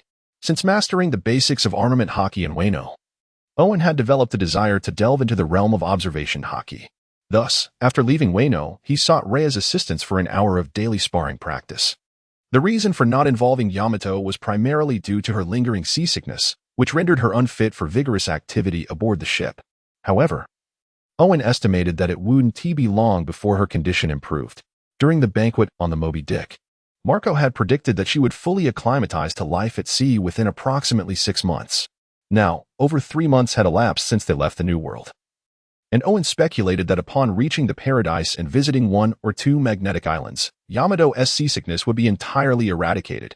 At that point, Rhea would likely be unable to continue as his training partner, allowing Yamato to seamlessly take her place, enhancing both their skills through combat against one another. While contemplating future sparring with Yamato, Rhea stood up before the next round of cannon fire could strike. Aorn hastily inquired about the mysterious guest from the elderly man sporting a small mustache. The mustached man cautiously peered out from behind a large wooden barrel, revealing half of his head as he began to speak. The mysterious guest is an unknown powerhouse who has inexplicably emerged within the waters of the West Sea over the past 6 months. No one knows whether this figure is a naval officer, a pirate, or a bounty hunter, nor do they have any knowledge of their appearance or gender. What is known, however, is that this individual launches cannon fire towards pirate ships from distances beyond the range of telescopes. Furthermore, once the mysterious guest commences firing, they do not relent. Even if all aboard plead for mercy, the assault continues unabated until the vessel is completely obliterated. Over the last 6 months, numerous renowned pirate crews of the West Sea have found themselves targeted by this enigmatic force. None of these crews have escaped unscathed. Their captains have been reduced to mere fragments, leaving only a few fortunate underlings to drift ashore on splintered debris, disseminating tales of the mysterious guest's fearsome reputation. Yet the pressing question remains. Our ship has yet to hoist the pirate flag, has it not? Orn's words nearly caused a meltdown of the CPU in Little Mustache. leaving him speechless for a considerable time. However, Aorn's inquiry sparked a glint of intrigue in his expression. Yet, before he could delve deeper into his thoughts, Yamato issued another warning. 5 shells were approaching, one of which would miss our vessel, while the remaining 4 would strike it. As Yamato prepared to intercept the incoming projectiles, Aorn seized her wrist, halting her movement. Leave the defense to me and Rhea. You are the only one aboard capable of discerning the precise locations of the shells with your observation haki. If seasickness renders you unable to utilize it, we are doomed. With that, Aorn focused intently on the imminent bombardment while tossing the protective Lion King practice gear to Rhea. I will guard the front half of the ship. You take care of the rear. Ensure that scoundrel does not sink our vessel. Understood. Rhea responded promptly, fastening the Lion King and hastening towards the stern of the ship. Boom. The first shell soared through the air, missing the gospel and crashing into the sea several meters away from the bow, sending up waves large enough to obscure the vision of everyone aboard. Immediately after, 4 shells pierced through the water curtain created by the massive waves, targeting both the bow and the stern of the ship. Owen reacted with remarkable swiftness, almost instantaneously responding the moment the cannonball pierced the curtain of water. He detonated one projectile early with a magma sphere and then wielded his hammer to send another one hurtling away from him. However, things were less favorable for Rhea. Despite being able to enhance her speed with the Lion King, her lack of long-range offensive capabilities meant she could only intercept one of the 2 cannonballs that fell at different trajectories. As for the other, she could merely attempt to divert its path to mitigate damage to the vessel. With a resounding explosion, the redirected cannonball struck one of the ship's auxiliary masts, shattering it and leaving the surrounding deck charred and blackened. Witnessing the mast's destruction, Rhea felt a surge of guilt and anger, unable to restrain herself from suggesting, "Captain, this is untenable. We must locate that scoundrel." It was easier said than done. The enemy was concealed while they were exposed, and he was likely alone. If he chose to flee, they could never hope to pursue him. Owen raised his hand, signaling Rhea to remain calm. What shall we do then? Should we simply remain here as targets? Almost as soon as Rhea's words fell, a sound akin to cold water splashing onto hot steel abruptly resonated, followed by a thick mist enveloping the entire ship, the gospel. Under Rhea's astonished gaze, Owen withdrew his arm, still tinged with magma, and turned to Rhea with a broad smile. Since the enemy is visible while we are hidden, let us ensure that we all remain in the shadows. Rhea was momentarily taken aback, then could not help but slap her thigh in realization. Yes, in this way, that scoundrel will be unable to ascertain our location and will consequently cease his bombardment. As she spoke, Rhea hurried to the helm, maneuvering the ship through the dense fog. Captain, what should we do next? Shall we depart or devise a plan to capture him? Rhea was not one to willingly accept defeat. After a brief pause, noticing that the enemy appeared to have halted his bombardment due to the obscured visibility, her spirits lifted. Contrary to Rhea and Yamato's expectations, Owen did not choose between staying or leaving. Instead, he opted for a different approach, saying, "Let us remain here for a moment. I have something I wish to confirm." "What is it?" The 2 inquired with curiosity. Aorn kept them in suspense, refraining from directly answering their inquiries, instead opting to patiently await the dissipating mist. Under the influence of the sea breeze, the heavy fog gradually thinned and dispersed. Yet, Aorn found himself still waiting for the anticipated arrival of cannonballs. Just as he began to doubt his assumptions, he suddenly heard Yamato beside him exclaim with excitement, "A ship! I can sense a small vessel approaching us." Upon hearing this, Leia immediately retrieved his binoculars, grumbling as he scrutinized the small craft to discern the identity of its occupants, while Aorn stood at the bow of the ship. It was only when the distance between them narrowed to approximately 100 meters that he called out, "I thought that after the mist cleared, you would launch another round of attacks as a test." Moments later, a hoarse, deep male voice responded from across the way, "No need for that. You are indeed far more formidable than any pirates I encountered in the Western Sea, and my cannonballs are quite precious." As he spoke, the man leapt onto the deck of the Gospel, allowing Aorn and his companions to clearly see him. He was a rugged figure, sporting a thick beard, appearing to be around 30 years of age, with a specialized sniper scope affixed to his right eye, while his right arm was replaced by a dark, formidable cannon. Owen gazed at the man who had leapt onto the deck and posed his final inquiry. "When did you realize that I am the Owen from the bounty notice?" The man replied nonchalantly, "About half a month ago, as fate would have it. If I had accidentally witnessed your battle with that old Kai from the Bao Navy, I would never have imagined that the Owen who amassed a staggering bounty of 70 million berries in the West Sea could be so youthful." Owen chuckled, So you waited a full half-month to find an opportunity to test my strength? It seems you hold me in quite high regard. Meanwhile, Rhea and Yamato stood nearby, their expressions filled with confusion, almost as if they were about to inscribe the riddle of the mysterious man across their faces. Noticing their discontent, Owen explained with a smile. According to the information provided by that master, he seems to target notorious pirates. Thus, the only reason for his attack on our ship, the Gospel, must be that he knows my true identity or has witnessed my transformation into a beast-human form.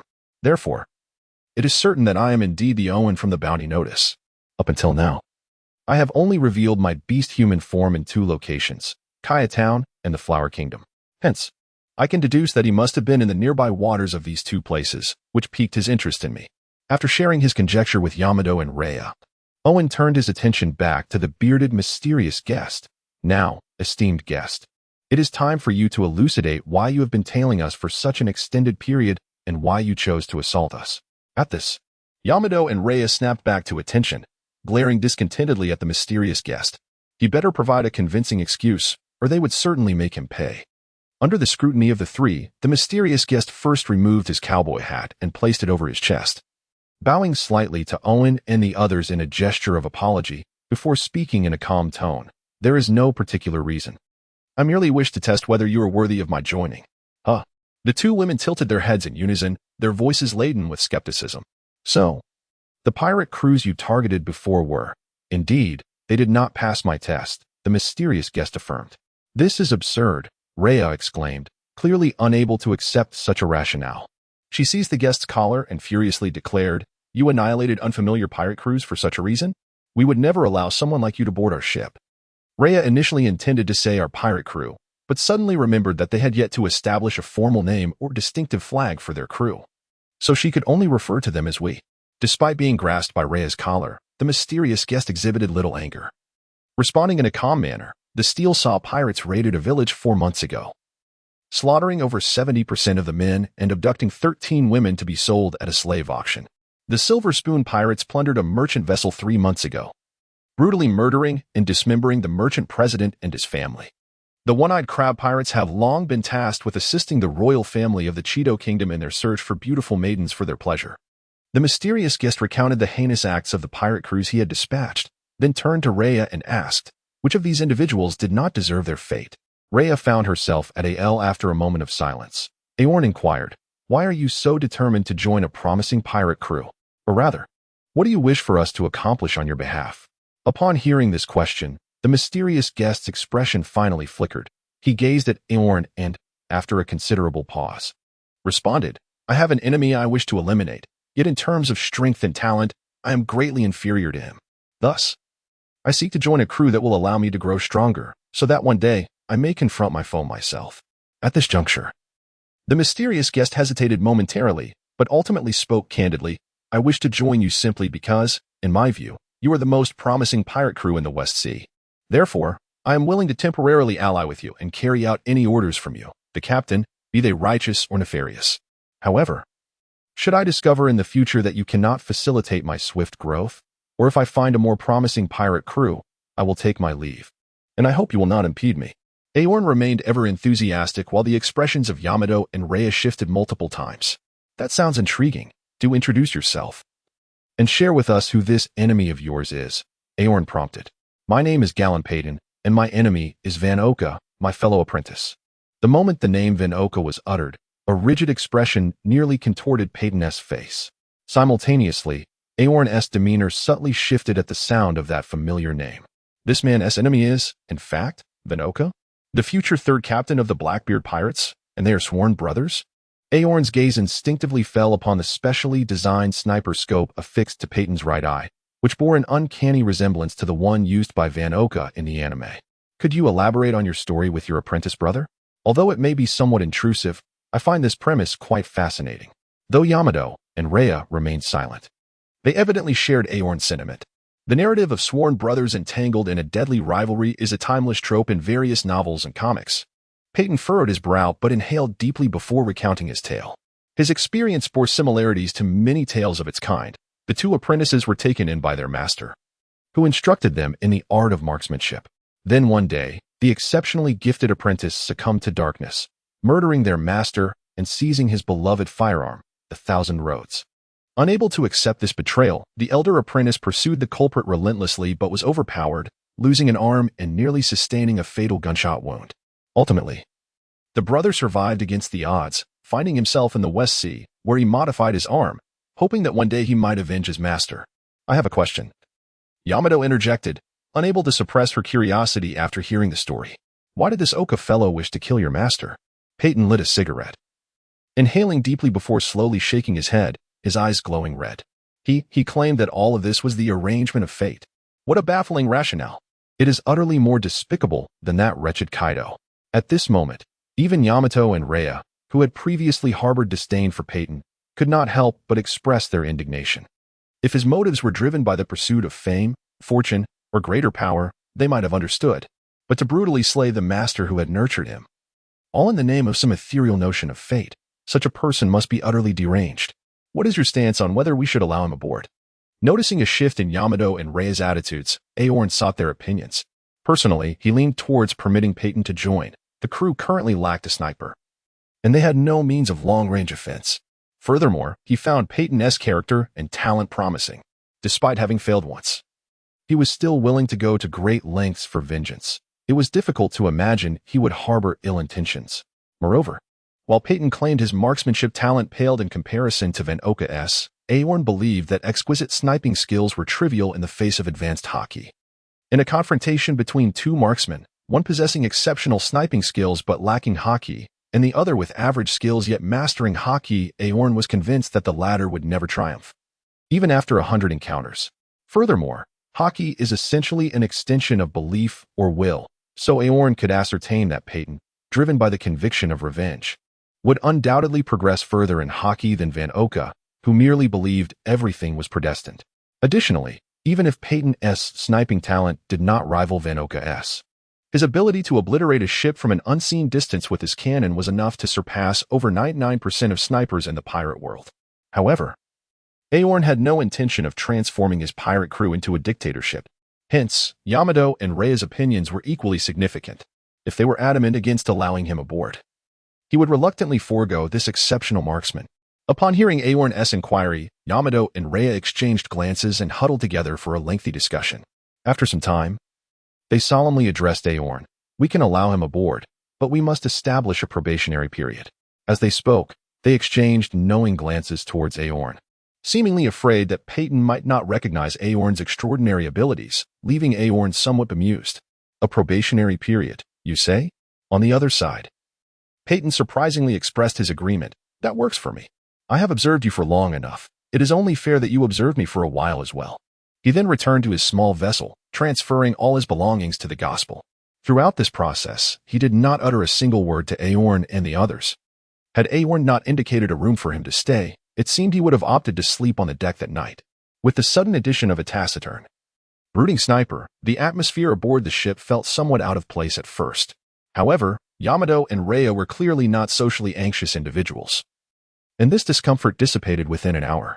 The ship's ambience swiftly returned to its usual lightheartedness, with Rhea and Aorn resuming their evasion trainings, soon filling the gospel with laughter and mirth. Approximately an hour later, the day's evasion training concluded, and as Aorn prepared to return to the captain's quarters to resume his castle construction, Rhea halted him. Captain, I just thought of something while I was about to rebut that fellow. Shouldn't we establish an official name for our pirate crew and begin crafting our own pirate flag? At this point, we don't even know how to introduce ourselves to others. What do you think about a name for the pirate crew and the flag? Aorn had indeed contemplated this issue, yet he could not devise an appropriate name. In his previous life, he was quite inept at naming things, often resorting to a single username across various platforms, a name so generic that if any personal information were to leak, he would be at a loss for how to refute it.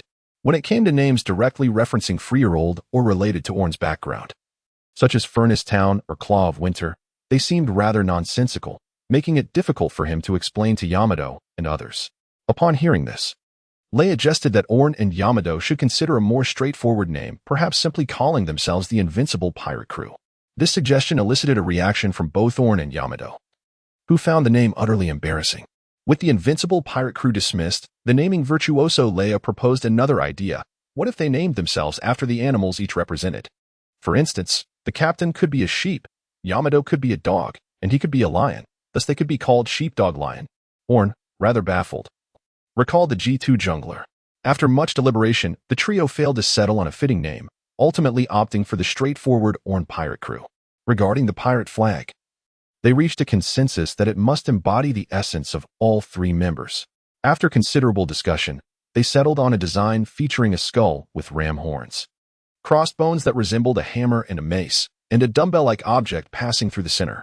After an entire afternoon of effort and the discarding of numerous designs, they finally crafted a pirate flag that all three were reasonably satisfied with. Looking up at the flag fluttering against the night sky, they could not help but smile. Even Peyton, who was diligently polishing the right cannon atop the lookout tower, occasionally glanced at the flag. At the same moment that Aorn and his companions finalized their crew name and flag at the Navy headquarters in Marineford, Fleet Admiral Sengoku was taken aback to learn that the warship missing in the New World for the past fortnight had been located. As he was engrossed in work at his desk, he raised his head in surprise. Such disappearances were commonplace in the New World, a territory dominated by powerful pirates, where the Navy was at a distinct disadvantage. However, hearing that a lost warship had been found was a first for Sengoku. "Oh, where was it discovered?" he inquired. Just as the subordinate from the West Blue was about to respond, another Marine rushed in, breathless. "It's bad, Fleet Admiral Sengoku. The 1st Division in the West Blue has just been attacked by pirates." The base commander sent back intelligence before his demise, stating that they were assaulted by the former Drought of the Beast pirates, now known as the Flying Six. "Barty, what?" Sengoku was genuinely astonished, nearly breaking his pen from the force of his grip. Why would members of the Beast pirates inexplicably hijack a Navy warship and assault the 1st Division in the West Blue? Currently, the details remain unclear, but I will ensure we closely monitor the situation in the West Blue, the Marine continued. However, Sengoku could not contain his frustration. What good will merely tracking the situation do? A terrifying aura erupted from him, causing the Marine to collapse in fear. "I apologize for my outburst. I did not mean to direct my anger at you." Sengoku then noticed his own lack of composure and sincerely apologized. But his expression turned grave. "Nonetheless, this time those Yonko have truly gone too far. Such actions cannot be overlooked." Sengoku had tolerated the chaos caused by the Yonko in the New World. After all, the Navy's strength had not yet reached a point where they could effectively maintain order there, necessitating some reluctant compromises. Yet, the hijacking of a warship to launch an assault on Navy divisions across the Grand Line struck at Sengoku's very limits. If the other three Yonko followed suit, hijacking warships to attack Navy divisions, how could order be maintained at sea? How could the Navy uphold public trust? The more Sengoku pondered, the more incensed he became. After a brief reflection, he picked up the transponder snail on his desk. As the call connected, a hearty laugh echoed from the other end. "Ha ha ha, Sengoku. It's not often that you call me before I've even done anything." Sengoku keenly detected the underlying message and could not resist asking, "Hey, Garp, what mischief are you planning now?" "Nothing at all. I've done nothing," came Garp's vague reply from the East Blue, where he was munching on a donut. Sengoku was about to explode, but suddenly recalled the pressing matter at hand. "Forget about your antics for now. You need to head to the West Blue immediately. Kaido's underlings have gone berserk and attacked the 1st Division. This is a serious situation that must be addressed before it escalates." Upon hearing that Kaido's men dared to attack a Navy division in the West Blue, Garp paused, his demeanor shifting from playful to serious. Understood. Though often laid back, his sense of justice never wavered. After hanging up, Garp turned to a middle-aged man in a full brown suit beside him. "Beauregard, change course for the 1st Division in the West Blue." Thus, the dog-headed warship slowly turned around, departing from Windmill Village and speeding toward the calm belt. Meanwhile, high atop the tallest tree in Windmill Village, a boy donning a straw hat cheerfully called out to Ace. "Hey, Ace. Grandpa didn't dock. You can come out now." After a brief rustle, a freckled boy in a short-sleeved shirt and cowboy hat emerged from the bushes. "Phew, thanks, Luffy. I'm glad Grandpa didn't land. I wouldn't want to delay my departure because of him." Indeed, the two were none other than the future legends, Luffy and Ace. At this moment, unbeknownst to them, it was late December of 1516, and in just a few days, on January 1st, 1517, Ace would celebrate his 17th birthday. Hearing the mention of sailing, Luffy's eyes sparkled with envy. "That's awesome, Ace. You get to set sail so soon."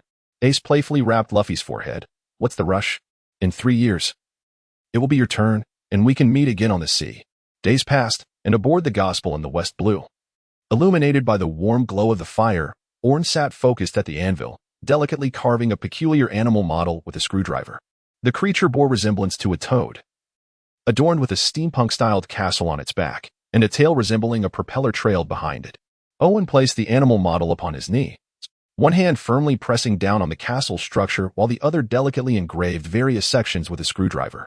As the swift movements of the screwdriver continued, the intricate details of the model became increasingly refined, until the final strike released a brilliant radiance from the frog-like creature. This luminescence streamed through the porthole of the captain's cabin, casting its glow onto the deck outside, capturing the attention of Rhea and Yamato, who were engaged in idle chatter. They instinctively hurried over, pushing through the door to enter the captain's quarters. Even Peyton, stationed in the lookout tower, turned his head towards the cabin, an unmistakable curiosity gleaming in his eyes. However, he and the three aboard the ship maintained a certain distance, remaining in the tower, lost in thought while gazing at the distant sea. Inside the captain's cabin, Yamato and Rhea regarded Owen, who cradled the luminous castle frog with a look of wonder. "Captain, what is this light? What do you hold in your hands?" Unlike Rhea, who appeared utterly bewildered, Yamato, having witnessed Owen forge the frostfire gauntlets, suspected that this glow was likely a sign of the emergence of magical equipment. Unable to suppress his curiosity, he stepped closer and asked, "What marvelous equipment is this?" Noticing Yamato nearly leaning against him, Owen smiled and extended the castle frog towards him. "Place your hand upon it and see for yourself." With a mix of skepticism and intrigue, Yamato pressed his hand against the castle frog. In the next instant, an astonishing event unfolded. Yamato's form suddenly shrank, vanishing almost instantaneously from the captain's cabin. "Captain, where is Yamato?" Rhea exclaimed, her expression one of sheer disbelief. "Within it," Owen replied, gesturing toward the castle frog, a broad smile unconsciously spreading across his face. After more than a month of effort, he had finally crafted the exquisite legendary creation known as the mobile castle. With a mere thought, Yamato reappeared in the captain's cabin, her expression dazed as she stared at Owen and the glowing creature in his arms. After a moment of stunned silence, realization dawned upon her. This is connected to that Baiki's ability. Or nodded, affirming, "Indeed, I've christened it the Mobile Citadel." "Yamato, pray tell, what transpired just now?" Rhea inquired, her curiosity piqued. Yamato responded with elation, precisely as Aorn elucidated, "I was just transported into the Citadel's interior. The interior is quite beautiful, akin to a veritable castle." "Captain, might I venture inside for a glimpse?" Rhea asked, her interest ignited by the description of the mobile citadel's castle-like interior. "Assuredly," Aorn replied, presenting the mobile citadel to Rhea. "Merely place your hand upon any part of the citadel." In truth, touching the mobile citadel merely serves as a symbolic gesture, akin to ringing a doorbell. The true prerogative of entry remains vested in Aorn. Only when Aorn harbors the intention of permitting entry can an individual access the citadel's inner sanctum. Devoid of this authorization, no stratagem, regardless of its ingenuity, can breach the confines of the castle's spatial domain. As Rhea placed her hand upon the citadel toad's form, her figure vanished from sight. Moments later, Rhea emerged from the citadel, exclaiming, "It's truly resplendent, albeit somewhat sparsely furnished. We must procure some accoutrements to adorn its chambers. By the way, Captain, can the furnishings from our vessel be transported into the citadel?" "Undoubtedly," Aorn affirmed. Voyage was capable of allowing his armed subordinates to freely enter his corporeal form. Consequently, the citadel, forged from his abilities, can assuredly accommodate similar feats. Furthermore, recall Voyage's maneuver of transforming himself into a castle when he confronted me? Could it be? Yamato exclaimed, her eyes gleaming as she beheld the four legs beneath the citadel toad. Precisely, Aorn confirmed. The mobile citadel can transmute into a bona fide castle, and I can manipulate its movements at will. Aorn provided a positive response. Due to the fortress pact, the mobile castle can freely enlarge or shrink under Aorn's mental influence, with the entire process consuming only his own stamina and no other restrictions. To demonstrate the wonders of his creation to Yamato and Rhea, Aorn first conceived the thought of shrinking in his mind. With a mere flicker of his intent, the castle, which originally measured over 30 centimeters in length and height, visibly began to diminish. In just 3 to 5 seconds, it shrank to a size that Aorn could easily lift with one hand. Immediately afterward, he envisioned expanding, and soon the castle swelled until it reached approximately 1 cubic meter, at which point it halted. If Aorn wished, the mobile castle could certainly grow even larger. However, Constrained by the dimensions of the captain's quarters, this size was already sufficient. After showcasing the resizing capabilities, Aeon placed his hand upon the back of the castle. In the next moment, his figure vanished, replaced by the castle's eyes, which suddenly glowed red as if activated. The moment the eyes illuminated, the four legs beneath it began to move, circling around Rhea and Yamato. At this point, both Rhea and Yamato were rendered speechless by their astonishment. Yet, their surprise was far from over. Unbeknownst to them, the chimney atop the mobile castle emitted a plume of steam, and simultaneously, the spire beside the chimney unfurled, revealing a folded propeller that slowly expanded, beginning to spin rapidly alongside the tail propeller. The gust of wind whipped around Yamato and Rhea, causing their hair to dance wildly, as they witnessed the mobile castle ascend gracefully into the air, floating effortlessly. Once Aeon had demonstrated all the current capabilities of the mobile castle, he calmly stepped out. Smiling at the two women, Rhea, do you remember when you first boarded the ship? I mentioned that we would soon possess the ability to return to the West Sea at any time? How about that? I wasn't lying to you. And Yamato, from now on, you can spend your time in the mobile castle exercising, except during meals. The space inside is far more stable than the Moby Dick we once inhabited, so you need not worry about seasickness any longer. Upon hearing this, the two women were momentarily at a loss for words. Not merely astonished by the marvels of the mobile castle, but touched by their captain's constant consideration for their concerns. Captain, can we take a moment to visit my mother before entering the Grand Line? Rhea asked eagerly, having been inseparable from her mother since the age of 15. This was the longest period she had been away from her. Now, witnessing the captain's remarkable creation, Rhea naturally wished to see her mother once more before embarking on their journey into the Grand Line. Without hesitation, Aeon nodded in agreement. Of course, that's no problem. We are less than 3 days away from the last town before the upside-down mountain, Maka Town, where we will procure a large quantity of supplies. At that time, I will control the mobile castle to take you back to your mother's hometown, while Yamato and Peyton will guard the gospel. Thank you, Captain, Rhea exclaimed joyfully, rushing out of the captain's quarters, presumably to call her mother and share the delightful news. After Rhea's departure, only Aeon and Yamato remained in the captain's quarters. They exchanged glances, and before Aeon could speak, Yamato embraced him once more. The hug was firm enough for Aeon to sense her heavy conscience. It turned out she had always been anxious. Due to her seasickness, she was unable to engage in any physical training aboard the ship, leaving her with a lingering sense of insecurity. It was not a lack of confidence in her own abilities, but a fear that Aeon, with his extraordinary talent, would soon surpass her.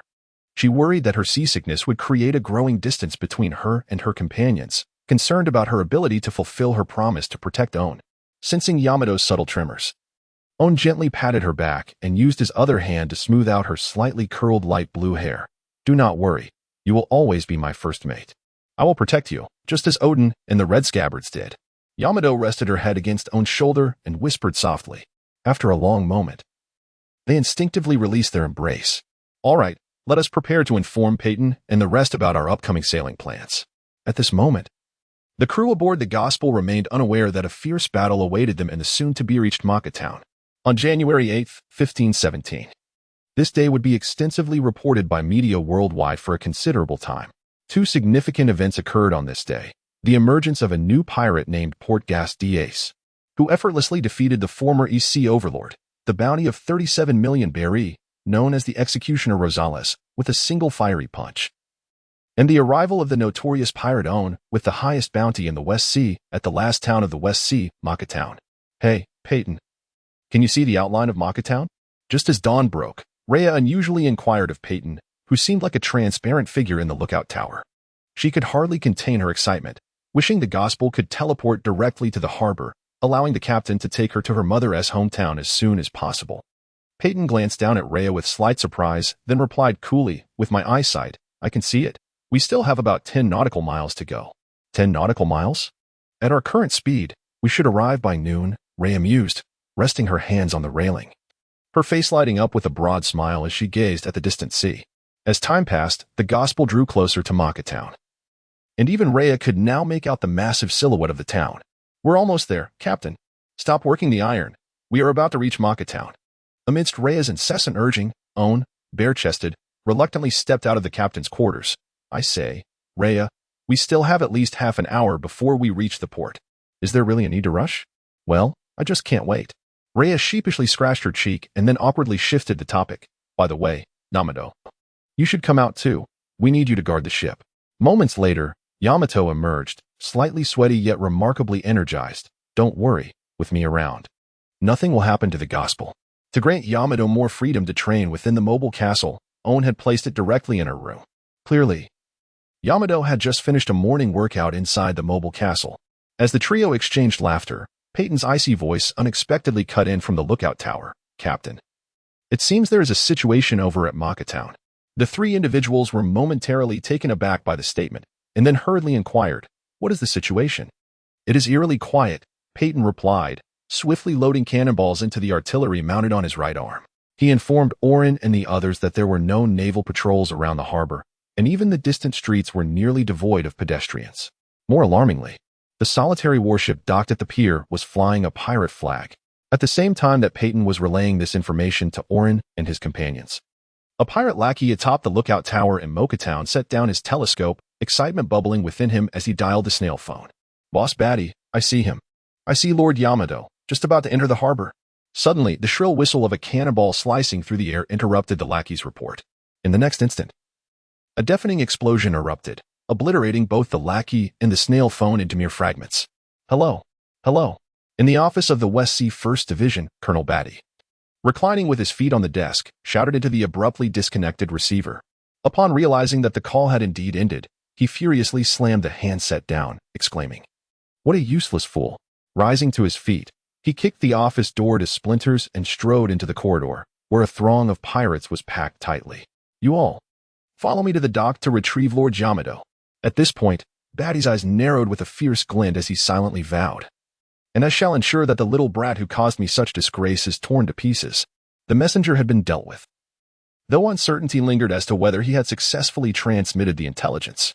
Meanwhile, Peyton's expression remained unchanged atop the lookout tower of the gospel. He gazed down at Aorn, asking, Captain, what is your decision? Shall we depart or press onward? Aorn did not respond to Peyton immediately. Instead, he retrieved a telescope to glance at the dock in Makatown. Upon noticing the pirate flag with dual horns fluttering on the warship, a wry smile crept across his face, and he instinctively handed the telescope to Yamato.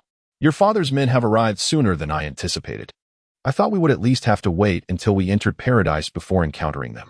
Upon hearing this, both Peyton and Rhea were momentarily taken aback, as they remained unaware of Yamato's identity as the daughter of an emperor.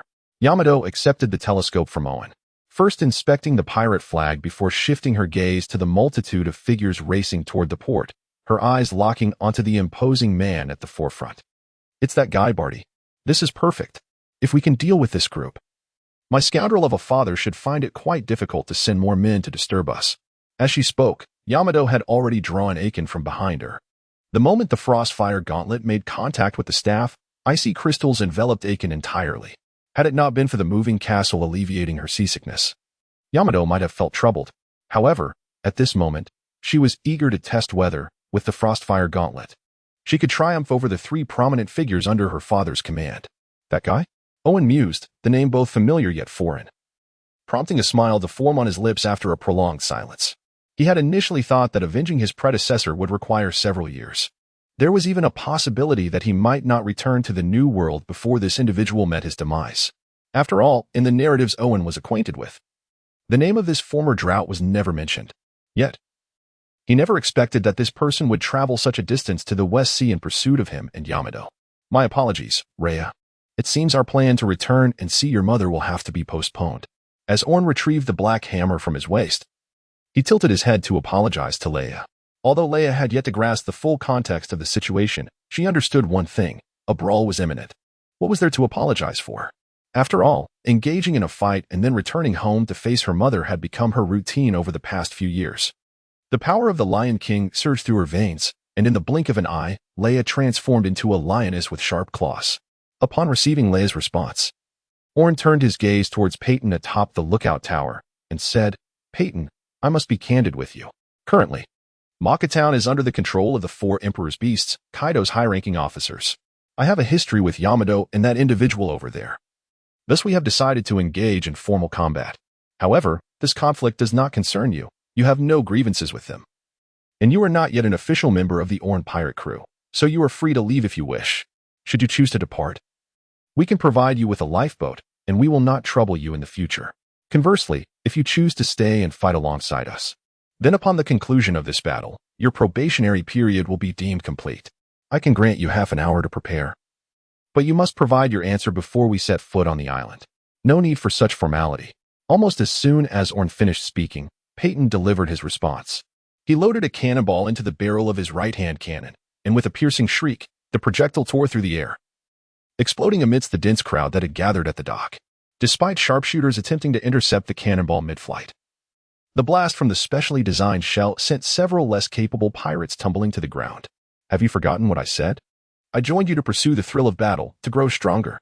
How could a high-ranking officer of the four emperors engage with such a foe from the outset? This is precisely the kind of fight I seek. Is it not to your liking?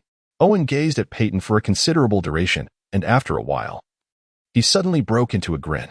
Very well, once we dock, the opposition will undoubtedly send someone to sabotage our vessel. At that point, would you be willing to take charge of guarding the ship and providing fire support? That suits me perfectly, Peyton affirmed. With his response, Owen turned his attention to the 5 chefs from the Flower Kingdom, who had peeked out from the kitchen upon hearing the commotion. Lastly, I entrust you all with preparing a grand feast for us.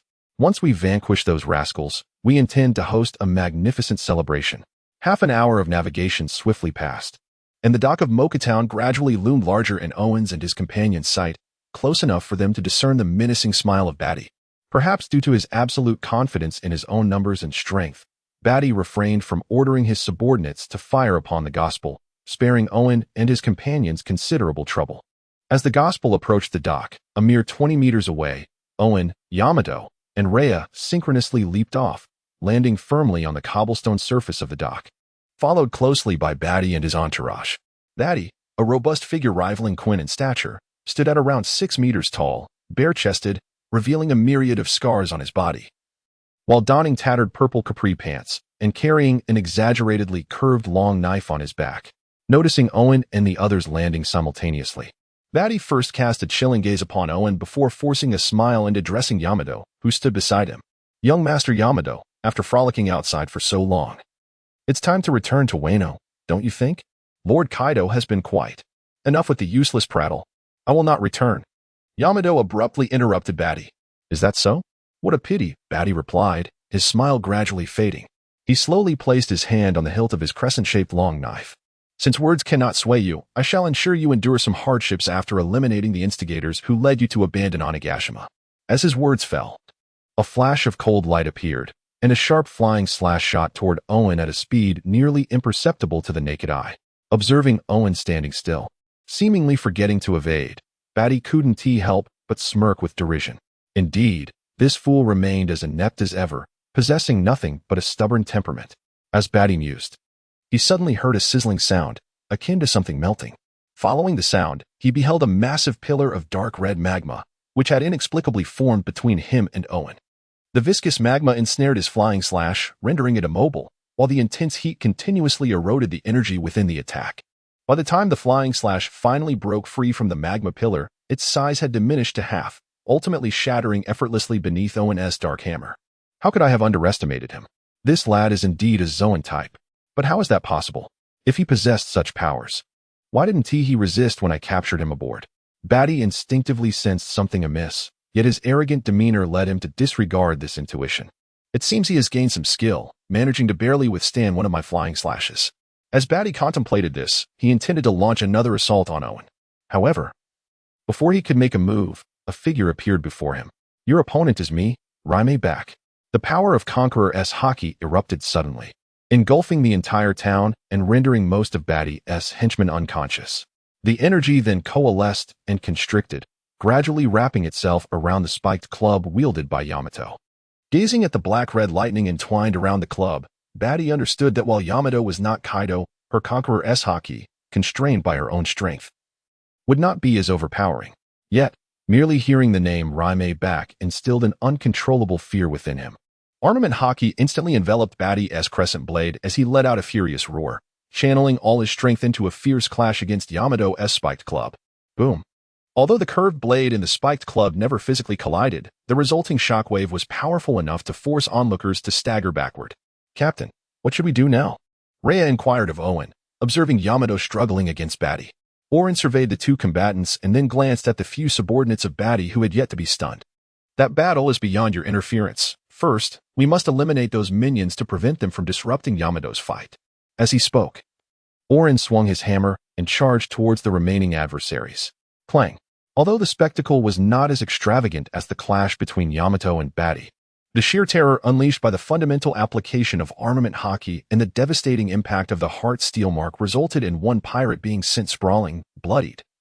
Upon engaging Aorn, the black-red lightning collided violently with the purple-black flames in midair, and as both sides exerted their strength, the resulting shockwaves stirred up monstrous waves upon the sea behind Aorn and his allies.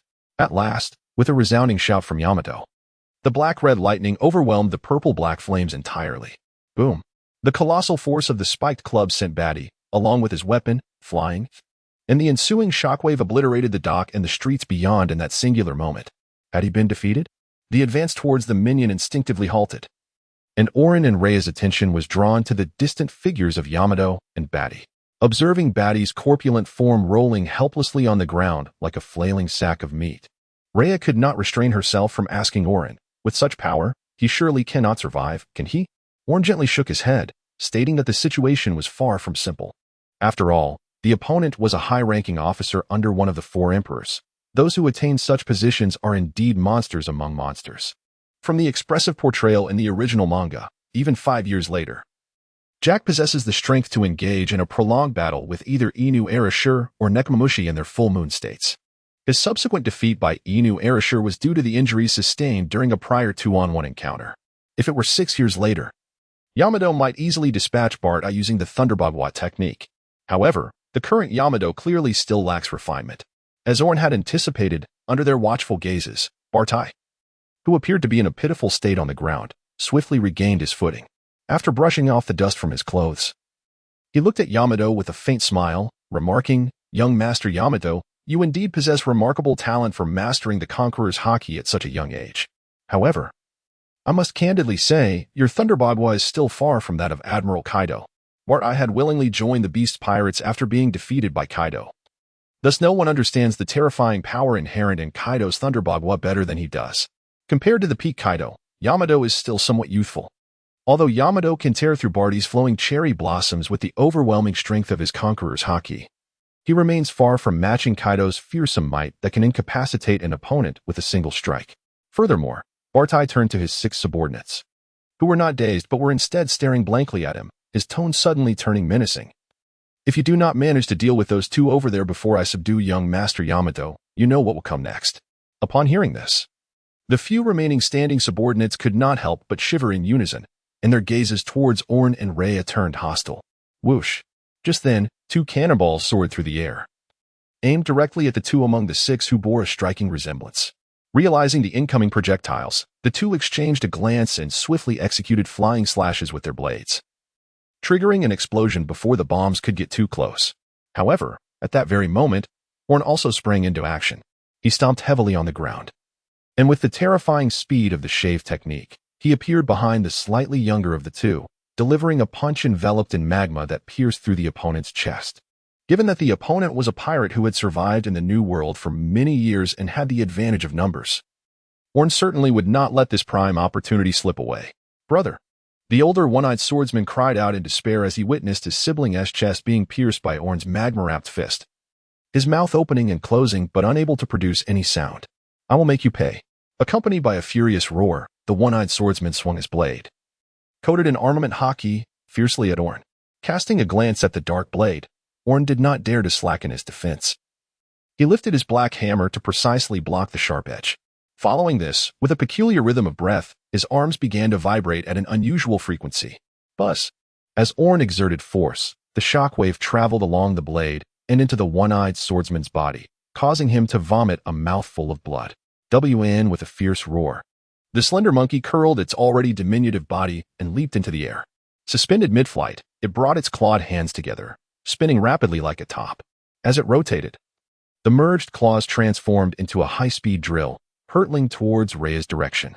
Transformed into a lion king, Rhea crouched, her keen dynamic vision fixated on the airborne slender monkey. She could clearly discern its attack trajectory. As the figure approached, Rhea suddenly sprang up, deftly dodging the claw that resembled a drill while simultaneously raising her hardened elbow, poised to deliver a crushing blow. However, just as Rhea believed her attack would surely devastate the diminutive foe, the monkey inexplicably halted its spin.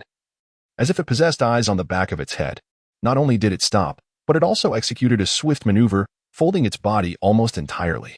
The previously closed arms swung open, leaving 6 intersecting X-shaped claw marks across Rhea's body. Thud. Rhea fell from the height, and although the Lion King could swiftly mend her wounds, the agony of shredded flesh made her gasp in pain. The slender monkey landed steadily nearby, its anger unabated as it screeched, "Tomboy, foul woman, weren't you just so proud? Are you satisfied now? Enough of your noise." Rhea pushed herself off the ground and stood once more, lightly beckoning the furious monkey with her index finger. "Come again." No matter how many times it came, the outcome would remain the same. The monkey stepped forward, launching another assault, its claws slashing repeatedly. Rhea kept her eyes locked on the monkey's claws, her body twisting and turning as she evaded every strike. She could see it clearly. The opponent's speed was not significantly greater than her own. She could keep pace with this creature. Once more, she tilted her head to avoid the monkey's swipe, instinctively stepping forward to aim an elbow at its temple. Yet, in that instant, the monkey ducked, swiftly countering with a claw strike that left a massive gash from Rhea's left shoulder to her right abdomen. It was the same pattern again. She could match the monkey's speed, and her attacks were always initiated when it was vulnerable. Yet, this creature seemed to possess an uncanny foresight, dodging her strikes with minimal effort. Was it premonition? Lost in thought, Rhea recalled the day her captain had first asked her to attack him while blindfolded. This was to awaken her observation haki. If she could awaken it, she would anticipate her enemy's intentions before they could strike, allowing her to evade and counterattack with ease. What should she do against an opponent with such abilities? As she replayed her past injuries in her mind, a smile suddenly spread across Rhea's face. Once again, she gestured to the slender monkey that was creating distance between them, saying, "Shorty, come again." Such simple words caused the veins on the monkey's forehead to throb. "Damn, tomboy. This time I will pierce your heart." The monkey realized that Rhea seemed to be an exceptionally resilient Zoan-type user. Thus, it resolved to aim directly for her heart, determined to silence her once and for all. With a forceful leap, the monkey soared into the air again, its metallic claws merging and spinning rapidly. This time, the speed was even greater than before, creating a visible whirlwind before it even neared Rhea.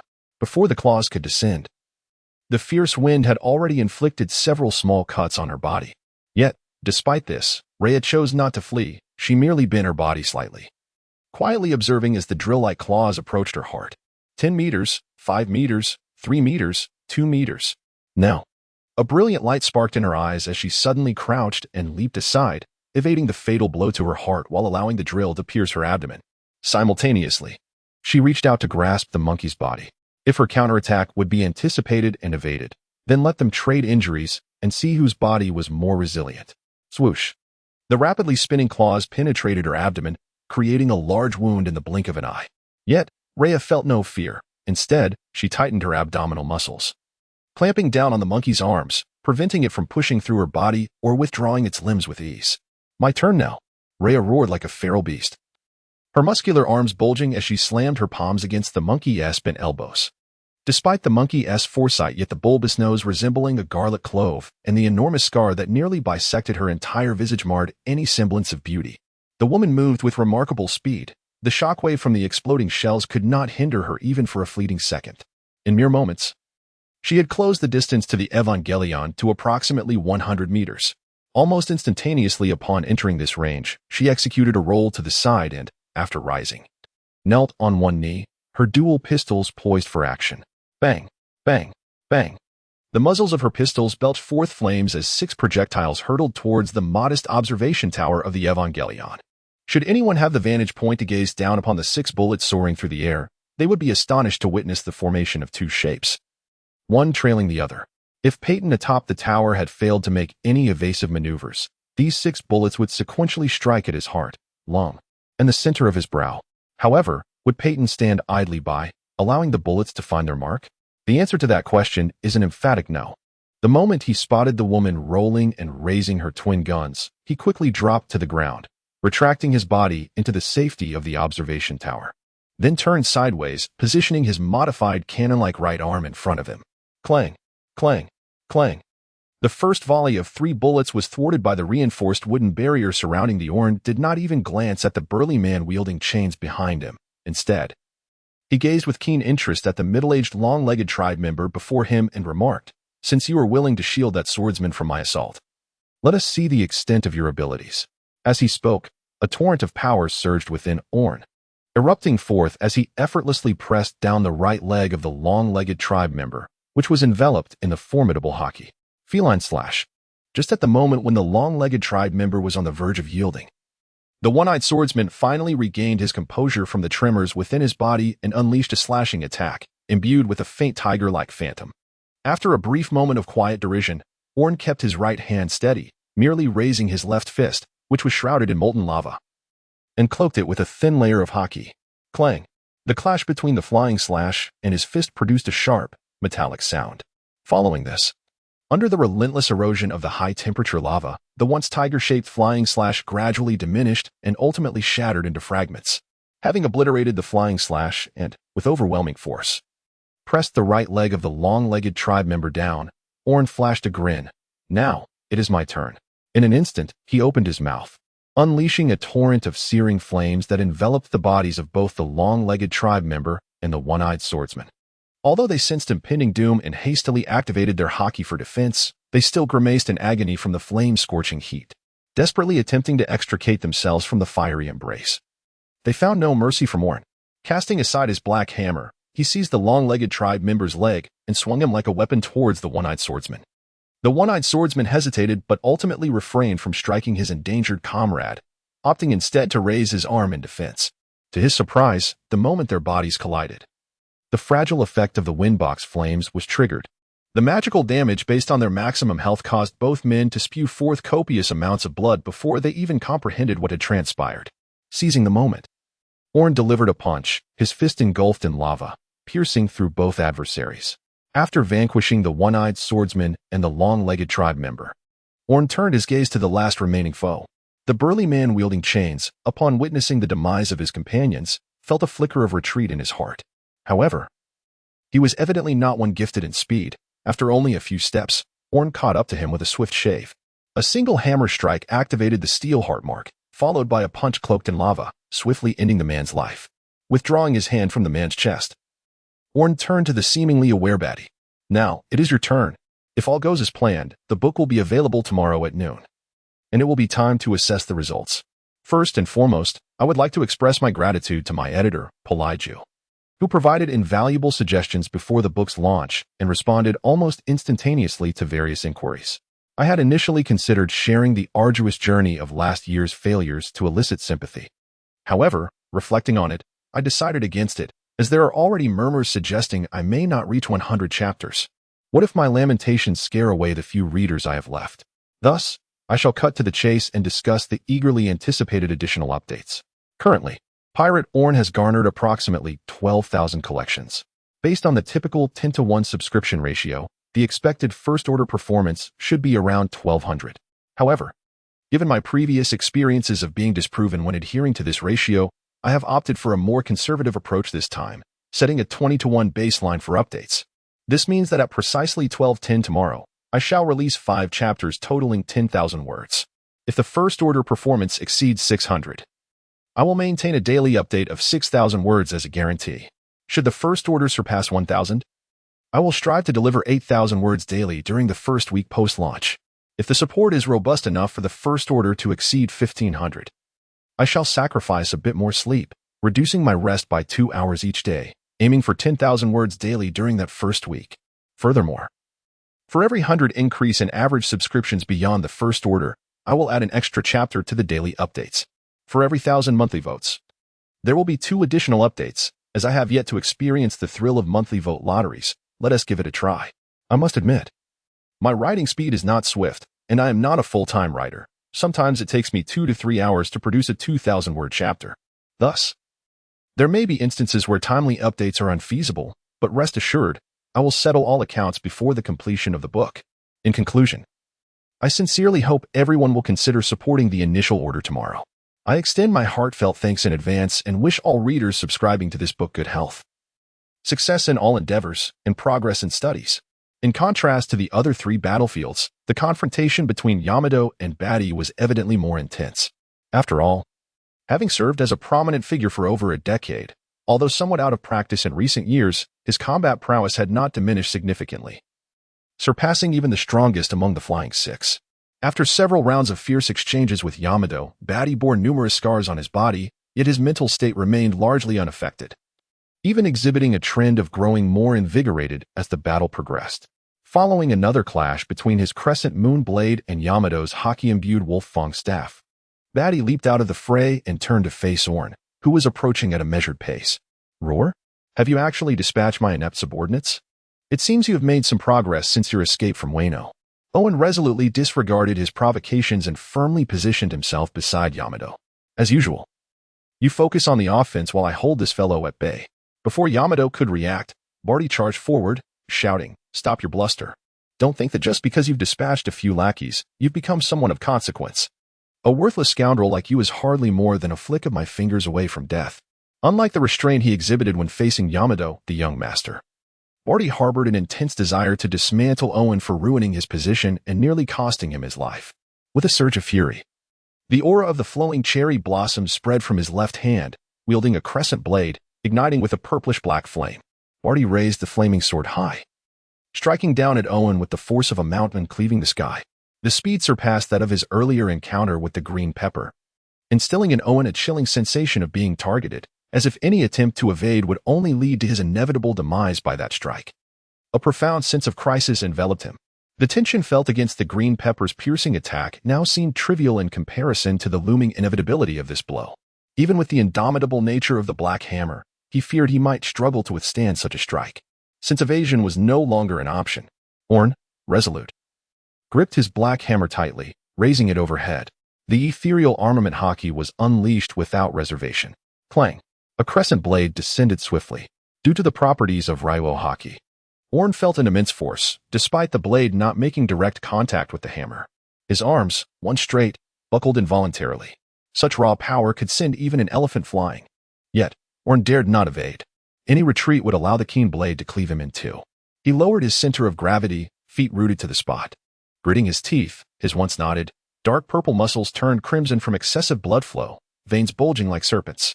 He channeled his nascent armament hockey into his arms and hammer. Months of steel stacking were insufficient for his physique to match a former great signboard like Batty. He needed hockey to protect his arm muscles, preventing them from tearing under the strain, ensuring he could still fight after this blow. Aorn's mind emptied, save for one thought: imbue. Imbue intensely. Imbue to the death.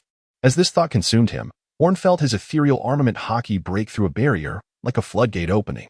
Hockey surged into his arms and hammer. His arms turned pitch black, and the crushing pressure eased. Though still exerting force, the pain of tearing muscles vanished.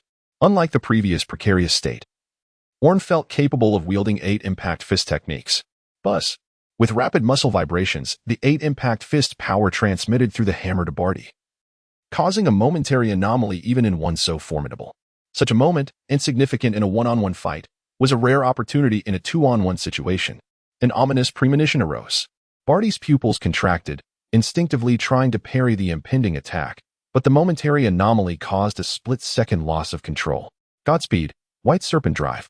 In that instant, Yamato appeared behind Batty, striking his side with her ice-infused, Conqueror's hockey-imbued club. Unlike the previous glancing blow from Thunderbawa's aftershock, this was a direct hit. Batty, sent flying, spat out a mouthful of blood mid-air, his eyes momentarily rolling back. Aorn, fearing that he might still perform sit-ups, anticipated the point of his descent and struck the ground, creating a volcanic pit. With a sharp hiss, a jagged column of lava erupted, piercing straight through Batty's abdomen, nearly impaling him entirely. Blood gushed down the molten pillar, and both Aorn and Yamato, along with distant Rhea, could not help but exhale in relief. However, just as they believed that the severely injured Batty would be incapacitated, a sound of something snapping echoed from afar. Turning their heads in unison, they beheld Batty, suspended in midair, as he broke the lava column with sheer force. Extracting the molten spike from his body, Batty, disregarding the blood spraying from his abdomen, flashed an exaggerated grin at Aorn and Yamato, exclaiming, "Huh. To be driven into such a state by you mere youngsters is a tremendous humiliation." As Batty's lips curled, the skin around his mouth began to visibly tear. quickly followed by the skin of his face and scalp. In the blink of an eye, Barty's entire facial skin was completely ripped away, revealing a head with elongated pupils and a dense covering of dark scales emerging from the gaping wound. Like shedding a former self, his massive scaled body continuously slithered forth from the torn flesh until, after an indeterminate period, his once corpulent form had transformed into a desiccated human skin. Not far from this shriveled remnant lay a 30-meter-long, slime-coated dark green python, fixated on Aorn and Yamato, its forked tongue flickering menacingly. The gaping wound that had pierced its body remained, yet in comparison to its colossal size, the injury seemed trivial. 18 years have passed since my battle against that Moonlight Moria brat in the bell tower. It has been a full 18 years since I have assumed such a form. The giant serpent coiled itself, looming over Aorn. I concede that I underestimated you. Your talent is formidable, nearly on par with that of Moonlight Moria. But that is where it ends. Since I have unveiled the ancient Titan Python form of the snake fruit, this trivial pirate game must come to a close. Young Master Yamato shall return with me to Wano, while this small West Sea shall undoubtedly become your grave. Excuse me, Aorn replied, scratching his cheek with a finger. If my memory serves me correctly, it was Kaido who fought against Moonlight Moria, not you. Don't speak as if you engaged Moria yourself 18 years ago. At the moment Aorn finished speaking, the entire battlefield fell into a brief yet profound silence. Within that silence, Rhea, with an innocent expression and a hint of uncertainty, voiced her conclusion after much contemplation. So, the battle from 18 years ago had little to do with him, right? Lies do not wound. It is the truth that cuts like a blade. Rhea's words pierced the air, shattering the silence, even with his dark scales concealing him. The crowd could still perceive the exasperation etched across Barty's face. At a loss for words, he silently swung his massive serpent tail at Rhea in the distance. However, such a colossal form could not maintain the same agility as before. Observing that she had provoked her opponent, Rhea refrained from being reckless and promptly used the shave technique to leap back onto the gospel. Once she landed firmly on the deck, she teasingly beckoned Barty with her finger, the meaning abundantly clear. Come over here. Barty narrowed his serpentine eyes, sweeping his tail from above. Like a powerful gust from the Navy's 6 powers, he unleashed a slicing strike with his tail. Rhea, taken by surprise by Barty's unexpected maneuver, found herself momentarily at a loss. However, Yamato, who had been stifling laughter, finally reacted. Arrows. With her spiked club, she swung at the distant slicing strike, unleashing a cerulean shockwave that cleaved the air and successfully intercepted the strike before it could reach the gospel. The collision of energy waves erupted in a tremendous shock, pushing the gospel back several meters. Your opponent is us, Yamato shouted at Barty, and in the next instant, her form began to transform rapidly. She grew taller, her limbs sprouting soft pads, and a fluffy tail blossomed behind her. Mythical Zoan, great serpent god form, engage. As she assumed her beastly hybrid form, Barty's expression darkened further. It seems I must make young Master Yamato suffer some hardship. With a roar, Barty propelled his massive body towards Yamato, his gaping mouth revealing gleaming black fangs. In the blink of an eye, his maw clashed with Yamato's club, Aeon, 3 times in quick succession. Yamato deftly parried each strike, bolstered by her armament hockey. However, as she blocked the last strike, Barty's eyes glinted with cunning. In the next moment, one of his fangs unexpectedly elongated, growing so swiftly that Yamato's observation hockey failed to provide timely warning. Despite her attempts to evade and distance herself from Barty, the massive fang still left a shallow gash on her left arm. The wound was minor, merely a scrape, yet Yamato felt an unusual sensation, her arm growing weak and almost numb as she tried to lift it again. HM? Is this snake venom? Indeed, Barty confirmed. While most snakes are non-venomous, the Titan python, being an ancient species, possesses potent neurotoxic venom that can incapacitate a prehistoric crocodile within 10 minutes from even the slightest scratch, rendering it a meal for the Titan python. What a troublesome ability, Yamato grumbled, pressing her hand against the wound on her left arm. A small orb of cold energy coalescing in her palm. She infused the cold energy into the wound and, after a moment's wait, she clenched her left fist with difficulty. Is this all I can manage? Well, as long as I can prevent the toxin from spreading for a short time, it will suffice. Aorn, we must resolve this swiftly. I understand. Almost instantly after Aorn responded, Yamato activated her swiftest technique, the Divine Foot, White Serpent Drive. Her form tore through the air, swiftly appearing beside Barty, her club aimed directly at his enormous serpent head. Simultaneously, Aorn, refusing to fall behind, took a deep breath and struck the damaged ground with his black hammer. Clang! Approximately 2 seconds after the heavy hammer struck the bluestone ground, 6 colossal lava columns, each exceeding 3 meters in diameter and towering over 10 meters in height, akin to miniature cliffs, erupted from the earth. The creation of such formidable lava columns, even for the current state of Aeon, would induce a momentary breathlessness. Nonetheless, the formation of these lava structures was evidently invaluable. Their immense stature meant that even the behemoth known as Barty would require multiple, full-force charges to shatter them, making them perfectly suited to confine Barty's movements.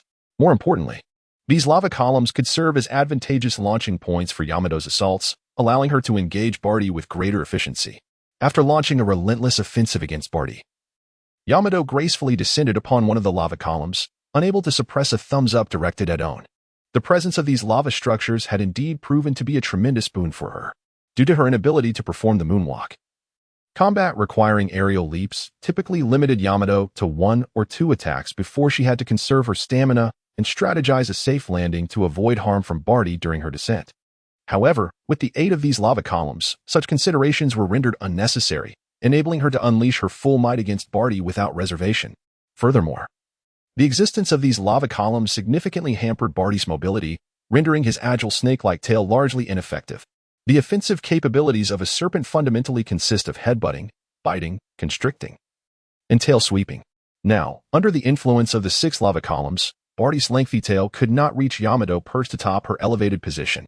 With his tail unable to make contact, his constricted form could not coil around Yamato to ensnare her.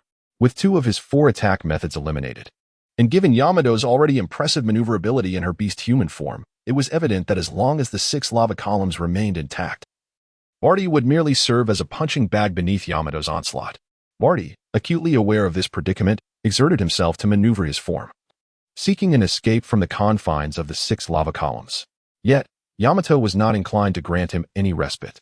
She disregarded the significant strain the serpent's conduit technique was imposing on her ankles, utilizing the move with the nonchalance of a basic attack. The moment Barty's massive form stirred, he was met with a strike imbued with both armament haki and conqueror's haki, compounding his troubles. The grievous wound in his abdomen prevented him from reverting to his original humanoid form or a hybrid form that balanced agility and strength in the near term.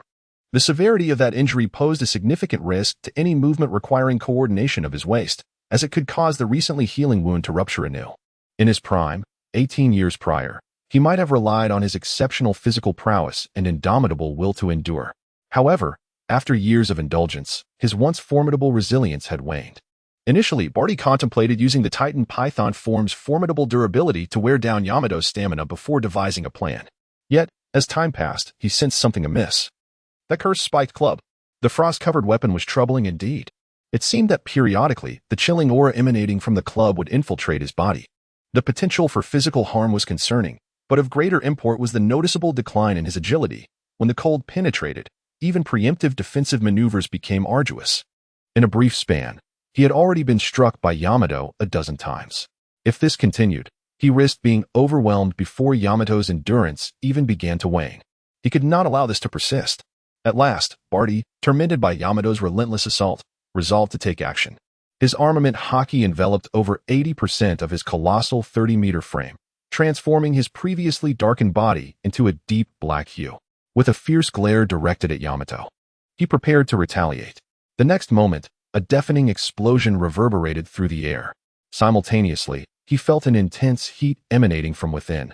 The terrifying temperature, even shielded by armament haki, caused his massive form to twitch involuntarily. It was Aeon. That wretched fellow had charged in without warning. His horned form, draped in armament haki, collided with one of the lava columns, not only failing to shatter it but igniting the seething magma within. The agony he had just experienced was the result of the molten rock splattering onto him. Realizing Aeon's intent to preemptively inflict damage, Barty, despite the contorted expression from the lava's burn, managed to smile, a truly brilliant strategy. He had been concerned that his forthcoming maneuvers might not reach the distant Aeon. Yet here he was, delivering himself into his grasp. Now, savor this technique, dance of the cracked earth. Almost instantaneously after uttering those words, Barty's titanic form, cloaked in armament haki, began to thrash violently. His body, exceeding 30 meters in length and weighing several tons, relentlessly collided with the earth beneath him and the remaining 5 lava columns. generating shockwaves akin to a magnitude 10 earthquake. The ground fractured like a spider's web, fissures sprawling across the port's expanse of over 1,000 meters. The cacophony of destruction resonated as everything succumbed to the cataclysmic force. The entire dock was reduced to rubble, and both Aorn and Yamato, positioned at the epicenter of the tremors, found themselves unable to escape the chaos. Moreover, despite Barty's frenzied state, his observation haki remained largely intact, allowing him to discern and target Aorn and Yamato amidst the seeming mayhem. Gritting his teeth, he braced himself against the terrifying vibrations emanating from beneath. Aorn leaped to the side of Yamato, bellowing with fervor as he pointed towards the colossal form of Barity, urging, "Attack him." This strategy, which exploited the advantage of size to create seismic disturbances, was undeniably formidable in the absence of flight or aerial capabilities. Furthermore, Barity was not merely succumbing to madness. His observation haki was steadfastly fixated on both Aorn and Yamato, ensuring that any movement they made would be met with a relentless onslaught. After a moment of encouragement, Aeon found himself at a loss for a solution to break the deadlock. Thus, he signaled Yamato to take refuge on his back, hoping to mitigate the damage they were about to endure. With Yamato's assistance, the two of them reverted to their original forms and struggled to embrace the vast body of Barty. One utilized haki to shield against the incoming impacts, while the other clung tightly to Barty, continuously generating magma that eroded his flesh. Even though the haki provided some protection against being completely seared, it was imperative that this scoundrel suffered significant damage once he exhausted his move. It was uncertain whether Barty noticed that Aeon and Yamato had already taken refuge on him, or if he was simply too fatigued from using the technique to continue, but he ultimately ceased his dance of the earth. Almost instantaneously upon halting the technique, Barty coiled his body, attempting to ensnare Aeon and Yamato in a deadly embrace. Realizing Barty's intentions, the two quickly released their grasp on his serpentine form, striving to evade the impending entrapment. "You've fallen for it," Barty exclaimed with glee, simultaneously directing his large head and agile tail towards Aeon and Yamato. He opened his gaping maw to bite Aeon while his tail, cloaked in haki, lashed out at Yamato. Yamato, equipped with observation haki, reacted swiftly, drawing her spiked club from behind her to block Barty's tail, successfully intercepting the strike. However, Aeon, who had yet to awaken his observation haki, was not as quick. Despite his best efforts to twist away upon sensing danger, without the ability to use Jeppo, he could not alter his trajectory midair. As Barty's venomous fangs loomed closer, Aeon gritted his teeth and chose to plunge directly into Barty's maw, willingly allowing himself to be consumed. Aeon, Yamato, who had just landed, noticed this and felt a surge of panic. She attempted to use her godly serpent technique to rescue Aeon in haste. Yet, at that moment, she stumbled, her left side suddenly overwhelmed with a numbing sensation, poison from Barty's earlier attack. Curse be it, how unfortunate that it would strike now. Watching Barty's jaws close, Yamato let out a furious roar, forcing her numb body to lurch toward Barty. "It's futile, young Master Yamato. I warned you, the pirate game must come to an end." After easily evading Yamato's assault, Barty coiled himself leisurely, declaring, "Even Kaido, after being afflicted by my serpent venom, would experience a slight delay in his movements, let alone you. By the way, the Titan python possesses a formidable digestive capability. Its highly corrosive stomach acid can reduce a body to mere bones in about 3 minutes. Moreover, to prevent that little brat from using magma to scorch my insides, I employed haki for defense in advance. In short, there is no escape for him. I suggest you." Before he could finish, a segment of Barty's immense serpentine body suddenly swelled, and a pained expression crossed his face. "TCH, this stubborn little brat. Do you really think transforming into beast form will allow you to burst me apart with sheer size? Such naivete." As he spoke, Barty's form rapidly contorted, wrapping the lower half of his body around the swollen segment, exclaiming, "This time, I shall strangle you to death. Let us see what else you can do." In mere seconds, his massive form compressed into a tight coil, and Yamato could almost hear Aeon's bones cracking under the pressure. After a moment of stunned realization, Yamato understood that this was not an attempt to burst Barty apart, but rather a signal from Aeon, indicating that they were to execute a combined technique. A radiant smile spread across her face as she shouted, "No samurai, ice fong." An icy blue breath surged forth from Yamato's mouth, consistently directed at the distended portion of Barty's body, where Aeon was located. Taken aback by this sudden attack, Barty momentarily froze, never anticipating that the toxin-affected Yamato would possess such a breath-like ability. Yet, in that instant of distraction, his observation haki issued a strong warning. Realizing the precarious situation, Barty's expression changed drastically as he desperately tightened his body in an attempt to crush Aeon. But it was already too late. Inside Barty, Aeon, hearing Yamato's distant call, summoned his own fruit powers and unleashed a fiery breath from his mouth. Flames and frost converged from within and without, reminiscent of the clash between Yamato and Kaido atop Onigashima 5 years later.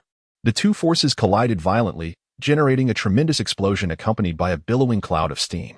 Boom. Despite concentrating all his haki for defense, it was futile.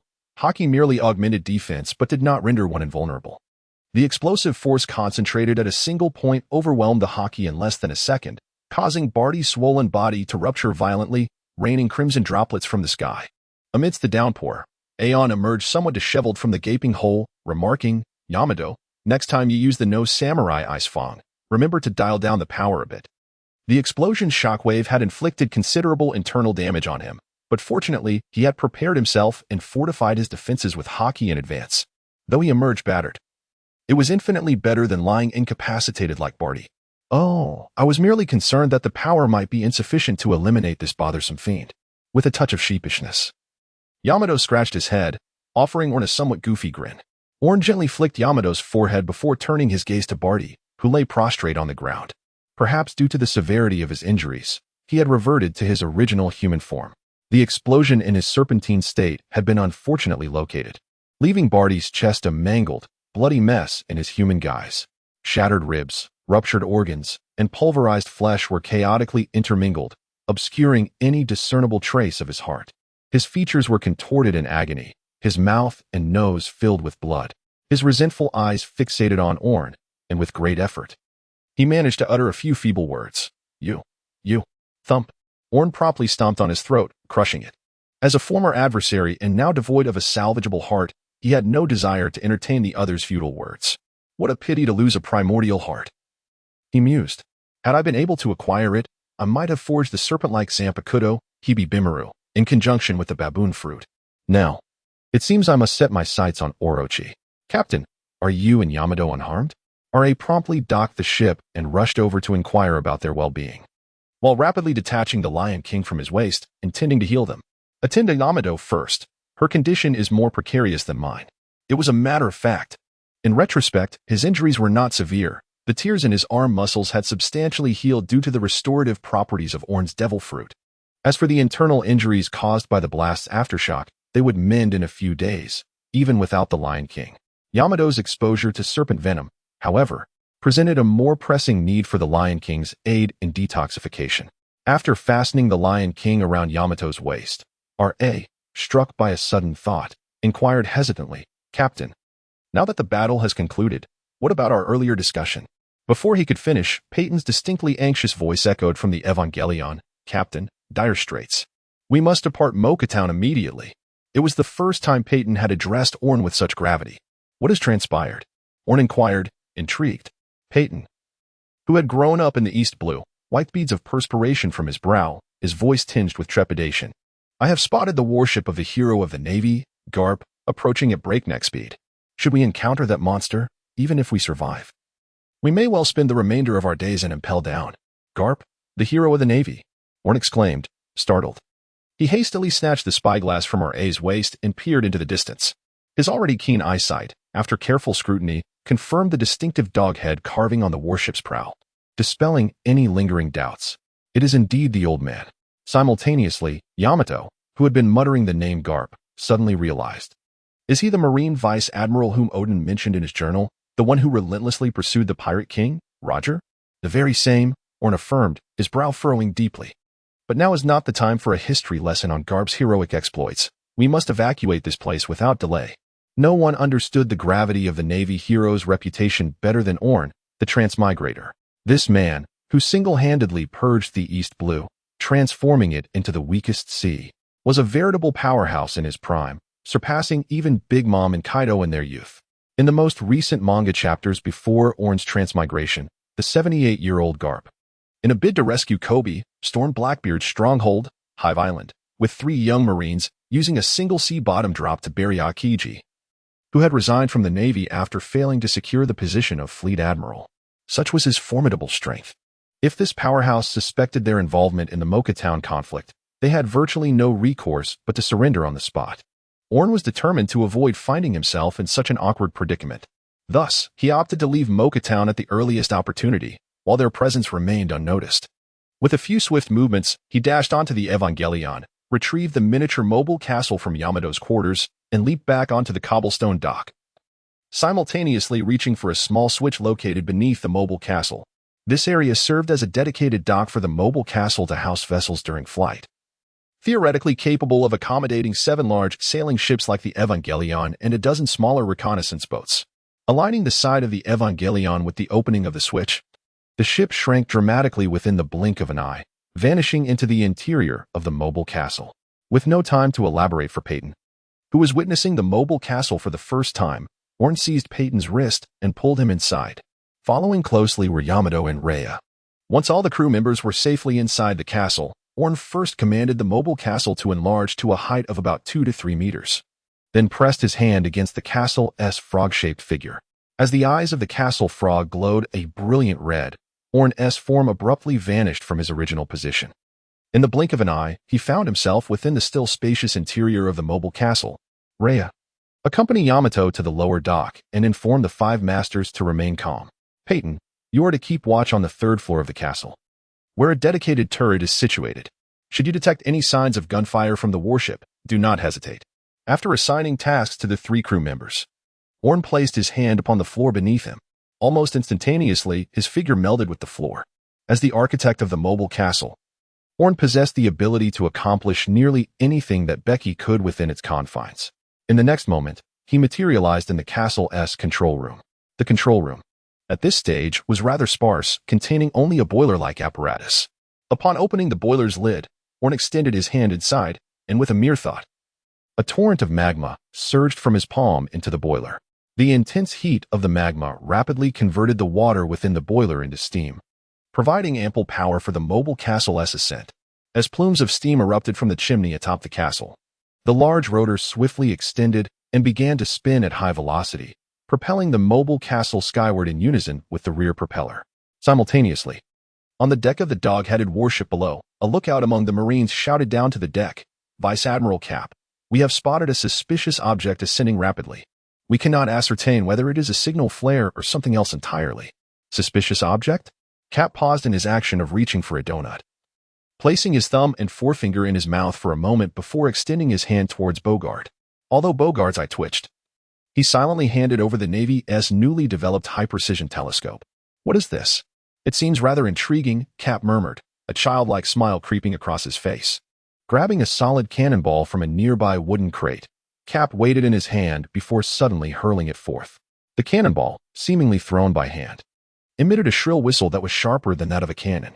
In the midst of this piercing sound, the cannonball traced a straight diagonal line through the air, hurtling directly towards the mobile castle. From the turret, Peyton, who had been observing the movements of the dog-headed warship through his sniper scope, stared in disbelief at the cannonball racing towards the mobile castle, his instincts urging him to shout in frustration, "Is this even human? Who on earth throws cannonballs like they're lead balls, capable of soaring over 1,000 meters? Despite his inner turmoil, Peyton dared not be careless. Years of sniping experience warned him that if he did not intercept the cannonball, it would undoubtedly strike the mobile castle. Beneath them lay an endless sea. And with both the captain and first mate being capable individuals, any fall into the ocean would render all their prior efforts futile.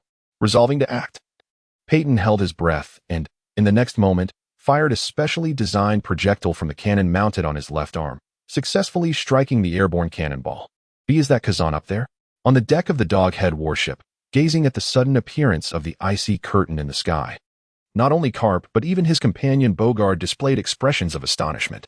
However, Bogard's mind was clearly quicker than Karp's. He soon realized, "Wait, General Karp, have you forgotten? Admiral Kazan has gone to the Kingdom of Sulvisa in the Grand Line to carry out a mission. He even bid you farewell before leaving. If it's not Akiji, could it be a mythical Zoan?" Karp stroked his chin, a broad smile spreading across his face. "If it's a mythical Zoan, then we must summon him down and seek clarity." As he spoke, Karp placed his hand on a box filled with cannonballs. Yet, before he could take any action, his observation haki unexpectedly issued a warning. Noticing the peculiar expression on Karp's face, Bogard instinctively followed Karp's gaze upwards. It was a moment of revelation. He too was struck with astonishment. Captain, merely having the vice captain obstruct them isn't a viable strategy. I sense that General Carp's disposition 1T allow us to evade easily. On the moving castle. Witnessing Yamato neutralize all the cannonballs with a single strike of her sword, Peyton felt a twinge of envy for Yamato's prowess but couldn't help but remind Aorn. I understand, therefore I don't intend to remain passive. After flashing a smile at Peyton, Aorn's mind began to stir. In the next moment, intense magma coiled around his arms. Are you intending to? Indeed. If we do not restrain them, we shall never shake them off. After uttering these words, Aorn began to swiftly strike the surface of the sea below. With his fists slicing through the air, trails of afterimages were left in their wake. As Aorn moved, he propelled fist-shaped magma orbs downward with great force, plummeting towards the sea's surface. Although these magma fists appeared diminutive to Peyton and Yamato, who were also shrunken by the moving castle, once they pierced through the invisible barrier of the moving castle, they suddenly expanded at an astonishing rate, transforming into colossal magma orbs several meters in diameter within the blink of an eye, resembling a meteor shower as they descended toward the ground. This wave is a meteor volcano. Observing the magma meteors falling from the sky, even the seasoned sailors aboard the Doghead warship, who had fought alongside Carp for many years, felt their legs weaken. While Admiral Sakazuki's meteor volcano was a morale booster for the pirates, it instilled a sense of dread among the Navy. Just as the sailors were overcome with panic, two figures leaped from the deck, launching into the air. Clang! Their blades unsheathed, slicing through countless meteors. Boom! Their iron fists obliterated the meteors that threatened to strike the warship into mere dust. Yet, by the time the two landed back on the deck, the unidentified flying object had already vanished into the clouds, eluding further scrutiny. It truly is a pitiful sight. Just over 400, not even 500. Although we didn't meet expectations, let us consider it as achieving the basic target of 600. Moving forward, we'll aim for 2 updates daily, totaling 6,000 words. Today's remaining 4,000 words will be compiled into a 2-in-1 chapter around 6 or 7 this evening. General, if I recall correctly, a mythical Zoan emerged in the West Sea recently, possessing the ability to manipulate magma like Admiral Sakazuki. Yet, why is this individual appearing here? Upon returning to the deck, Bogard wore a grave expression. He had seen the bounty notice for the pirate named Aorn, judging by the wild hair and beard depicted. The man appeared to be in his 40s or 50s. Alone, a mythical Zoan wouldn't be a significant concern. But if he had acquired another mythical Zoan as a companion, the situation could become rather complicated. The simultaneous presence of 2 mythical Zoans capable of wielding magma and ice within a single pirate crew would not only be formidable across the seas, but would also stand as elite even in paradise. The only solace was that these 2 individuals did not seem to possess particularly brutal tendencies. Although reports from the West Sea indicated that Aorn had a history of devastating towns, Bogard, who frequently traveled between the headquarters and the East Sea, was well aware of the character of these lower-ranking officers.